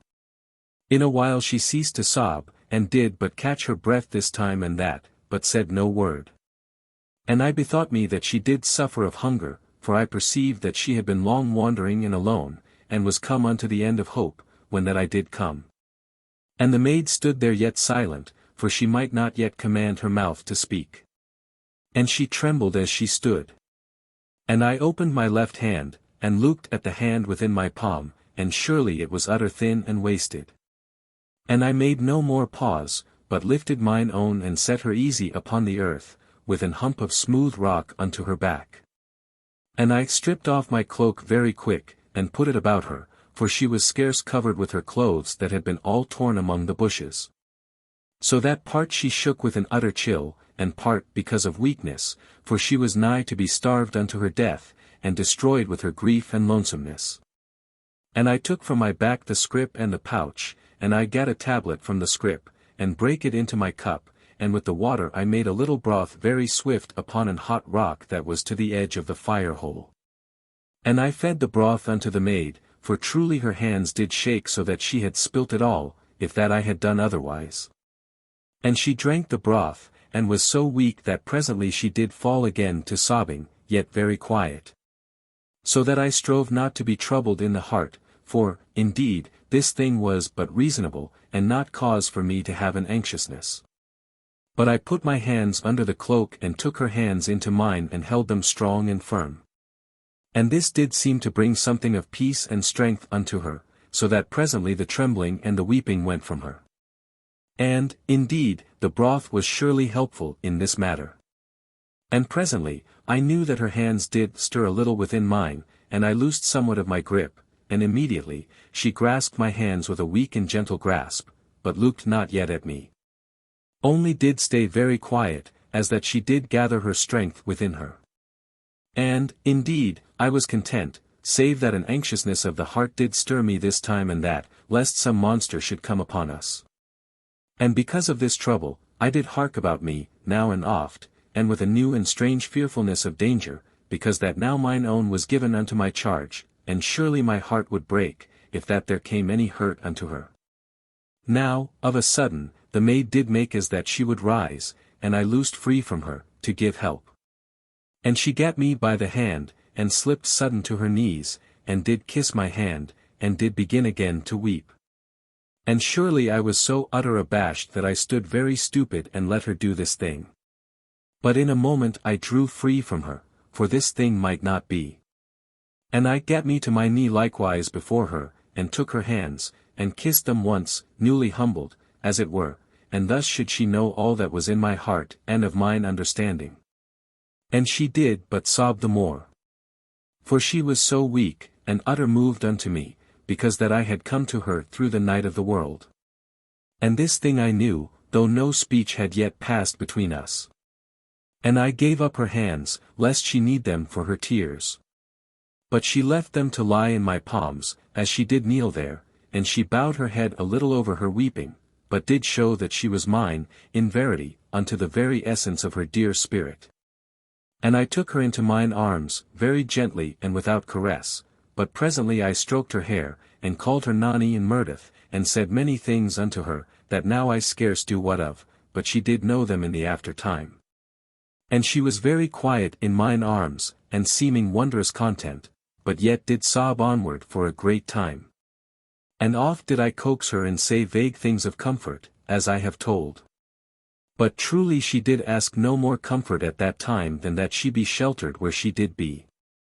And truly she had been lonesome and in terror and in grief and dread, a great and horrid time. Now, presently, she was grown quiet. And I made to put her comfortable in the cloak against the rock, that I should have freedom to make her more of the broth. But yet she did nestle unto me, with a little sweet wistfulness, that made warm my heart in a most wondrous fashion. For surely she was mine own. And she to begin to say odd words to me. And so to have gentle obedience, and to rest quiet against the rock, the while that I did make the broth. Yet ever her gaze did follow me, as I knew, for I must look oft her way. And I took the broth to her, and she drank it, using her own 2 hands, and I sat by, and eat 3 of the tablets and drank some of the water, for truly it was a foolish great time since last I had eat. Now, in a while, the broth did make bright the eyes of the maid, and she did begin to talk. And at whiles had pauses, because that she lacked of strength, and there was more to be told than an human may have the heart strength and cunning to make plain. And twice she did come again to sobbing. For, truly, her father was dead and the peoples of the Lesser Redoubt all slain and dispersed through the night of that land. And I learned that an evil force had made action upon the peoples within the Lesser Redoubt. So that some, being utter weak by reason of the failing of the earth current, had opened the great door, and gone forth into the night. And immediately there had come into the Lesser Pyramid, great and horrid monsters, and had made a great and brutish chase, and had slain many, but some had escaped forth into the night. And with these had come Nani, after that her father, the master Monstruocan, had been slain by a shaggy man, very brutal and monstrous. And there had been 3 maids with Nani, when that she made escape into the night. But there had come certain creatures upon them, as they did sleep among the bushes, and had stolen 2, and the other maid had run off, as did Nani, and they had neither met the other any more. And this dreadful happening unto the peoples of the Lesser Redoubt, had been a great while gone, as it to seem to her, but she had no means to tell me how long this time should be, for, in verity, how should she make account? Yet had it been a dread long while unto her, and I found presently, that she had been lost through all that time that I did make my journey unto her, for, indeed, this thing I discovered by asking concerning my callings unto her.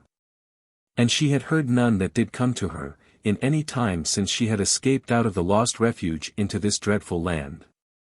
Yet, in verity, oft had she callen unto me, until that her heart did grow sick with the desolation of her lonesomeness and her utter forsakenness. And her callings had told unto the evil things of the land that she did be in this part and that. For there had come things and beasts in search for her, but having the gift of the hearing, she had known of their approach, most whiles, and had come free from them. Yet ofttimes with piteous and fearful runnings and hiding among the rocks and the bushes, so that she had grown afterward to make no calling unto me, save odd whiles, lest she bring the monsters upon her. And, indeed, as you do know, naught had come plain unto me, for she was so utter weak that she had no power of her brain elements to send the word afar or the tellings of her spirit. And because that she was so sorely chased, she had come nigh to be naked, even as I found her, for the bushes and the rocks had torn her garments from her, and she had naught with which to make any proper mending of them. And for food she had eat the moss upon the rocks, and odd strange berries and growths, and had drunk of the waters of the hot springs. And oft had she been made utter sick, because of the sulphur, or somewhat, of the water and, maybe, the poison of odd plants. Yet, as I did think, it was like that the first did save her life from the second. But in this thing I do make only a guessing. And in all that dreadful time, since that she had come to be quite alone, she had heard a score drear things. For there had been once the slaying of a young maid nigh unto her, by some brute out in the darkness of the land, and thrice and more had she heard the feet of people running this way and that, and the tread of giants pursuing. And by this telling I did understand those things which mine ears had told to me as I did go across that land, and surely a new pity and sorrow and horror did come upward within me. And the maid told me how that she came once upon certain of the peoples of the Lesser Redoubt, as they did hide among the bushes, but they ran, with no heed to her callings that she did be human, even as they. And by this is it plain the sore and dreadful panic that was upon the hearts of such. And the bitter chill of the land had made her to strive alway to be nigh unto the fire-holes that were very plentiful. But even as this did be needful unto her, so was it a thing that drew the monstrous brutes of that land, even as I had found in the night land, and in the upward gorge. And because of this, she was oft made to stay afar off in the utter cold of the night. Yet, in truth, odd whiles she did be so desperate, that she would make the venture, and so mayhaps have a time of warmth. And because of this, she had been nigh slain in her sleep, twice and thrice. Moreover, there were snakes about the fires, though not over plentiful in all parts, and there did be spider crabs and monstrous scorpions. And, indeed, even as she had lain by the fire-hole, very weak and seeming near unto her death, even this time when my call had come unto her to stir her unto life and bitter knowledge of despair. Even then was she all surrounded by creatures that were like to crabs, that did squat all about her, and did but wait for her to die. So that she had been feared to sleep, lest they destroy her in her slumber. And by this thing, she had known that her death was surely nigh, and lo! Out of all the night of the world had come the beat of the Master Word, strong and powerful, beating as a low and spiritual thunder out of all the dark of the night. Yet had she thought of me, only as speaking from the far-off mighty pyramid. So that the cry had brought not of hope unto her, but only a newer and more known despair. And, behold, in a little minute, there had come her name, spoken surely with the tongue. And a name that was different from the name that my spirit had said after the beat of the word. And immediately, I had come out of the bush, and she had fallen back in a sudden great fear that a monster was stolen upon her. And then did see a young man in grey armour, and did know in one instant that I was that Olden one of her memory dreams, and the one that had spoken unto her in the spirit across half of the dead world, as it did seem. And now was I come through all that unknown desolation and affright, to succour her. And she was immediately safe, but yet all broken because of her weakness and her utter joy and her sweet honour for me. And this is the chief of that which she did tell unto me, and the way that she had seen and did regard the marvel of this our coming together. But, surely, no man was made ever to be worthy of the way that she did look upon me, or of the words that she did say unto me in her weakness and happiness. Now, with the maid having speech concerning the spider crabs, I looked presently well around, and surely, in a minute, I saw that they were not gone away, but did be a circle of silent and steadfast watching in impudence and horror all about us.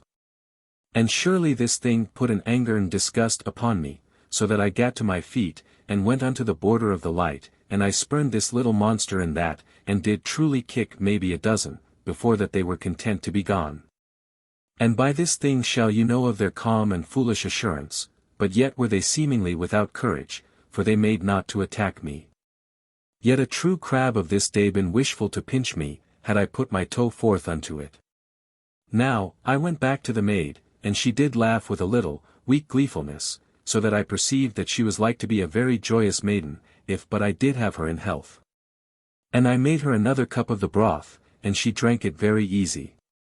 And afterward, I made a very stern and playful order that she must sleep, and, indeed, she to need it sore, for she was gone again from her excitement, and her weakness upon her, yet very happy and content and without fear. And I made a smooth place for her, and put the pouch and the scrip to be for a pillow, and I did lay her there very quiet and sweet in the cloak, and covered her feet, but, indeed, I saw first that they did be sore cut and without any gear to them. So that I perceived that mine own had worn out her foot-gear utter in her lonesome journeyings, and in running from brutes that did come to find her. And so I to know more in the heart, somewhat of the true dreadfulness and fear that had companioned mine own. And I was minded then that I would wash and bind up her feet. But yet was she so utter worn, that I did prefer that she sleep so soon as she might, and afterward, when she was come wakeful again, then should I take a proper heed of her feet. And truly, they were very small and shapely. And presently, she slept, and, surely, I doubt whether she had slumbered so peaceful and proper for a great month, for she never to have known when any evil thing should come upon her in her sleep. And this to be a very dreadful feeling, as you do know well, for you do know how I had been in this same matter. Now, while Nani did sleep, I stripped off mine armor, and took off mine undersuit, which was named the armor suit, and a very warm and proper garment, and made thick that it should ease the chafe of the armor.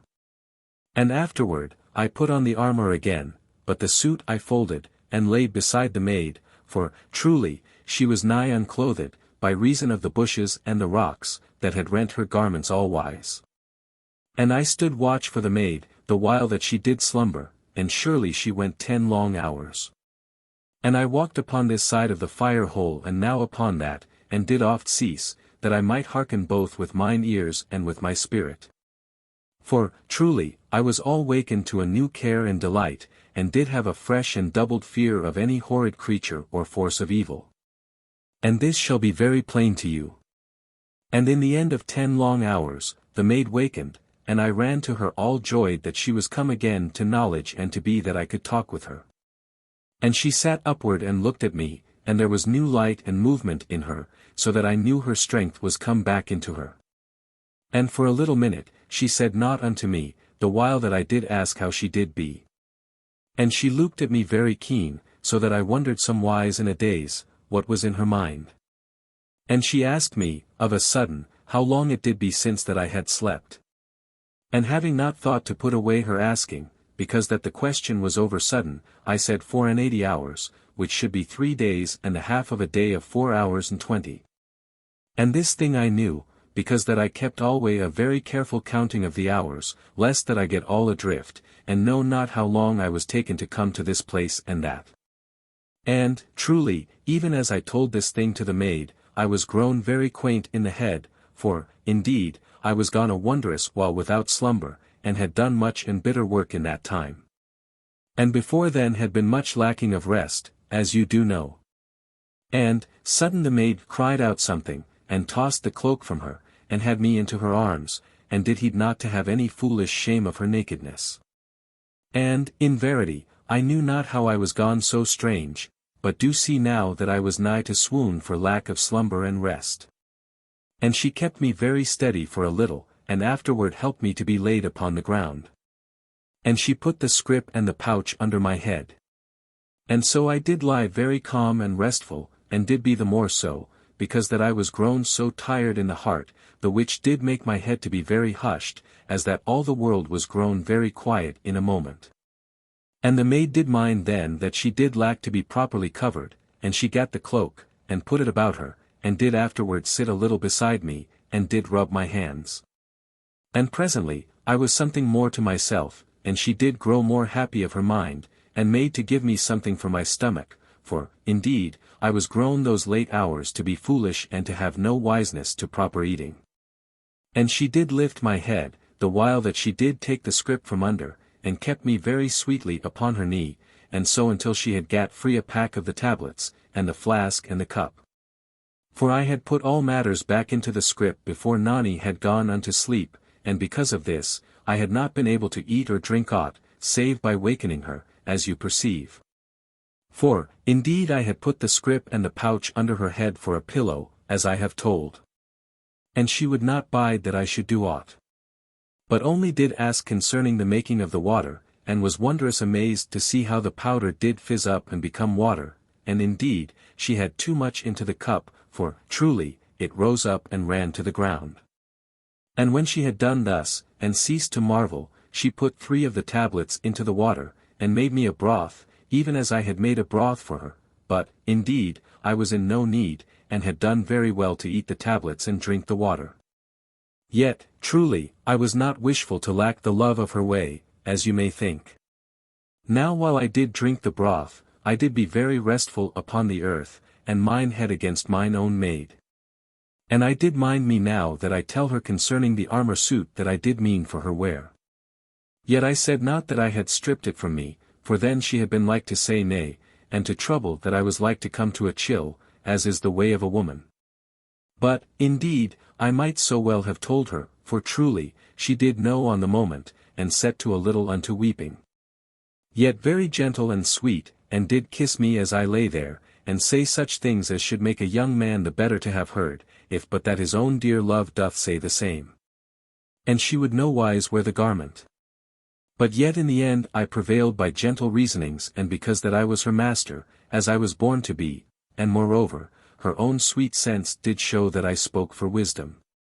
For how should she come through all the bitter way before, if that she had not a strong and close-made garment, and as you do mind, her coverings did be in utter rags, as I have told, yet very sweet and clean, as I had known.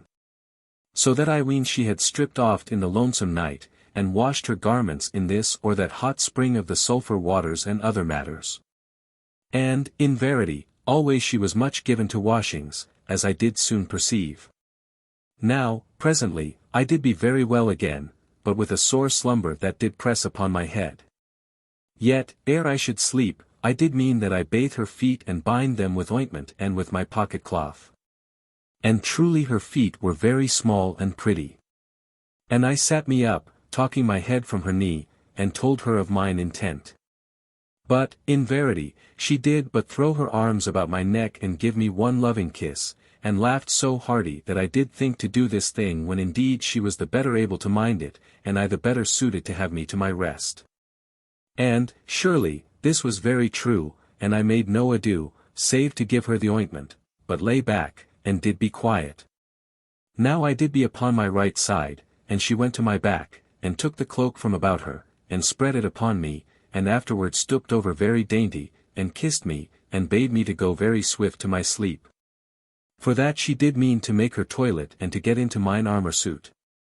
And I made no foolishness in this matter, yet told her to ease the cloak a little about me, so that I should have room to take the discourse from my hip, and this thing I did, and took the discourse to my breast, as was my habit. And surely I saw that her eyes did look at me with a little shining, because that I had so strange and fierce a bedmate. And I made her to promise that she keep a very keen harking, the which was like that she should do, and to call me on the instant that she did perceive any unease in the night. And after that, I shut mine eyes, that I should not shame her, and put out mine arms, and kissed her once and turned from her unto my slumber, and she away to my back that she might be modest to her needs. And surely, I was asleep in but a little moment, and with a great love and delight in my heart and in all my being. And, truly, I waked not for 12 great hours. And when that time was gone, lo! I came awake, and surely the maid did sit beside me, so bonny, and so winsome and pretty that mine arms went unto her in a moment, and she into them, and gave me a loving and tender kiss, and afterward slipped away from me, very sensible and loving. And did stand up and turn about to be looked at. For she did wear the armor suit, and surely it was loose upon her, but yet very pleasing, being close-knit. And I to my seat, from lying, that I might see the maid the better. And, in verity, I must kiss her again, for she did be with her hair all about her, that she looked pretty unto me, and her little feet did be bare, and so that they made my heart new tender to look upon them, for truly she was utter lost of foot gear. And I to my knee to her, and she, not to deny me, did come to be kissed again. Now when I found how great a time I had slept, I did scold mine own. But yet, as she did say, I must have long slumber if that I go so long wakeful, else should I lose my strength. And I asked how oft she had eat, and she told me but the once, and that 6 hours off. And on this I did scold again. But surely she put a very pretty finger sudden upon my lips, so that I might do naught but laugh, and kiss that same finger. And, after that, we did eat and drink, and made plans. And once I did comfort the maid. For, indeed, her sorrow did rise in her, because that her father was come unto his death, and the peoples of the lesser redoubt all destroyed, and adrift in the night amid the monsters of that land. And, in verity, I was set that we go quickly out of that place, ere there came an horrid destruction upon us, and, surely, there should scarce be any human, beside, in all that land. For there must have come death upon the chief of those that did make escape. And after we had eat and drunk, I did count the packs of the tablets, and was thankful in all my being that I had been careful and denied my belly. For I did perceive that there were left enough for our needs, if that we made a good speed, and did not fear to be empty. And of the water powder, as it might be named, there were left 2 full flasks, and somewhat of that one that I had drunk from all my journeying. And by this thing you shall perceive that we did not be like to die for the need of such matters. And here, as it doth occur unto me, I do ponder how it did be that we had no thought to slay any small creature for our food, but, mayhap, we had no knowledge this way, for surely, they did not this thing to my knowing in the mighty pyramid. But yet, as I have said before this, I have not all knowledge of the doings of the peoples.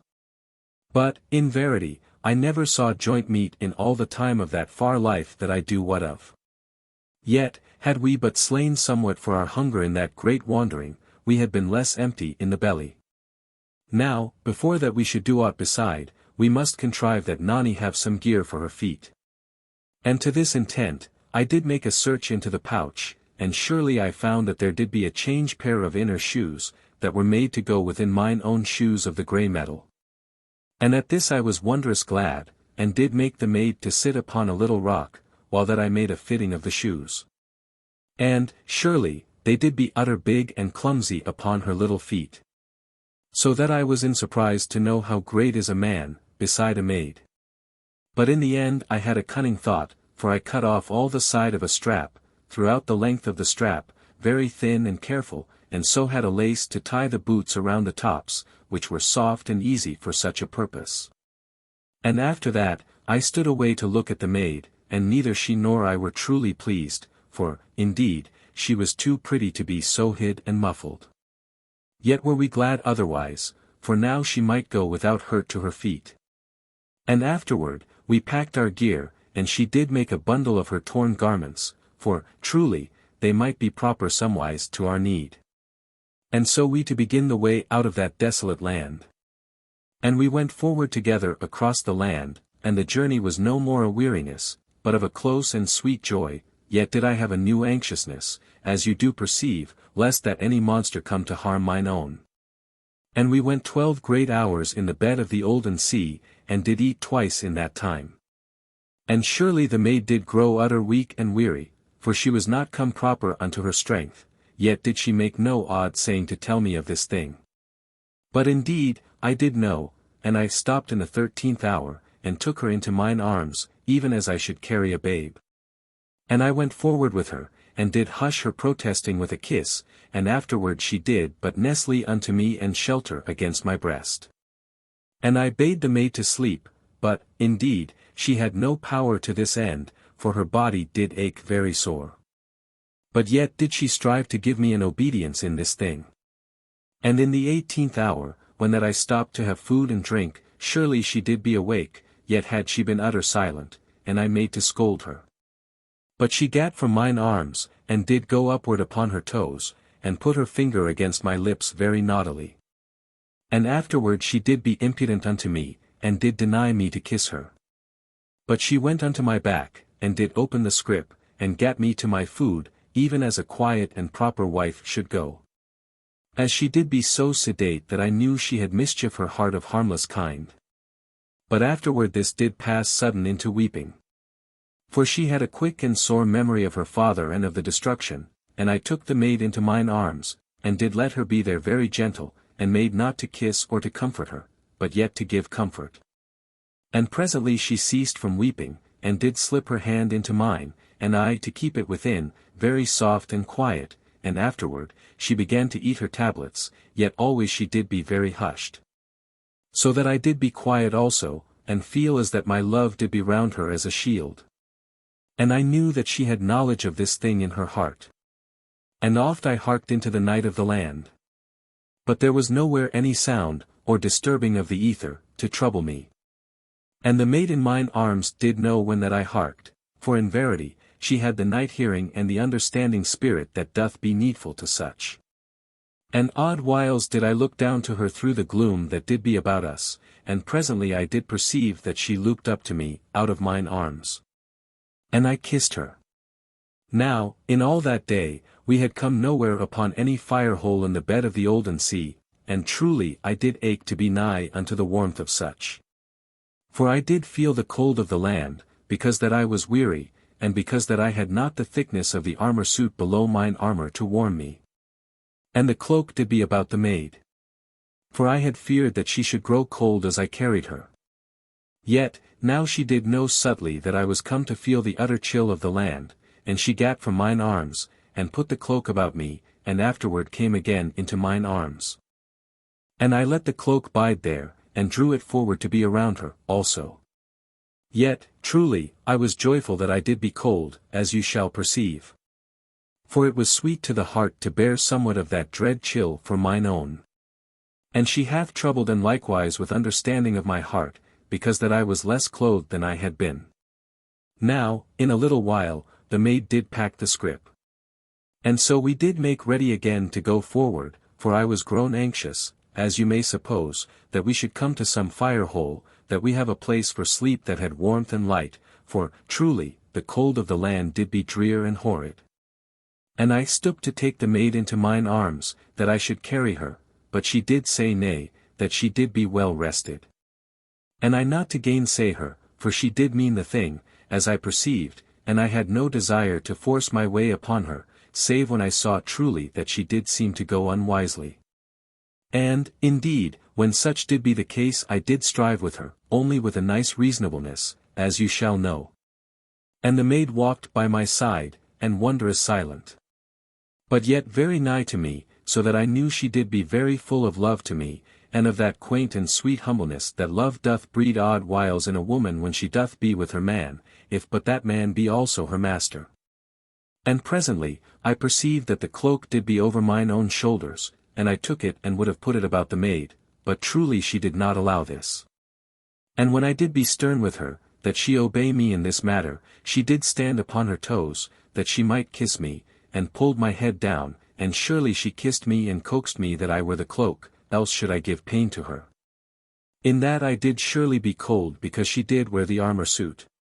Yet I would not hark to this thing, so that the maid did be truly in trouble.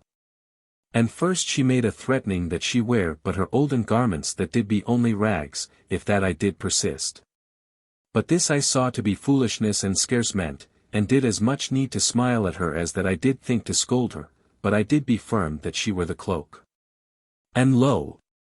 She went sudden into crying, and this had been beyond my thoughts. And truly, it set me all adrift, for I perceived that she did be greatly distressed concerning this matter, when I had conceived that she did but mean this thing for tenderness' sake. But mine heart helped me to understand, and I saw how she did be truly shamed, in her sweet womanhood, if that I helped her not in this matter, for she did feel that she was made to do hurt unto that one that was her love. And this thing I do pray you to think upon, that you understand, for, indeed, until that I was made to think, I had not seen it this wise, for her. And in the end, I came to agreement with the maid, that we wear the garment hour by hour, in turn. And she to wear it the first hour and I to wear it the second hour, and so to go forward. And truly, this did be an happy arranging, but yet she stamped her foot a little, as I put the cloak about her. And thrice in the hour did she ask me concerning the time that was gone. And surely, when the hour was but up, she had the cloak off in a moment, and went to my back and cast it upon my shoulders, and after to my front, and made it fast upon my breast. And so eager and naughty was she to this, that I took her by the shoulders, and shook her, somewhat, even as she had made to stamp at me, yet mayhaps with more of laughter. And she to take no heed at all, but to button the cloak and be very sedate.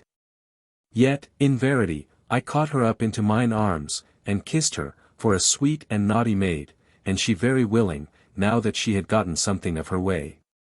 But yet in an hour, I did have the cloak about her, again. And so did straighten matters, as you shall conceive. Now, when we had gone forward, through 5 great hours, I perceived that the maid did be utter worn, but yet did make presence that she was unwearied.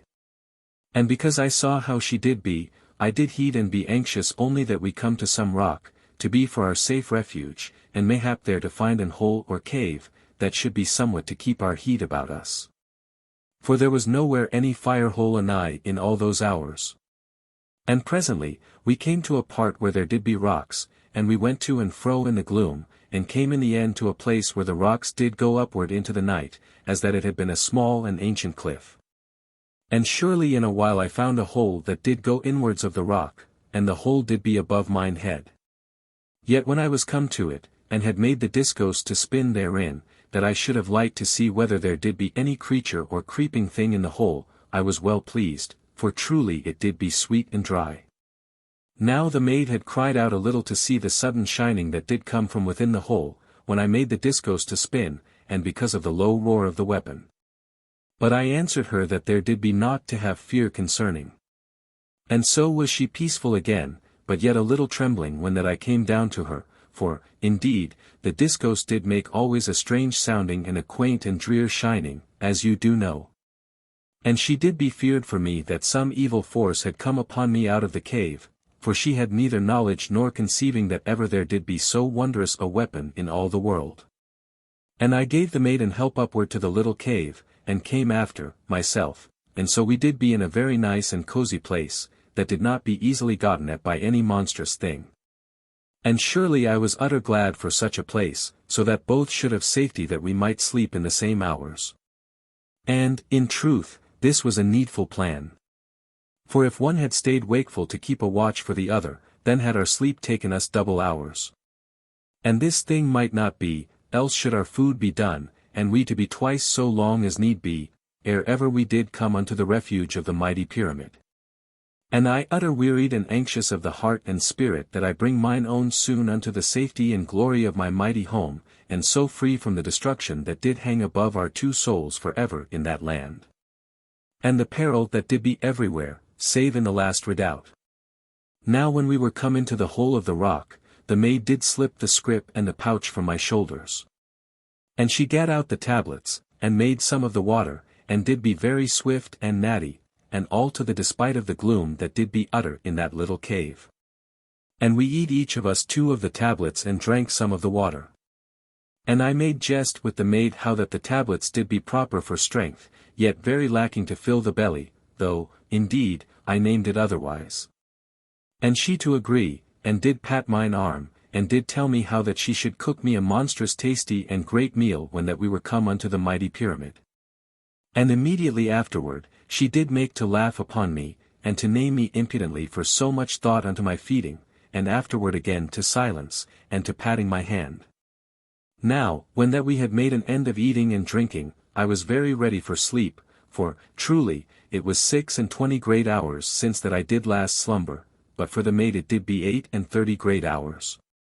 For, as you do mind, she had made no sleeping when that she did lie in mine arms for 6 hours of our journeying. And I made how we should sleep, and put the cloak about the maid.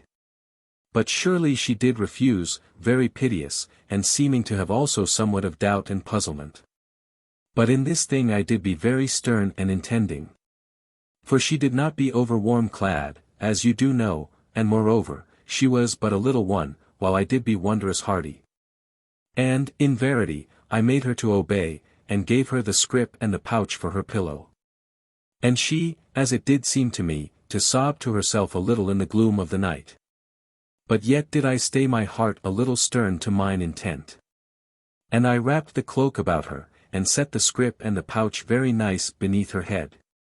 And afterward, I knelt over to kiss her, before that I came unto mine own slumber. Yet did she turn her mouth from me, and did put her hand above her face to ward me off, the which did grieve me. For truly, I did heed alway that I should never thrust my love upon her in her lonesomeness, but only let it be to her for a shield and for all comfort unto her heart. And I turned my back, and went a pace away and lay down. For truly there did be no way else but to be near unto the maid, for it was but a little cave. And I lay very hushed, because that I was so sore in the heart. Yet, truly, I could not come unto my slumber, for I was so disturbed in my love.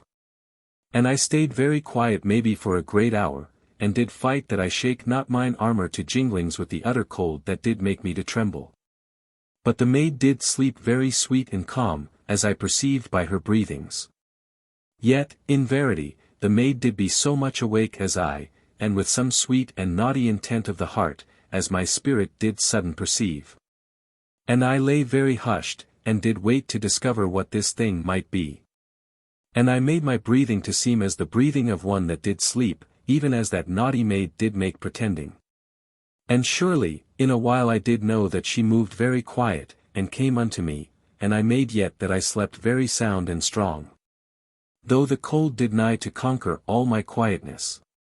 And in a moment I perceived the intent of the maid, for I did feel the cloak spread over me with a wondrous gentleness, and afterward there did be a soft kiss put upon my hand.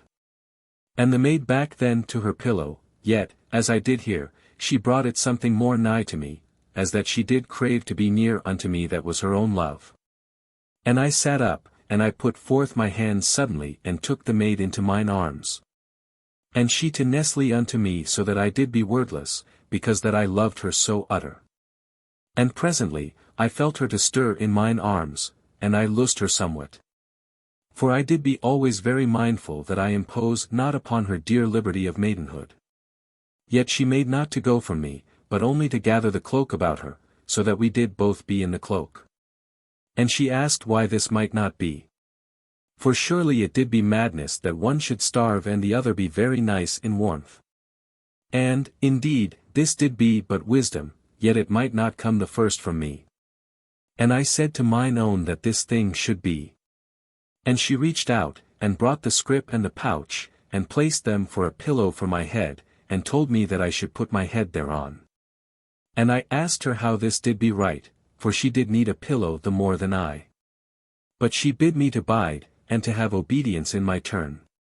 And when I was so, she spread the cloak over me, and afterward crept under, and did lie down beside me, and did seem as that she was asleep in one moment.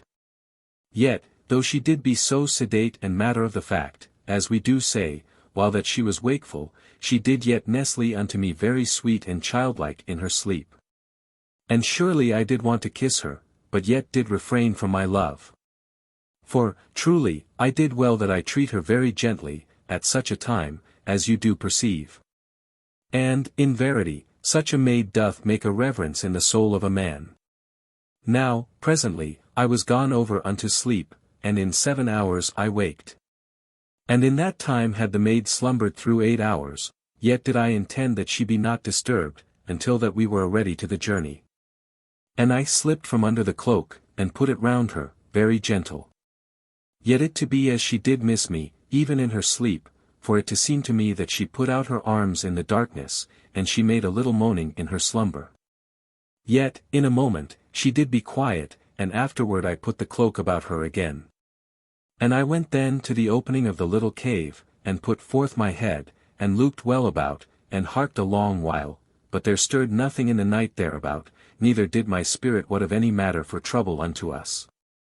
And presently, I gat out 2 of the tablets, for, as you do know, the maid had given me the scrip and the pouch to be my pillow, so that I had power to come at these matters, without awaking her. But for her own part, as I did learn after, she had used her torn garments to be for a pillow, yet had made no explaining, as you do mind, and surely this was one of her naughty whimsies. And mayhap she had been so full of a playful happiness, as doth take the heart betimes, that she had made a little mystery where there did be no mystery, and this but to release her joy, and so to say masterful things unto me, out of her impudence. And afterward had meant that she tell me, but yet was gone unto slumber, ere that she did mind her. Yet, since that time, a new thought hath come unto me that she did mean in the first that she should come into mine arms to sleep, and thereby need no pillow. But afterward, it may hap that she saw with a sudden olden wisdom, all in one moment. And afterward did act lovingly, yet with understanding. And so did change from her intent, yet with no improperness of modesty, but only with a niceness of sense, which she did make no talk of, but yet did have. And surely, how oft is a man thus wisely ordered, unknowing? And to cease from these thinkings, and to go forward, I eat 2 of the tablets, and afterward made some of the water. And lo! The fizzing of the water waked the maid. And I knew that she reached out very sudden to me, but afterward knew in a moment what did make the sound, and that I did be up and making ready for the journeying. And she gat up in the darkness, and said my name, and came unto me, and kissed my forehead in the dark. And immediately she ran her hands gently downward of my left arm, and when she came to the cup, she took it from me, and slapped my hand, very dainty. And afterward I knew that she took a sip from the cup, and then did turn that side to me, and so gave me to drink, and did scold me that I had not waked her to tend to my needs, for surely she did be mine own, to have her duties to me. And after that I had drank, she took the cup, and did finish it. And she gat 2 of the tablets, as I did think, and came afterward and sat upon the rock to my side, and did nestle somewhat against mine armor, and took mine arm and set it about her, and so did make to eat. But first she put her tablet unto my lips, in the dark, that I should kiss it, and surely this was an olden way of Mirdath my beautiful one, so that I did be all shaken of the heart. And I kissed the tablet. And immediately she nestled unto me, and did begin to eat. And truly it was as that eternity had been rolled backward, for I had discovered the soul of mine olden love in this dainty maid to my side. Yet, in looks had Mirdath been of an utter differing, but, in verity Nani was wondrous lovely. But, though I to be so stirred, I did be silent, for my heart was very full of memory. And as the maid eat, she slipped her fingers between mine, curling them softly, and surely her fingers did be very little, and she stirred mine olden memories again in this thing. And surely I was dumb before my memory. And presently, she put up the second tablet, as I did think, that I should kiss it, and I kissed it, as before. Yet, ere she did begin again to eat, I did what suddenly that she hid some intent from me. And I caught her hand very quick in the dark. And her fingers did close upon the tablet, very guilty, so that I perceived that I had guessed aright. And I opened her fingers, and I found that there did be but the half of a tablet within her hand. And surely she had taken but that one tablet, and had given me the one end to kiss, and afterward the other, so that I should suppose she did eat 2 proper and complete tablets. And I perceived that she had done this thing secretly, being minded that if she eat always but 1 tablet, then should I never lack, even if that we did be overlong coming unto the mighty pyramid. And I asked how oft already had she eat but 1, for 2. And she confessed in a very quiet voice that this did make the 5th time. And I was so angered, that I took her hand and whipped it thrice, so hard that she had screamed if that she had been any coward. And she said nothing to me, neither went away. And she began again to eat the half of the tablet, and did eat it from the other hand, as I to be aware, because that her left hand did be hurt. And she wept not, but was very quiet by me. And presently I knew that she kissed the whipped hand secretly in the dark. And afterward, I put mine arm again about her, and she did be there in it, very sober and happy. And when she had made an end of the first tablet, I gave her the second, and she eat it very quiet and content. And presently I talked with her, and showed her how that this thing did hurt my heart, even as she had been hurt that I did be cold garmented, the while that she did be warm. And I showed her the wickedness that she had done, that she did play so foolish with her life and strength, and well might she be weak and all a lack. Yet, did I think a little sweet impudence came into her, as I told her concerning her wickednesses. And I took her then into mine arms, and I showed her how that I knew all the unselfishness and wonder of her heart. And I kissed her, and truly her lips did have a lovely glad humbleness as they came unto mine, so that it was as that I had not kissed her truly until that moment. And I made her to promise that she never deceive me in such matter again. And indeed she promised, but yet with no ready tongue. And afterward, we made proper for the journey, and when we had gotten our gear together, I went downward of the rock and gave the maid help to come down. And when we did stand at last upon the bottom of the rock, I asked Nani how she did feel, and whether her feet did hurt. And she answered that she did be very well and had no soreness in her feet. And we went forward then, and she close unto me. And odd whiles with low speech, but more oft with silence, because that we did need that we hark alway for any danger or horror, and also there did be so utter a silence upon that part of the land, which did be the bottom of the Olden sea. And we eat and drank at the 6th and the 12th hours, and in the 15th hour, we came upon a great slope of the earth, and lo! It did be the far side of the sea. And we went upward for a long hour. And so came to the upward part, and did be able once more to look over the greatness of that land. 11. The Homeward Way. Now, truly, it did seem very light, after the horrid and lonesome gloom that did lie always in the bottom of the Olden sea. And I saw that I was come out upon a part of the land that did be surely to the right of that place where I made entry into the sea bed, on mine outward going. And there did be a great plenty of fire holes, so that mine heart was warmed to see them.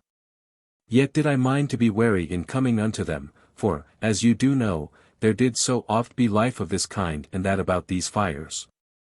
And I looked now down to the maid, and she upward to me, and did come more anigh to me, and truly she did be most wondrous pretty and sweet, yet did seem very awearied and pale in the face, so that I made blame upon myself that I had overwalked her.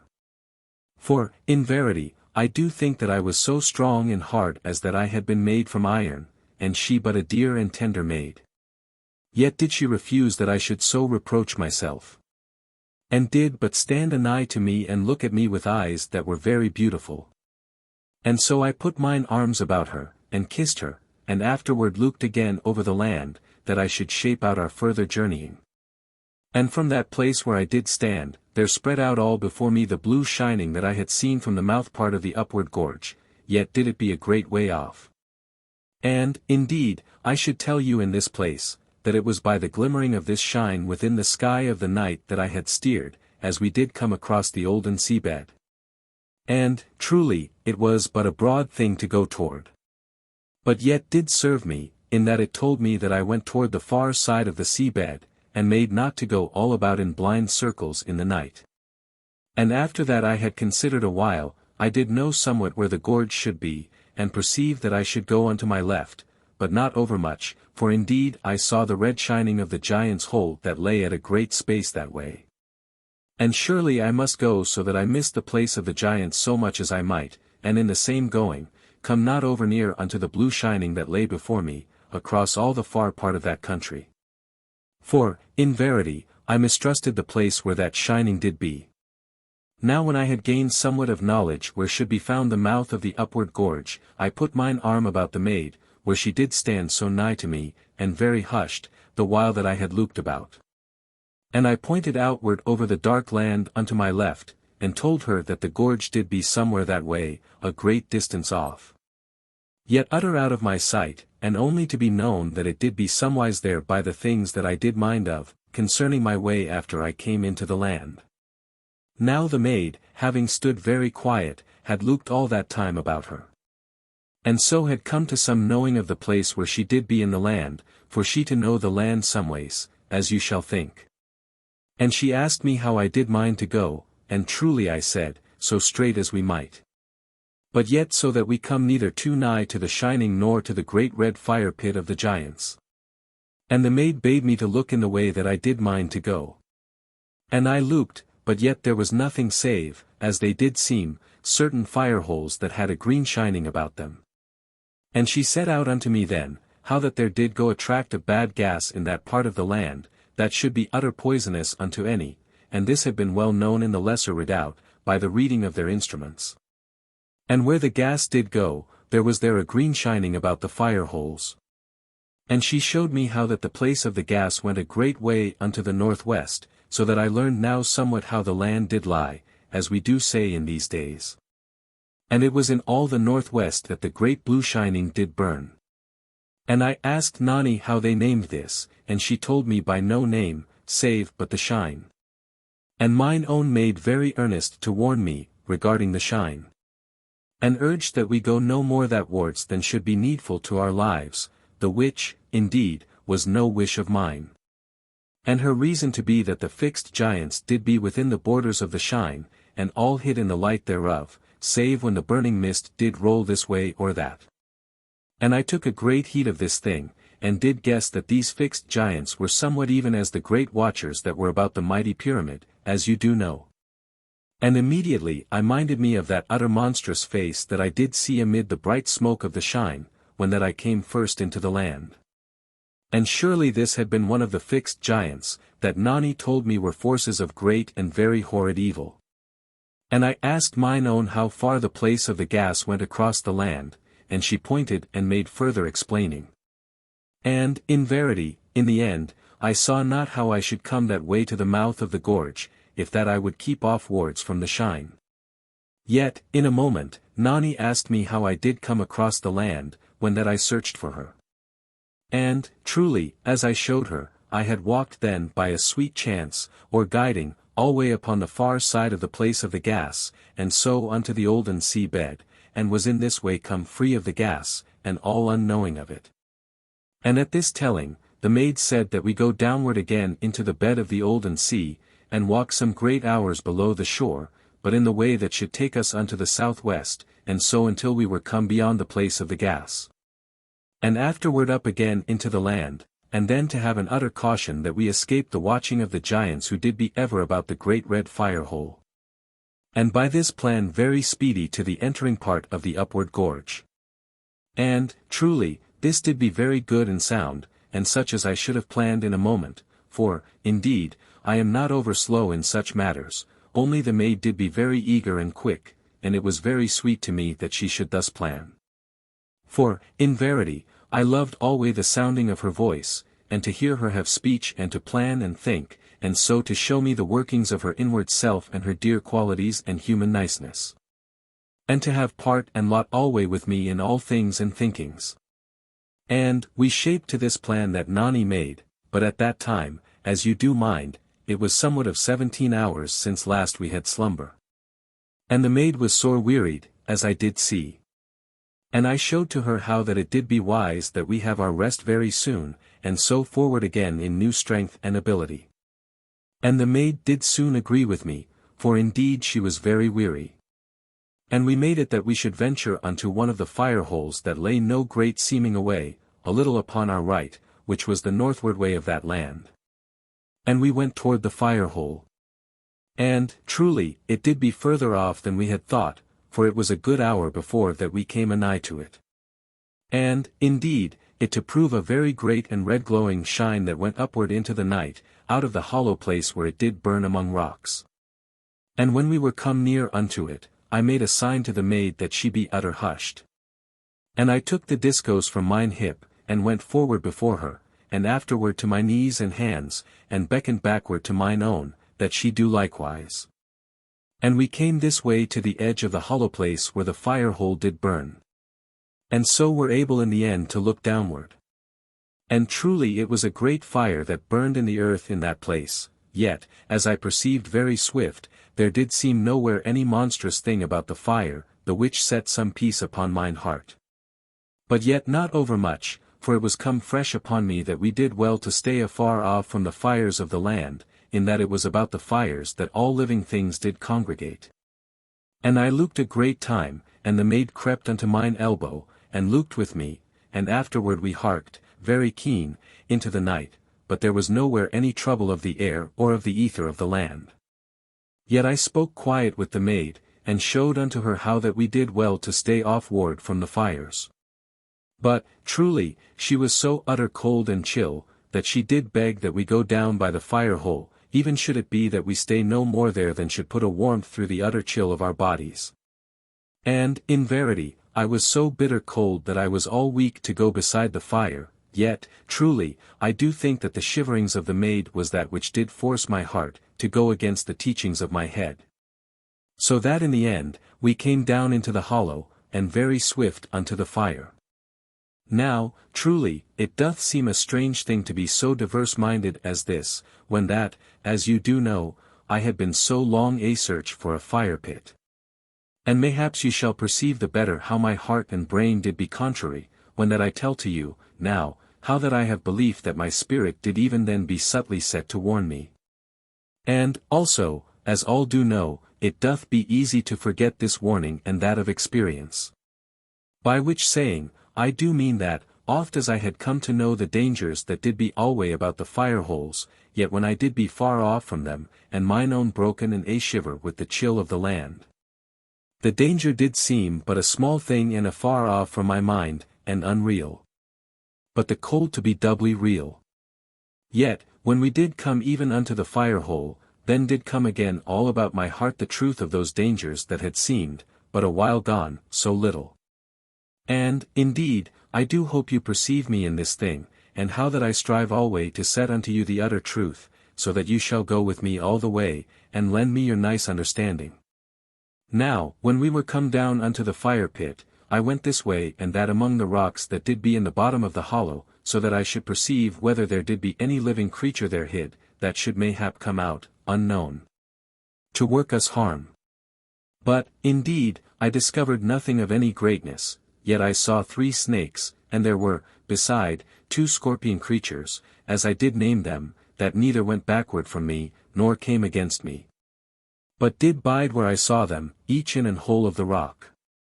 And because I had seen these things, I saw that we should not do wise to sleep nigh unto the fire hole. For the creeping things did mortally like the heat, and should be like to come upon us in our slumber. And, indeed, this did but uphold my caution, that we should be well actioned, if that we chose some other part to our rest. Yet, as you shall suppose, I said naught unto the maid concerning the creeping and the poisonous things, for I did mean that she have rest and happiness the while that we did stay beside the fire hole. And afterward, I should tell her, and so she be the more ready to see the properness that we go elsewhere to our sleep. But, as you to understand, if that she not to see wisely and be still intent to the fire hole, I should have her to obey. For surely she was mine own, and I did love her and did mean alway to have her to safety. Now, presently, the maid was something warned, and afterward, she slipped the scrip from my shoulder, and so had food and drink very swift to my need. And we sat together, and eat and drank, and the maid very sweet and quiet, as she did begin to eat her second tablet, and, truly, I had knowing that she did remember in all her body that I had whipped her. And, indeed, she did be utter mine. And oft as we did eat and drink, I looked this way and that, so that no creeping thing should come anigh to us. And presently, when we had made an end of our food, the maid saw that I did look about, and she then very swift to catch some of mine unease, and to stare over her shoulder. And, indeed, in a little while she saw a snake go among the rocks. And she then to be very eager that we find some place that should be secure from creeping things. And we to begin then to look for such. But in the end, we stayed in the hollow, for we found a little cave that did be in an upstanding rock of the hollow, and the upstanding rock was, mayhaps, 100 good feet off from the fire, for the hollow was very great. And the cave did be a hole that was thrice my height up from the bottom rocks, and it was dry and sweet and with no creeping thing within it, neither did there be any place to hide such therein. And when we were gotten into the hole, surely it did be very sweet and cozy, for the shine of the fire hole did shine therein, and surely we had felt it a very haven, but that there was ever the fear of the land upon our hearts. And upon mine the more than upon the maid, for, truly, mine own did seem to trust me utter, and to seem that she feared not any evil monster, but to have surety that I had power to succor her in all ways. And truly this trust had been very sweet unto my heart, if that I had lacked somewhat of my terror for the safe home-going of mine own. And we slept that night as we had done before, and shared the cloak over us. For truly, the fire-hole made no great warmth unto us, yet was it less bitter in that part than in the darkness of the land. And by that we had come unto sleep, it was 20 good hours since last we had slumber, and truly we did be very wearied. But yet came unto our rest with our spirits set anxious to hearken on danger the while that we did sleep. And we slept 7 hours, and did know suddenly of some matter that had need to waken us, and lo!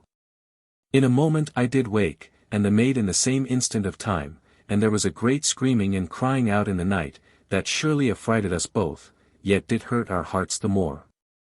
For it did be the utter cryings and terror of poor humans in the night of that land. Yet might I do naught, but only wait that I learn more of the matter, for my duty was unto mine own, and I had no leave of rashness any more. Yet, as you do suppose, I was all shaken to go downward of the rock, and afterward to climb out from the hollow, that I should give some help unto they that did need help, but yet might I not leave the maid. And immediately, there was a great roaring in one part of the night, and again another roaring in another part of the night, and lo! In a moment the roarings did be answered, and the roarings were the sounds of big and husky voices. So that it did seem that we harked to men so big as houses that did run and shout in the night. And the maid did begin to shake, and I put mine arm about her, and drew her backward into the hole so that she did be into the shadow. And she did tremble like one that was broken in courage, for, truly, she had heard those sounds oft in the night in all the long and dreadful month that she had wandered. And, indeed, I was all shaken in my courage. For it did be the shouting of giants that I heard, and you do know somewhat of the utter horror and terror that did be alway in the heart that did hearken unto those monstrous voices, for you do know my tale. And there came in a moment, a dreadful screaming out in the night, and the screaming did be the screaming of a young maid that doth be slain very brutal. And my heart sickened, because of mine own. But my spirit did swell with a strange and utter anger, as that it should burst my body. And the maid to my side broke into an utter sobbing. And the screaming of the maid afar off in the dark did end very sudden. But in a moment there did be other screamings in divers places, and the hoarse shoutings of the great men and the thudding of mighty feet that ran this way and that, a chase. And the cryings of the humans came nearer, and the thuddings of the great feet. And, in verity, in a little minute, it did seem unto me that the sounds did be right upon the hollow, and I crept forward, and peered out. And I felt the night to be full of people running, and immediately there passed by the hollow a clustering of humans that ran ever, and screamed and gasped and wept, panting, as they ran.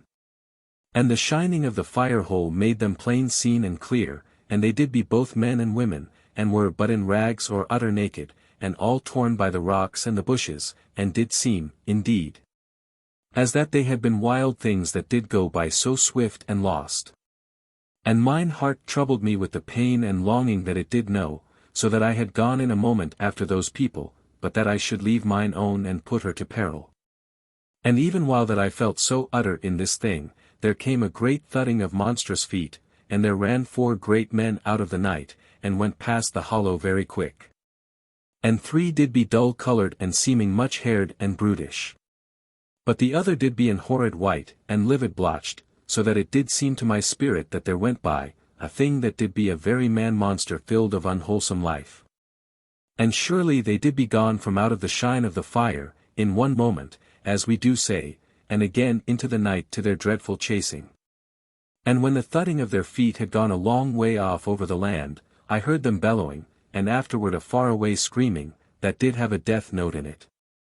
And I knew that those dreadful brute men did be taking the life from some poor wild humans, and afterward there did be the silence again. And, surely, it did come to me with a fierce impatience of sorrow, that those people did be without spirit of courage, else had they turned them upon the giants, and slain them with their hands, even if that all had died to compass that slaying. For, truly, they should all die anywise by the giant men, and they had died then with somewhat to comfort their hate. Yet, as I do know, the peoples of the Lesser Redoubt had long been born of parents that were starved of the earth current through 100,000 years and more, and because of this thing, they did surely lack somewhat in all ways. Yet was none otherwise, but this not to prove aught, save the rule, as we do say.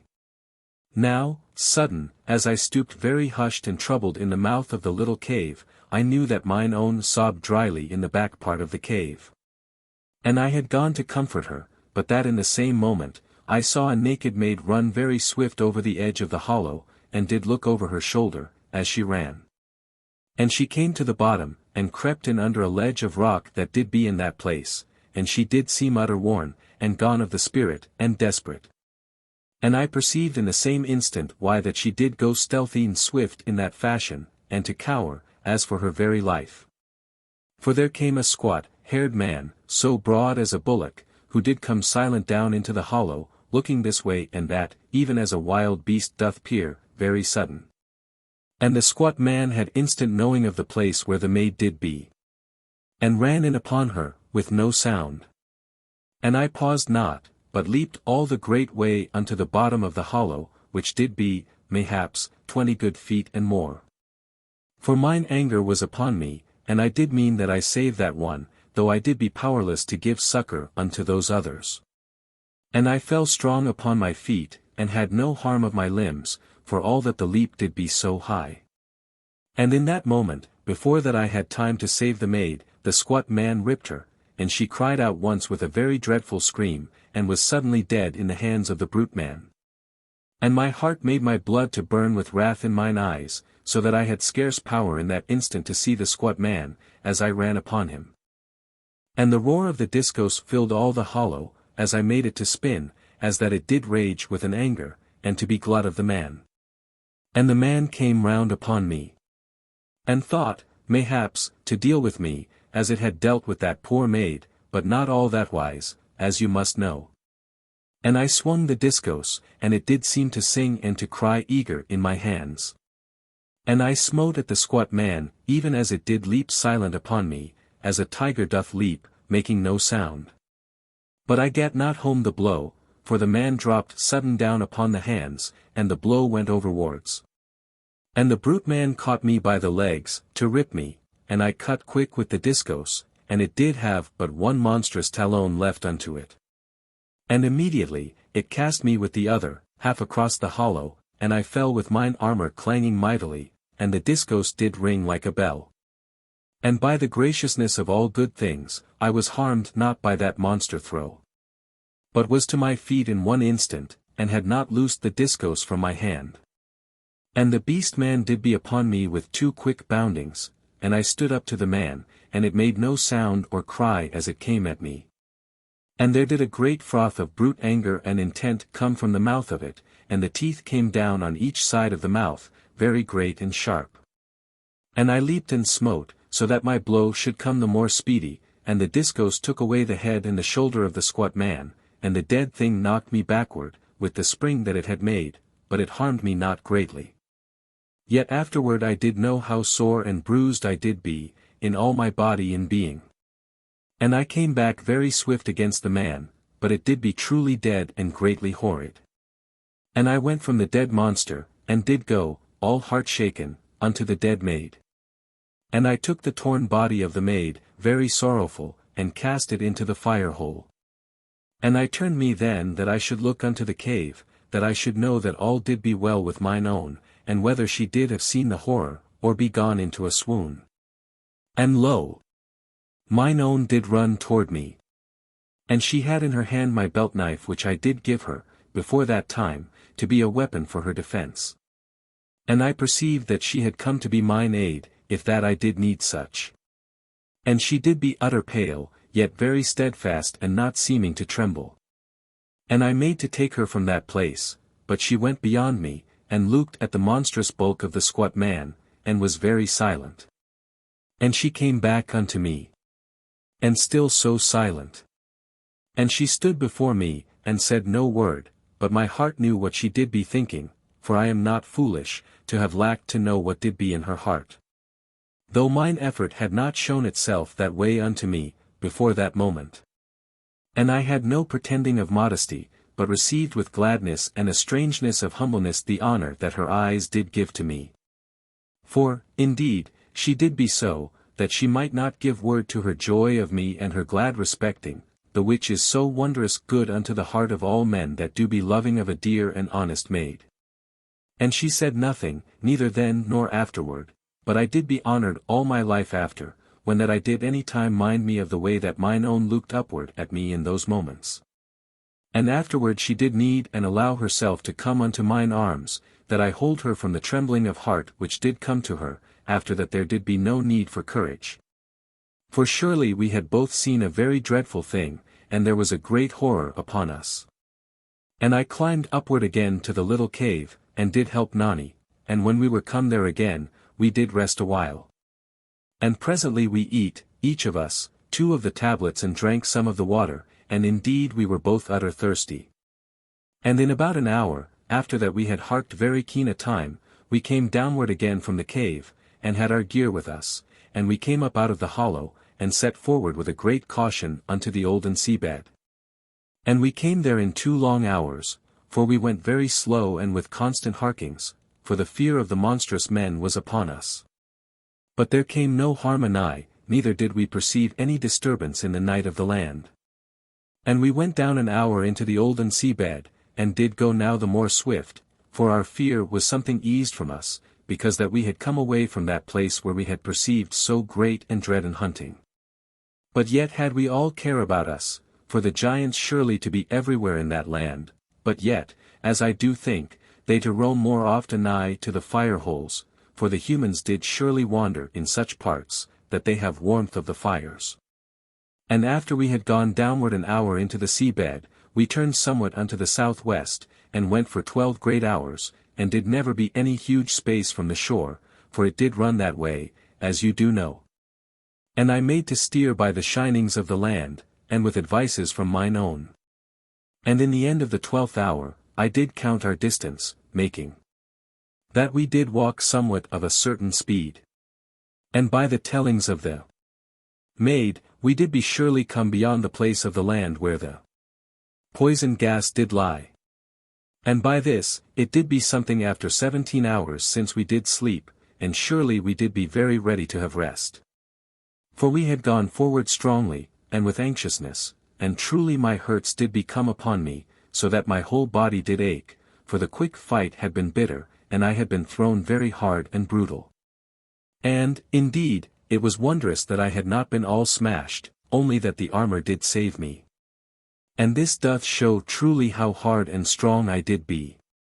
And Nani did speak upon this, and was oft a wonder, and at that time did beg me that I make some rest to cure my hurts, for she had not conceived that a man did grow so strong and hardy. And, in verity, the men of the lesser redoubt did be soft-made and lacking of grimness, as I did perceive, both through my reason and from her tellings. For they did lack the strong life that doth breed where is the beat of the earth current, as we to have in the mighty pyramid. And this thing I have said somewise before this time. And because that we did be so wearied, I said unto Nani that we find a place for our slumber, and she very willing, as I have shown, and to counsel me likewise. Yet did we search about in that gloom for a great hour more, and found no cave or hole to give us a safe refuge for our sleep. And when that we could not find such, I told Nani that we should put the boulders together, somewhat, and so have them about us, that we be greatly hid. And, in truth, even as I began to tell her my plan, she did have the same words in her mouth, so that we caught our little fingers, there in the dark of that grim land in the end of the world, even as she and I had done oft in the early years. Before that eternity, when that she did be Mirdath the Beautiful. And we did both be silent, and after that we had wished very solemn and earnest, we said each a name, even as lad and maid shall do in this age, and so to laughter and kissed one the other. And truly, the world doth seem not to alter in the heart, as you shall think. And this was what I did find. And we set to, and gathered together the boulders which did be very plentiful in that part. And she carry those that did be thin and flat, and I to roll those that did be great and round. And I made a place that did be long and narrow. And afterward, I set the flat stones round the sides, that there be no little hole by which any creeping thing should come inward to sting us in our sleep. And afterward we gat inside, and surely it did be very cozy, as we do say. But yet not so secure as I did wish, only that I could not shift to plan aught better. And, indeed, it should keep off from us any small thing, and should be like to save us from any monstrous brute treading upon us. But otherwise, it did be but a poor affair. Now we eat 2 of the tablets, each, and drank some of the water, even as we had done in the 6th and the 12th hours, and afterward we shared the cloak for our slumber. And we kissed very sedate and loving, and charged our spirits that we wake if that any horrid thing should come anigh to us in our sleep, and afterward we did be gone very swift to slumbering, and suffered no harm. And I waked 7 hours after, and surely I did ache very bitter, as I did move my body, for the bruisings did be gotten hold of me. And I slipped away from the maid, very gentle. For I had mind that she sleep a while more, as I did mean that we make a great journey that day. And after I had harked a while, and perceived that there was no evil thing anigh, I went outward of the stones. And I walked to and fro and moved mine arms, that I be eased somewhat of the stiffness and ache, but surely it did seem that many hours must go ere I should make any speed of travel. For I did be all clumsy and slow and nigh to groan with the pain of going and aught that I did. And I minded me that I should do somewhat to ease this thing, lest that I cause us both to come to an harm by staying over long in that land.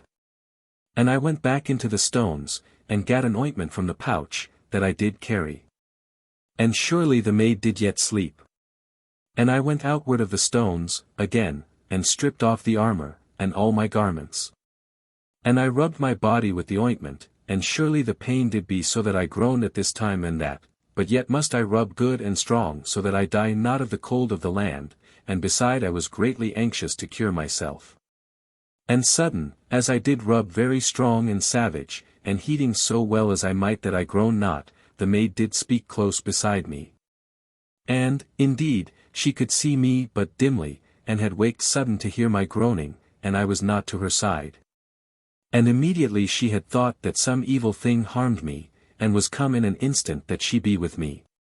And she cared not that I did be naked, but was utter in anger that I strove to do this thing alone, and with none to aid me, and all uncovered to the chill of the land. And she ran back into the stones, and brought the cloak and put it about me. And was so angered that she stamped, and had no impudence, but rather as that she did be minded to have tears. And she sent me back into the sheltering of the stones, and gathered mine armor, and brought these things after me. But the discos I took in my hand. And she took the pot of the ointment from me, and made me to lie, and she rubbed me very strong and tender, and kept me warm with the cloak, and surely she was a wise and lovely maid, and utter mine own. And in the end, she asked me how I was, and I said that I did be different, and she hurried me that I be clothed very quick, for she did be sore afraid that I should come to a chill. And when I was gotten again into mine armor, she came to me, and showed me where I did lack wisdom, and spoke very straightly and gentle and serious, and afterward kissed me, and gave me my tablets, and to sit beside me. And we eat and drank. And I with a new lovingness unto mine own, and she somewhat as that she did mother me, but when I put mine arm about her, she did be only a maid. And we did be thus, with but little talk and a great content. And afterward, we gat our gear together, and went from that little refuge that we had made, and in a while we did go upward out of the Olden seabed. And when we were come again to the top of the shore, the which we did in 2 good hours, I looked over the land, a time, with mine own an eye to me. And I perceived that the great red fire pit of the giants did be no mighty way off unto the south and west, and surely in a little moment, we saw that there went monstrous figures against the shine of the mighty fire pit. And we stooped unto the earth, for it did seem that the light did be like to show us standing there, though truly we did be afar off, as you perceive. Yet, mayhaps, you do share with us the utter horror and distress that those horrid men did cast about the heart, and so have a kindly understanding of our fear. And over all the land, in this place and that, there did be the small shining of little fire holes and pits, that did be alway red, save in that part where the poison gas did lie, the which we had now come safe past. And beyond the fire holes, was the great shine, that lay from the west unto the north of all that land, and, in verity, we did need that we steer so that we come not anigh to it, neither unto the great red fire pit of the giants, neither unto the low volcanoes, which were beyond the great red fire pit, as you do know, and someways unto the mouth of the upward gorge. And the way of our journey was between the west and the southwest of that land. And to be made with cunning and wisdom, that we come clear of all unseemly danger unto mine own. And I asked her concerning this thing and that of the land. And surely she told me so much of terror that I was half in a wonder that ever I did live in the end to come unto her. And it was because of the things that she set out to me, that I perceived how we must come nowise anigh to the low volcanoes that were upon this side of the mouth of the upward gorge. For it had been known alway in the Lesser Redoubt that there went very horrid men in that part that did be called wolf-men, but whether there did be any such thing in that age, she had no knowing. For she told me the things that did be set down in the records and the histories. And truly no man of the Lesser Redoubt had found heart in 1,000 great years to make a journeying through the land, for the desire of glad and dreadful adventuring, such as our young men did be oft set to, though it was not all such that went. And because there did be no adventuring for so monstrous a space of years, there was no certain new knowledge of the land of that age. And this thing is plain to you, and needing not of many words, which do so irk me. And Nani set out to me how that the shine was conceived to be a land where evil did live for ever, and whence came all those forces of evil that did work upon the lesser refuge. And afterward, she did quiet. So that presently I perceived that she did weep to herself, because that her memory was all new stirred by my questionings. And I took her very gentle into mine arms, as we did be there kneeled upon the earth.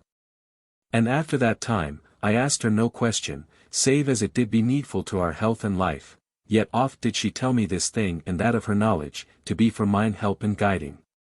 Now we went forward, going a space toward the northwest, so that we come the more clear of the place where did be the great red fire pit of the giants. And we journeyed with a care alway that we show not ourselves overplain unto the light that shone over the land from the great pit, and oft we did creep a while over this stark place and that. And went nimbly amid the bushes that grew oft in great parts. And we made 6 hours this way, and did then have pause, that we eat and drink, and truly it was 9 hours since first I did wake. Yet had we made no pausing, because that we were so set to our journeying to come clear of the place where did be the giants. And after that we had eat and drunk, we went onward again, and made now unto the southwest. For we did heed that we go no more unto the northwest, because that should bring us over near to the shine. And in the 14th hour of that day's travel, we came to a part where the land dipped downward into a broad valley. And surely it did be very dark down there, and did be seeming shallow, yet truly of a great deepness, but we went that way, because that it did be a weary long journey to go around the place where the valley did be. And the valley had a different darkness from the gloom that went alway in the Olden seabed, for the gloom of the seabed did be ever of a grayness, but the gloom of this valley had a greater dark within it, yet did the air seem more clear. And we went downward 3 hours into the valley, and stopped then that we eat and drink, and truly I had not paused then, but that mine own did insist, for our methods did be like, else, to go all adrift, and we to be lacking of proper strength. And this was wisdom of the maid, but I to be a little irked-like and restless, and this mayhap because that my blood did itch me, because that it did be so full of the poison of my bruises. And it was gone now of 17 hours since last we did sleep, but yet did we be ready to go forward, that we come so quick as may be out of the dark of that valley, for there did seem nowheres any fire-hole to make a light. Only that in this place and that, there did be a little blue shining, as that there burned a strange gas in this part or that. Now, in 2 hours after the time that we did eat, we stopped, both of us, very sudden. For there did be some vague and curious sound in the night. And we went very swift to the earth, that we be hid, and harked. But did hear nothing. And in a while, we to go onward again, yet there did be an unease upon our spirits. For our spirits did perceive something afar off in the night, but yet had we no surety in this matter. And we went forward through a great hour more, and did pass in that time, 2 places where the blue shining did be. And truly it seemed as that a low gas hung to the earth in this part and that, and made a slow burning, having neither noise nor spurtings, but slow, as that it did smoulder and be all to shine and luminous. And oft there did be a strong smelling of a bitter gas, very horrid in the throat. And in the end of another hour, while that we were a space off from one of those gas shinings, there went past us at a distance, as it did seem people, running in the night, as that they did be lost spirits, yet with a rustling very soft. So that they did be like to be barefoot. And I thought mayhap that these did be some of the peoples of the lesser pyramid, yet did they be only as that shadows went among the blue shinings. And I pondered a moment, whether that I send my voice over the valley, to question what they did be, but yet had caution, and harked through the utter silence of the night, for I had no surety of aught. And, surely, in that moment that we harked very keen, there did be a sound afar off in the night of the land, and it was as that we had heard the sound before, and, in verity, our spirits had perceived the sound, those 2 hours back. And now our bodies did what, and perceived that we had known it subtly before that moment. And the sound was as that something went spinning in the night. And a very great terror came upon the maid, for she did know the sound. And the sound was that which did show that one of the great evil forces of the land did approach, and the sound had been known alway in the lesser refuge to show this thing. And, indeed, mine own spirit had been half to know that a power of evil did come through the night, but yet was the assurance very terrible, for how should I protect mine own? And the spinning came toward us, and was presently in the valley. And it came swiftly across the dark of the valley. And my heart was all broken within me, because that there had been happiness with us, but a little time gone, and now there did be our death anigh.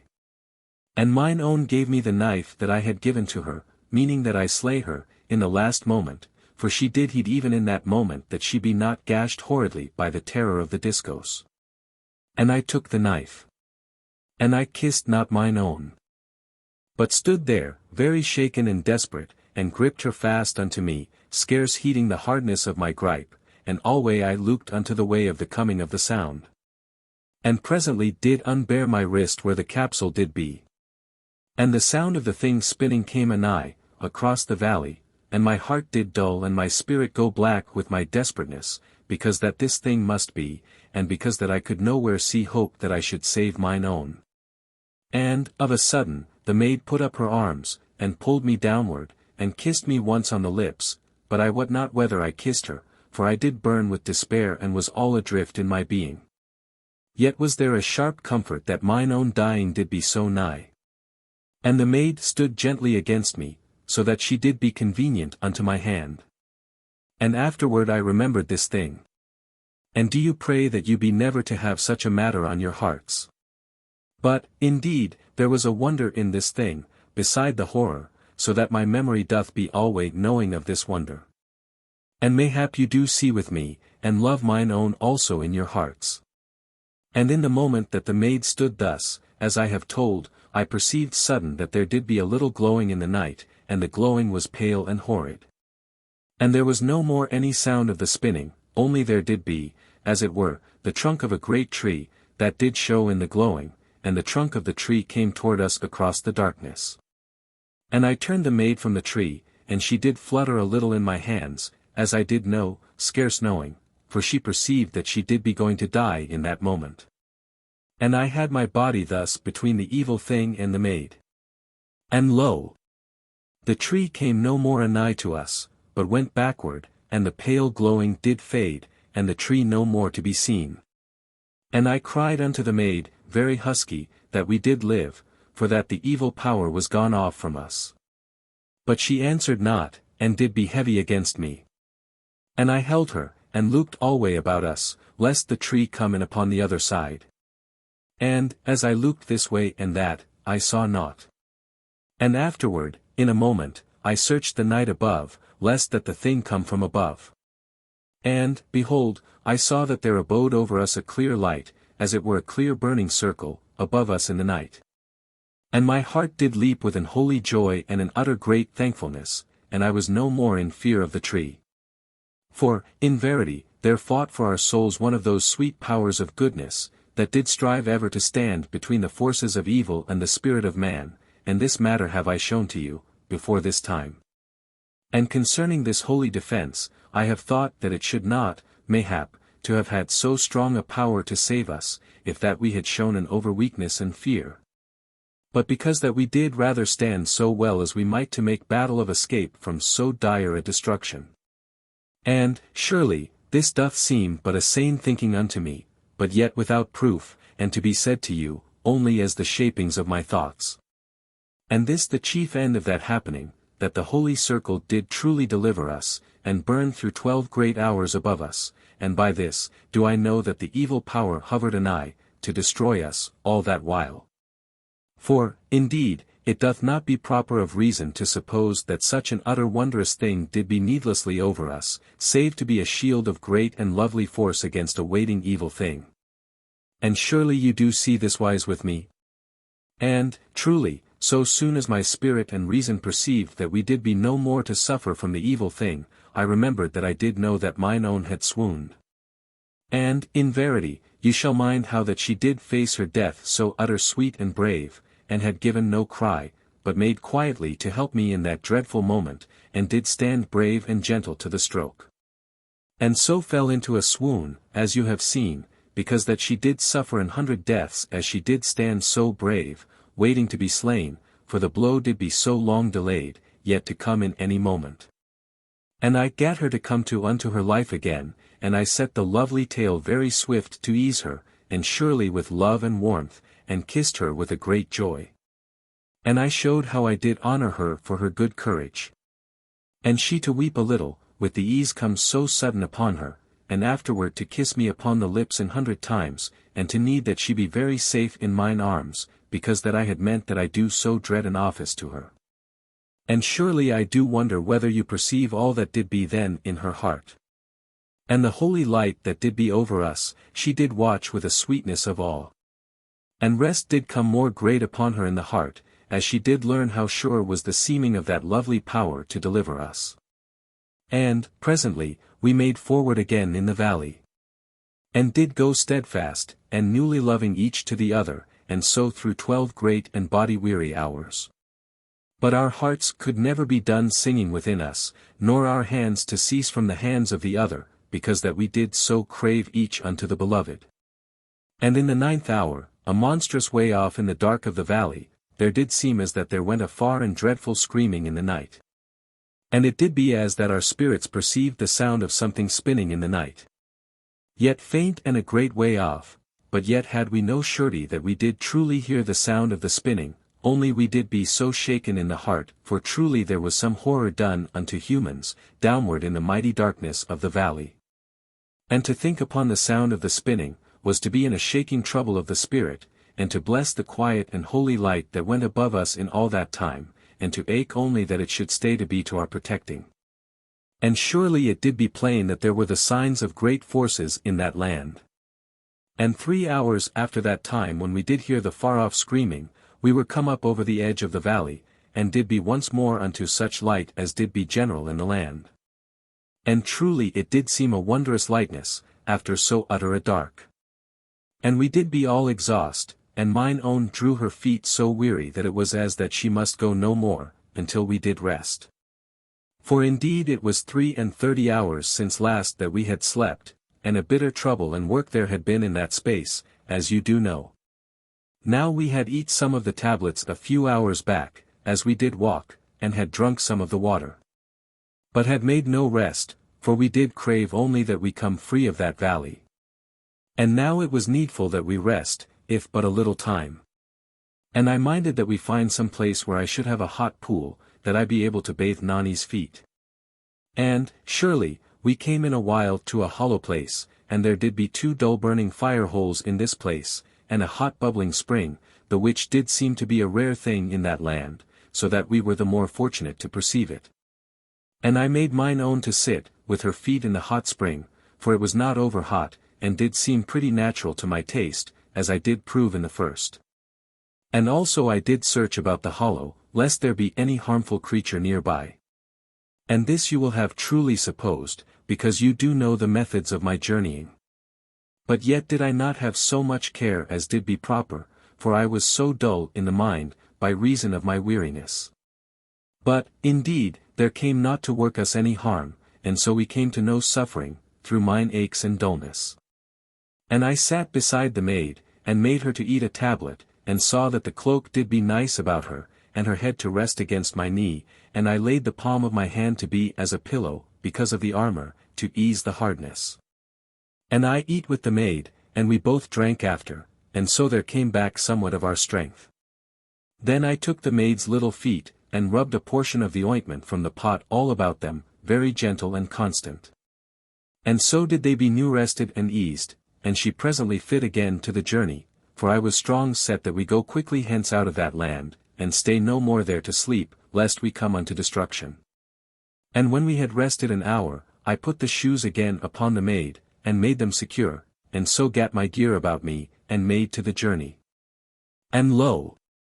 As we did leave the hollow, I looked upward unto the holy light. And behold it was gone from us, and by this thing I supposed that we had come free of instant danger, but yet did there be to me a seeming of nakedness and unprotection, as you must perceive. And because that the light was vanished, I was the more set that we come speedy out of the land.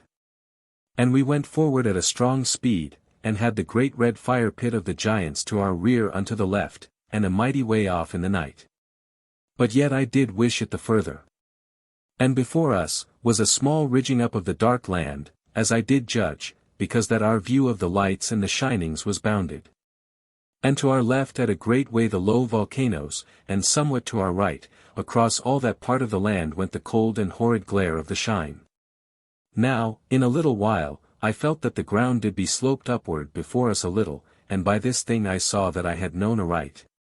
For that there did be a ridge that hid the land somewise over unto the part where I looked to find the mouth of the upward gorge. And we went up this slope at a strong pace, because that I was so eager that I find where we did be in nearness unto the mouth of the upward gorge. And surely, I was something forgetful, in mine eagerness, and came somewhat ahead of mine own, who did make to hide from me that she did begin to lag, because that her new strength was near gone from her. And sudden there did be a very dreadful cry, to my back, and I came round in one instant, so quick as a light doth flash, for it was the voice of mine own, and all my being did suddenly burn with fear that kindled through me in a moment of thought. And lo!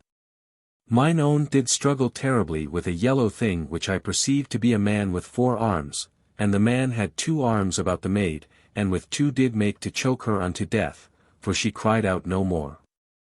And I came unto the man with a quick leaping, and stopped not to pluck the discos from my hip, and surely I did be very strong, and mine anger and rage to make me monstrous.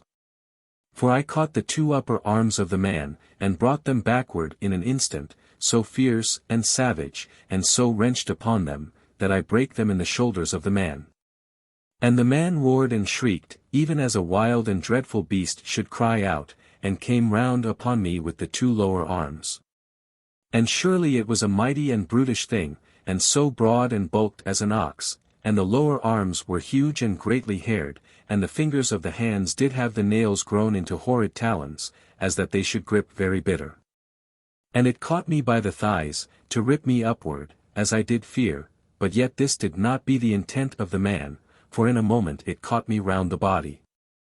And on the instant, I gat the man by the great throat, and the throat did be haired, and so great as the neck of a bull. And I strove with mine armored hands that I choked the man, and surely I made it to suffer great trouble. Yet, I could not harm it in the life. And so I did be in horrid minute, and fought with the beast, with no more than the strength of my body, and it was as that an human went with his hands to slay a monster so strong as an horse. And the breath of the man-beast came at me, and did sicken me, and I held the face off from me, for I had died with horror, if that it had come more anigh. And surely the mouth of the man was small and shaped so that I knew that it did never eat of aught that it did slay, but to drink as a vampire, and in truth, I did mean that I chopped the man to pieces, if that I have chanced to the discos. And I did sway this way and that, as we did struggle, and surely it was as that the man had never made to use the lower arms, save to hold unto prey, the while that it did use the upper arms to strangle, as I do think. For all that weary minute of the fight, the man made not to loose from me, that it should tear my hands from their grip to the throat, but made vain waggings with the arms that I brake, as that it would use these to the attack. But surely they had no more power to do hurt. And sudden, it put forth an utter power about my body, so that mine armor did be like to crack, and truly I had died in a moment, but for the strongness of the armor.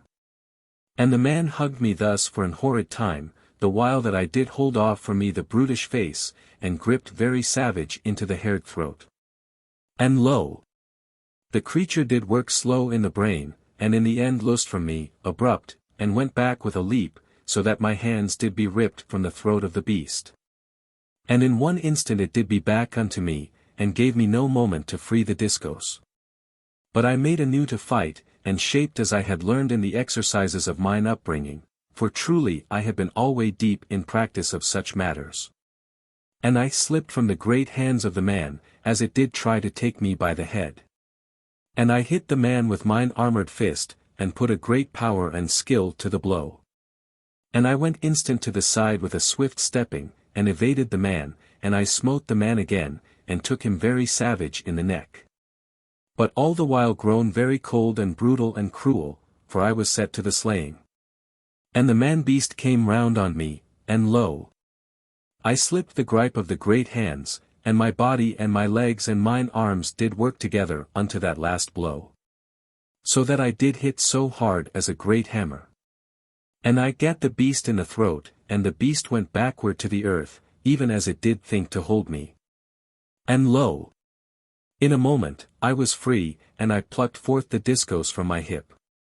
And the yellow beast man grunted upon the ground, and it rose up again to come at me, and it stood and did grunt, and did seem as that it was gone mazed.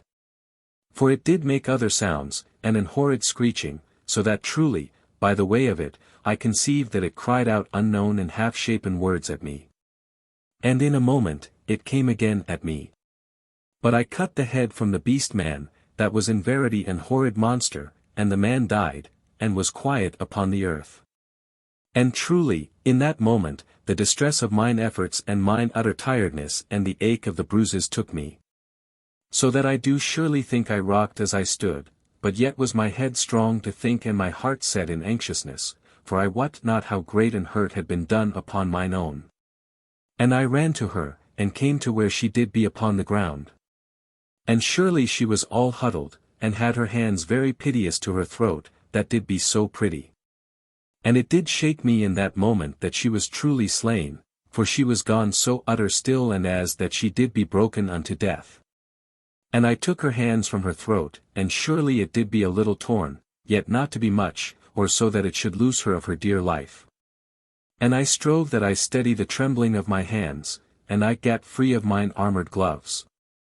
And made that I feel whether her throat did be deadly hurt, and, in verity, it seemed not so, only that my hands did so shake, because that I was so frightened for mine own, and because that I was but new come from the battle. And because of this, I had not power of touch to assure me. I made then that I quietened my breath, which did yet come very full and laboured, and I put mine ear above the heart of the maid, and lo! Her heart did beat, and the horridness of my fear went from me in a moment. And I had the scrip from my back very speedy, and some of the water to fizz, and I dashed the water upon her face and upon her throat. And surely there did be a little quivering and an answering of her body. And I strove with her for a while more, and she came unto her life again, and in the first, she was all alack, as you may think. And immediately she began that she remembered, and she then to shake. And I told her how that the four-armed man was surely dead and could harm her no more. And she then to weep, because that she had been put to such shock and horror, and held by so brutish a thing. But I took her into mine arms, and so she did come presently to an ease. And I perceived in all my being that she was as a little ship that doth lie in harbour, for she did cling and nestle unto me, and did be safe with me in all her heart and body and belief. And surely she was mine own, and I to have glory in that knowing. And presently, I put her from mine arms, to lie, yet so that she might not perceive the body of the yellow beast man. And I made clean the discos from her sight, and afterward I put on the scrip, and I took the maid to mine arms again, and had the discos in my hand beside her. And she made protest that she should truly walk. For that I was all weary, and she come to her strength again. And, indeed, I carried her a certain way, and did then put her down to her feet, and truly her knees did so tremble that she had not stood, let be to walk. And I caught her up again. And I kissed her, and I told her that I did be surely her master, in verity, and she mine own baby slave. And truly you shall not laugh upon me, for I was so human as any, and a man doth talk this way with his maid. And she did be quiet and sweet and to obey wisely, for she was gone very weak. And this wise we did go, and I to say loving words, in the first. But afterward I did heed more of my going, now that she was something eased and at rest within mine arms. And I did peer everywhere about, lest that some other evil thing come outward of the bushes, to have at us ere I did where.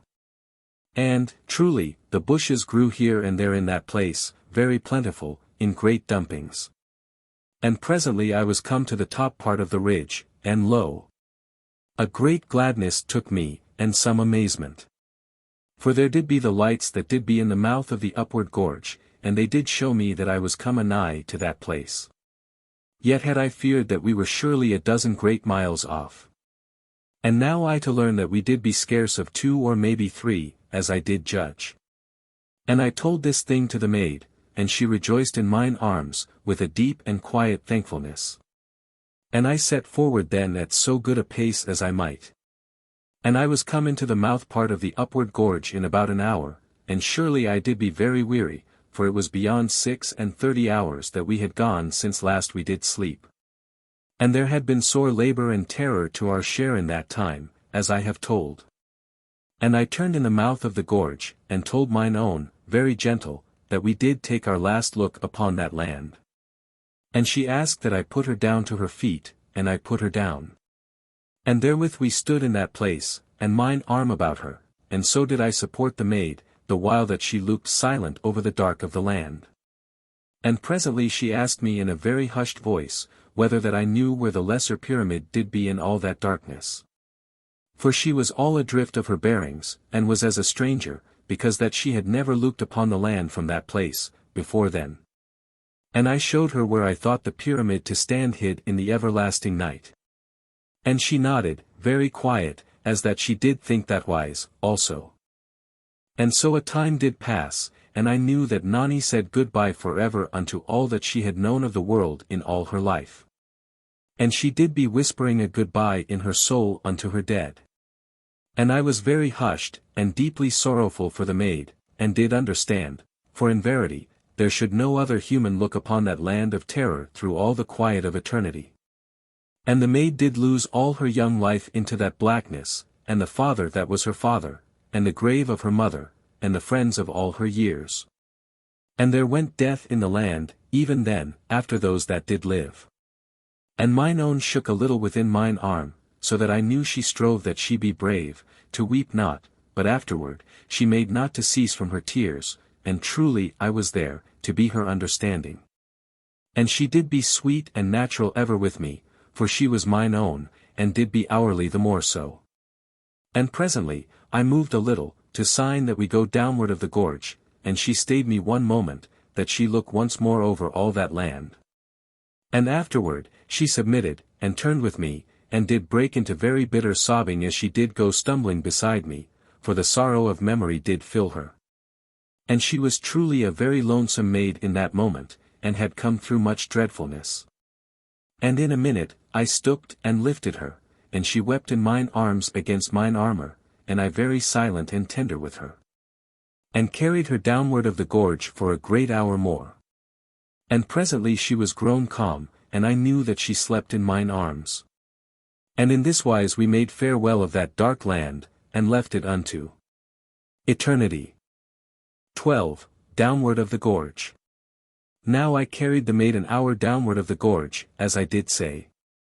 And I was then grown so weary that I near fell, as I walked, and stumbled every while, because that I had lost somewhat of guiding in my feet, the which did show mine utter alackness. And I saw that I must come very swift to a place for slumber, or that I did be like to fall headlong with the maid, for I nigh slept as I walked. And I began that I give attention to the sides of the gorge. And surely I had gone that hour all in a dream, for I was fresh waked, as it were, in that I did give my will to perceive aught, and when I did come to have power to attend, I knew that I had gone, even as a sleepwalker. For the gorge did seem a fresh matter unto me, and as that I had come awake sudden to find myself a walk in that strange and narrow place. And presently, I saw somewhat where I did be. For I minded the memory of mine outward journey, and truly I have a good power to know and remember a way that I have gone. And I saw that there was a great and ruddy fire hole anigh to me. And I was all sure that I had perceived certain caves in the wall of the gorge, near to that fire, as I passed it on mine upward way. And I had been given a mighty longing of heart at that time, that it be given to me that I should bring safe mine own out of the peril that beset her, and have her unto just such a place for her slumber, on the way of our journey backward. And surely I tell you this thing as a child in pleasure, for, truly, it was a wondrous happy matter that my desiring should be like to have a true ending, as, indeed, it did seem was truly to be, if that my memory had set me aright. And I went onward somewhat, and lo! I to be right, for the little caves did be there, a little past the great fire hole, and there were 7 of them in the left side of the great cliff of the gorge. And one did be as that it were very cozy and a place of sure safety, if that we could win unto it. And truly, as I did conceive, we had come safe from the evil forces of that land, but yet did I mind that there was no surety in this thing. And neither did I know but that some monster should come downward of the gorge, out of that land, and so work our deaths, as we did sleep, if that we have no sure place for our slumber. And, indeed, I had wished that we were come a greater way downward of the gorge, but this might not be, for I was all adrift with weariness. And truly, if that we gat upward to the topmost cave, there did be few monsters that should have power to come at us, ere we be warned of their coming. And afterward they should be like to come upward against the discos. And this should be indeed a thing difficult, as you shall conceive. Now it did be needful that I wake the maid, and I kissed her, as she did be in mine arms, and surely that dear one did kiss back again in her sleep, and was yet asleep. And truly I did love her with all my being, and I kissed her again, and shook her very gentle, and so had her to wakefulness, and told how we did be come to a place fit for our slumber. And she to look about, very sleepy, as I set her to her feet. And then to upbraid herself that she did over to slumber, the while that I did labor with her carrying. And, in verity, I kissed her again, as she did stand making to steady herself, and looking so pretty with the sleep that did lie yet in her eyes. And she to kiss me very dear and all mine, and even then scarce proper come to wakefulness, and did say with something of a little dear abandon, that she did love me utter and forever. And afterward, I climbed to the topmost of the caves, and told mine own the while that she walk up and down a little, so that she come to a full awakeness. And this I was careful to, because that she should have a need of all her powers that she come safe upward unto the cave. And when I was come to the cave, lo! It did be so sweet and dry, as did make glad my heart. And there did be a warmth in the cave, as that there went a fire somewhere through the rocks anigh. And the light from the fire hole did make a reflection inward, and so this did seem a place safe, and fit to our slumbering. And I came downward unto Nani, calling that the cave was very proper for our use, and presently I gave her mine aid to the climbing, and so we came in the end safe into the cave, and truly we did feel very safe and happy. Yet, before we did sleep, I set free the scrip and the pouch, and took the straps and went downward again into the gorge. And I gat a good boulder, so heavy as I might carry, and strapped it to my back, and came upward again to the cave, and the maid very grave and anxious, lest that I slip to my hurt. And when I was come to the cave again, I set the boulder in the mouth of the cave, and did balance it so light upon the edge, that a touch should send it rolling downward. And by this devising, I conceived that any beast or monstrous thing that should climb upward whilst that we slept, should be like to set the rock adrift, and mayhaps the rock to work an harm to such. But the chief end to be that I should be swiftly waked by the noise. And then I did turn that we go to our slumber, and lo! The maid had spread the cloak upon the rock, that we should sleep upon it. For truly there did be no need that we have it now to our covering, because that the cave did be so warm as I have told before. And surely, there did be no cause either that I should have the cloak for a bed. For how should I perceive any softness from the cloak, through all the sternness of mine armor, but yet did I see that the maid had made a couch that should be for the two of us, and did be so sweet and natural, and to lie by me. But yet to preserve her sweet modesty, and to do the thing with no thought, save that it was natural to our hearts, and that she did long alway to be anigh to me, but yet, mayhaps, scarce full conscious that her heart did prompt her in this thing. And, in verity, I loved her very dear. And surely, Nani showed me the where that I should lie upon my side, and when I had obeyed, she kneeled, and kissed me on the lips, very sober and loving, and she lay down then upon the cloak beside me. And truly we had both gone to sleep in one little minute, as I do think. Now I did be waked 12 great hours after, by the fizzing of the water, and lo! When I looked, the maid was not beside me, but did make ready our simple eating and drinking. And she laughed at me, very sweet and tender, because that she loved me so, and did be so glad to have me awake to her, and she came over to me, and kissed me, very bright and loving upon the lips. And after that she had kissed me, she kneeled beside me, and looked at me, very dear and tender, so that I knew in a moment that she had waked a while gone, and watched me, somewise motherlike, as I did sleep. But how I knew this thing, I am not sure, save that my spirit did know, or that her thoughts did have tongues unto mine. And truly I needed that I be so loved, and all of you to say like with me, and I put up mine arms to her, as I did yet lie. And she not to deny me, but came into mine arms, and did snuggle there so sweet and happy and gladly, and with so true a delight, that it did be plain how she did love in all her body and spirit to be anigh to me, as I to her.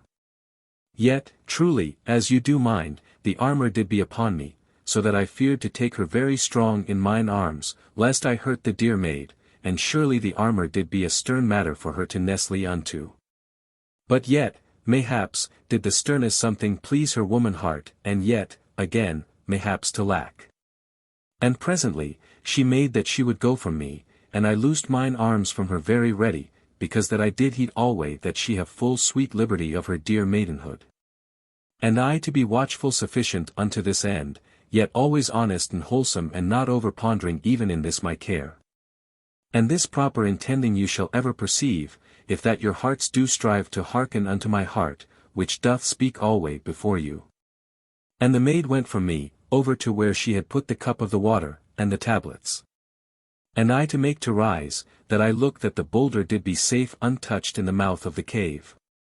But she called unto me that I lie backward, for that she did mean gently to spoil me that once.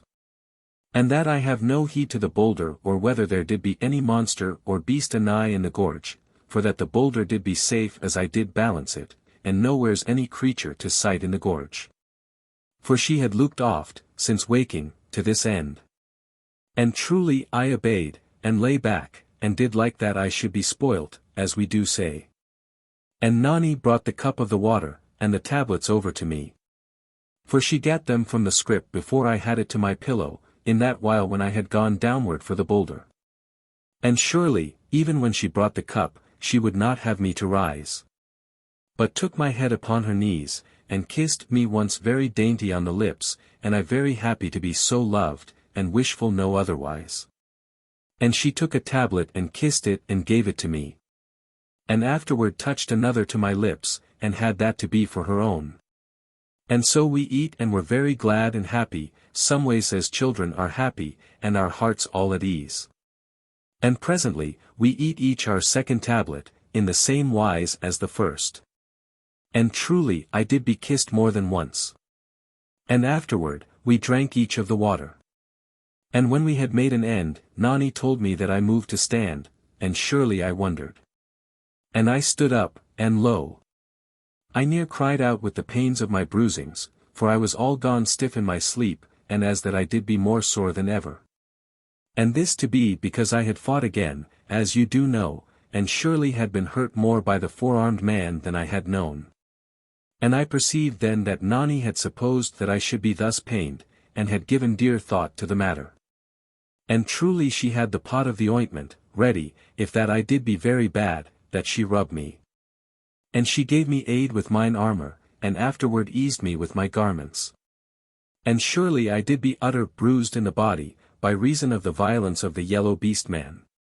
And the maid had somewhat so tender and sweet in her eyes as she looked upon the bruisings, that I did be very happy and to glow with contentment. And she had me to lie, and made me in comfort with the cloak, so loving and grave, so that I was as a child that doth be cared of by his mother. And she did rub me very skilful and gentle for a great hour, until I was all refreshed. And in verity she was a lovely wise maid. And as the maid ministered unto me, I lay alway very restful, and harked to the low sound of the muttering of the fire-hole that did be in the bottom of the gorge. And alway I did feel as an happy child that doth be clothed in love and guided in wisdom. And presently, when that the maid had ended her dear care, she put by the ointment, and gave me her hands very dainty, that she meaned to aid me to rise. And surely when I was come again to my feet, I was all eased, and to have movement with no great pain, and truly this made me wondrous pleased and to feel new couraged. For I had been troubled that I should be so helpless, in that I did be the protector of mine own. And when I had tried my limbs, and found them to be in command and ready, I looked about for my garments. And lo, the maid brought me my spare body vest, from the pouch, and had it upon her arm, to give to me. But surely she denied me a moment, of the vest, and stood before me, and had an admiring and wonder, very sweet and honest, because that my arms did be so great and hard with muscles. And, indeed, I did be very strong, as you have perceived. For I did be alway in affection of the exercises that were taught in the upbringing of all the peoples of the mighty pyramid, and by this explaining, you shall understand that I was like to be strong. But indeed, I owed the straightness and shaping of my body to the mother that bore me. And afterward, in all my life, had I taken pride of my body to be of health and to have strength, and surely this is a matter very fit for pride. And to be told bravely and with honesty. And the admiring of the maid was very sweet to me, and, in verity, I did be to deceive, if that I said otherwise. And in a moment, she dropped my body vest, and put out her hands to me that I take her into mine arms. And I took the maid into mine arms with a great gladness and with somewhat of humbleness that I was nowise good enough to hold her, for my heart was young, and I loved her very dear and youthful. And she did lie there very quiet and happy, a little, and surely I did find presently that she kissed the great muscling of my breast, very sweet and sly, where her face did be press against it. And lo, in a moment, she came free of mine arms, and gave me an aid with my garments, and afterward with mine armor.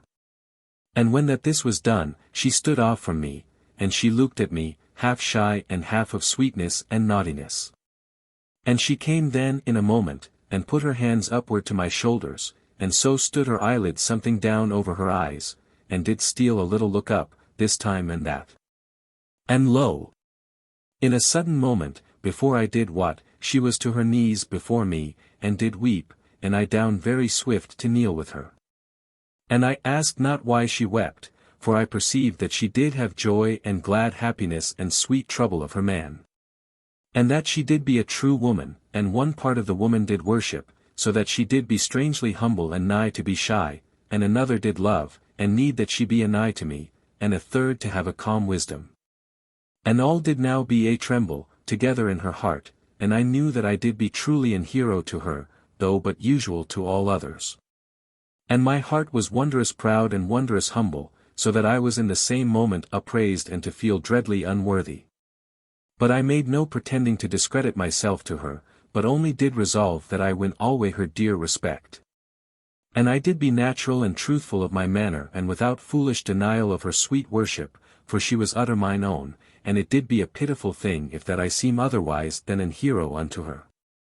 But of you I ask kind understanding, and to call me not a thing of conceit because that I did understand, for truly I knew my faults, even so well as you, that do know all of my going. And you to look backward upon the love days, and to mind how that your maid did ever to make you great in manhood with her dear belief and applooking, and so shall you conceive of all my feelings. For we do be all so human in this matter, and to meet on a dear natural ground, as you will say. And, truly, in a little time, mine own did be steadied, and wiped her pretty eyes, and nestled to me a while, very hushed and to need that she be close. And I to have her gentle against mine armor, and to be in my heart as that I did be her father and her lover in the one man, and surely to be silent and joyful that I lived. And presently I slipped her shoes from her little feet, with my right hand, the while that she did rest within my left arm, and I condemned myself that I had thought not more swift to this end. But indeed I had thought upon it while that Nani rubbed me, and had intention this wise, but afterward forgat, as you shall understand, that have been with me alway. And truly mine own did be hurt that I say aught to my blame. And I to cease, but yet to feel reproached by my heart. And when I had looked to the maid's feet, I tied on her shoes again, and we gat together our gear. And afterward we came down from the cave, with a great care, because that it did be so high up in the cliff of the gorge. And afterward, we made downward of the gorge, and had a good care to our going, and so much of speed as we could make, that we come something off from the dark land of the Lesser Redoubt, so quick as we might. And in 6 hours we had gone very well, and we stopped then that we eat and drink, and afterward, I looked again to the feet of the maid. And I bathed them in a great rock basin of warm water that did be anigh to the place of our eating. And afterward I put the ointment about them very thorough and gentle and for a good while, and so she had some ease and comfort. And afterward, we made onward again, but now we did go pretty easy. 4. I had considered the notings of mine outward journey, and so did perceive that we should be but 6 or 7 hours off that part of the gorge, where did be the slugs. And I was minded that we rest and sleep, ere that we make through that dire and dreadful place. For that we should be 12 great hours, and more, to go through, and to have no rest or pause, until that we did be safe outward again, as you shall think. And so did we need to be strong and well rested, and this to be wise also for the feet of the Maid. Now surely the Maid did be in delight of the fires of that part of the gorge where we were come, and she had beside a rest of the soul, in that she had feeling that there did be no evil force to trouble us to our destruction. And I bothered her not yet a while with tellings of the horrid place that we should to journey through in a while, as you do know. And so we did go, and alway with a good caution, lest that some beast or creature should come upon us. And alway with the fire holes before and behind, and in the air of the gorge the little whistlings of steam that did spurt out in this place and that, and a good warmth in many parts, by reason of the fires, and odd whiles a smelling of sulphur. But not greatly, nor to our trouble. And alway the low muttering of the fire holes and pits, and the red lights, and the dancing of the shadows when that we did go by a fire pit where the fire did frisk and burn lively. And upon either side, the grim walls of the gorge going up measureless into the night. And so we were gone presently, pretty comfortable, for 6 good hours, since last that we eat, and we made halt, and eat and drank. And I showed the Maid how that we should make a short journey that day, and sleep, and so be ready to the horrid journey through the dark part of the gorge, where the slugs did be. And we made search then, that we have a safe place to our slumber. And surely I perceived where we did be, for we came upon that same cave where I did sleep after that I was come free of the slugs, and that we were come no farther, doth show how easy did be our present going, and this you do know. And there did be the spring where I washed, and the fire hole anigh, and truly they were not like to be gone away, as you shall say. Yet did we exclaim, very natural. For the Maid did be so deep in interest of the matters of my coming, and to be at once that no other place should serve for our rest and slumber. And, indeed, this was a natural thing, and the place so good as any, save that I did wish it had been upward unto a high place of the gorge, as you shall understand. But yet might we block the mouth part of the cave with boulders, somewise as I did before, and so to have a defence against any thing that should make to enter upon our sleep, or at the least to be waked by the falling of the boulders. Now mine own went inward of the little cave, which did be very light from the fire pit that was to the front, but before that she did go, I made a swift search of the place, that there should be no creeping thing, and truly it was sweet and free. And the Maid did be strangely taken that she should come to the veritable place where once I did lie on mine outward way. And truly I do understand, and so shall many that do have these feelings about matters. And afterward, we went unto the hot spring that was in the hollow of the rock, anigh to the fire pit. And I saw that there did be no snakes, neither any of the rat things anigh. And so I had the Maid to sit very comfortable on the side of the pool, and I freed her shoes, and bathed her feet, and afterward rubbed them very steady with the ointment, and so for a good time, and alway to keep a looking out upon the gorge. And presently, when that I had taken a loving care of her pretty feet, I tied the shoes again upon the Maid, and so back to the cave, and the 2 of us to carry boulders, according to our strength.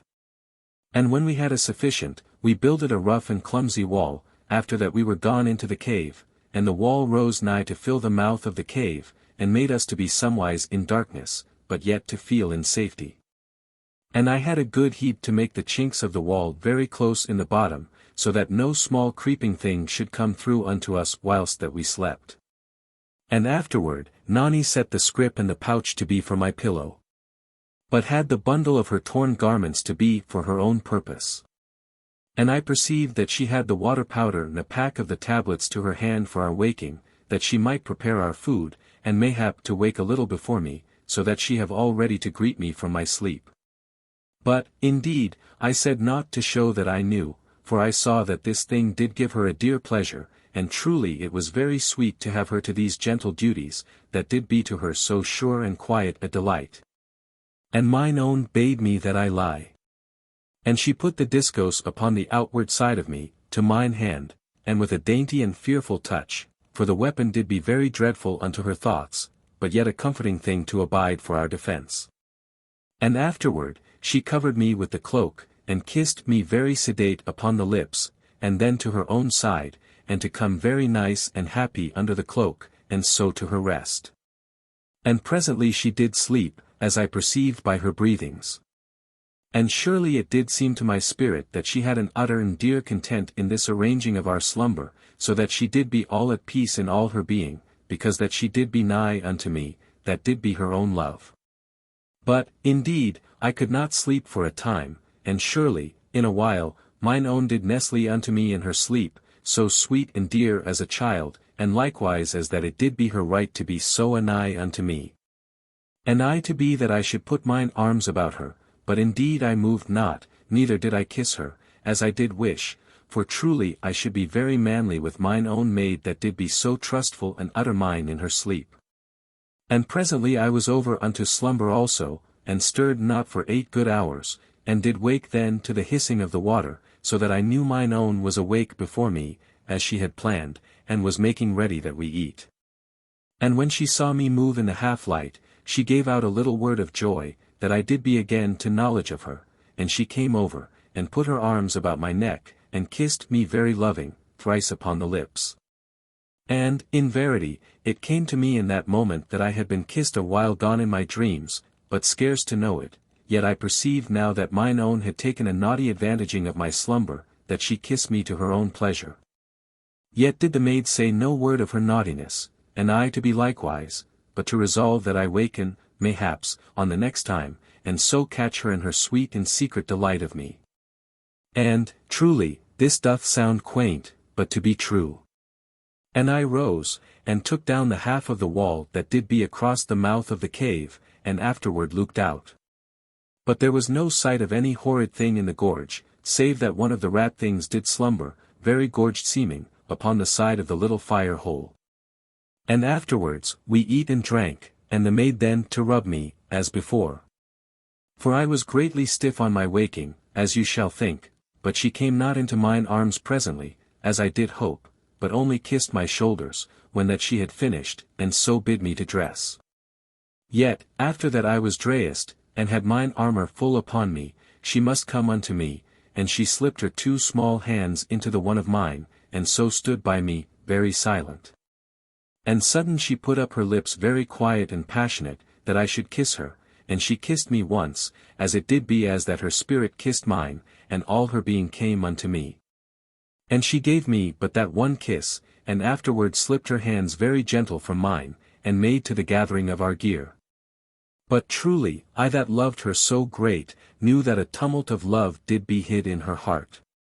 And, indeed, she looked once at me in such wise, that I grew near to a true humbleness of heart because of the honor and love that did be in her eyes. And surely, it is a very little thing to die for such an one as mine own did be. And by this saying, shall you perceive my heart in that moment, and that I did pant, as it were, that I do some deed of love to show my love. And truly this is but a natural desiring in human, and the cause proper to the uplifting of manhood. And surely you shall all mind you of such feelings in the past love days, that I do pray should be never past. And when we had our gear together, I left it in the cave, and took mine own over unto the hot pool that was anigh to the fire pit. And she to exclaim upon the rat thing that did be yet a slumber upon the side of the fire pit, and I to say that the thing did be no cause for fear, but rather, indeed, a good friend, in that it was a devourer of snakes, as you shall mind. And while that we talked, I bathed the little feet of Nani, and surely, as I dried them upon my pocket cloth, I was taken that I should kiss them. And surely I kissed them, and they did be very shapely and dainty, and all eased of travel by the care that I did take to this end. And afterward I rubbed them with the ointment for a good while, and so had them again into the shoes, and the maid very quiet, after that I had kissed her feet that did be so dainty, but yet with a sweet naughtiness in her way, as my heart perceived. Though she did nothing, neither said anything, to this end. And was truly very obedient, and orderly to all my wishes. And we went back then to the cave, and the maid put the pot of the ointment back into the pouch, and she buckled the pouch and the scrip upon me, and the discos I had upon my hip. For I went nowise anywhere, without it, as you shall suppose. And she had the little bundle of her clothing for her burden, and truly, I was ready that she should carry so much. For we did be to act wisely, and she well able to carry so small a thing, and I better to have my hands alway free to the discos and to the needs of the way. And we went downward of the gorge at a strong speed, for there did be somewise of 15 hours good journey, ere that we come out upon the far side of that place where the monsters did be. And this did be 3 hours to the upward beginning of that place, and 12 hours journey then, in the least, that we should take to go through again into the light of the gorge below. And this I did reckon from my notings of mine upward journey, as you do know. And I made all clear to the maid, of the thing that did be before us, and made not to hide the danger and horror, but yet to make not overmuch of the same. And she to walk close beside me, very sweet and trustful, and to say that she feared not, so that I should be there to have care of her, but only that she did fear harm for me. And yet to have confidence that I should slay all hurtful things that should be like to trouble us. And, truly, I did kiss her for her dear belief and love. Now, in the middle part of the 3rd hour, the air of the gorge did begin that it was heavy, and to have a seeming of fumes that stang something upon the throat, odd whiles. And there were presently less of the fire holes, and soon, as we did go the more downward, the beginnings of a great gloom, and to have smoke therein that made us to feel husky. And in the end of the 4th hour, we were come truly far downward within the gloom, and to be as that we groped in a fog of distaste, and to know not how we went with any surety, for oft there did be an utter darkness about us. And a while the shine of a dull glowing fire pit upon our sight, that did show us the gloom and dread of that place. And we went alway very hushed, and the maid to my back, but I did halt now and this time, and make to know how she did be. And surely she whispered very brave to me through the dimness, and once did slip her hand into mine, and I to take off mine armoured glove for a little moment, that I hold her hand, and give her nice assurance. But, in verity, there was terror in mine heart, that did be a terror far beyond the trouble of mine upward way, and surely I was shaken newly with every danger, lest that I should lose mine own, or she to come to any hurt. And, indeed, ye shall perceive how I did be, for so should you be in a like case, and, in truth, it doth be an utter anxiousness and suffering. Now when we had been 2 hours in the dark part of the gorge, I smelled of the dread and horrid stink that you do what of. And surely a great fear came upon me, for I perceived that we did come among the monsters, or that one came anigh to us. And I whispered unto the maid that she halt. And we stood very hushed a while, and surely the stink did grow, and to be very dreadful in the nostrils, so that I felt mine own maid to shake somewhat with the fear and disgust that this thing did make in us.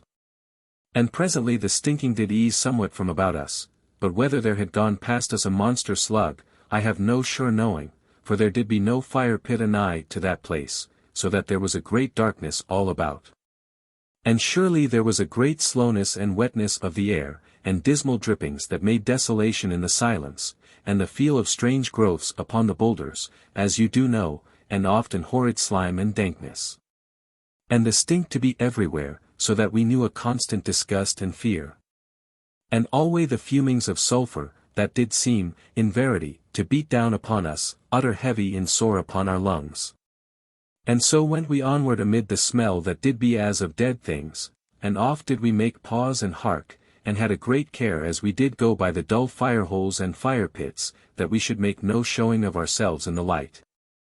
And sudden, as we did go by a great pit that burned very deep and red, I reached back and caught mine own by the arm, and I set her gaze unto the right side of the gorge, which was beyond the fire. And the maid went very still, as she did see the thing that was there, for in verity it was utter monstrous, and did shine very wet looking in the light of the fire. And truly it moved a little with the head, this way and that, stretching through the dark and the shadows, as you shall see a slug to move, and with no speed or sound, and nowise seeming heedful of aught. But yet did I fear that it smelled us, if this might be, and this, as you shall think, to be a very natural fear. And alway, as I do mind, it seemed to go blindly somewise, or to have that slow and strange moving that doth make one to think of a blindness, but whether it did be truly blind, how shall I say? Only that it was an utter monstrous brute, so great as the black hull of a ship, and very dreadful unto our hearts. And we moved not for a while, save that I pulled mine own down into the hiding of the boulders of that part. And she to put her hand very anxious unto me, yet not to be comforted, as I did have to think, but to persuade me, lest that I go to some adventuring that should set me in a surer danger. And this I perceived in a little moment, and loved her for her care. But, indeed, I had no mind to aught, save that we come clear of that place, and I watched the monster, through places between the boulders. And surely, in a little while, it swayed the great head very slow and quiet unto the cliff that did make that side of the gorge. And the brute set unto the cliff, and began that it went upward with a strange moving of muscles that did go wavewise under the wet and horrid gleaming hide. And so, in a little time, it was gone quiet against the cliff, and the head part did be upward in the darkness above, so that it did be from our sight. But the monster body did be plain for a great way, and was seeming clung to the cliff, and to come downward out of the dark, as that it did be a great black ridge of soft and dreadful life upon the face of the cliff. And the tail was something less bulked, and to taper, and did trail outward into the gorge upon the boulders. And surely the thing did seem as that it slept, but that odd whiles the tail did lift a little off the boulders, and curl somewise, and afterward come down again upon the boulders, mayhap in this place and mayhap in that place, as we did watch. All hid. And it was as that our sense and our spirits did assure us that the thing had no wotting of us, but surely our fears did nigh to equal the comfort of this sweet reason, and to make us think otherwise. Yet, in a time, I made that we go forward together through the spaces that did be among the boulders. And I went creeping, and the maid to follow likewise. And oft I did pause, and made a watching upon the monster. But truly it moved not, save as I have told, and I kept a great heat upon the maid, that she follow alway close unto my feet. And in the end we came safe from that place where the monster did be clung unto the great cliff in the night. And we went then for 2 great hours without adventure, save that once the maid touched me that we pause, for that something went by us where we did be in an utter dark place of the gorge and no fire hole anigh. And I knew that the thing did be near, even as the maid touched me. And caught I the maid in the dark, and thrust her under the side of a boulder, and I crouched then before her, with mine armor, that I should protect her from any brutish thing. And the discos in my hand, and afterward an horrid time of waiting. And the stink of that part of the gorge grew very dreadful, so that it did be as that we should not breathe, with the horror of the stink. And there went past us some horrid and utter monster, that made neither sound nor anything, save that there seemed a strange noise that might be the breathing of a great thing. But yet did be all uncertain, in that the sides of the gorge cast the sound this way and that, in an horrid whispering of echoes. So that we did not know whether the sound be made nigh to us, or afar upward in the eternity of the night, where I did suppose the mountains to be joined over the gorge in a monstrous roof in that part. And presently, the strange noisings died in the upward height, and all about us, and the utter disgust of the stink went from us, so that we knew that the monster had gone past us, and did make downward through the dark gorge. And mayhap then to some lone and dreadful cavern of the world, as I did think. And, indeed, as I do mind, I had a sudden wonder at that time, and other whiles, as it did chance, whether this way did be truly the olden way that the peoples of the lesser refuge did travel in the olden days. And surely, as I did suppose, they had come some other way, or the gorge to be different and less dreadful in the far-off years. And this thing you shall agree with me to be a reasonable thinking. And after that the monster had gone a good while we went onward again, and with a great caution, and dreading alway lest that we come upon that monster, in the darkness. But yet did we know by smell, and by all our consciousness, whether that we came nigh unto one of the monster slugs. Then, in the end of the 5th hour in the dark part of the gorge, we came by the mouth of that great cavern, upon our left. And you too remember the same. And I made pause in the darkness, and had the maid very gentle by the arm, that she should look with me. And I whispered how that I passed this place, to my right, upon mine upward way, and how that I did think there to be a plenty of monster caverns within the mountains that made the sides of the gorge, and that, mayhap, the slug creatures had therein home in such places, or came up, it might be, from some utter strange deepness and mystery of the great world.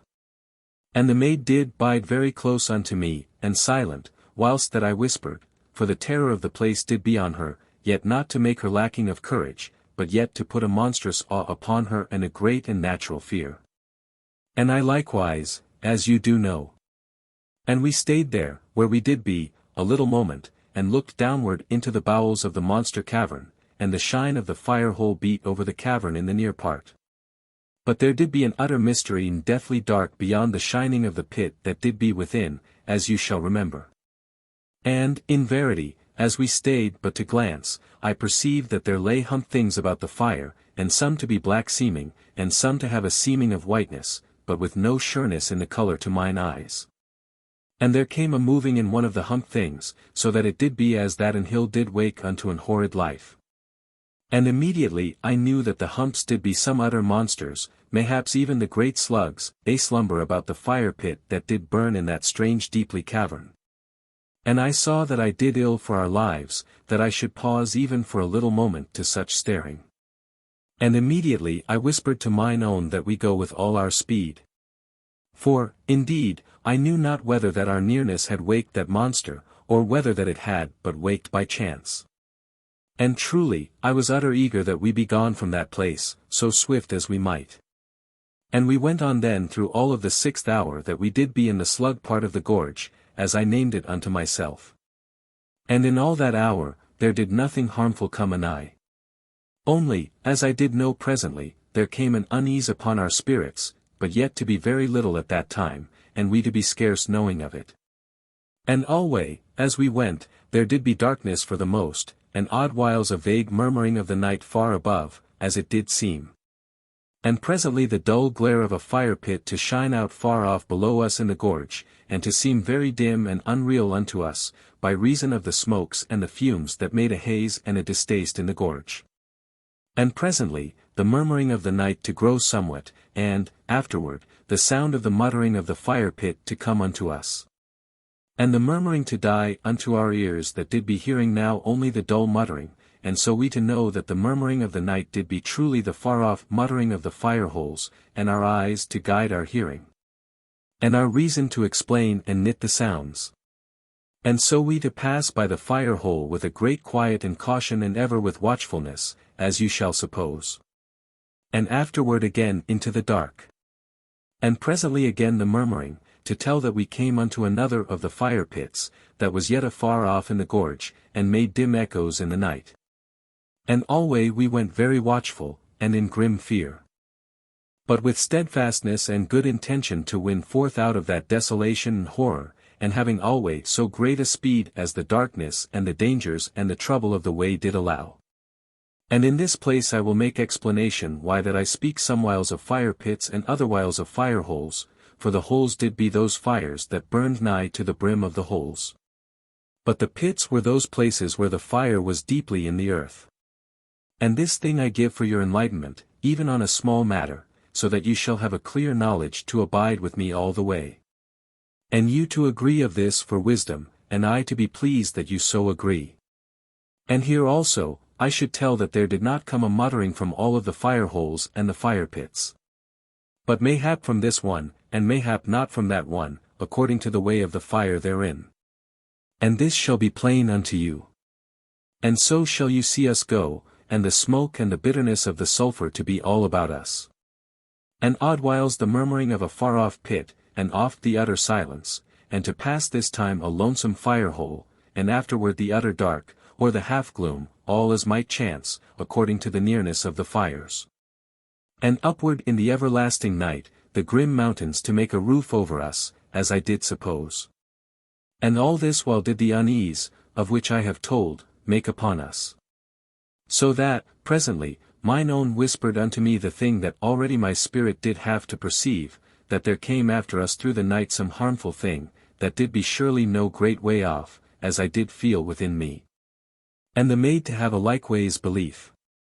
And, truly I thought at once upon that brute that did wake downward in the mighty cavern, where did be the great inward fire-hole, as I have told.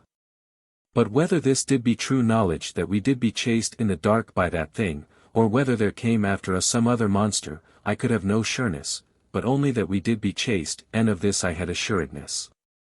And I set the maid before me, that I have myself ready to the danger that followed, and we made forward again then, so quick as we were abled, and she went very wisely, for she had good wit and had noted the ways of my leading. And we went thus until the end of the 7th hour. And surely, in that time, we heard the murmuring in the night which told of a fire-hole somewise before us. And soon to have the red glare plain to our eyes, and the noise of the murmuring to die away into the nearer mutter of the fire, and so presently to be anigh. And we to make forward with a good speed, because that we feared utterly the thing that made quiet chase of us through the night. And oft I did look backward, and smelt the air, that I know whether it did be a monster slug beast that chased us. But there did be no worseness of the smell, to tell me aught. And alway, I did be fretted in the heart, that we could make no greater speed. But, indeed, as you shall perceive, our going did be but a slow thing in the dark places, and even thus we had many a sore tumbling and bruising. And by this, we were come almost unto the fire-hole. And immediately, I saw that I knew the place, for there went upward beside the fire, a great jaggedness of rock, that I had seen upon mine upward way. And surely, I caught the maid in an instant, and bent her, and she quick to obey with her body. And we were both immediately hit downward among the boulders. And this I did, because I minded how that there did be many of the monsters nigh to this same fire-hole, as I did go upon mine upward way. And we went forward then with an utter care. But yet to keep onward, because that there did be somewhat in chase of us. And, in verity, when that we were come opposite unto the fire-hole, I saw that there did be 7 of the monster slugs against the far side of the gorge, and did be all set upon their bellies against the cliff.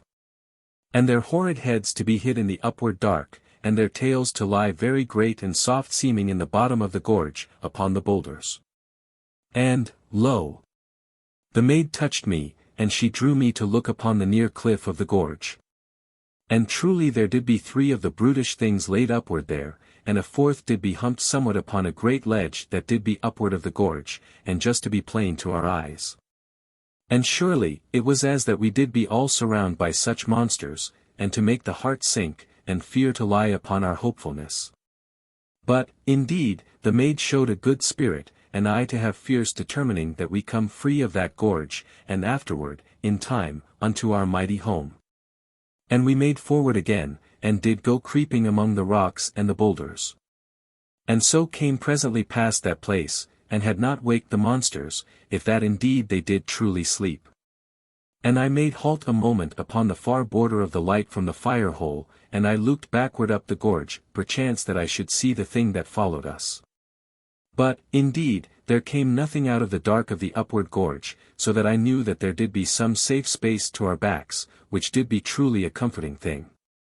And here I should tell how that there was no great stinking in that place where did be so many of the slug beasts, and this to puzzle me, and in the end to make me think that some of those horrid things did stench more great than others. But yet I to have no certainty in this matter, as you do perceive.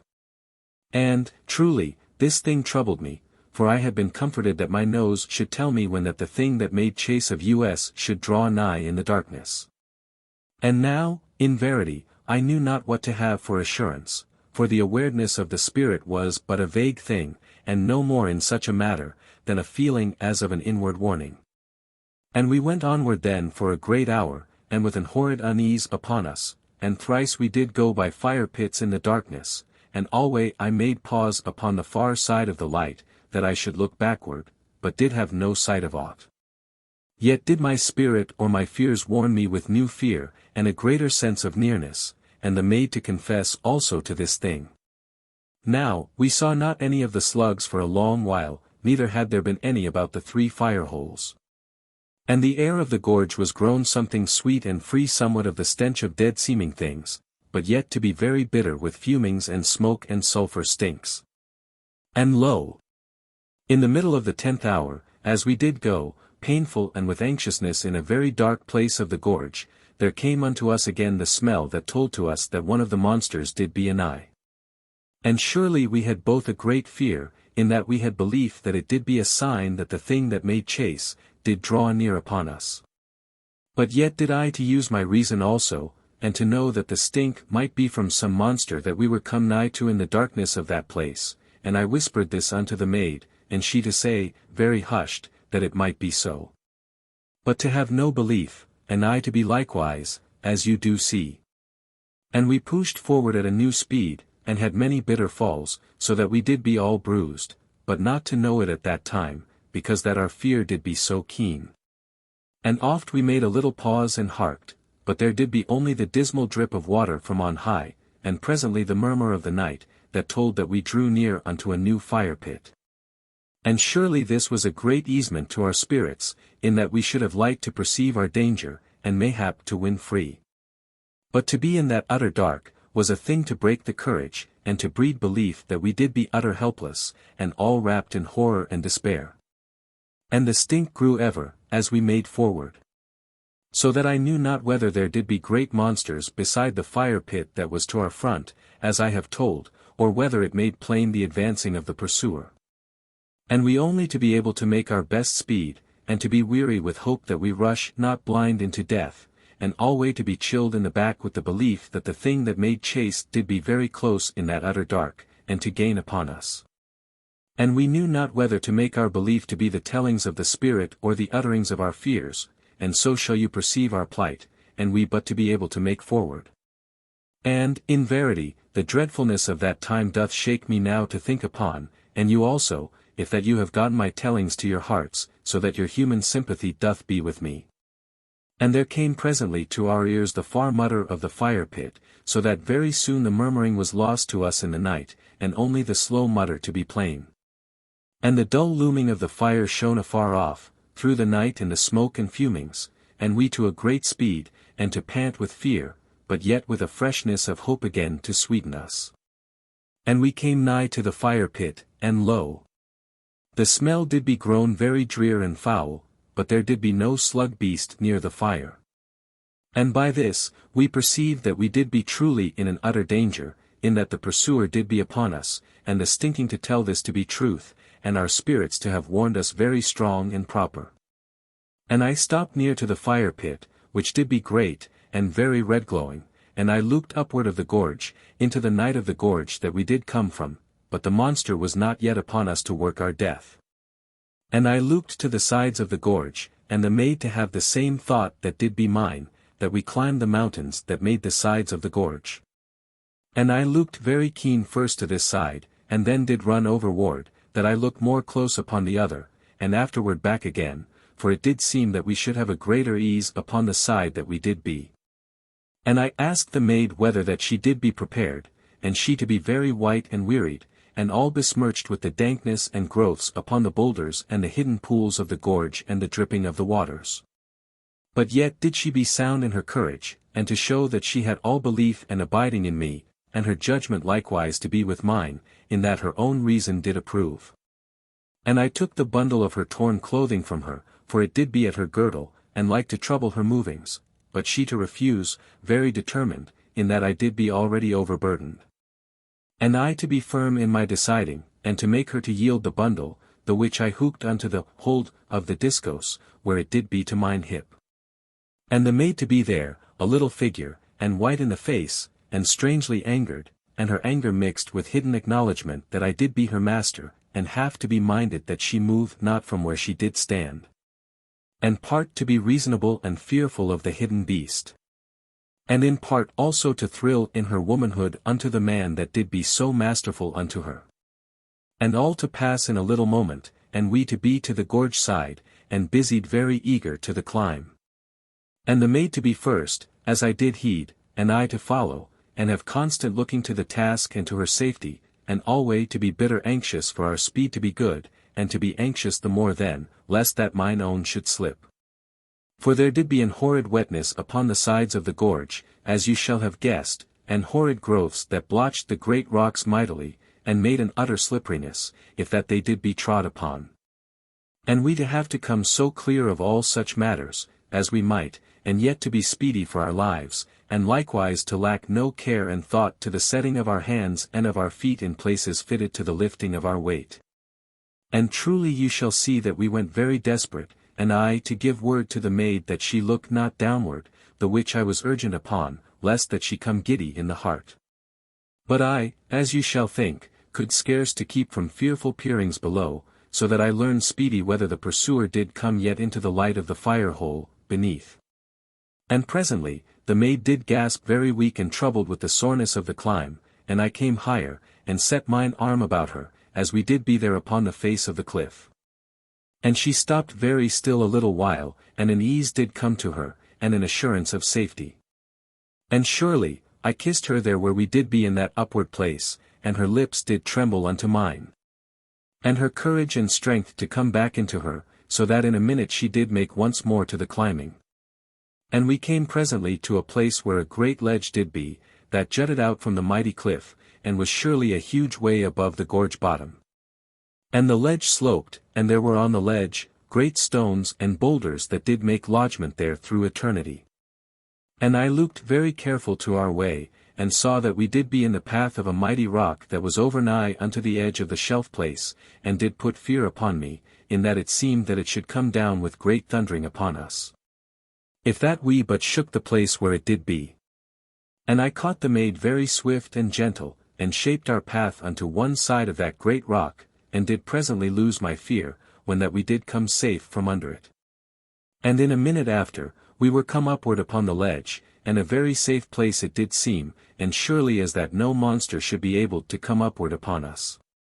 And this I did try to make for comfort unto ourselves.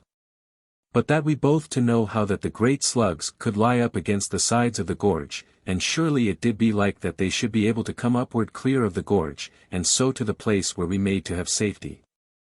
And I had no thought to deny this thing, when that it was clear to my brain, but set rather that we should have some way to fight the monster, if that we did be discovered.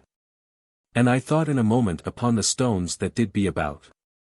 And the maid in the same moment cried out that we should push the big rock down upon the slug that we believed to have chase of us, and indeed, the rock to be a great weapon, if we could but stir it, as you shall think. And alway, as we talked, very hushed, we looked downward into the deepness of the gorge, unto the upward end of the firelight, but there came no thing yet unto our knowledge, only that the stinking did rise up to us through that great distance. And the fire pit to seem now a very small burning, and to give no great light up to us, and we neither to be able to see very clear of the gorge bottom, in that the haze of the fumes and the smoke was in the air of the gorge, and made uncertainty. And we to be nowise proper free of the smoke, even where we did be. And we watched, very set with anxiousness and fearful expecting of the monster. And did be both yet lost of breath, and the maid that she made her words something broken for a little while. And lo! In a moment, Nani cried out very low and sharp that the thing did come. And I to see a moving of somewhat, in the same instant, in the gorge that lay upon the upward side of the fire pit. And immediately I saw the great and monster head of the beast come forward into the shine from the pit. And the head did be of a blotched white, and to have the eyes upon great stalks that came from the forward part of the head, and the stalks to be set downward, so that the eyes looked upon the bottom parts of the gorge. And surely this doth be very horrid seeming to the mind of this age, but yet to have a less strangeness unto the two of us that had seen many horrid sights, as you do know. And as the monster came forward the more into the light, I saw that the great and utter mighty bulk did be all of that same whiteness, that did be so set over with blotchings and a seeming of unhealth. But, truly the colour was proper to a creature that did abide in so great a darkness, as you shall say, yet had those slugs that we did see, been black and shining, for the most, as I have told. And this to be as I saw, and I not to heed here that I try unto explainings in this place, else should I be never eased of my task, as you do see. And the monster slug came onward, and as it did go, it set the stalks of the eyes in among the boulders, as that it did search. swayed now this way and now that way, from side to side of the gorge, and alway it pushed the stalks of the eyes inward among the boulders, and so to go forward, searching. And truly it was very dreadful to see the thing make search for us, and to go so steadfast to so dread a purpose. And, indeed, I saw it not so plain as might be, because of the haze of the fumes and the smoke that did lie in the air of the gorge, as I have told, and made something vague the sight at this time and that, but yet we did both see a strange thing.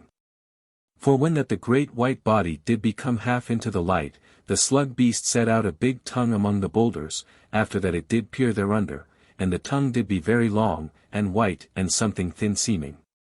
And the monster lapped inward in a moment a great snake from among the boulders, and the tongue did hold upon the snake, as that there did be surely teeth or roughness upon the tongue. But yet the distance to be too great for any surety of the sight, as you do know, and moreover, there did be the uncertainty of the haze within the air.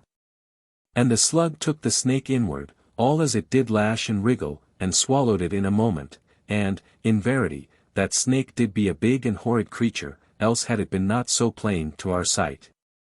But it did be as a worm unto the monster, and gone instant. And immediately, the slug beast went again to searching, and the head to sway from this side unto that side of the gorge. And by the wideness and ease of this swaying shall you perceive the utter greatness of the beast. And alway, as it did come downward of the gorge, it thrust the stalks of the eyes inward among the boulders, looking all ways. And oft the breath did come from it, as a cloud, and the stink to rise up unto us, very plain and an abomination. And again, we saw the beast set the tongue in among the boulders of the gorge bottom. And it licked forth a snake that did seem so thick as a man in the body, and the snake to thrash in the great white tongue, and to be immediately drawn inward, and gone utter. And surely, as the thought did stir in me, there did be a great mercy over us, in that we did not die by such a serpent in some dark and horrid place of the gorge. But yet, as it is like to be, mayhap the snakes did be only anigh to the fire holes. Yet doth it be anywise a wondrous thing that we had come so free of them alway, and truly to learn, was to be given a new terror. Now the monster was come fully into the shining of the fire pit, and was upon this side. And the fire to make a shining against the side of the slug, so that odd whiles I did perceive very plain the huge wrinklings and muslings of the skin, as the beast made onward. And alway it did search, thrusting in the eye stalks among the boulders. And sudden, it made pause, and did begin that it brought all the mighty body together, and humped itself, and brought the head part round unto the bottom of the cliff that made this side of the gorge. And it gathered itself, and afterward did lengthen upward against the cliff, and begin to climb. And lo! I saw that the beast did scent of us, and made to come upward to destroy us. And as the mighty hill of the body did come into length against the great cliff side, the beast set the eye stalks into this cave and that, as it did go, and into all crannies. And so lengthened upward very straight and monstrous and dreadful unto us, and did be as a white and mildewed hill, that had an horrid life. And the stink to come up, so that we did be like to lose our breath with the dreadfulness of it, as you shall think. And surely, for a moment, I looked unto the rocks upon the ledge, and this way and that way, and upward unto the everlasting darkness that did be above us, and again unto the great rock that did seem to quiver upon the edge, as I have told. And I was grown utter desperate in a moment, for, truly, it did seem in that instant that there did be no power in the world that should slay so utter mighty a monster. And immediately, even as I did despair, I had run very swift unto the great rock, and the maid with me, both very strained and shaken with the horror of the thing that did make upward unto us so sure an intent. And I set my strength unto the rock, and heaved, but indeed the rock gave not from the place where it did be, so that I had a dreadful despair, for I saw that it did be more secure than had seemed. And the maid lent her strength unto mine, and we heaved together, with sore pantings, and little cries to guide our endeavors, and because we could not be contained in that moment. And surely it seemed that the great rock moved, and lo! As we strove together to the task, there came a vast and sudden grinding, and the rock to cease from our shoulders, and to be gone from us, or scarce we did what of the happening. And the rock went over, and rushed downward upon the monster, and with mighty crashings, as it did grind and crush the face of the cliff side with a quick and constant thundering. And I caught the maid, as she did stagger upon that dire upward edge because that she had set her strength so utter to the endeavour, and the rock to be gone so sudden, as you do see, and she to be like to follow after. And she clung unto me, and I to hold her very safe as I looked down upon the falling of the rock. And behold! The great rock smote the monster in the humped part of the back, below of the head, and did enter into the monster, even as a bullet doth strike, and was gone instant from my sight into the vitals. And there came a mighty sound of anguish from the monster, and the monster did loosen from the cliff, and to crumple, as it did seem, and sink backward. And a great steam of dread breathing to go upward from the beast, and a reek. And it made again the strange and horrid noise of pain, and the gorge to be yet full of the echoes of the rock thundering, and with the noise of the rock there was now mingled the horrid sounding of the death crying of the beast. And the gorge to be filled with dull and dreadful echoings, as that 100 monsters died in this place and that of the darkness in the gorge, and all to be bred of the noise of that mildewed hill dying. And the echoes ceased not for a while, even after that the monster did be utter quiet. For truly they came presently from far upward and downward of the gorge, out of all the eternity of the night, and to be as that they came backward very faint out of lonesome miles, and out of the strange deepness of unknown caverns of the world. And so in the end to silence, and the far bottom of the gorge to be filled with a white and horrid hill, very dreadful, and that did yet quiver to show the slowness of death. And alway a dreadful reek and stinking to fill all the air, even unto the height, as of the grave. And I stood upward in that far, high place, and held the maid very strong and tender, and she to have covered her ears from that dreadful crying. And to be yet shaken with the greatness and horror of the dying of the monster, and the nearness that she did come unto falling, as you have seen. And presently she came less to tremble, and did weep very easeful, even as a babe doth weep. And I, mayhap, to be not over steady, as you shall think, but yet to have a great gladness set in my heart, and a triumph, and an utter grace of thankfulness. And I held mine own, very tender and sure, as I did say. And she very soon to be eased of her trouble, and the shock to be something gone from her. And she looked up at me, and slipped her arms upward about my neck, and pulled me downward unto her, that she might kiss me. And we to talk then, of the going down, and surely this did seem a great and dangerous task, for, truly, we had come upward pretty easy in the excess of our fear, but how we might go down, with our blood cool, I did be all in doubt. Yet, before that we did aught else, I led the maid upward on to the safe part of the ledge, and we sat there, very quiet and weary, and she did be leaned against me. And we eat, each of us, 2 of the tablets, and I to scold and coax mine own to this end, and she to obey and to be better afterward, because that she had eat. And we drank some of the water, and did rest a time longer. And presently our courage and strength was come back into us, and we packed the scrip again, and the maid set it fast to my back, and we went then to the edge of the shelf, and looked downward, this way and that. And surely, there did be no way to go, save the way we came, only that we might shape our downward climbing to bring us a little below that place where the dead monster did be. And I saw by mine own heart and by the paleness of the maid, that we should do well that we consider the thing no more, but make to the task. And I went immediately over the edge of the shelf, upon my belly, and I bade Nani to follow. And we began then that we go downward, and, in verity, we went downward for, mayhap, a great hour, and I gave help alway unto mine own, as I could. And she to come after me very brave, and made that she hold back her fear, and come downward of that cliff, that did be oft like to a mighty wall. And surely, even as we came down, I marvelled how we did ever go upward, even though fear did aid us. But, indeed, I do think it doth be easier to climb safely, than to come backward, for this is how I have found. And we made rest thrice upon ledges of the cliff. And afterward came downward again. And alway very slow and with exceeding heed where our hands and our feet did go, that we slip not suddenly to our death.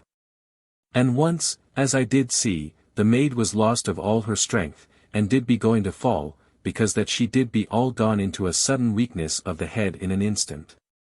And she did be silent, even in that moment, the which doth be marvellous unto me, and to give me a strong pride of her, as you shall understand, if that ever you have loved. And surely, I came upward, in a moment, that little space that was between, and had mine arm about mine own very swift, and held her hard and fierce against the cliff, and this I did that she should feel how that she could never fall. And immediately, her strength and her dear courage came back into her, and I kissed her, there against the mighty cliff, and afterward she did have power again to come downward safe. And presently we were come to the gorge bottom, and maybe 100 paces down the gorge from that place where did be the dead monster, all sunk into an ugly and horrid heap, so great as a small hill. And a dreadful stinking did hang in all that part of the gorge, by reason of the slug, and signs of disgust, as you shall think. And the great and mildewed body of the thing yet to settle and twitch, as I did look, as it did come properly unto death in all that mighty bulk. And everywhere, the skin of the beast did be set into great wrinklings, and horrid blotchings to be upon the improper whiteness thereof, and truly I did be in haste that I turned the maid away from that thing, and that we haste downward of the gorge. And we went then for 2 good hours, and alway I did hearten the maid, and she to go very hushed and trustful by me. But truly I did be in an anguish of heart, because that I was newly aware that there did be such great and dreadful serpents in that part of the gorge, as you do also know. And I was not over feared for myself, but for the maid that did have no armor to protect her dear body. And because that I was so set with this trouble, I took the maid presently into mine arms, that I carry her, and so to have her clear of aught that should lie among the boulders. And, in verity, mine own did show an anger very surprising and determined, for I said not why I should carry her, fearing to give her a greater unease, but only that she did be weary, and I very strong and willing. And, indeed, I could not bring her to reason, without I told her, which was not mine intent, for she did refuse me to carry her, and said that truly I had need of no added burden unto my labors. And when she saw that I would not be moved by her reasonings, she made to win upon me by her loving ways, but, indeed, I only kissed her, and went forward with her in mine arms. And she hath naughty, that I did be so heedless of her wishings, and somewise hurt also, and so to be silent in mine arms. Yet mayhap to be something stirred in her nature, that I did be steadfast to mine intention, despite that her will did be contrary. And this I do believe to be truth, because that, afterward, I do think that she lay there in mine arms, only as a woman that doth be in the hands of her master that hath all her love. And in this wise we went forward.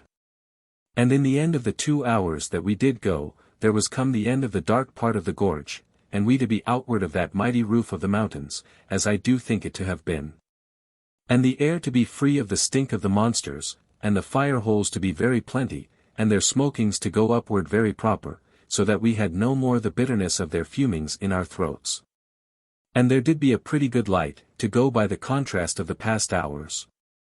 And I set mine own again to her feet, and made that she keep to my rearward, so that if there did be any serpents to our path, they should come first under my feet, and this wise to work no harm to me, because of mine armor, neither to Nani, mine own maid.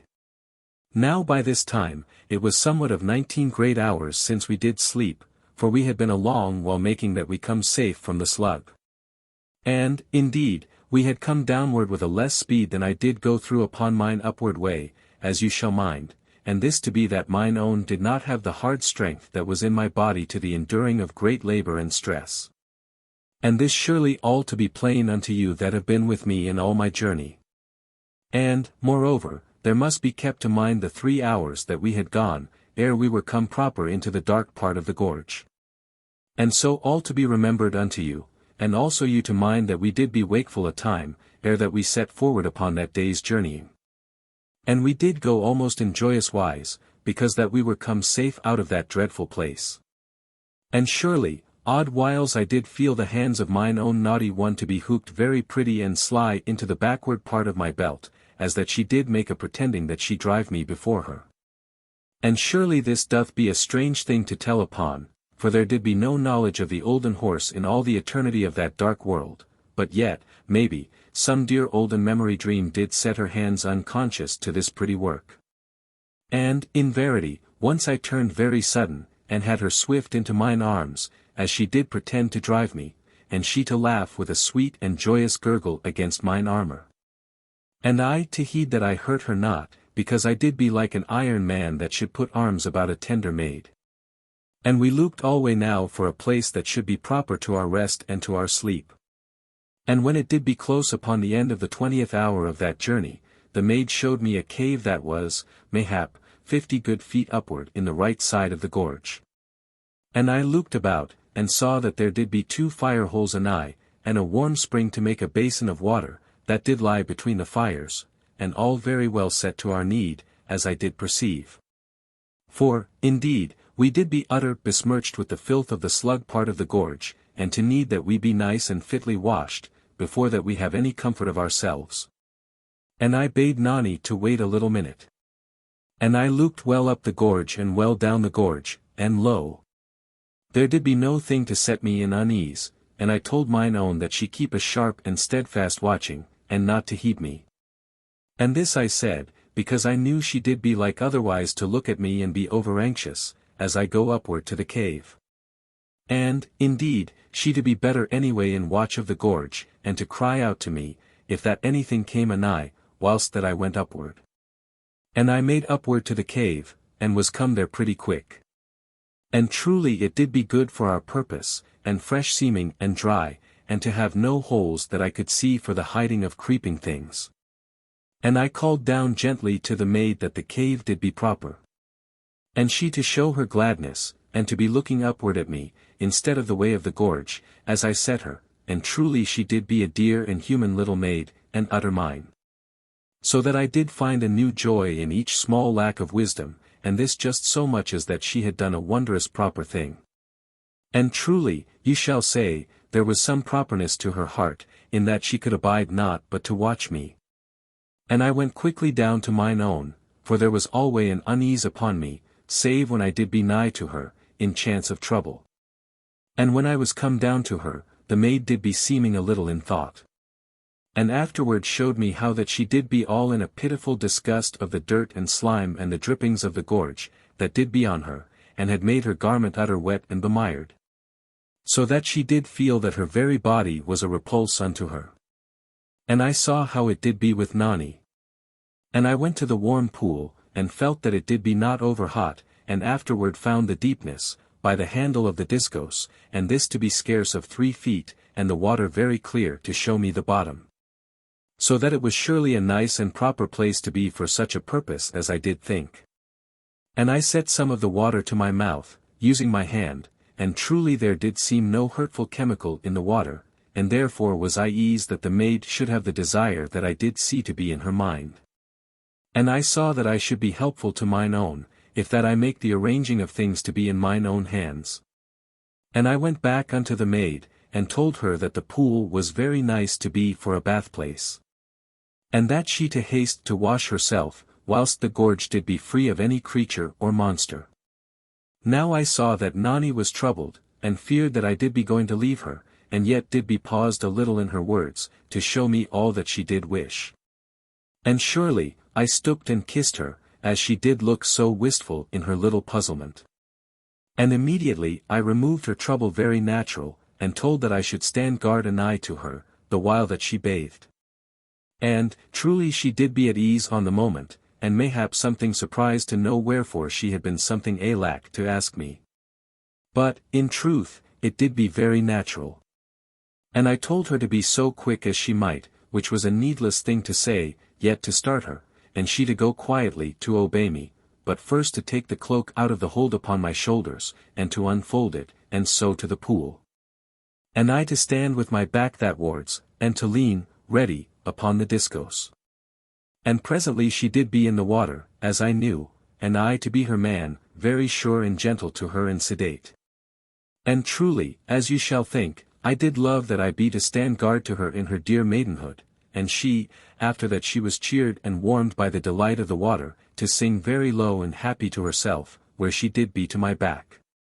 And, sudden, the singing to cease, and the maid screamed, and I to have no thought of improper modesty but turned instant to the maid. And in a moment, I saw what did trouble her, for there came a serpent out of the water. And the maid to be all adrift with natural modesty, and with her fear of the serpent. And I was come into the pool in a moment, in mine armour, and did lift the maid, naked and wet into mine arms, and had her instant from the water, and upon the side of the pool, and there I wrapped the cloak about her. And ran very quick and killed the serpent, as it did go offwards among the boulders. And surely it did be so thick as mine arm, and to have come from some hole that did be hid in the bottom of the pool. And I came back then to mine own, and took her into mine arms, and set the cloak well about her, and she to cry and to tremble with the shock and disturbance of the thing, but soon to be eased, and ready to laugh with me. And so she was come proper to her happiness again, and I very gentle and joyous with her, for truly my heart had been sick that she had come so nigh to that horrid danger. And I eased the scrip from me, and opened it, and made her to take 2 of the tablets, and she to refuse to eat, save I company her also, and indeed I did be very willing, for truly my belly was alway empty. And she to be very glad to eat, because she did be clean now, and to have no more disgust of herself. And afterward, we drank some of the water. And soon we did be finished, and she to ask for her girdle that I did give her with the knife, as I have surely told. And she belted the cloak very graceful about her, and looked very dear and pretty with her little bare feet. And her hair very lovely upon her shoulders, for she did wear alway in the gorge the lining of my head-piece, and so had her hair dry and sweet. And, in verity, I did mind now, how that she did look very beautiful in her bath, as I had gone to succour her from the snake. And I to be nicely wholesome in this remembering, because of my love, but yet to be knowing that I was sweetly stirred to new things, and did not know before that a maid looked in the same moment so holy and so human. And afterward, in odd whiles, I remembered, but never to think over much, because that I did feel inwardly that I should be gently wise in such things, and you to understand my heart in this, if that ever you have loved. And surely, the maid brought me from my dreamings very sensible, in that she had me to stand, and she was gone about me very swift and natty with her pretty fingers, that she eased me of mine armour. And afterward, she bade me to strip and wash, whilst that she keep watch for me of the gorge. And she took the discourse, and leaned upon it, very brave and proper. But yet, as I do think, with somewhat of roguishness within her, very deep hid, and scarce known unto herself. And I warned her to be very wise with the great weapon. For it did fit only to fight in my hands, and did be like to cause harm to any that should meddle with it or make to use it, save me. And Nani to nod that she did hear me, and to be half in fear of the thing, and half to feel that it did be friendly to her, and so to stand guard for me, and truly to seem a very sweet and slender maid, despite the bigness of the cloak. And the great weapon to seem more great in her small hands, and to mind me how strong I did be. And surely you shall think me in conceit, but truly I did be glad to be so strong. And a proper thing for pride, if that there be no scorn for others therein. And you to agree with me in this thing, or to be lacking of sympathy in good human understanding. Now I washed me, not by going down into the pool. For indeed I did not wot whether there be any more snakes hid there in some other hole. And the way I washed, was that I dipped my headpiece into the hot pool, and poured the water over me, and rubbed my body very strong with my hands. And there to be, surely, some certain chemical in the water that aided mine efforts, for the water went very smooth under my hands. And when I was done, I washed my pocket-cloth very speedy in the pool, and wrung it, and did then wipe my body so dry as I should, and afterward I wrung the cloth again, and set it about my loins, and so to be as proper as I might. And I did call to the maid that I was proper, and she to come then and kiss me.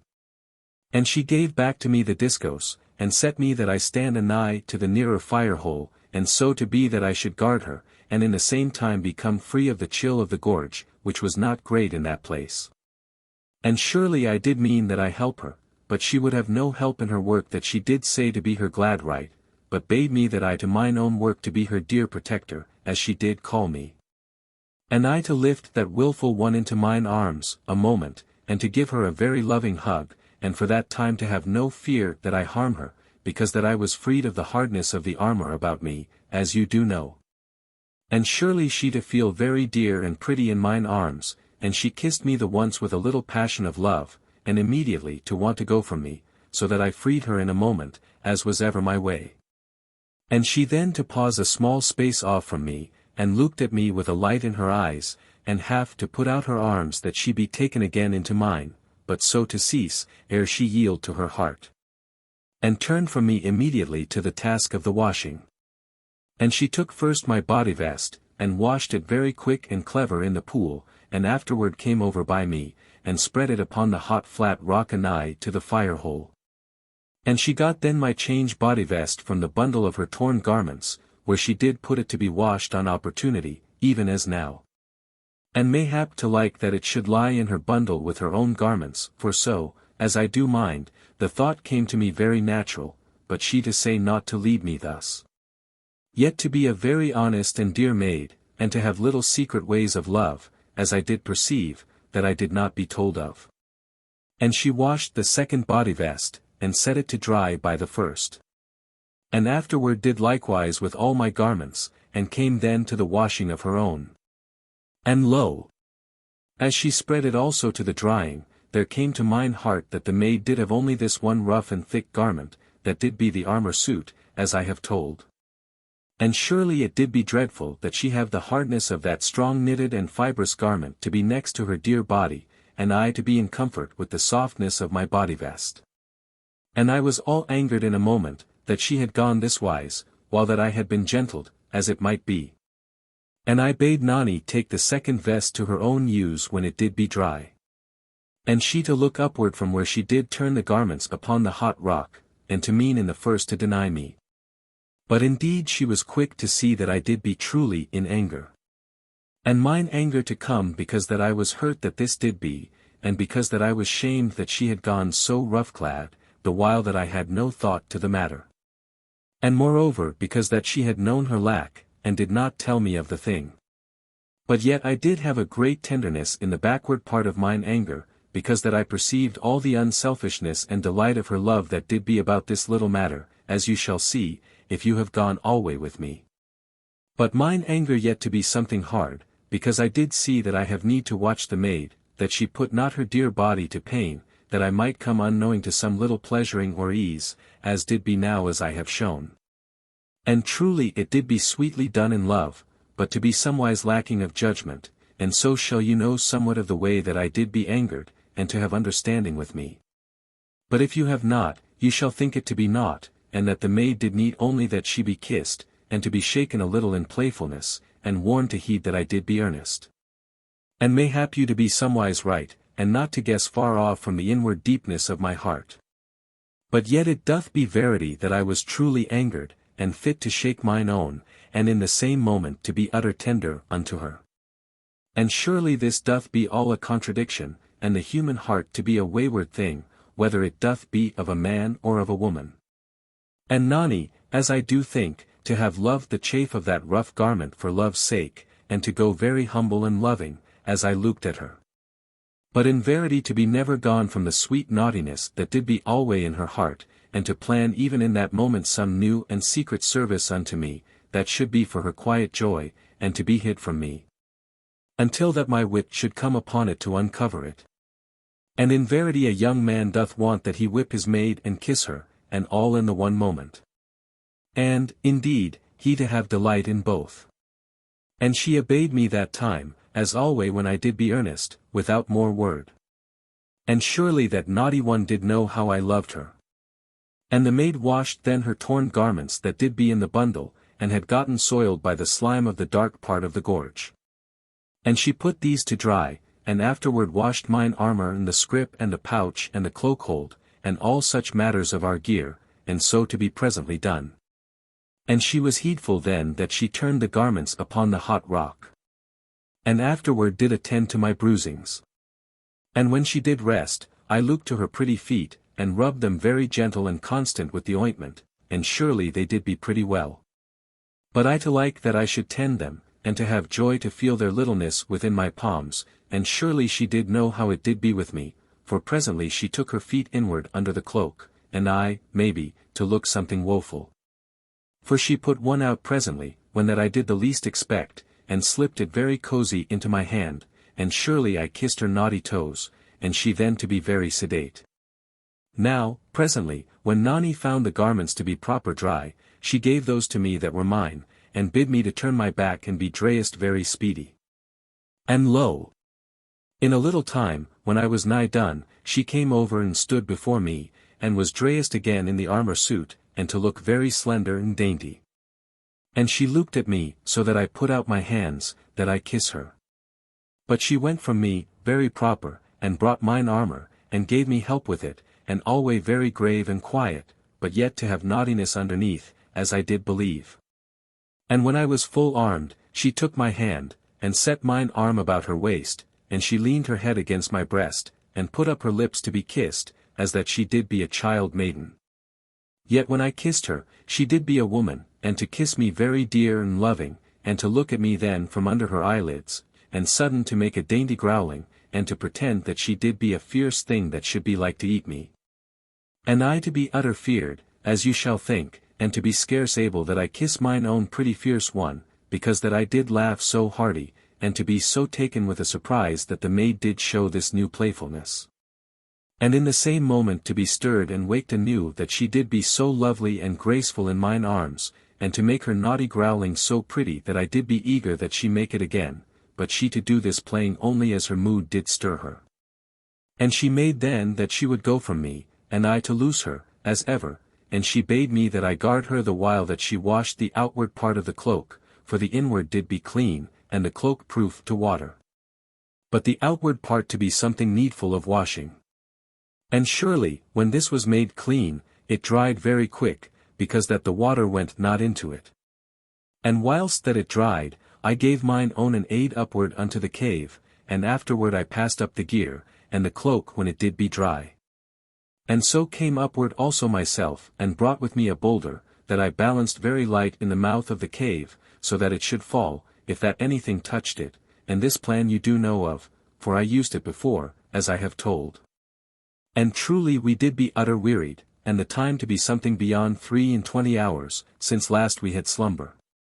And the maid had the scrip and the pouch set to be for my pillow, and the bundle of her torn garment to be for her own. And she to have me to my pillow, and to tuck the cloak about me, and the discos to my hand, and afterward to kiss me very sedate upon the lips, and then to come in under the cloak, with a quiet and lovely happiness, as I did know. And to be gone to slumber very content and sweet. And I waked 8 good hours after, with the fizzing of the water in mine ears, and lo! Mine own did be waked and to make ready our breakfast. And I came upward upon mine elbow, to see whether that the boulder did be unmoved, and indeed it was not touched. And mine own saw that I was come awake, and she ran to me, very dear and glad, and kissed my lips very eager and loving. And surely, as she kissed me, I did feel that she had taken again a naughty advantaging of my slumber, and had kissed me as I did sleep, but truly I said no word of my thoughts. For I did mind that I should wake sudden one time, and so to catch her in this, and to call her then mine own, and that she did be a rogue, and all as you shall know, that have loved. And I scolded the maid a little, in that she had not waked me. But I said not that I would attend to the duties that she did heed to, for I knew that she had joy of these things, in that she did love to do aught that should be done unto me. And when I scolded her, she to make but a little mouth at me, as we do say, and to put her tablets to my lips, that I kissed them, and she to kiss mine, and so to our breakfast. And when we were done, we gat together our gear, and went downward from the cave, and began again to journey. And we went 18 hours that day, and eat and drunk at every 6th hour, as ever. And in the 14th hour, I perceived that I did be like to over-travel the maid, though I made alway to have a less speed than did be natural unto me. And surely then, I took her up into mine arms.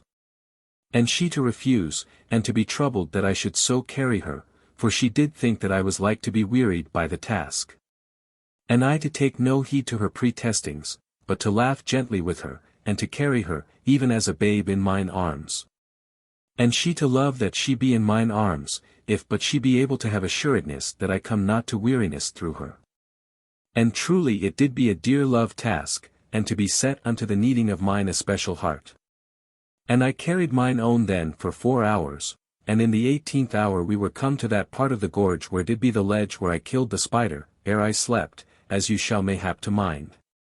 And here I aided the maid to climb, and we had the same ledge that night to be our refuge, and did sleep very happy and unharmed, and alway with our spirit set to warn us, if that harm did make to come nigh to us.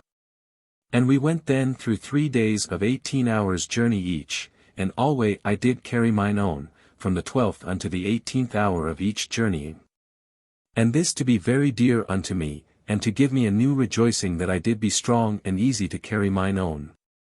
And she to lie in mine arms very content, when that she perceived how that I did be so glad to go this wise and that I had no weariness by the carrying. And thus I did rest her feet, and wore not her dear and slender body overmuch with the vigour of my going, and was able to make a very good speed. And mine own, this time and that, to make sayings of impudence unto me, and to hide her naughty lips, when that I should kiss them. And to have quaint nestlings unto me, and odd whiles to kiss me very dainty when that I did be going thoughtful of the way. And surely never did there be so dear a maid as mine own. So that I did go many a mile, and to be scarce that I knew that I was gone any way, because of the stirrings of my heart and the content of my spirit. And oft as we did go, there were great scorpions in the path, and odd whiles they to have no heed to go from my way. But to be so great as my head, and very fat and lazy, so that surely I kicked a good number, from my path, even as you shall kick a ball with the foot, and 3 I burst in this way. And truly it did be well that I had on me mine armour, else had they been like to sting me very quick unto death, for they were so great. And likewise, in this place and that, there were snakes, but none to come anigh to me. And I to choose alway the open goings, for I did think there to be many hid snakes and lesser monsters in the dark places between the great boulders. And alway, when the maid did walk, I to go before, that I see clear her way, and this thing to be but a matter of wiseness, as you shall think. And odd whiles, as I did carry mine own, she to talk a little with me of her memory dreams of the olden days, and mayhap you to think it strange that we said not overmuch on this wise. But the way of our journey to have been so utter bitter, as you have seen, and we to be more of that far age, than we did be of this present age. And this present life to seem but a dream of memory, and we to be set then with the realness of that life. And this telling, indeed, to be a plain thing to your understanding. Yet did we have a greater talk to these ends, when that we were come free of the gorge, but yet, oft there to be an odd saying in a sweet memory, like to an olden and forgot fragrance of dreams, to pass between mine own and me.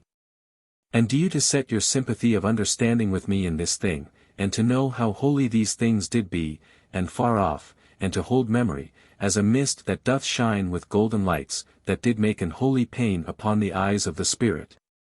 Even as a quiet dawn of this day doth set a pleasure of vague pain upon the heart.